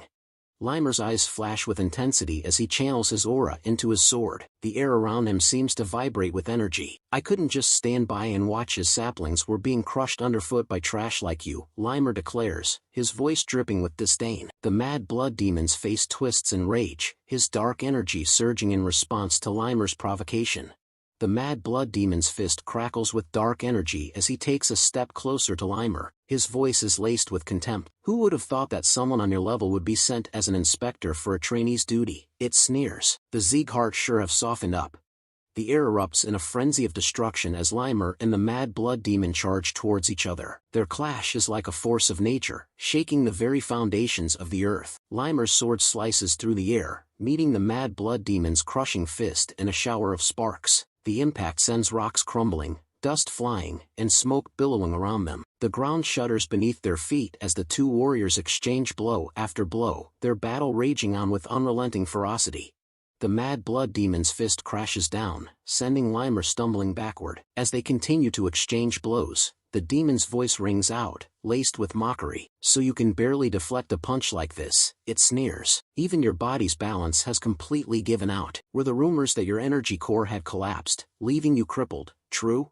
Limer's smile widens, his eyes glinting with amusement. All false, he replies, his voice dripping with confidence. You should swap out your source. Whether it be past or even now, you're slow to get information. The Mad Blood Demon's expression falters, its confidence wavering for a moment. Limer presses his advantage, his words cutting deep. How long has it been since I've stepped down from the front lines for those kinds of rumors to be going around? Limer asks, his tone laced with mockery. The demon's face darkens, its anger and embarrassment simmering just below the surface.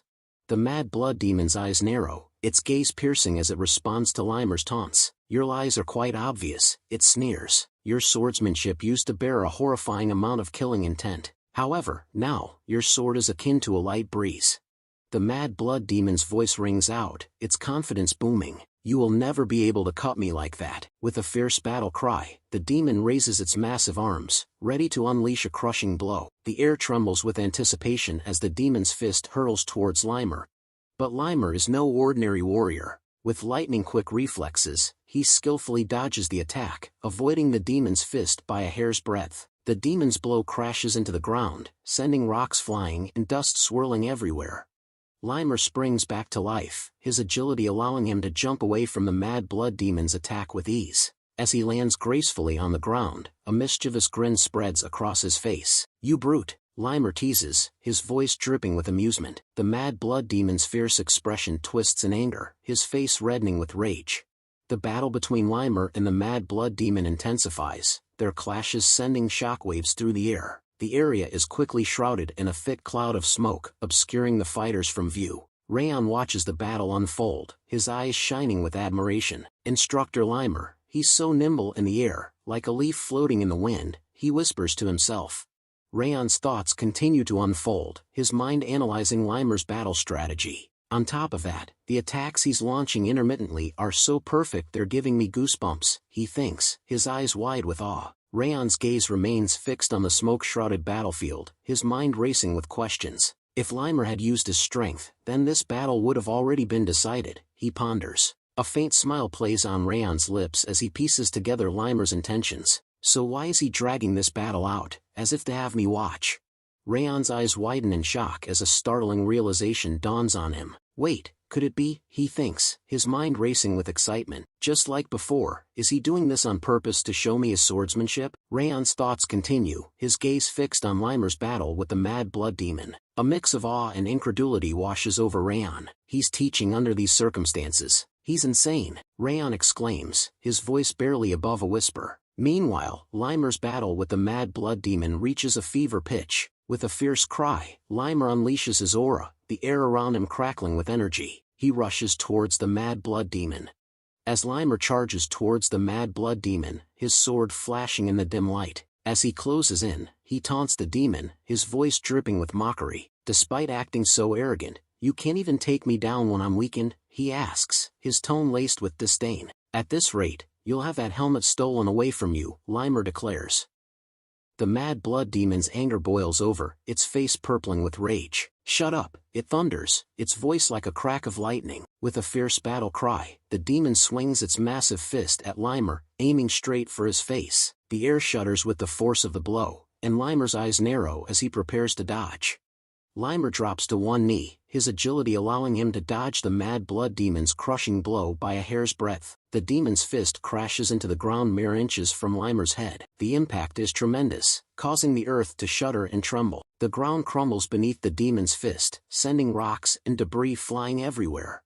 The mad blood demon's face twists in frustration, its eyes blazing with anger. "Brilliant sword, stop fooling around and fight me properly," it thunders. Limer's expression remains calm, but his thoughts reveal a growing concern. "I'm reaching my limits and handling him lightly," he thinks to himself. A hint of a smile plays on Limer's lips as he continues, "Well, the teaching material has gone berserk, so I guess it's about time to wrap things up." Limer calls out to Raon, his voice clear and commanding. "Watch closely, Raon." Raon's eyes widen in amazement as he gazes at Limer, his expression a mix of awe and anticipation. He senses that Limer is about to unleash something extraordinary. As Limer's aura surges to new heights, his eyes blaze with intensity. "This is how a Sieghart fights," he declares, his voice dripping with conviction. Limer's gaze locks onto Raon, his expression stern. "And you will have to learn it."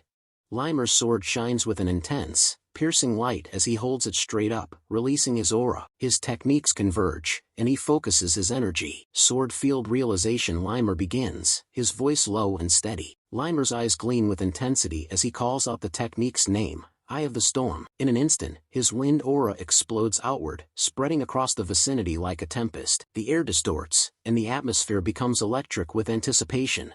The mad blood demon's eyes widen in awe and alarm as it gazes at Limer, its mind racing with shock. Is this a storm that rages on with its user at the center? The demon thinks to itself, its voice barely above a whisper. The demon's thoughts continue, its understanding of Limer's technique growing. On top of his aura crushing everything in its vicinity, he's made it so that I can't escape. The mad blood demon's face contorts in a snarl, its body tensing as it realizes it's been trapped by Limer's Eye of the Storm technique. The mad blood demon's eyes blaze with determination as it thinks to itself, then the only way forward is to crush it head-on. With a fierce battle cry, the demon crouches down, its massive legs coiling with energy. Then, with a mighty burst of strength, it pushes off the ground, launching itself forward like a human catapult. The mad blood demon's voice thunders through the air as it leaps towards Limer, its fury and determination palpable. "I'll crush you, brilliant sword of Sieghart," the demon bellows, its words echoing off the surroundings. The demon's enormous body shoots towards Limer, its fists glowing with dark energy, ready to unleash a devastating blow. Limer's eyes flash with intensity as he channels his aura towards his legs. With a sudden burst of speed, he jumps forward, his body shooting towards the mad blood demon like a bullet. The distance between them vanishes in an instant, and the two collide in midair, their auras clashing in a spectacular display of power. A massive explosion erupts in the area, unleashing a deafening roar that shakes the ground. The blast sends a plume of smoke and debris soaring into the air, obscuring everything from view. The shockwave from the explosion radiates outward, causing the air to distort and ripple. The smoke and dust churned up by the blast reduce visibility to near zero, making it impossible to see what's happening. As the smoke clears, the scene comes back into view. Limer and the mad blood demon are revealed, both standing with their backs to each other. The mad blood demon's voice is laced with a mix of curiosity and astonishment as it addresses Limer. "You have the force of our bodies and aura, and stored all the wind within that calm area in your sword," the demon states, its words dripping with admiration. "Of course, that's how a sword field is supposed to be. But, how is it that you, who are not a direct descendant of Sieghart, are able to create a sword field?" The demon's question hangs in the air, its eyes fixed intently on Limer, seeking an answer to this puzzling phenomenon.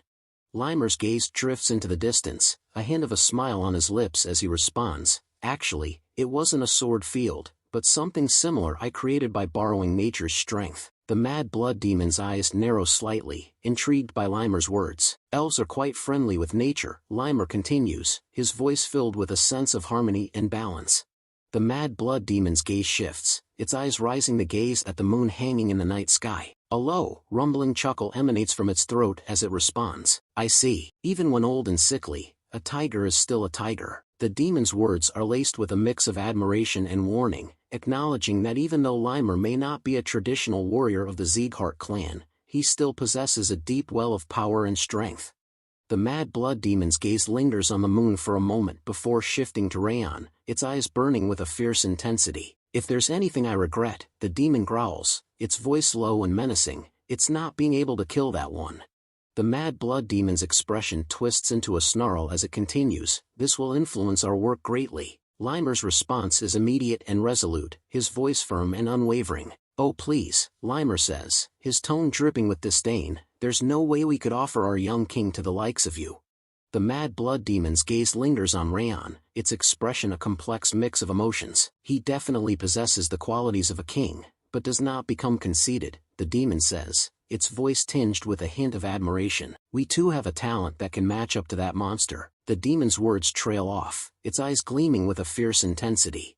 "Today is my loss, brilliant sword of Sieghart," the mad blood demon concedes, its voice dripping with respect. Limer's expression remains calm, his eyes never leaving the demon's face. In a swift, deadly motion, Limer strikes the final blow, ending the mad blood demon's life. The demon's body crumples to the ground, defeated. Limer stands over it, his chest rising and falling with steady breaths. With a deliberate movement, he sheaths his sword, the blade disappearing into its scabbard with a soft click.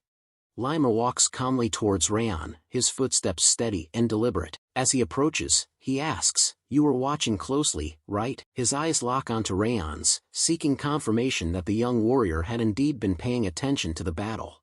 Limer's smile widens as he begins to explain about the technique he used in the battle. "That was something you must learn as a Sieghart, the sword field. Unlike mages, who spread a field with their mana, it is a field spread using one's spiritual growth and aura burst." Limer's eyes sparkle with enthusiasm, clearly eager to share his knowledge with Raon.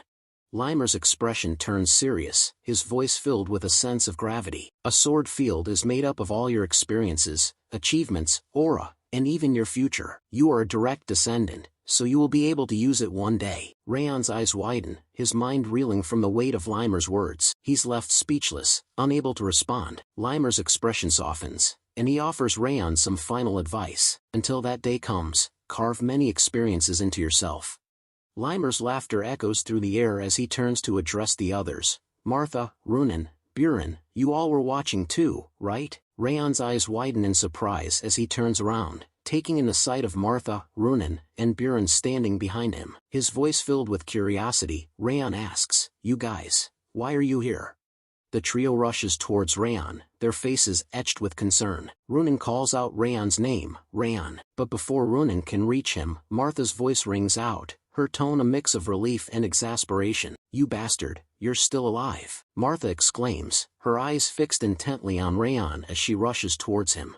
The group gathers around Raon, sitting down beside him. Buren's face relaxes into a warm smile as he asks, "Raon Sieghart, it's a relief you're all right." Runen's eyes scan Raon's injuries, concern etched on her face. "Are your wounds okay?" she asks, her voice soft with worry. Limer watches the exchange with a smile, his eyes crinkling at the corners. He seems pleased to see the group reunited and concerned for Raon's well-being.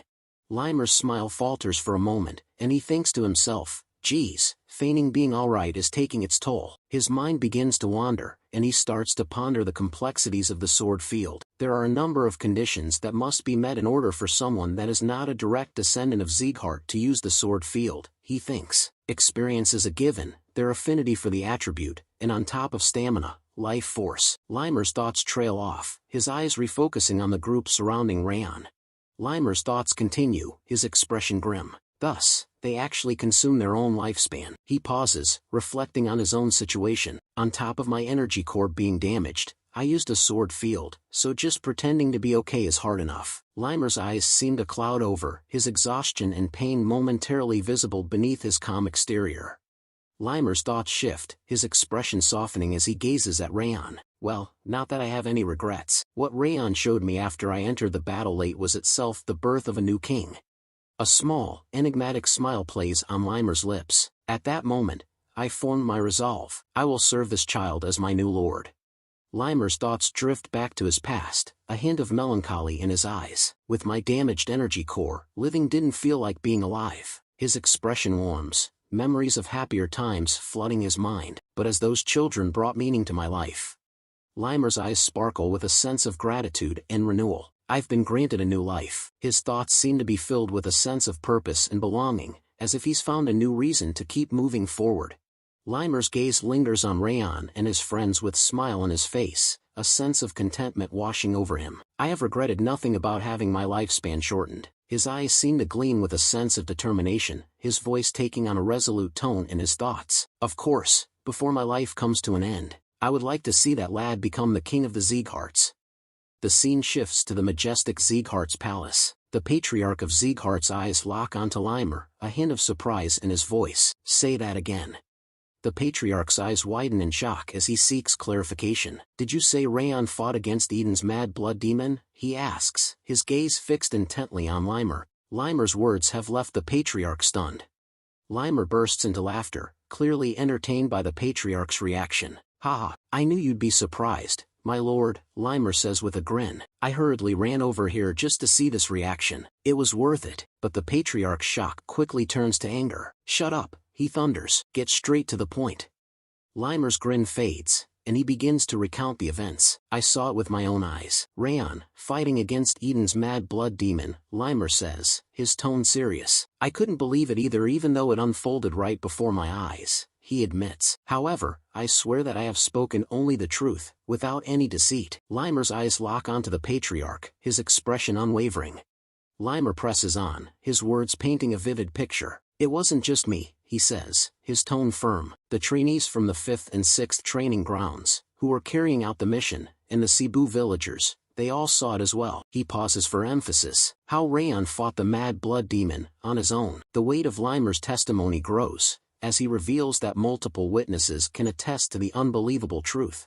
The patriarch's expression turns grave. The mad blood demon should be a match for even a sword master, he says, his voice laced with concern. If what you say is true, then how much damage did they suffer? Limer's expression turns somber. Most of them are only lightly injured, he reports. But, Raon is seriously injured from fighting the mad blood demon. The patriarch's eyes widen in alarm, his mind racing with the implications.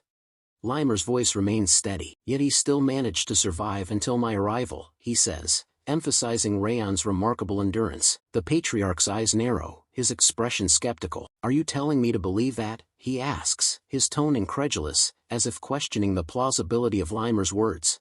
Limer's eyes lock onto the patriarch's, his expression deadpan. I know, it sounds nonsensical, he admits, but you'll have no choice but to believe it too. Once you see that Raon has become a sword expert, my lord. The air is thick with tension as Limer drops this bombshell, leaving the patriarch stunned.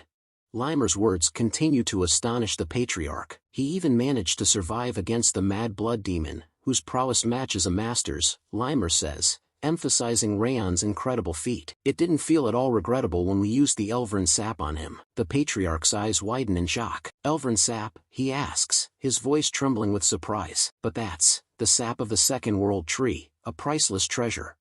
Limer stands firm, his expression unwavering. But what he's done deserves it, Limer responds, conviction in his voice. The patriarch's eyes narrow, suspicion creeping into his tone. It sounds like you're giving him preferential treatment, he says, his words dripping with skepticism.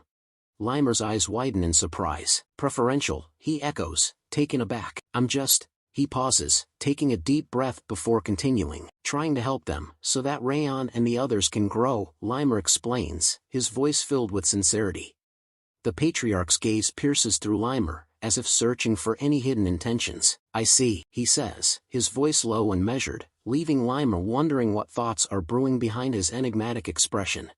The patriarch's attention shifts, his eyes locking onto his butler, Ren. Ren, summon the division leaders, he instructs, his voice firm and authoritative. We'll hold a conference as soon as the trainees return. Ren bows his head, his expression impassive. Understood, my lord, he responds, his voice crisp and obedient. The patriarch's expression softens, a hint of warmth in his eyes as he turns back to Limer. You've had a tough time, Limer, he says, his voice tinged with empathy. Limer's eyes widen in surprise, his gaze snapping back to the patriarch, his face a picture of astonishment at the unexpected display of concern. Limer's face breaks into a wide smile as he climbs the stairs. Wow, he says, his voice laced with amusement. When was the last time you complimented me? Almost 20 years ago? The patriarch's expression turns irritated, his eyes narrowing. Where do you think you're climbing? He asks, his tone stern. The patriarch's expression remains stern, but a hint of dry humor creeps into his voice. I would have offered you so many more compliments if you hadn't engaged in all that stupidity. His expression turns serious, and he asks, so, when are the trainees scheduled to return?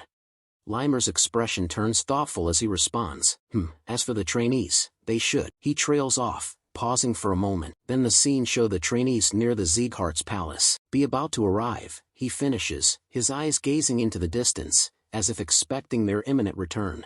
The scene shifts to Raon, his expression contemplative as he reflects on their recent mission. The mission in Cebu village concluded successfully, he thinks to himself, a hint of relief in his mental tone. Even though it took more time than scheduled, because of Eden's intervention, he adds, a hint of frustration creeping into his thoughts as he recalls the unexpected complication.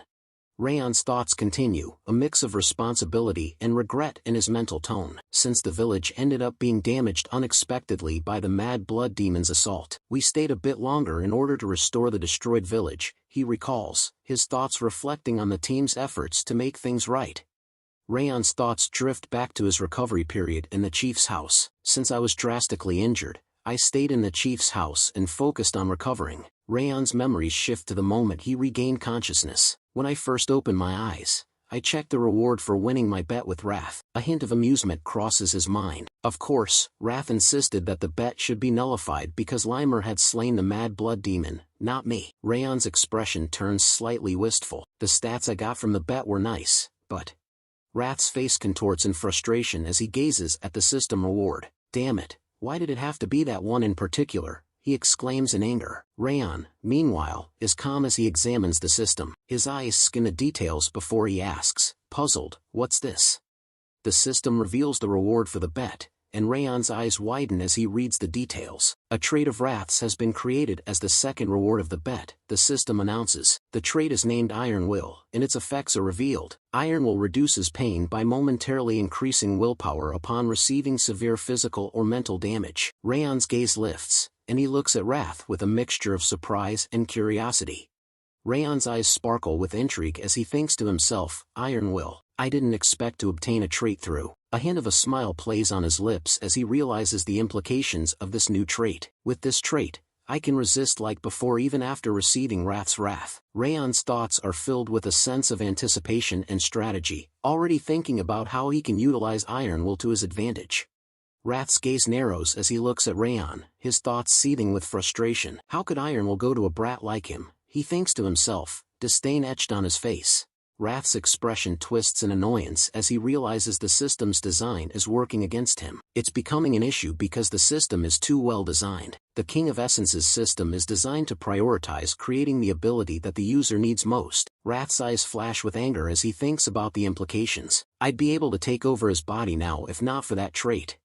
Wrath's thoughts continue, his anger simmering just below the surface as he grits his teeth. However, he takes a deep breath and attempts to calm himself. No, I need to calm down. I have plenty of time anyway. Wrath's expression turns calculating as he reflects on the current situation. The rate at which the King of Essence is recovering his abilities is steadily accelerating, even if just slightly. A hint of satisfaction creeps into his thoughts, and I even managed to plant the emotion of wrath in the brat. Wrath's eyes gleam with anticipation, his patience and cunning on full display. Wrath's gaze lingers on Raon, his thoughts dripping with contempt. He's growing rapidly for a human, Wrath thinks to himself, but the King of Essence will prevail in the end. A cold, calculated smile spreads across his face. Just wait, your body and soul belong to the King of Essence. Wrath's eyes flash with malevolence. The moment the King of Essence emerges victorious, a bastard like you will be locked under the glacier for eternity. The scene shifts back to the present, where the trainees are standing in front of Sieghart's external commander, Iliun. Iliun's gaze sweeps across the trainees before he speaks up. Welcome back. As the trainees stand before Iliun, their exhaustion is palpable. The weight of their long and arduous journey hangs in the air. Dorian whispers to himself, I want to go back and rest already. Runan suddenly pipes up, beer ice cream. Martha lets out a relieved sigh. Ugh, I thought I was going to die. It was so hard. Ben adds, his voice laced with fatigue, we managed to return somehow. Iliun's expression remains stern as he continues, you must be tired, but you can't rest yet. Raon's eyes widen in surprise as he asks, what? Iliun instructs, Raon and trainees, head to the manor. The group arrives at the manor, where they find the patriarch seated on his throne. Raon and the trainees immediately kneel down, showing their respect to the patriarch. Raon speaks up, his voice filled with deference. "Greetings, my lord." As Raon kneels down, the people around him begin to whisper among themselves. One of them asks another, "Is he that Raon Sieghart?" The other person's eyes widen as they respond, "I heard he slayed the Green War Demon and withstood the Mad Blood Demon's attacks." Another person chimes in, skeptical, "Isn't that just a groundless rumor? He looks like he's only an advanced level sword user." Raon's thoughts turn inward as he kneels, his eyes cast downward. "I was unsettled at first when the Lord's Manor summoned us," he thinks to himself, "but it turned out to be an unexpected opportunity." His gaze sweeps discreetly across the room, taking in the gathering of high-ranking officials. All of Sieghart's executives are gathered here. Raon's thoughts continue, his mind racing with reflections on the recent mission. "I learned something from this mission," he thinks to himself. "At this rate, I'll have my hands full trying to survive in future battles." Determination fuels his resolve. "That's why I need to get stronger even faster." Raon's gaze sweeps the room once more, taking in the assembled dignitaries. And right now, in this place, the squad leaders and division leaders are gathered, as are even the palace masters from the direct lineage. A hint of intrigue enters his thoughts. That means Glenn Sieghart is paying attention to this incident. Raon's thoughts continue, his understanding of Glenn Sieghart's character guiding his next move. Since Glenn makes a clear difference between public and private matters, he makes sure to reward contributions. Raon's eyes narrow, his determination solidifying. With that in mind, there's only one thing to do now. His thoughts clarify into a singular focus. "I need to prove our achievement and obtain a new martial art to get even stronger." Glenn Sieghart's voice rings out, his words commanding attention. "Raon Sieghart, I heard you were the central figure in this mission. Tell us the details here." Raon's head rises, his eyes meeting Glenn's. He responds with a simple, respectful affirmation. "Understood." Raon begins his account of the events in Cebu village. "It all started when I noticed a probing gaze as soon as we arrived in Cebu village." He recounts how his vigilance led to taking the Green War Demon by surprise. "That's how I took the Green War Demon by surprise when he was looking for the Goblin King's magic stone in the village." Raon continues, describing the unexpected turn of events. "We thought the mission was over, but the Mad Blood Demon suddenly attacked the village, supposedly because he'd lost contact with the others. He explains his decision to act as bait, prioritizing the safety of the village. And I volunteered to act as bait, worried that the damage would escalate if we faced him with only trainees." The room falls silent, with one of the higher officials looking stunned, unable to respond. The higher official's face turns red with rage as he shouts, "You bastard, where do you think you are to be telling such lies?" He turns to Glenn Sieghart, appealing to his lord's judgment. "My lord, do you really believe he is telling the truth?" The official's tone drips with disdain as he continues, "The Green War Demon alone should have been enough to annihilate some 15-year-old teenagers." He sneers at Raon's claim about facing the Mad Blood Demon. Holding his ground against the Mad Blood Demon is a blatant fabrication. Raon's voice rings out, calm and collected. "Dorian, take those out." Dorian's eyes widen in surprise, and he stammers, "Ununderstood." Despite his initial hesitation, Dorian carefully opens the cloth he's been carrying, revealing the contents to the higher official and Glenn Sieghart. One of the higher official's eyes widen in shock as he exclaims, "The Green War Demon and Mad Blood Demon's helmets." Another official's voice trembles with surprise. "Does that mean his report is actually true?" Raon's voice rings out, respectful and cautious. "My lord, excuse me, but may I draw my sword?" Glenn Sieghart's expression remains calm, his voice authoritative. "You are allowed to draw your sword." Raon's hand moves swiftly, drawing his sword from its sheath. As he does, he releases his aura, unleashing a fierce energy. The air around him erupts in a dazzling display as his fire aura surrounds his sword, casting a fiery glow across the room. The room erupts in a chorus of amazed voices. "Aura Blade, it's such a powerful flame too." Someone else's voice is laced with incredulity. "Is he really the same person whose mana wasn't even average during the judgment ceremony 10 years ago?" Another person's eyes widen in realization. "It's true that he could indeed defeat the Green War Demon with that." Raon's voice cuts through the murmurs, his gaze locked on Glenn Sieghart. "Is that enough of an explanation?" he asks, his tone calm and confident, seeking the patriarch's acknowledgement. The high-ranking official's face twists in a mixture of anger and shock as he thinks to himself, "You damned half-blood." His inner monologue continues, laced with frustration and admiration. He really reached the expert realm. The official's eyes narrow, recalling the evidence Raon presented. He even brought Eden's helmets. His thoughts conclude with a reluctant acceptance. "I can't refute any further."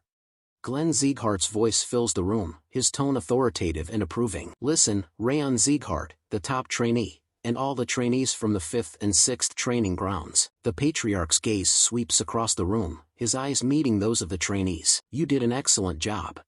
Raon's thoughts reveal the significance of Glenn's words. Because of Glenn's unexpected compliment and encouragement, it wasn't just us. Everyone in the Lord's Manor was stunned. He recalls Glenn's usual demeanor. The best praise Glenn had given before was "good job." No matter how difficult the mission, Raon highlights the rarity of Glenn's high praise. Yet, for the first time in dozens of years, he had called our work excellent. The trainees' emotional reactions are palpable. Some of the trainees even wiped away tears while holding their breaths upon hearing the compliment.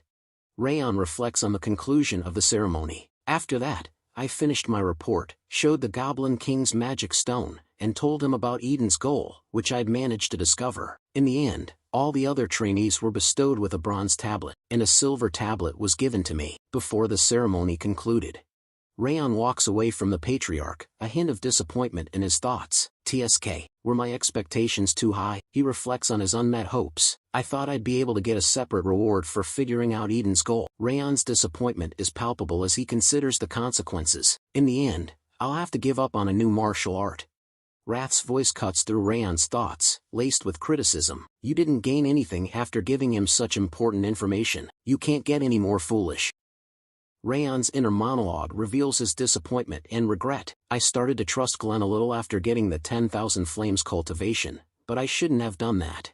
Butler Ren's voice breaks the silence. "Sir Raon, may I have a moment?" Raon turns around, in surprise, and he thought, "Ren, why is he suddenly asking me?" Ren's expression remains composed as he continues, "May I visit the annex building tonight at midnight?" Raon's curiosity is piqued and he asks Ren, "Tonight, what business do you have?"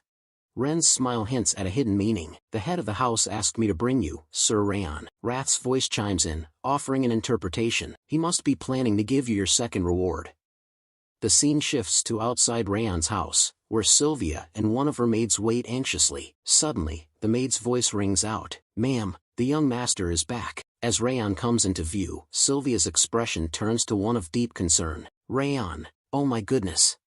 Sylvia's face contorts in worry as she grasps Raon's face, her eyes scanning for any signs of injury. "I heard you fought against Eden. Is your arm okay?" she asks, her voice trembling with concern. Raon calmly reassures her, "It's fine. It's almost recovered." Sylvia wraps her arms tightly around Raon, her eyes welling up with tears. "I'm sorry, Raon," she whispers, her voice cracking with emotion. "Mom shouldn't have said that. I shouldn't have told you that. I want you to behave like a Sieghart." Sylvia's voice trembles as she continues, "I was worried that it was because of what I told you, that you fought Eden's demons on your own."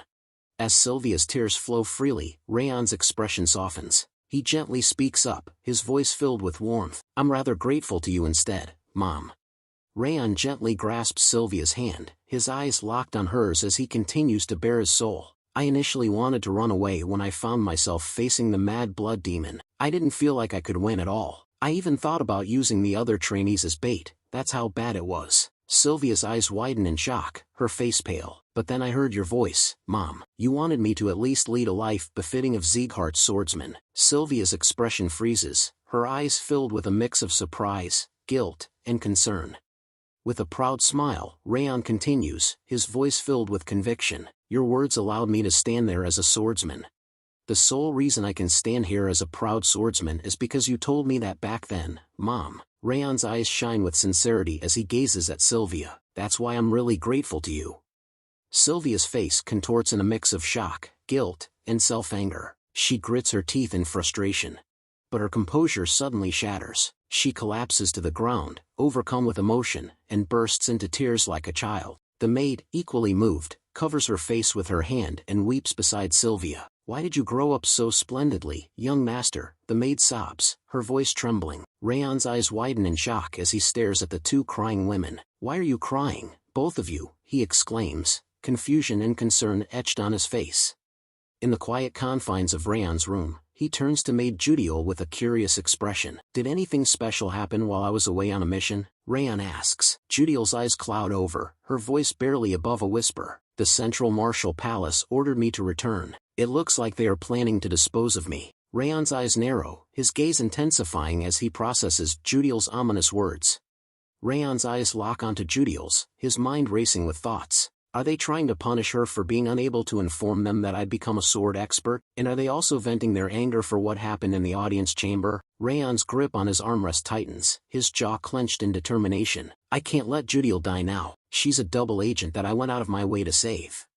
Raon's expression turns resolute as he speaks to Judiel. "Judiel, follow my orders from now on if you want to survive." Judiel's eyes widen in surprise, her voice trembling slightly. "What?" Raon's eyes gleam with strategic thinking as he explains his idea to Judiel. "Instead of returning, send them a letter stating that you've become my personal maid." Judiel's expression changes from surprise to intrigue. "Write that my mother chose you as my maid because she was worried about my condition. The Central Martial Palace won't be suspicious. Instead, they'll think it will be easier to steal information from us." Raon's voice takes on a serious tone. "If you ever think they're becoming suspicious of you, provide them with information that I've recovered significantly. The head of house and Instructor Limer are the only people who are aware of this fact." Judiel's eyes widen, her expression frozen in surprise. Raon continues, "This should be enough to make them realize that you are still helpful to them. If you understand, go send the letter to the Central Martial Palace right now. Work harder on managing your expression to avoid being found out." Judiel's composure returns, and she nods curtly. "Understood." With a swift turn, Judiel exits the room. As soon as Judiel departs, Wrath's voice cuts through the air, laced with venom. "Every single word and action of yours is so pathetic. What even is the point in keeping a useless spy like her?" Raon's eyes narrow, his expression unyielding as he faces Wrath's biting criticism. Raon's voice remains calm, but his words hold a hint of steel. "She's not useless. Judiel will serve as a trap to stab House Sieghart in the back." Raon's gaze drifts inward, his thoughts unfolding like a hidden script. "And I don't want to leave her to be discarded after being used, like I was in the past." A flicker of determination dances in Raon's eyes, revealing the depth of his resolve. Gazing out the window, Raon's voice carries a sense of detachment. "Well then, the last task for today." Raon's words trail off, leaving Wrath to wonder what the final instruction will be. The clock strikes midnight, casting a dark and foreboding shadow over the annex building. Raon kneels before the Patriarch, his voice low and respectful. "I have come at your summon, my lord." Patriarch Glenn's expression turns stern, his voice firm. "That's enough for greetings, Raon Sieghart. I'll get straight to the point. Which footwork did you use most during this mission?" Raon's eyes narrow slightly, his mind racing with curiosity. Why is he suddenly asking about footwork? With a composed expression, Raon responds, "I believe that the proficiency of a warrior's footwork decides their life and death. That's why I use the river footwork, the basic footwork learned by all trainees." Patriarch Glenn's eyes seem to bore into Raon's soul, his voice laced with a hint of scrutiny. "River footwork, I see. It is indeed good footwork that can still be used even after you've grown stronger, but the lines are too simple, creating clear limitations when fighting more powerful opponents." Patriarch Glenn rises from his throne, his authoritative voice filling the room. "All right, the reward for figuring out Eden's objective is decided." Glenn's eyes lock onto Raon, anticipation building for the revelation to come.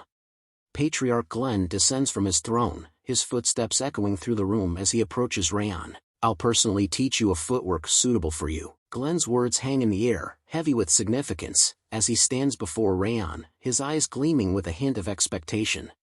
Raon's eyes lock onto Glenn, his mind racing with incredulity. "Impossible. Is Glenn really going to teach me himself?" A mix of emotions swirls within Raon, shock, skepticism, and a hint of curiosity, as he struggles to comprehend the unexpected offer.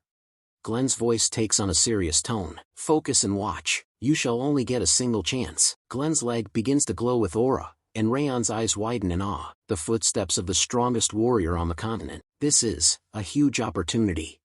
Glenn's footwork defies understanding, a paradox of contradictions. It's slow yet fast, hard yet soft, and it was vast and free, giving the impression that it could take him anywhere on the continent. Even though it lasted for an extremely short time, the footwork was so perfect that it was mesmerizing. Display leaves Raon breathless. Even with the enhanced perception granted by the Ring of Fire, the footwork's intricacies remain elusive. Glenn's voice breaks the spell, his words dripping with an air of reverence. Glenn said that this footwork was called the Supreme Harmony Steps.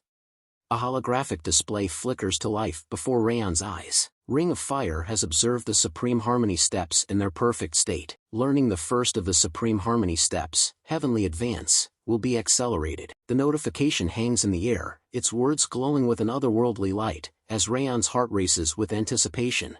Glenn's eyes narrow slightly as he asks Raon, "Did you watch closely?" Raon's expression turns sheepish. "I'm sorry, I couldn't follow it at my level. I only managed to witness the first step you demonstrated, my lord." Glenn's gaze lingers on Raon, his face inscrutable. "I see." Glenn turns to walk back to his throne, his voice authoritative. "You shall return now that our business is concluded. That was your reward for figuring out Eden's objective. Whether you will learn it is up to you." Raon bows deeply, his voice filled with gratitude. "Thank you. I'll take my leave now." After Raon's departure, Ren, the butler, approaches Glenn with a hint of curiosity. "Hoo-hoo, I didn't expect you to teach him the Supreme Harmony Steps, my lord." Glenn's expression remains enigmatic, prompting Ren to continue, "But I'm worried. After all, the Supreme Harmony Steps were created by none other than you. I wonder if young Master Raon will be able to learn such a difficult martial art." Glenn's eyes gleam with a hint of intrigue as he responds to Ren's concerns. "Ren, it was such a short demonstration, but he managed to follow the Heavenly Advance. That first step is the beginning. It composes half of the Supreme Harmony Steps." Glenn's words hang in the air, implying a deeper significance to Raon's ability to grasp the initial step. Glenn's expression turns thoughtful, his voice filled with conviction. He instinctively realized it. The first step is the foundation of the Supreme Harmony Steps. He doesn't realize yet how important that is, but he should be able to realize what he needs to incorporate in that first step. Glenn pauses, a hint of a smile on his lips. And one day, he will definitely be able to use the Supreme Harmony Steps. Days blend together as Raon dedicates himself to mastering the Supreme Harmony Steps. A few days have passed since Glenn taught me the Supreme Harmony Steps. I kept training with the system's buffs, but I still didn't manage to completely learn it. Rath's voice echoes in his mind, laced with disdain. "I already told you, it's not a martial art that a weakling like you can learn." Raon's resolve remains unshaken. "I feel like I'll get a hang of it if I keep trying a little longer." Raon's concentration is shattered by Sylvia's angry shout. "Raon!" Sylvia appears, leaping over a fence with sword in hand, her movements a blur. "What are you doing? I told you to rest." Raon's eyes widen in shock, his mind racing. Can you believe that her energy center is broken? Rath's voice whispers in his mind, laced with surprise. "She is practically as agile as Limer." Sylvia storms towards Raon, her anger palpable. "You promised me. You agreed to skip your training until you've fully recovered from your injuries." Raon's eyes widen in alarm as he raises his hands in a placating gesture. "I get it, so calm down." Raon sits on a bench, his thoughts filled with a mix of amusement and trepidation. Mom is even scarier than the monarch of Devilldom. He can't help but chuckle at the realization. In the end, the Supreme Harmony Steps training had to be paused because of Sylvia's nagging. The memory of Sylvia's scolding still lingers in his mind. Sylvia said, "If you get caught one more time." Raon's grin falters, replaced by a hint of wariness. Raon recalls his failed attempts to train in secret. "After that, I kept trying to train in secret from Sylvia, but..." A memory flashes before his eyes, Helen and the maids approaching him with knowing gazes. "Young master, don't tell me you're going to train." Raon's face contorts in exasperation. "Helen and the maids started to watch me as well, and in the end, I was unable to train." Raon observes the amused expressions of Helen and the maids. They looked like they were having fun for some reason. He shrugs, a hint of a smile on his face. "But, well, it's nice to rest like this once in a while, I guess." One of the maids rushes in, her voice laced with urgency. "Young master, there's a huge problem." Raon's eyes snap towards the maid, his expression alert. The maid's words send a jolt through him. "Raon Sieghart is visiting us."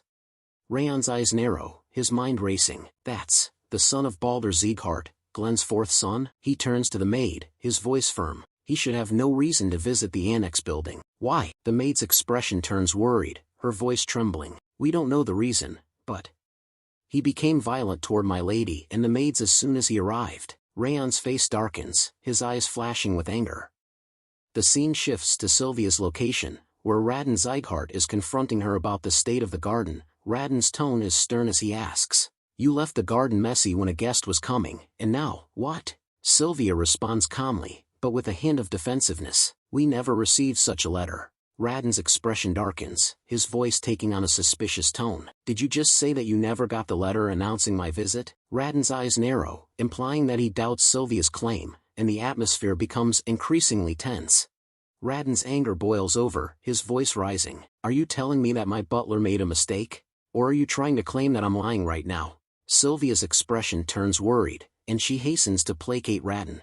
"That's not what I meant. Please wait a moment, we'll clean up quickly." Sylvia's tone is conciliatory, and she seems eager to diffuse the tense situation. However, Raon's anger and skepticism linger, casting a shadow over the exchange. As Sylvia and her maid scramble to finish their work, Raon stands by, his expression a mask of frustration, his eyes narrow, watching the flurry of activity with a mixture of annoyance and displeasure. Raon's thoughts turn inward, his mind replaying the scene unfolding before him. His expression darkens, a scowl etched on his face. "I don't like it," he thinks to himself. "The entire house should have focused on me, because I recently destroyed one of the white blood religion's branches. That should have been the case." Raon's ego seems bruised, his expectation of admiration and attention unmet. His thoughts take a bitter turn. "But no one is even talking about what I did. The entire house is focused on that boy named Raon." Raon's jealousy and resentment simmer just below the surface, his gaze lingering on Sylvia and her maids as they work to clean the garden. Raon's thoughts seethe with indignation, his ego wounded by the perceived slight. How dare a paltry collateral make my achievement pale in comparison? His anger boils over, and he bellows, "How long are you going to keep me waiting?" Raon's sudden outburst startles everyone, and he takes a menacing step towards Sylvia. As he spits in anger, a glob of saliva lands on Sylvia's hand. Sylvia's eyes widen in fear, and she lets out a terrified scream. "Ah!" The maids gasp in shock and worry, their faces pale as they rush to Sylvia's side. The atmosphere is electric with tension, and Raon's behavior has crossed a disturbing line. The maid, fueled by outrage and loyalty to Sylvia, steps forward and confronts Raon.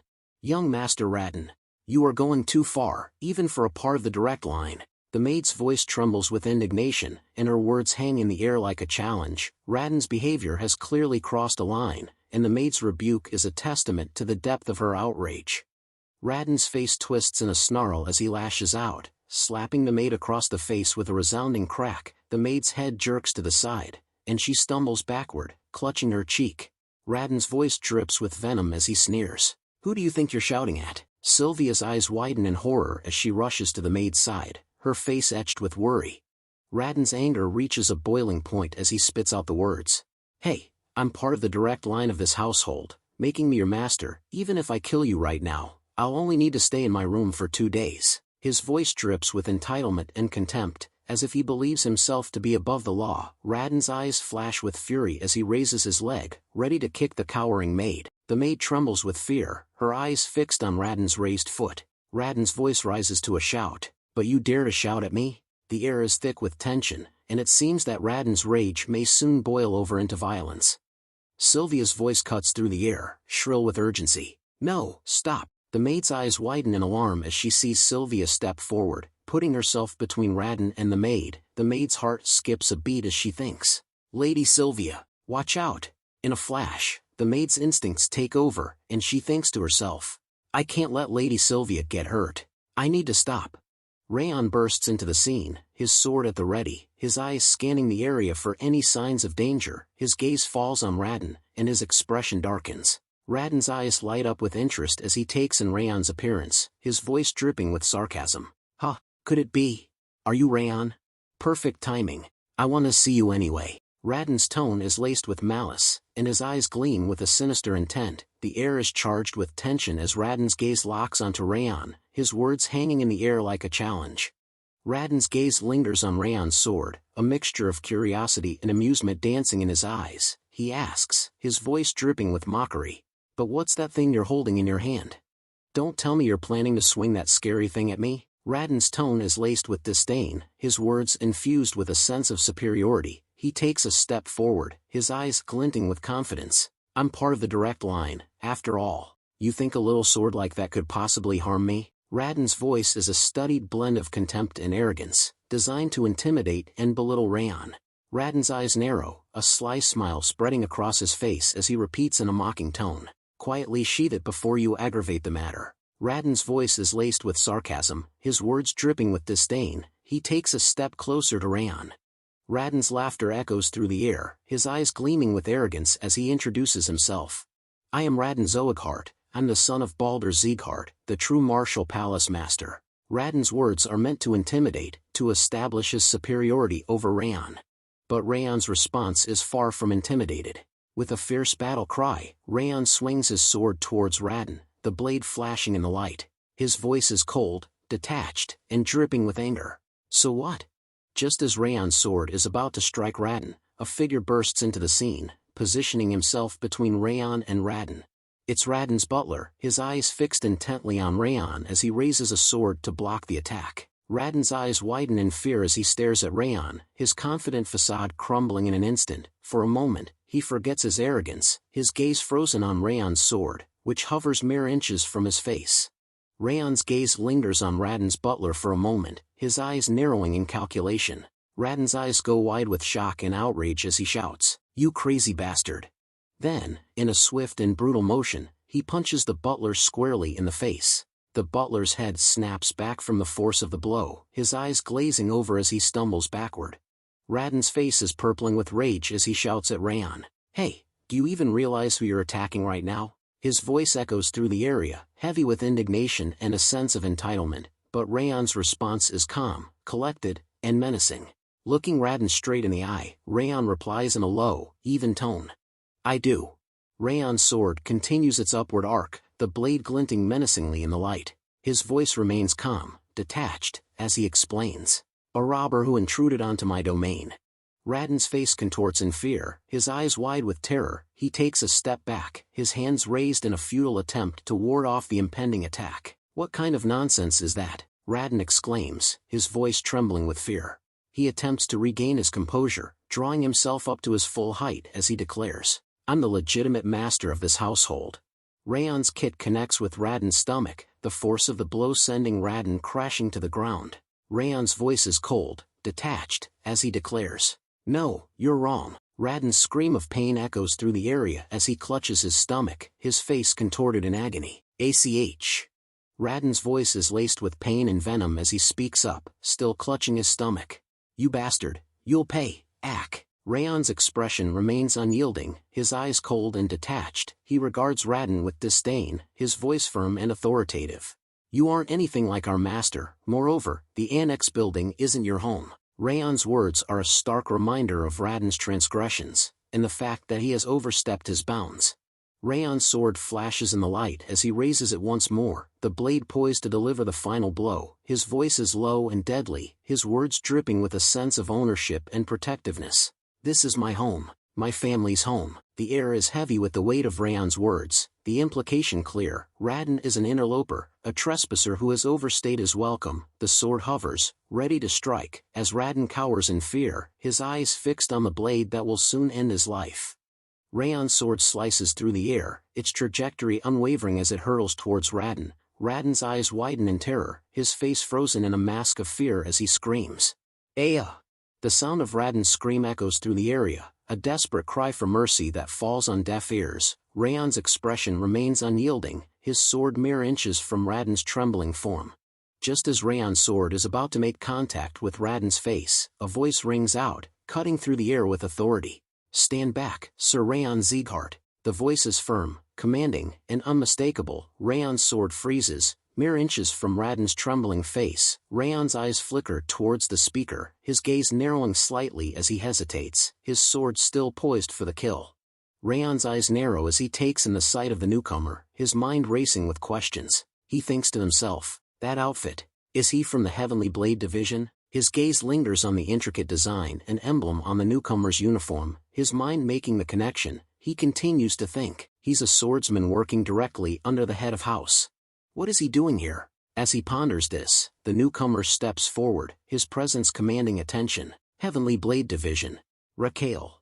Raden's face twists with rage as he points a shaking finger at Raon, his voice venomous. Heavenly Blade Division? Kill that crazy right now. His words are laced with entitlement and indignation. A mere collateral dare to attack me, someone from the direct line. Radin's eyes blaze with fury, expecting Raquel to obey his command without hesitation. He takes a step forward, his chest heaving with anger, as he awaits Raquel's response. Raquel's response is calm and measured, his voice devoid of emotion. We only obey the head of house's orders. You should withdraw as well, young Master Radin. Radin's face turns beet red with rage as he takes umbrage at Raquel's words. He splutters in indignation, his voice rising to a near shriek. What? You're just a guard dog. How dare you? Radin's words are laced with venom and entitlement, his anger and humiliation simmering just below the surface. Radin's butler intervenes, his voice calm and measured. Young master, let's withdraw for now. The issue might escalate if we antagonize a swordsman from the Heavenly Blade Division. Radin's face twists in frustration and anger, his jaw clenched in rage. He grinds his teeth, his eyes blazing with fury as he struggles to contain his temper. The butler's words are a stark reminder of the reality of the situation, and Radin's pride and ego are wounded by the need to back down. Radin's voice carries across the space, his words dripping with venom and malice. I'll never forget what happened today, Raon Sieghart. Just you wait. The sin of pointing your sword at someone from the direct line will have to be paid with humiliation and pain even worse than death. Radin's eyes flash with anger, his face twisted in a snarl as he delivers his threat. Raon watches him walk away, his expression unreadable, his eyes fixed on Radin's retreating back. He says nothing, his silence a stark contrast to Radin's vitriolic outburst. Helen's voice is laced with regret and self-reproach as she speaks to Sylvia. I'm sorry, ma'am. I acted on impulse despite my age. It's all my fault. Sylvia's expression is warm and reassuring as she places a gentle hand on Helen's shoulder. No, you gave me so much courage by stepping up. Helen, you did nothing wrong. Sylvia's words are a balm to Helen's frazzled nerves, and her eyes shine with gratitude as she looks up at Sylvia. Sylvia's smile is warm and reassuring as she continues. Don't worry about this incident. I'll resolve the issue. Her words are infused with a sense of calm authority, and Helen's eyes widen slightly as she looks up at Sylvia with renewed confidence. Raon's words are firm and resolute as he declares, no, I'll resolve this issue. I'm the one who yielded to the provocation. I'll resolve the issue, so, don't worry, just believe in me. Sylvia and Helen exchange a surprised glance, their eyes wide with amazement as they turn to look at Raon. Hay seemed taken aback by his sudden declaration, and their faces reflect a mix of emotions, surprise and concern. Later, at the Patriarch's manor, Raon and Radin knelt before the Patriarch, showing their respect. Seated on his throne, the Patriarch commanded, stand up. Glenn, the Patriarch, fixes Raon and Radin with a stern gaze. I heard there was trouble yesterday, he declares in a commanding tone, his voice dripping with authority. Radin's eyes widen in concern as he speaks up, his voice trembling with worry. Yes, there was, my lord. Radin takes a deep breath, launching into a detailed account of the events that transpired in the annex building. I had sent a letter in advance, expressing my desire to speak with Raon, he explains, his voice laced with indignation. However, instead of receiving a warm welcome, Radin was met with cold indifference. The annex building's residents gave me the cold shoulder, he recounts, his expression incredulous. They didn't even bother to prepare for my visit. Radin's eyes narrow, his tone taking on a hint of outrage. And to make matters worse, Raon attacked me and my butler without even granting us an audience. His voice rises, conveying the shock and alarm he felt in that moment. If things had escalated further, I could have lost my life. Radin's words hang in the air, emphasizing the gravity of the situation. As Radin continues to recount the events that transpired in the annex building, Raon's gaze drifts towards him. A hint of skepticism flickers across Raon's face, and he thinks to himself, it looks like he's more talented at acting than wielding a sword. Raon's mental remark is laced with disdain, his eyes narrowing slightly as he observes Radin's dramatic gestures. His thoughts take a darker turn as he recalls the stories Judiel shared about Radin. It's completely different from what Judiel told me about him, Raon muses, a mixture of confusion and suspicion swirling in his mind. Radin's explanation comes to an end, and the Patriarch's gaze shifts to Raon, inviting him to share his side of the story. Raon's eyes lock onto the Patriarch, his voice firm and resolute. My lord, his entire testimony just now is a lie, Raon declares, his words hanging in the air like a challenge. Raden's face contorts in a mixture of frustration and anger, his eyes blazing with indignation as he listens to Raon's rebuttal. Raon's words cut deep, and Raden's expression grows increasingly reddened. Raon continues, his tone unwavering, especially the part where he claims I was going easy on him. A hint of amusement flickers across Raon's face, and he adds, I still clearly remember the look on his face when he yelled at us. Raden's anger boils over, and he grabs Raon's shirt collar, his face twisted in a snarl. You bastard, he yells, his voice echoing through the room. Just as it seems like the situation is about to escalate further, a calm and authoritative voice rings out. You should stop. Butler Ren steps forward, his eyes fixed intently on Raden, his voice is firm but measured, a subtle rebuke underlying his words. Did you forget who you are standing in front of? Raden's eyes widen in alarm as he realizes his mistake. Fear flashes across his face, and he hastily releases his grip on Raon's collar, taking a step back as he struggles to compose himself. The patriarch's calm and collected demeanor serves as a stark contrast to the tension that had been building in the room. His voice is measured, and even as he speaks up, since the two of you are saying different things, we'll need to call the witness who saw the entire incident. With a swift, decisive motion, the patriarch snaps his fingers. The sharp, crisp sound echoes through the room. As the patriarch's fingers snap, the sound seems to summon Raquel, a member of the esteemed Heavenly Blade Division. Raquel emerges, his presence commanding attention.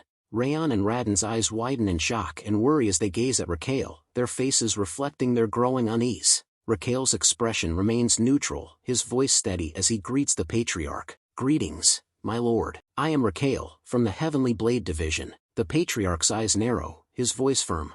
Raquel, tell me what you saw. Raquel's eyes seem to gaze into the past, his expression unreadable as he begins to recount his testimony. His words are measured and deliberate, each one carefully chosen to convey the events as he witnessed them. Young Master Raden claims that he sent a letter, but the annex building never received such a letter, Raquel states, his voice neutral. Lady Sylvia was tending the garden with her maids, just like always, when Sir Raden suddenly visited the annex building. Raquel's words paint a picture of a peaceful scene, one that was disrupted by Raden's unexpected arrival. The implication is clear, Raden's claim of sending a letter is false, and his visit was not anticipated or welcome. Raon's eyes narrow slightly as he listens to Raquel's testimony, his mind racing. He thinks to himself, this is unexpected. I thought he would take Raden's side, since he's from the direct line, rather than that of the scorned annex building. Raon's internal monologue reveals his surprise at Raquel's impartiality. He had anticipated that Raquel, as a member of the Heavenly Blade Division, would naturally align himself with Raden, a member of the direct line. Instead, Raquel's words are a refreshing departure from Raon's expectations. His thoughts continue. Instead, he is simply stating the truth. The patriarch's voice takes on a stern, authoritative tone as he addresses Raon Sieghart. Raden's eyes widen in shock and fear as he responds, his voice trembling slightly. Why yes? The patriarch's gaze fixes intently on Raden, his eyes boring into the young man's very soul. His voice drips with disdain as he continues, this is quite different from your claim.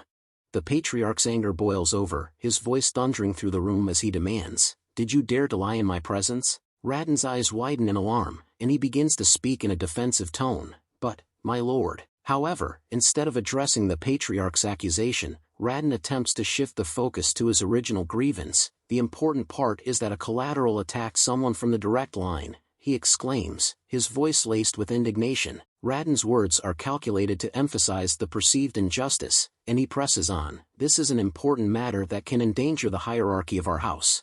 The patriarch's expression remains stern, his voice firm as he responds, indeed, it is problematic that a collateral attacks someone from the direct line. However, instead of solely blaming Raon, the patriarch's gaze sweeps across both Raden and Raon, his words taking on a tone of measured impartiality. However, it looks like both sides are at fault in this incident. The patriarch's eyes narrow, his voice taking on a hint of displeasure. Therefore, I'll punish both of you accordingly. The room falls silent, the weight of the patriarch's words hanging in the air. Raden's face pales, while Raon's expression remains calm.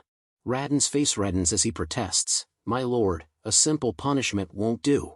If we spare his life, in the future. However, before Raden can continue, Raon interrupts, his voice calm and respectful. My lord, I'll accept any punishment you deem fit. Raon's gaze meets the Patriarch's, his eyes unwavering. But there's something I need to do first.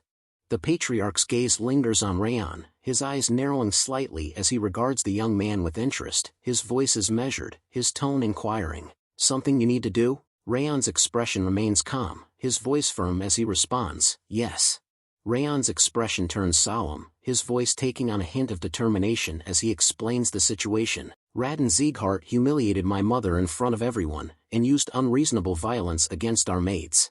The room falls silent, the weight of Raon's words hanging in the air. Raon's voice drops to a low, even tone, his words dripping with conviction. He hasn't paid the price for that yet. The Patriarch's face darkens, his eyes blazing with anger as he speaks up, his voice thundering through the room. I clearly said that both parties were at fault. From the start, both of you have been far too loud. As he speaks, the Patriarch's aura erupts, filling the room with an intense, oppressive energy. The air seems to vibrate with his power, making it hard for others to breathe. His voice drops to a low, menacing tone, his words dripping with disdain. Do you not know your place?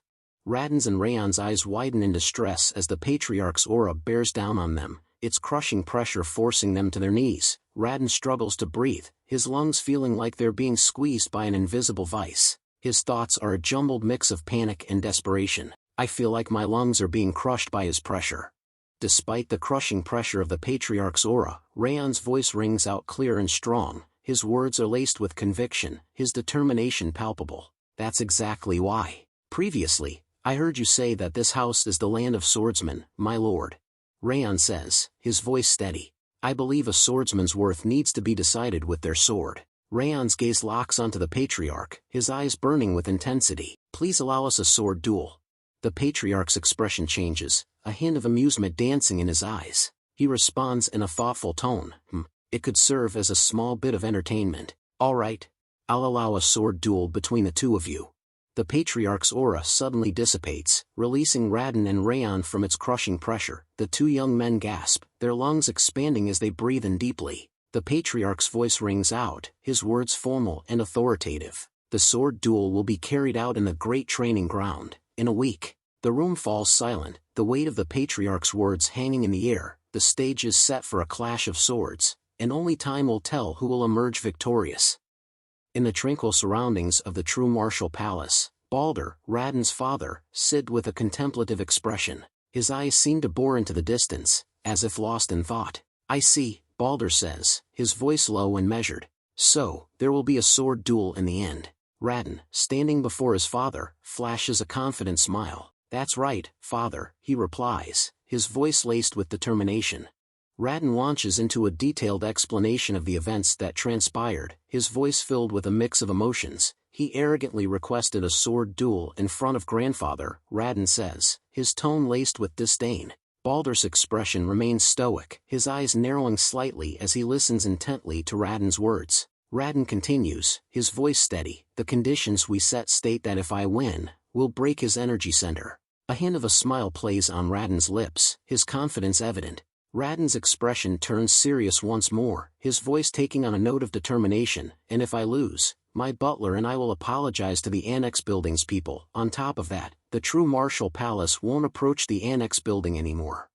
Balder Sieghart, the master of the true martial palace, lets out a hearty laugh, his eyes gleaming with amusement. His voice is filled with confidence and a hint of arrogance as he speaks. No matter how talented he is just a son born between Sylvia and some unknown person, Balder says, his tone dripping with disdain. Show him the reason why you are from the direct line. Balder's gaze lingers on Raon, his eyes burning with expectation. He is clearly eager to see Raon prove himself, to demonstrate the superiority of the direct line. Raon's face radiates confidence, his voice filled with conviction as he responds to his father's words. Don't worry about it, father, he exclaims, his tone dripping with assurance. I didn't have any weapons back then, and I was taken by surprise. Raon acknowledges, a hint of a smile playing on his lips, but he is no match against me since I've reached the intermediate realm of expect. Raon's chest puffs out slightly, his shoulders squaring as he stands tall, exuding an aura of self-assurance. Balder's face creases with a wide, approving grin as he lets out a hearty laugh. Ha ha ha. That's my son for you, he exclaims, his eyes shining with pride. His expression turns serious, and he offers Raon a word of caution. just in case, though, make sure not to get too excited and end up killing him. Baldur's voice takes on a calculating tone, his gaze piercing. It'll look bad if you kill him in a sword duel. Baldur's grin returns, his eyes glinting with a ruthless light. So, just cut the tendon on his wrist, make him crippled to completely destroy his hope. Raden's face sets in a firm, determined expression, his eyes burning with conviction. He nods sharply, his voice filled with confidence.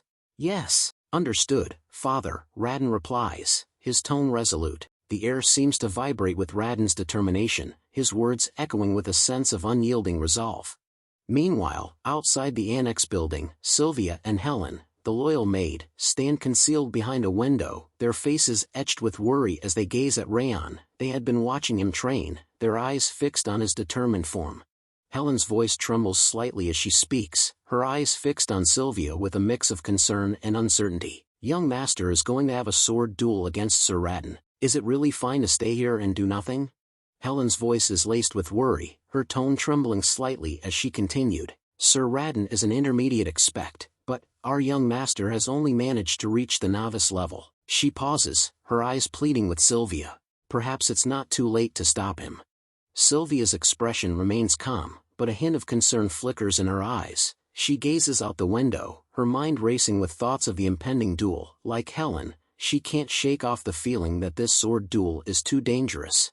Sylvia's thoughts turn inward, her mind replaying the events that led to this moment. She thinks to herself, like Helen said, this sword duel is too dangerous. Raon wouldn't have ended up in that kind of situation with Raden if he hadn't panicked. Despite his imposing appearance, Baldur is a master of the flexible sword, a style that is both intricate and unpredictable. His technique is full of variety, with each strike carefully crafted to target the enemy's opening. It's a subtle yet deadly approach that has earned him a reputation as a formidable swordsman. As Raden's mentor, Baldur has imparted his knowledge and skills to his son, and as a result, Raden's fighting style is a reflection of his father's expertise. When he steps onto the battlefield, Raden transforms into an entirely different person, one who is focused, calculating, and ruthlessly efficient. Sylvia's thoughts drift back to Raon, her mind recalling the determined look in his eyes. However, Raon's gaze back then. She thinks to herself, a hint of a smile playing on her lips. Sylvia remembers the fire in Raon's eyes, the unwavering resolve that seemed to burn within him. Sylvia's expression transforms, her eyes shining with a newfound confidence. She turns to Helen, her voice firm and resolute. Let's have faith in him, she says, a hint of a smile playing on her lips. Helen's eyes widen in alarm, her voice trembling with worry. Pardon? Are you really going to let this happen? She exclaims, her tone incredulous. Helen's gaze darts back and forth, as if searching for reassurance that Sylvia hasn't lost her mind. Sylvia's expression softens, her eyes gentle with understanding. I'm actually nervous and worried about him too, she admits, her voice tinged with empathy. But there must be a reason why Raon confidently asked us to believe in him. Sylvia's gaze drifts off, her thoughts introspective. That's why, for now, let's just believe in Raon. Helen's face remains etched with concern, but she nods slowly, seeming to grasp Sylvia's perspective. Judiel, the double agent, emerges from the shadows, a hint of a smile playing on her lips. Young master, I've brought lunch, she calls out, her voice carrying across the training grounds. Raon stops his training, his sword hovering in mid-air as he turns around, his eyes narrowing slightly. Judiel, he says, a hint of surprise and wariness creeping into his voice. Judiel replies, yes, I've brought some sandwiches to make it easy to eat. Since you've been using your body thus far, please eat slowly to avoid upsetting your stomach. She hands Raon a neatly wrapped package containing the sandwiches. Raon takes the package, his eyes meeting Judiel's for a brief moment. Understood, thank you, he says, his voice sincere as he nods in appreciation. As Raon opens the food pack, his eyes widen in surprise, and for a brief moment, he becomes speechless. His gaze is fixed on the contents of the pack, his expression frozen in a mixture of shock. Raon's eyes scan the book in his hand, his expression incredulous. This is... He pauses, his voice laced with confusion and a hint of annoyance. As Raon flips through the pages of the book, his eyes widen in surprise. He can't believe his luck. The book contains detailed information about the flexible sword technique that Raden practices. Raon's mind racing with excitement, he thinks to himself. Ion's eyes scan the pages, impressed by the clarity and organization of the information. His thoughts continue, moreover, it's nicely put together to make it easy to read at a glance. Did she really manage to gather all this information in a single day and compile it into a book? Raon's mind is filled with a mix of amazement and curiosity, wondering how Judiel had managed to accomplish such a feat in such a short amount of time. As Raon looks at Judiel, his expression softens, and his thoughts turn introspective. She even stepped up back then to protect my mother, he thinks to himself, recalling the past event. A sense of gratitude and appreciation washes over him as he continues to think, now she even brought me the information about Raon without being asked. As Raon gazes at Judiel's tranquil expression, a sense of sincerity fills his heart. He whispers a silent thank you, his thoughts conveying his genuine appreciation. Thank you, Judiel, he wishes to himself, the words echoing in his mind as a heartfelt expression of gratitude. As the days turned into weeks, Raon's determination only grew stronger. He trained tirelessly, honing his skills and perfecting his technique. Every spare moment was devoted to preparing for the impending duel, his focus solely on emerging victorious. In stark contrast, Raon's confidence in his own abilities led him to become complacent. He slacked off in his training, relying on his natural talent and past successes to carry him through. His days were filled with leisurely pursuits, his mind distant from the looming duel. As the two parties spent their time in their own distinct ways, the air was electric with anticipation as the day of the sword duel finally arrived. The entire household was abuzz with excitement, everyone's attention focused on the impending clash between Raon and Raon. Servants and guards alike whispered among themselves, speculating about the outcome and placing silent bets. Raon's eyes gleamed with a malevolent intensity as he thought to himself, I've been waiting for this day. You don't realize how much I've been looking forward to cutting you down after that day. His mind replayed the memory of their previous encounter, and his anger and resentment simmered just below the surface. With a self-assured smirk, Raon grasped the hilt of his sword, feeling its familiar weight and balance in his hand. Raon's eyes blazed with a fierce intensity as he thought to himself, I'll crush your body, and make you unable to wield a sword ever again. His mind was consumed by a desire for dominance and a need to prove his superiority over Raon. He sneered inwardly, convinced that his opponent was no match for his skill and strength. Meanwhile, Raon's movements were deliberate and measured as he slowly grasped the hilt of his sword. His eyes never left Raon's face, his gaze steady and unwavering. The referee's voice echoed through the arena, combatants, come forth when you are ready. With a confident smirk, Raon strode into the center of the arena, his sword held at the ready. Raon followed, his movements calm and deliberate, his eyes fixed intently on his opponent. As they faced each other, Raon's voice dripped with arrogance, I'm looking forward to seeing your face after the sword duel. He seemed to relish the idea of Raon's defeat, his eyes gleaming with a malevolent intensity. Raon's response was measured and calm, his tone devoid of emotion. I'm curious if you will ever manage to see that, he replied, his words laced with a subtle hint of challenge. The referee's voice boomed through the arena, well then, start the sword duel. As soon as the words left his lips, the air was filled with the thunderous sound of drum, echoing off the stone walls of the arena. The beat was primal and intense, seeming to match the racing hearts of the two combatants. With a fierce battle cry, Raon charged towards Raon, his sword held high and his eyes blazing with confidence. As he closed in, he sneered at Raon, his voice dripping with mockery. Your bluffs aren't going to work anymore, he taunted, his words meant to unsettle and intimidate. Raon's sword thrust forward with precision and power, aimed directly at Raon's chest, but as he looked forward, expecting to see the impact of his attack, his eyes widened in confusion. Raon had vanished from his sight. Raon's mind reeled as he stumbled forward, his sword slicing through empty air. He quickly regained his balance, his eyes scanning the surrounding area frantically. But Raon was nowhere to be seen. He disappeared. Raon thought to himself, his confidence wavering for a moment.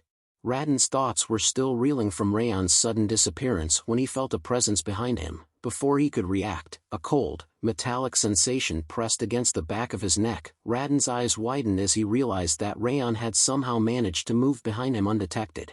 Raon's mind was racing with shock and anger as he thought to himself, this bastard. When did he get behind me? He tried to process how Raon had managed to move so quickly and stealthily, but his thoughts were cut short. Raon's voice was calm and collected as he spoke up. This is the first time. His words were enigmatic, but they seemed to carry a deeper meaning, as if he was referencing something more than just the current situation.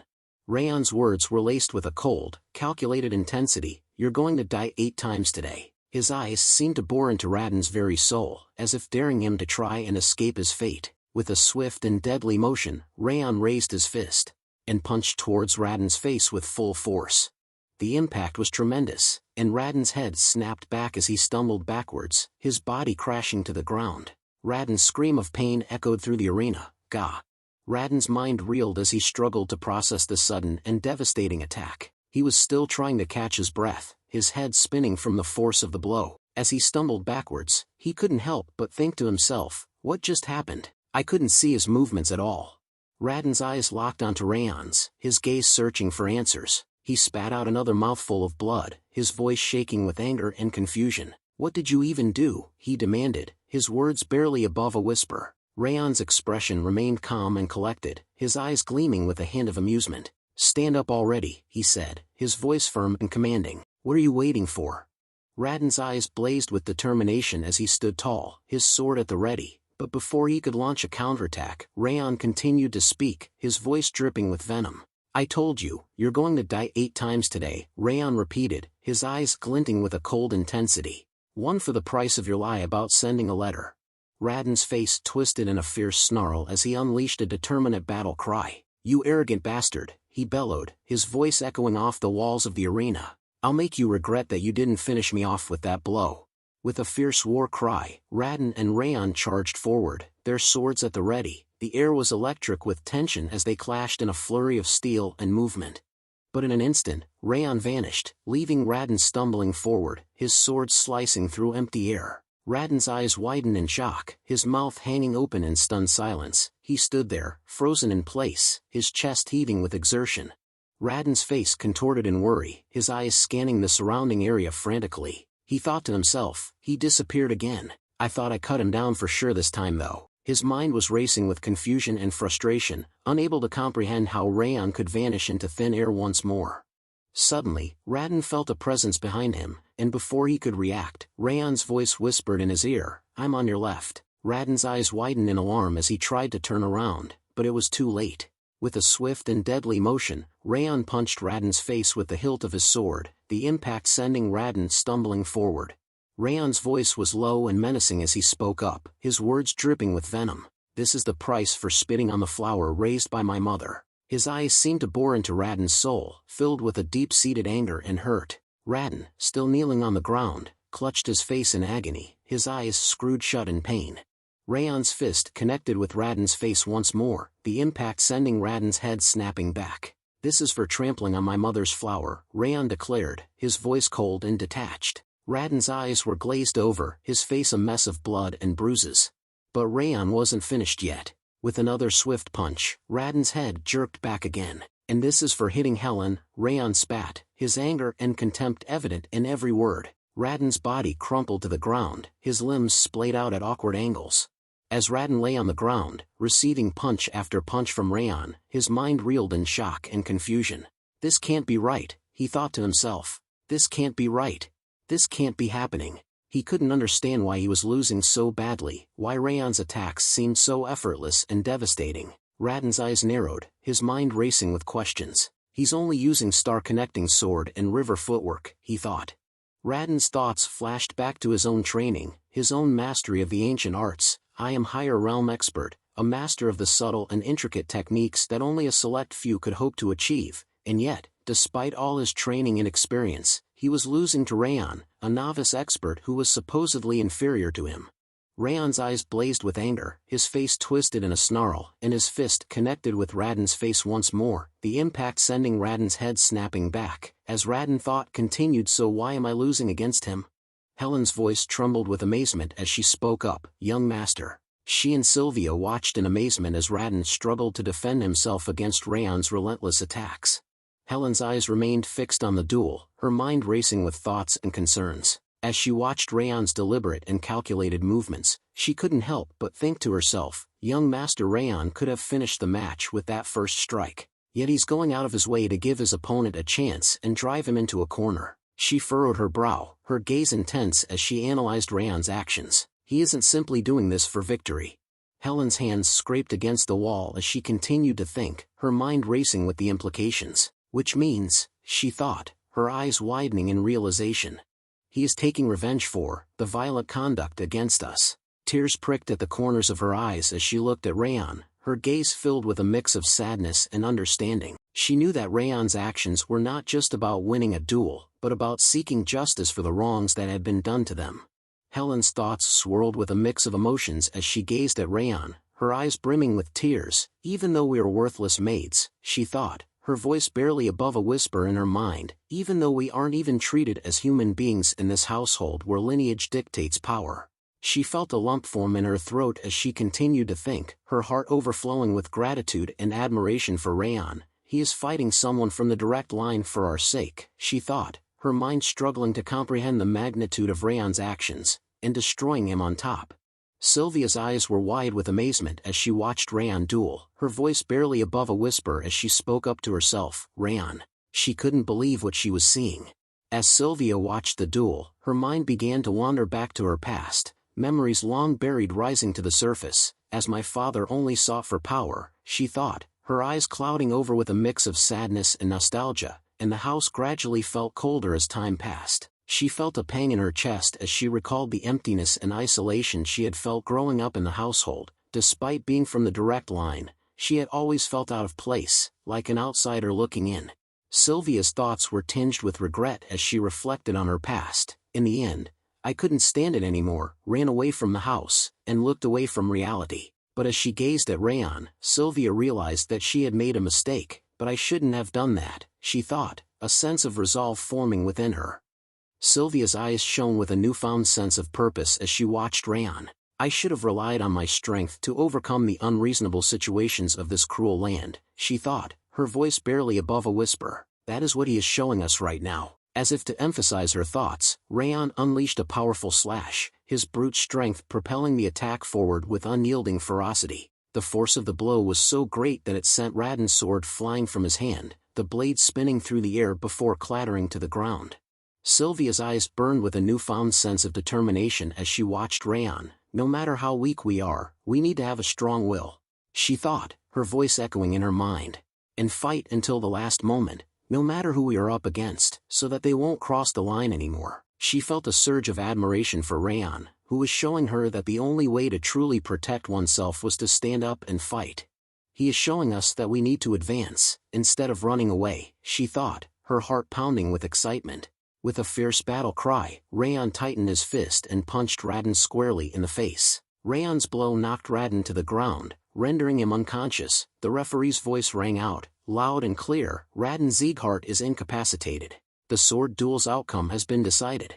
His words dripping with drama and anticipation, the winner of this sword duel is. He paused, the silence hanging in the air like a challenge. And then, in a burst of triumph, he declared, Raon Sieghart.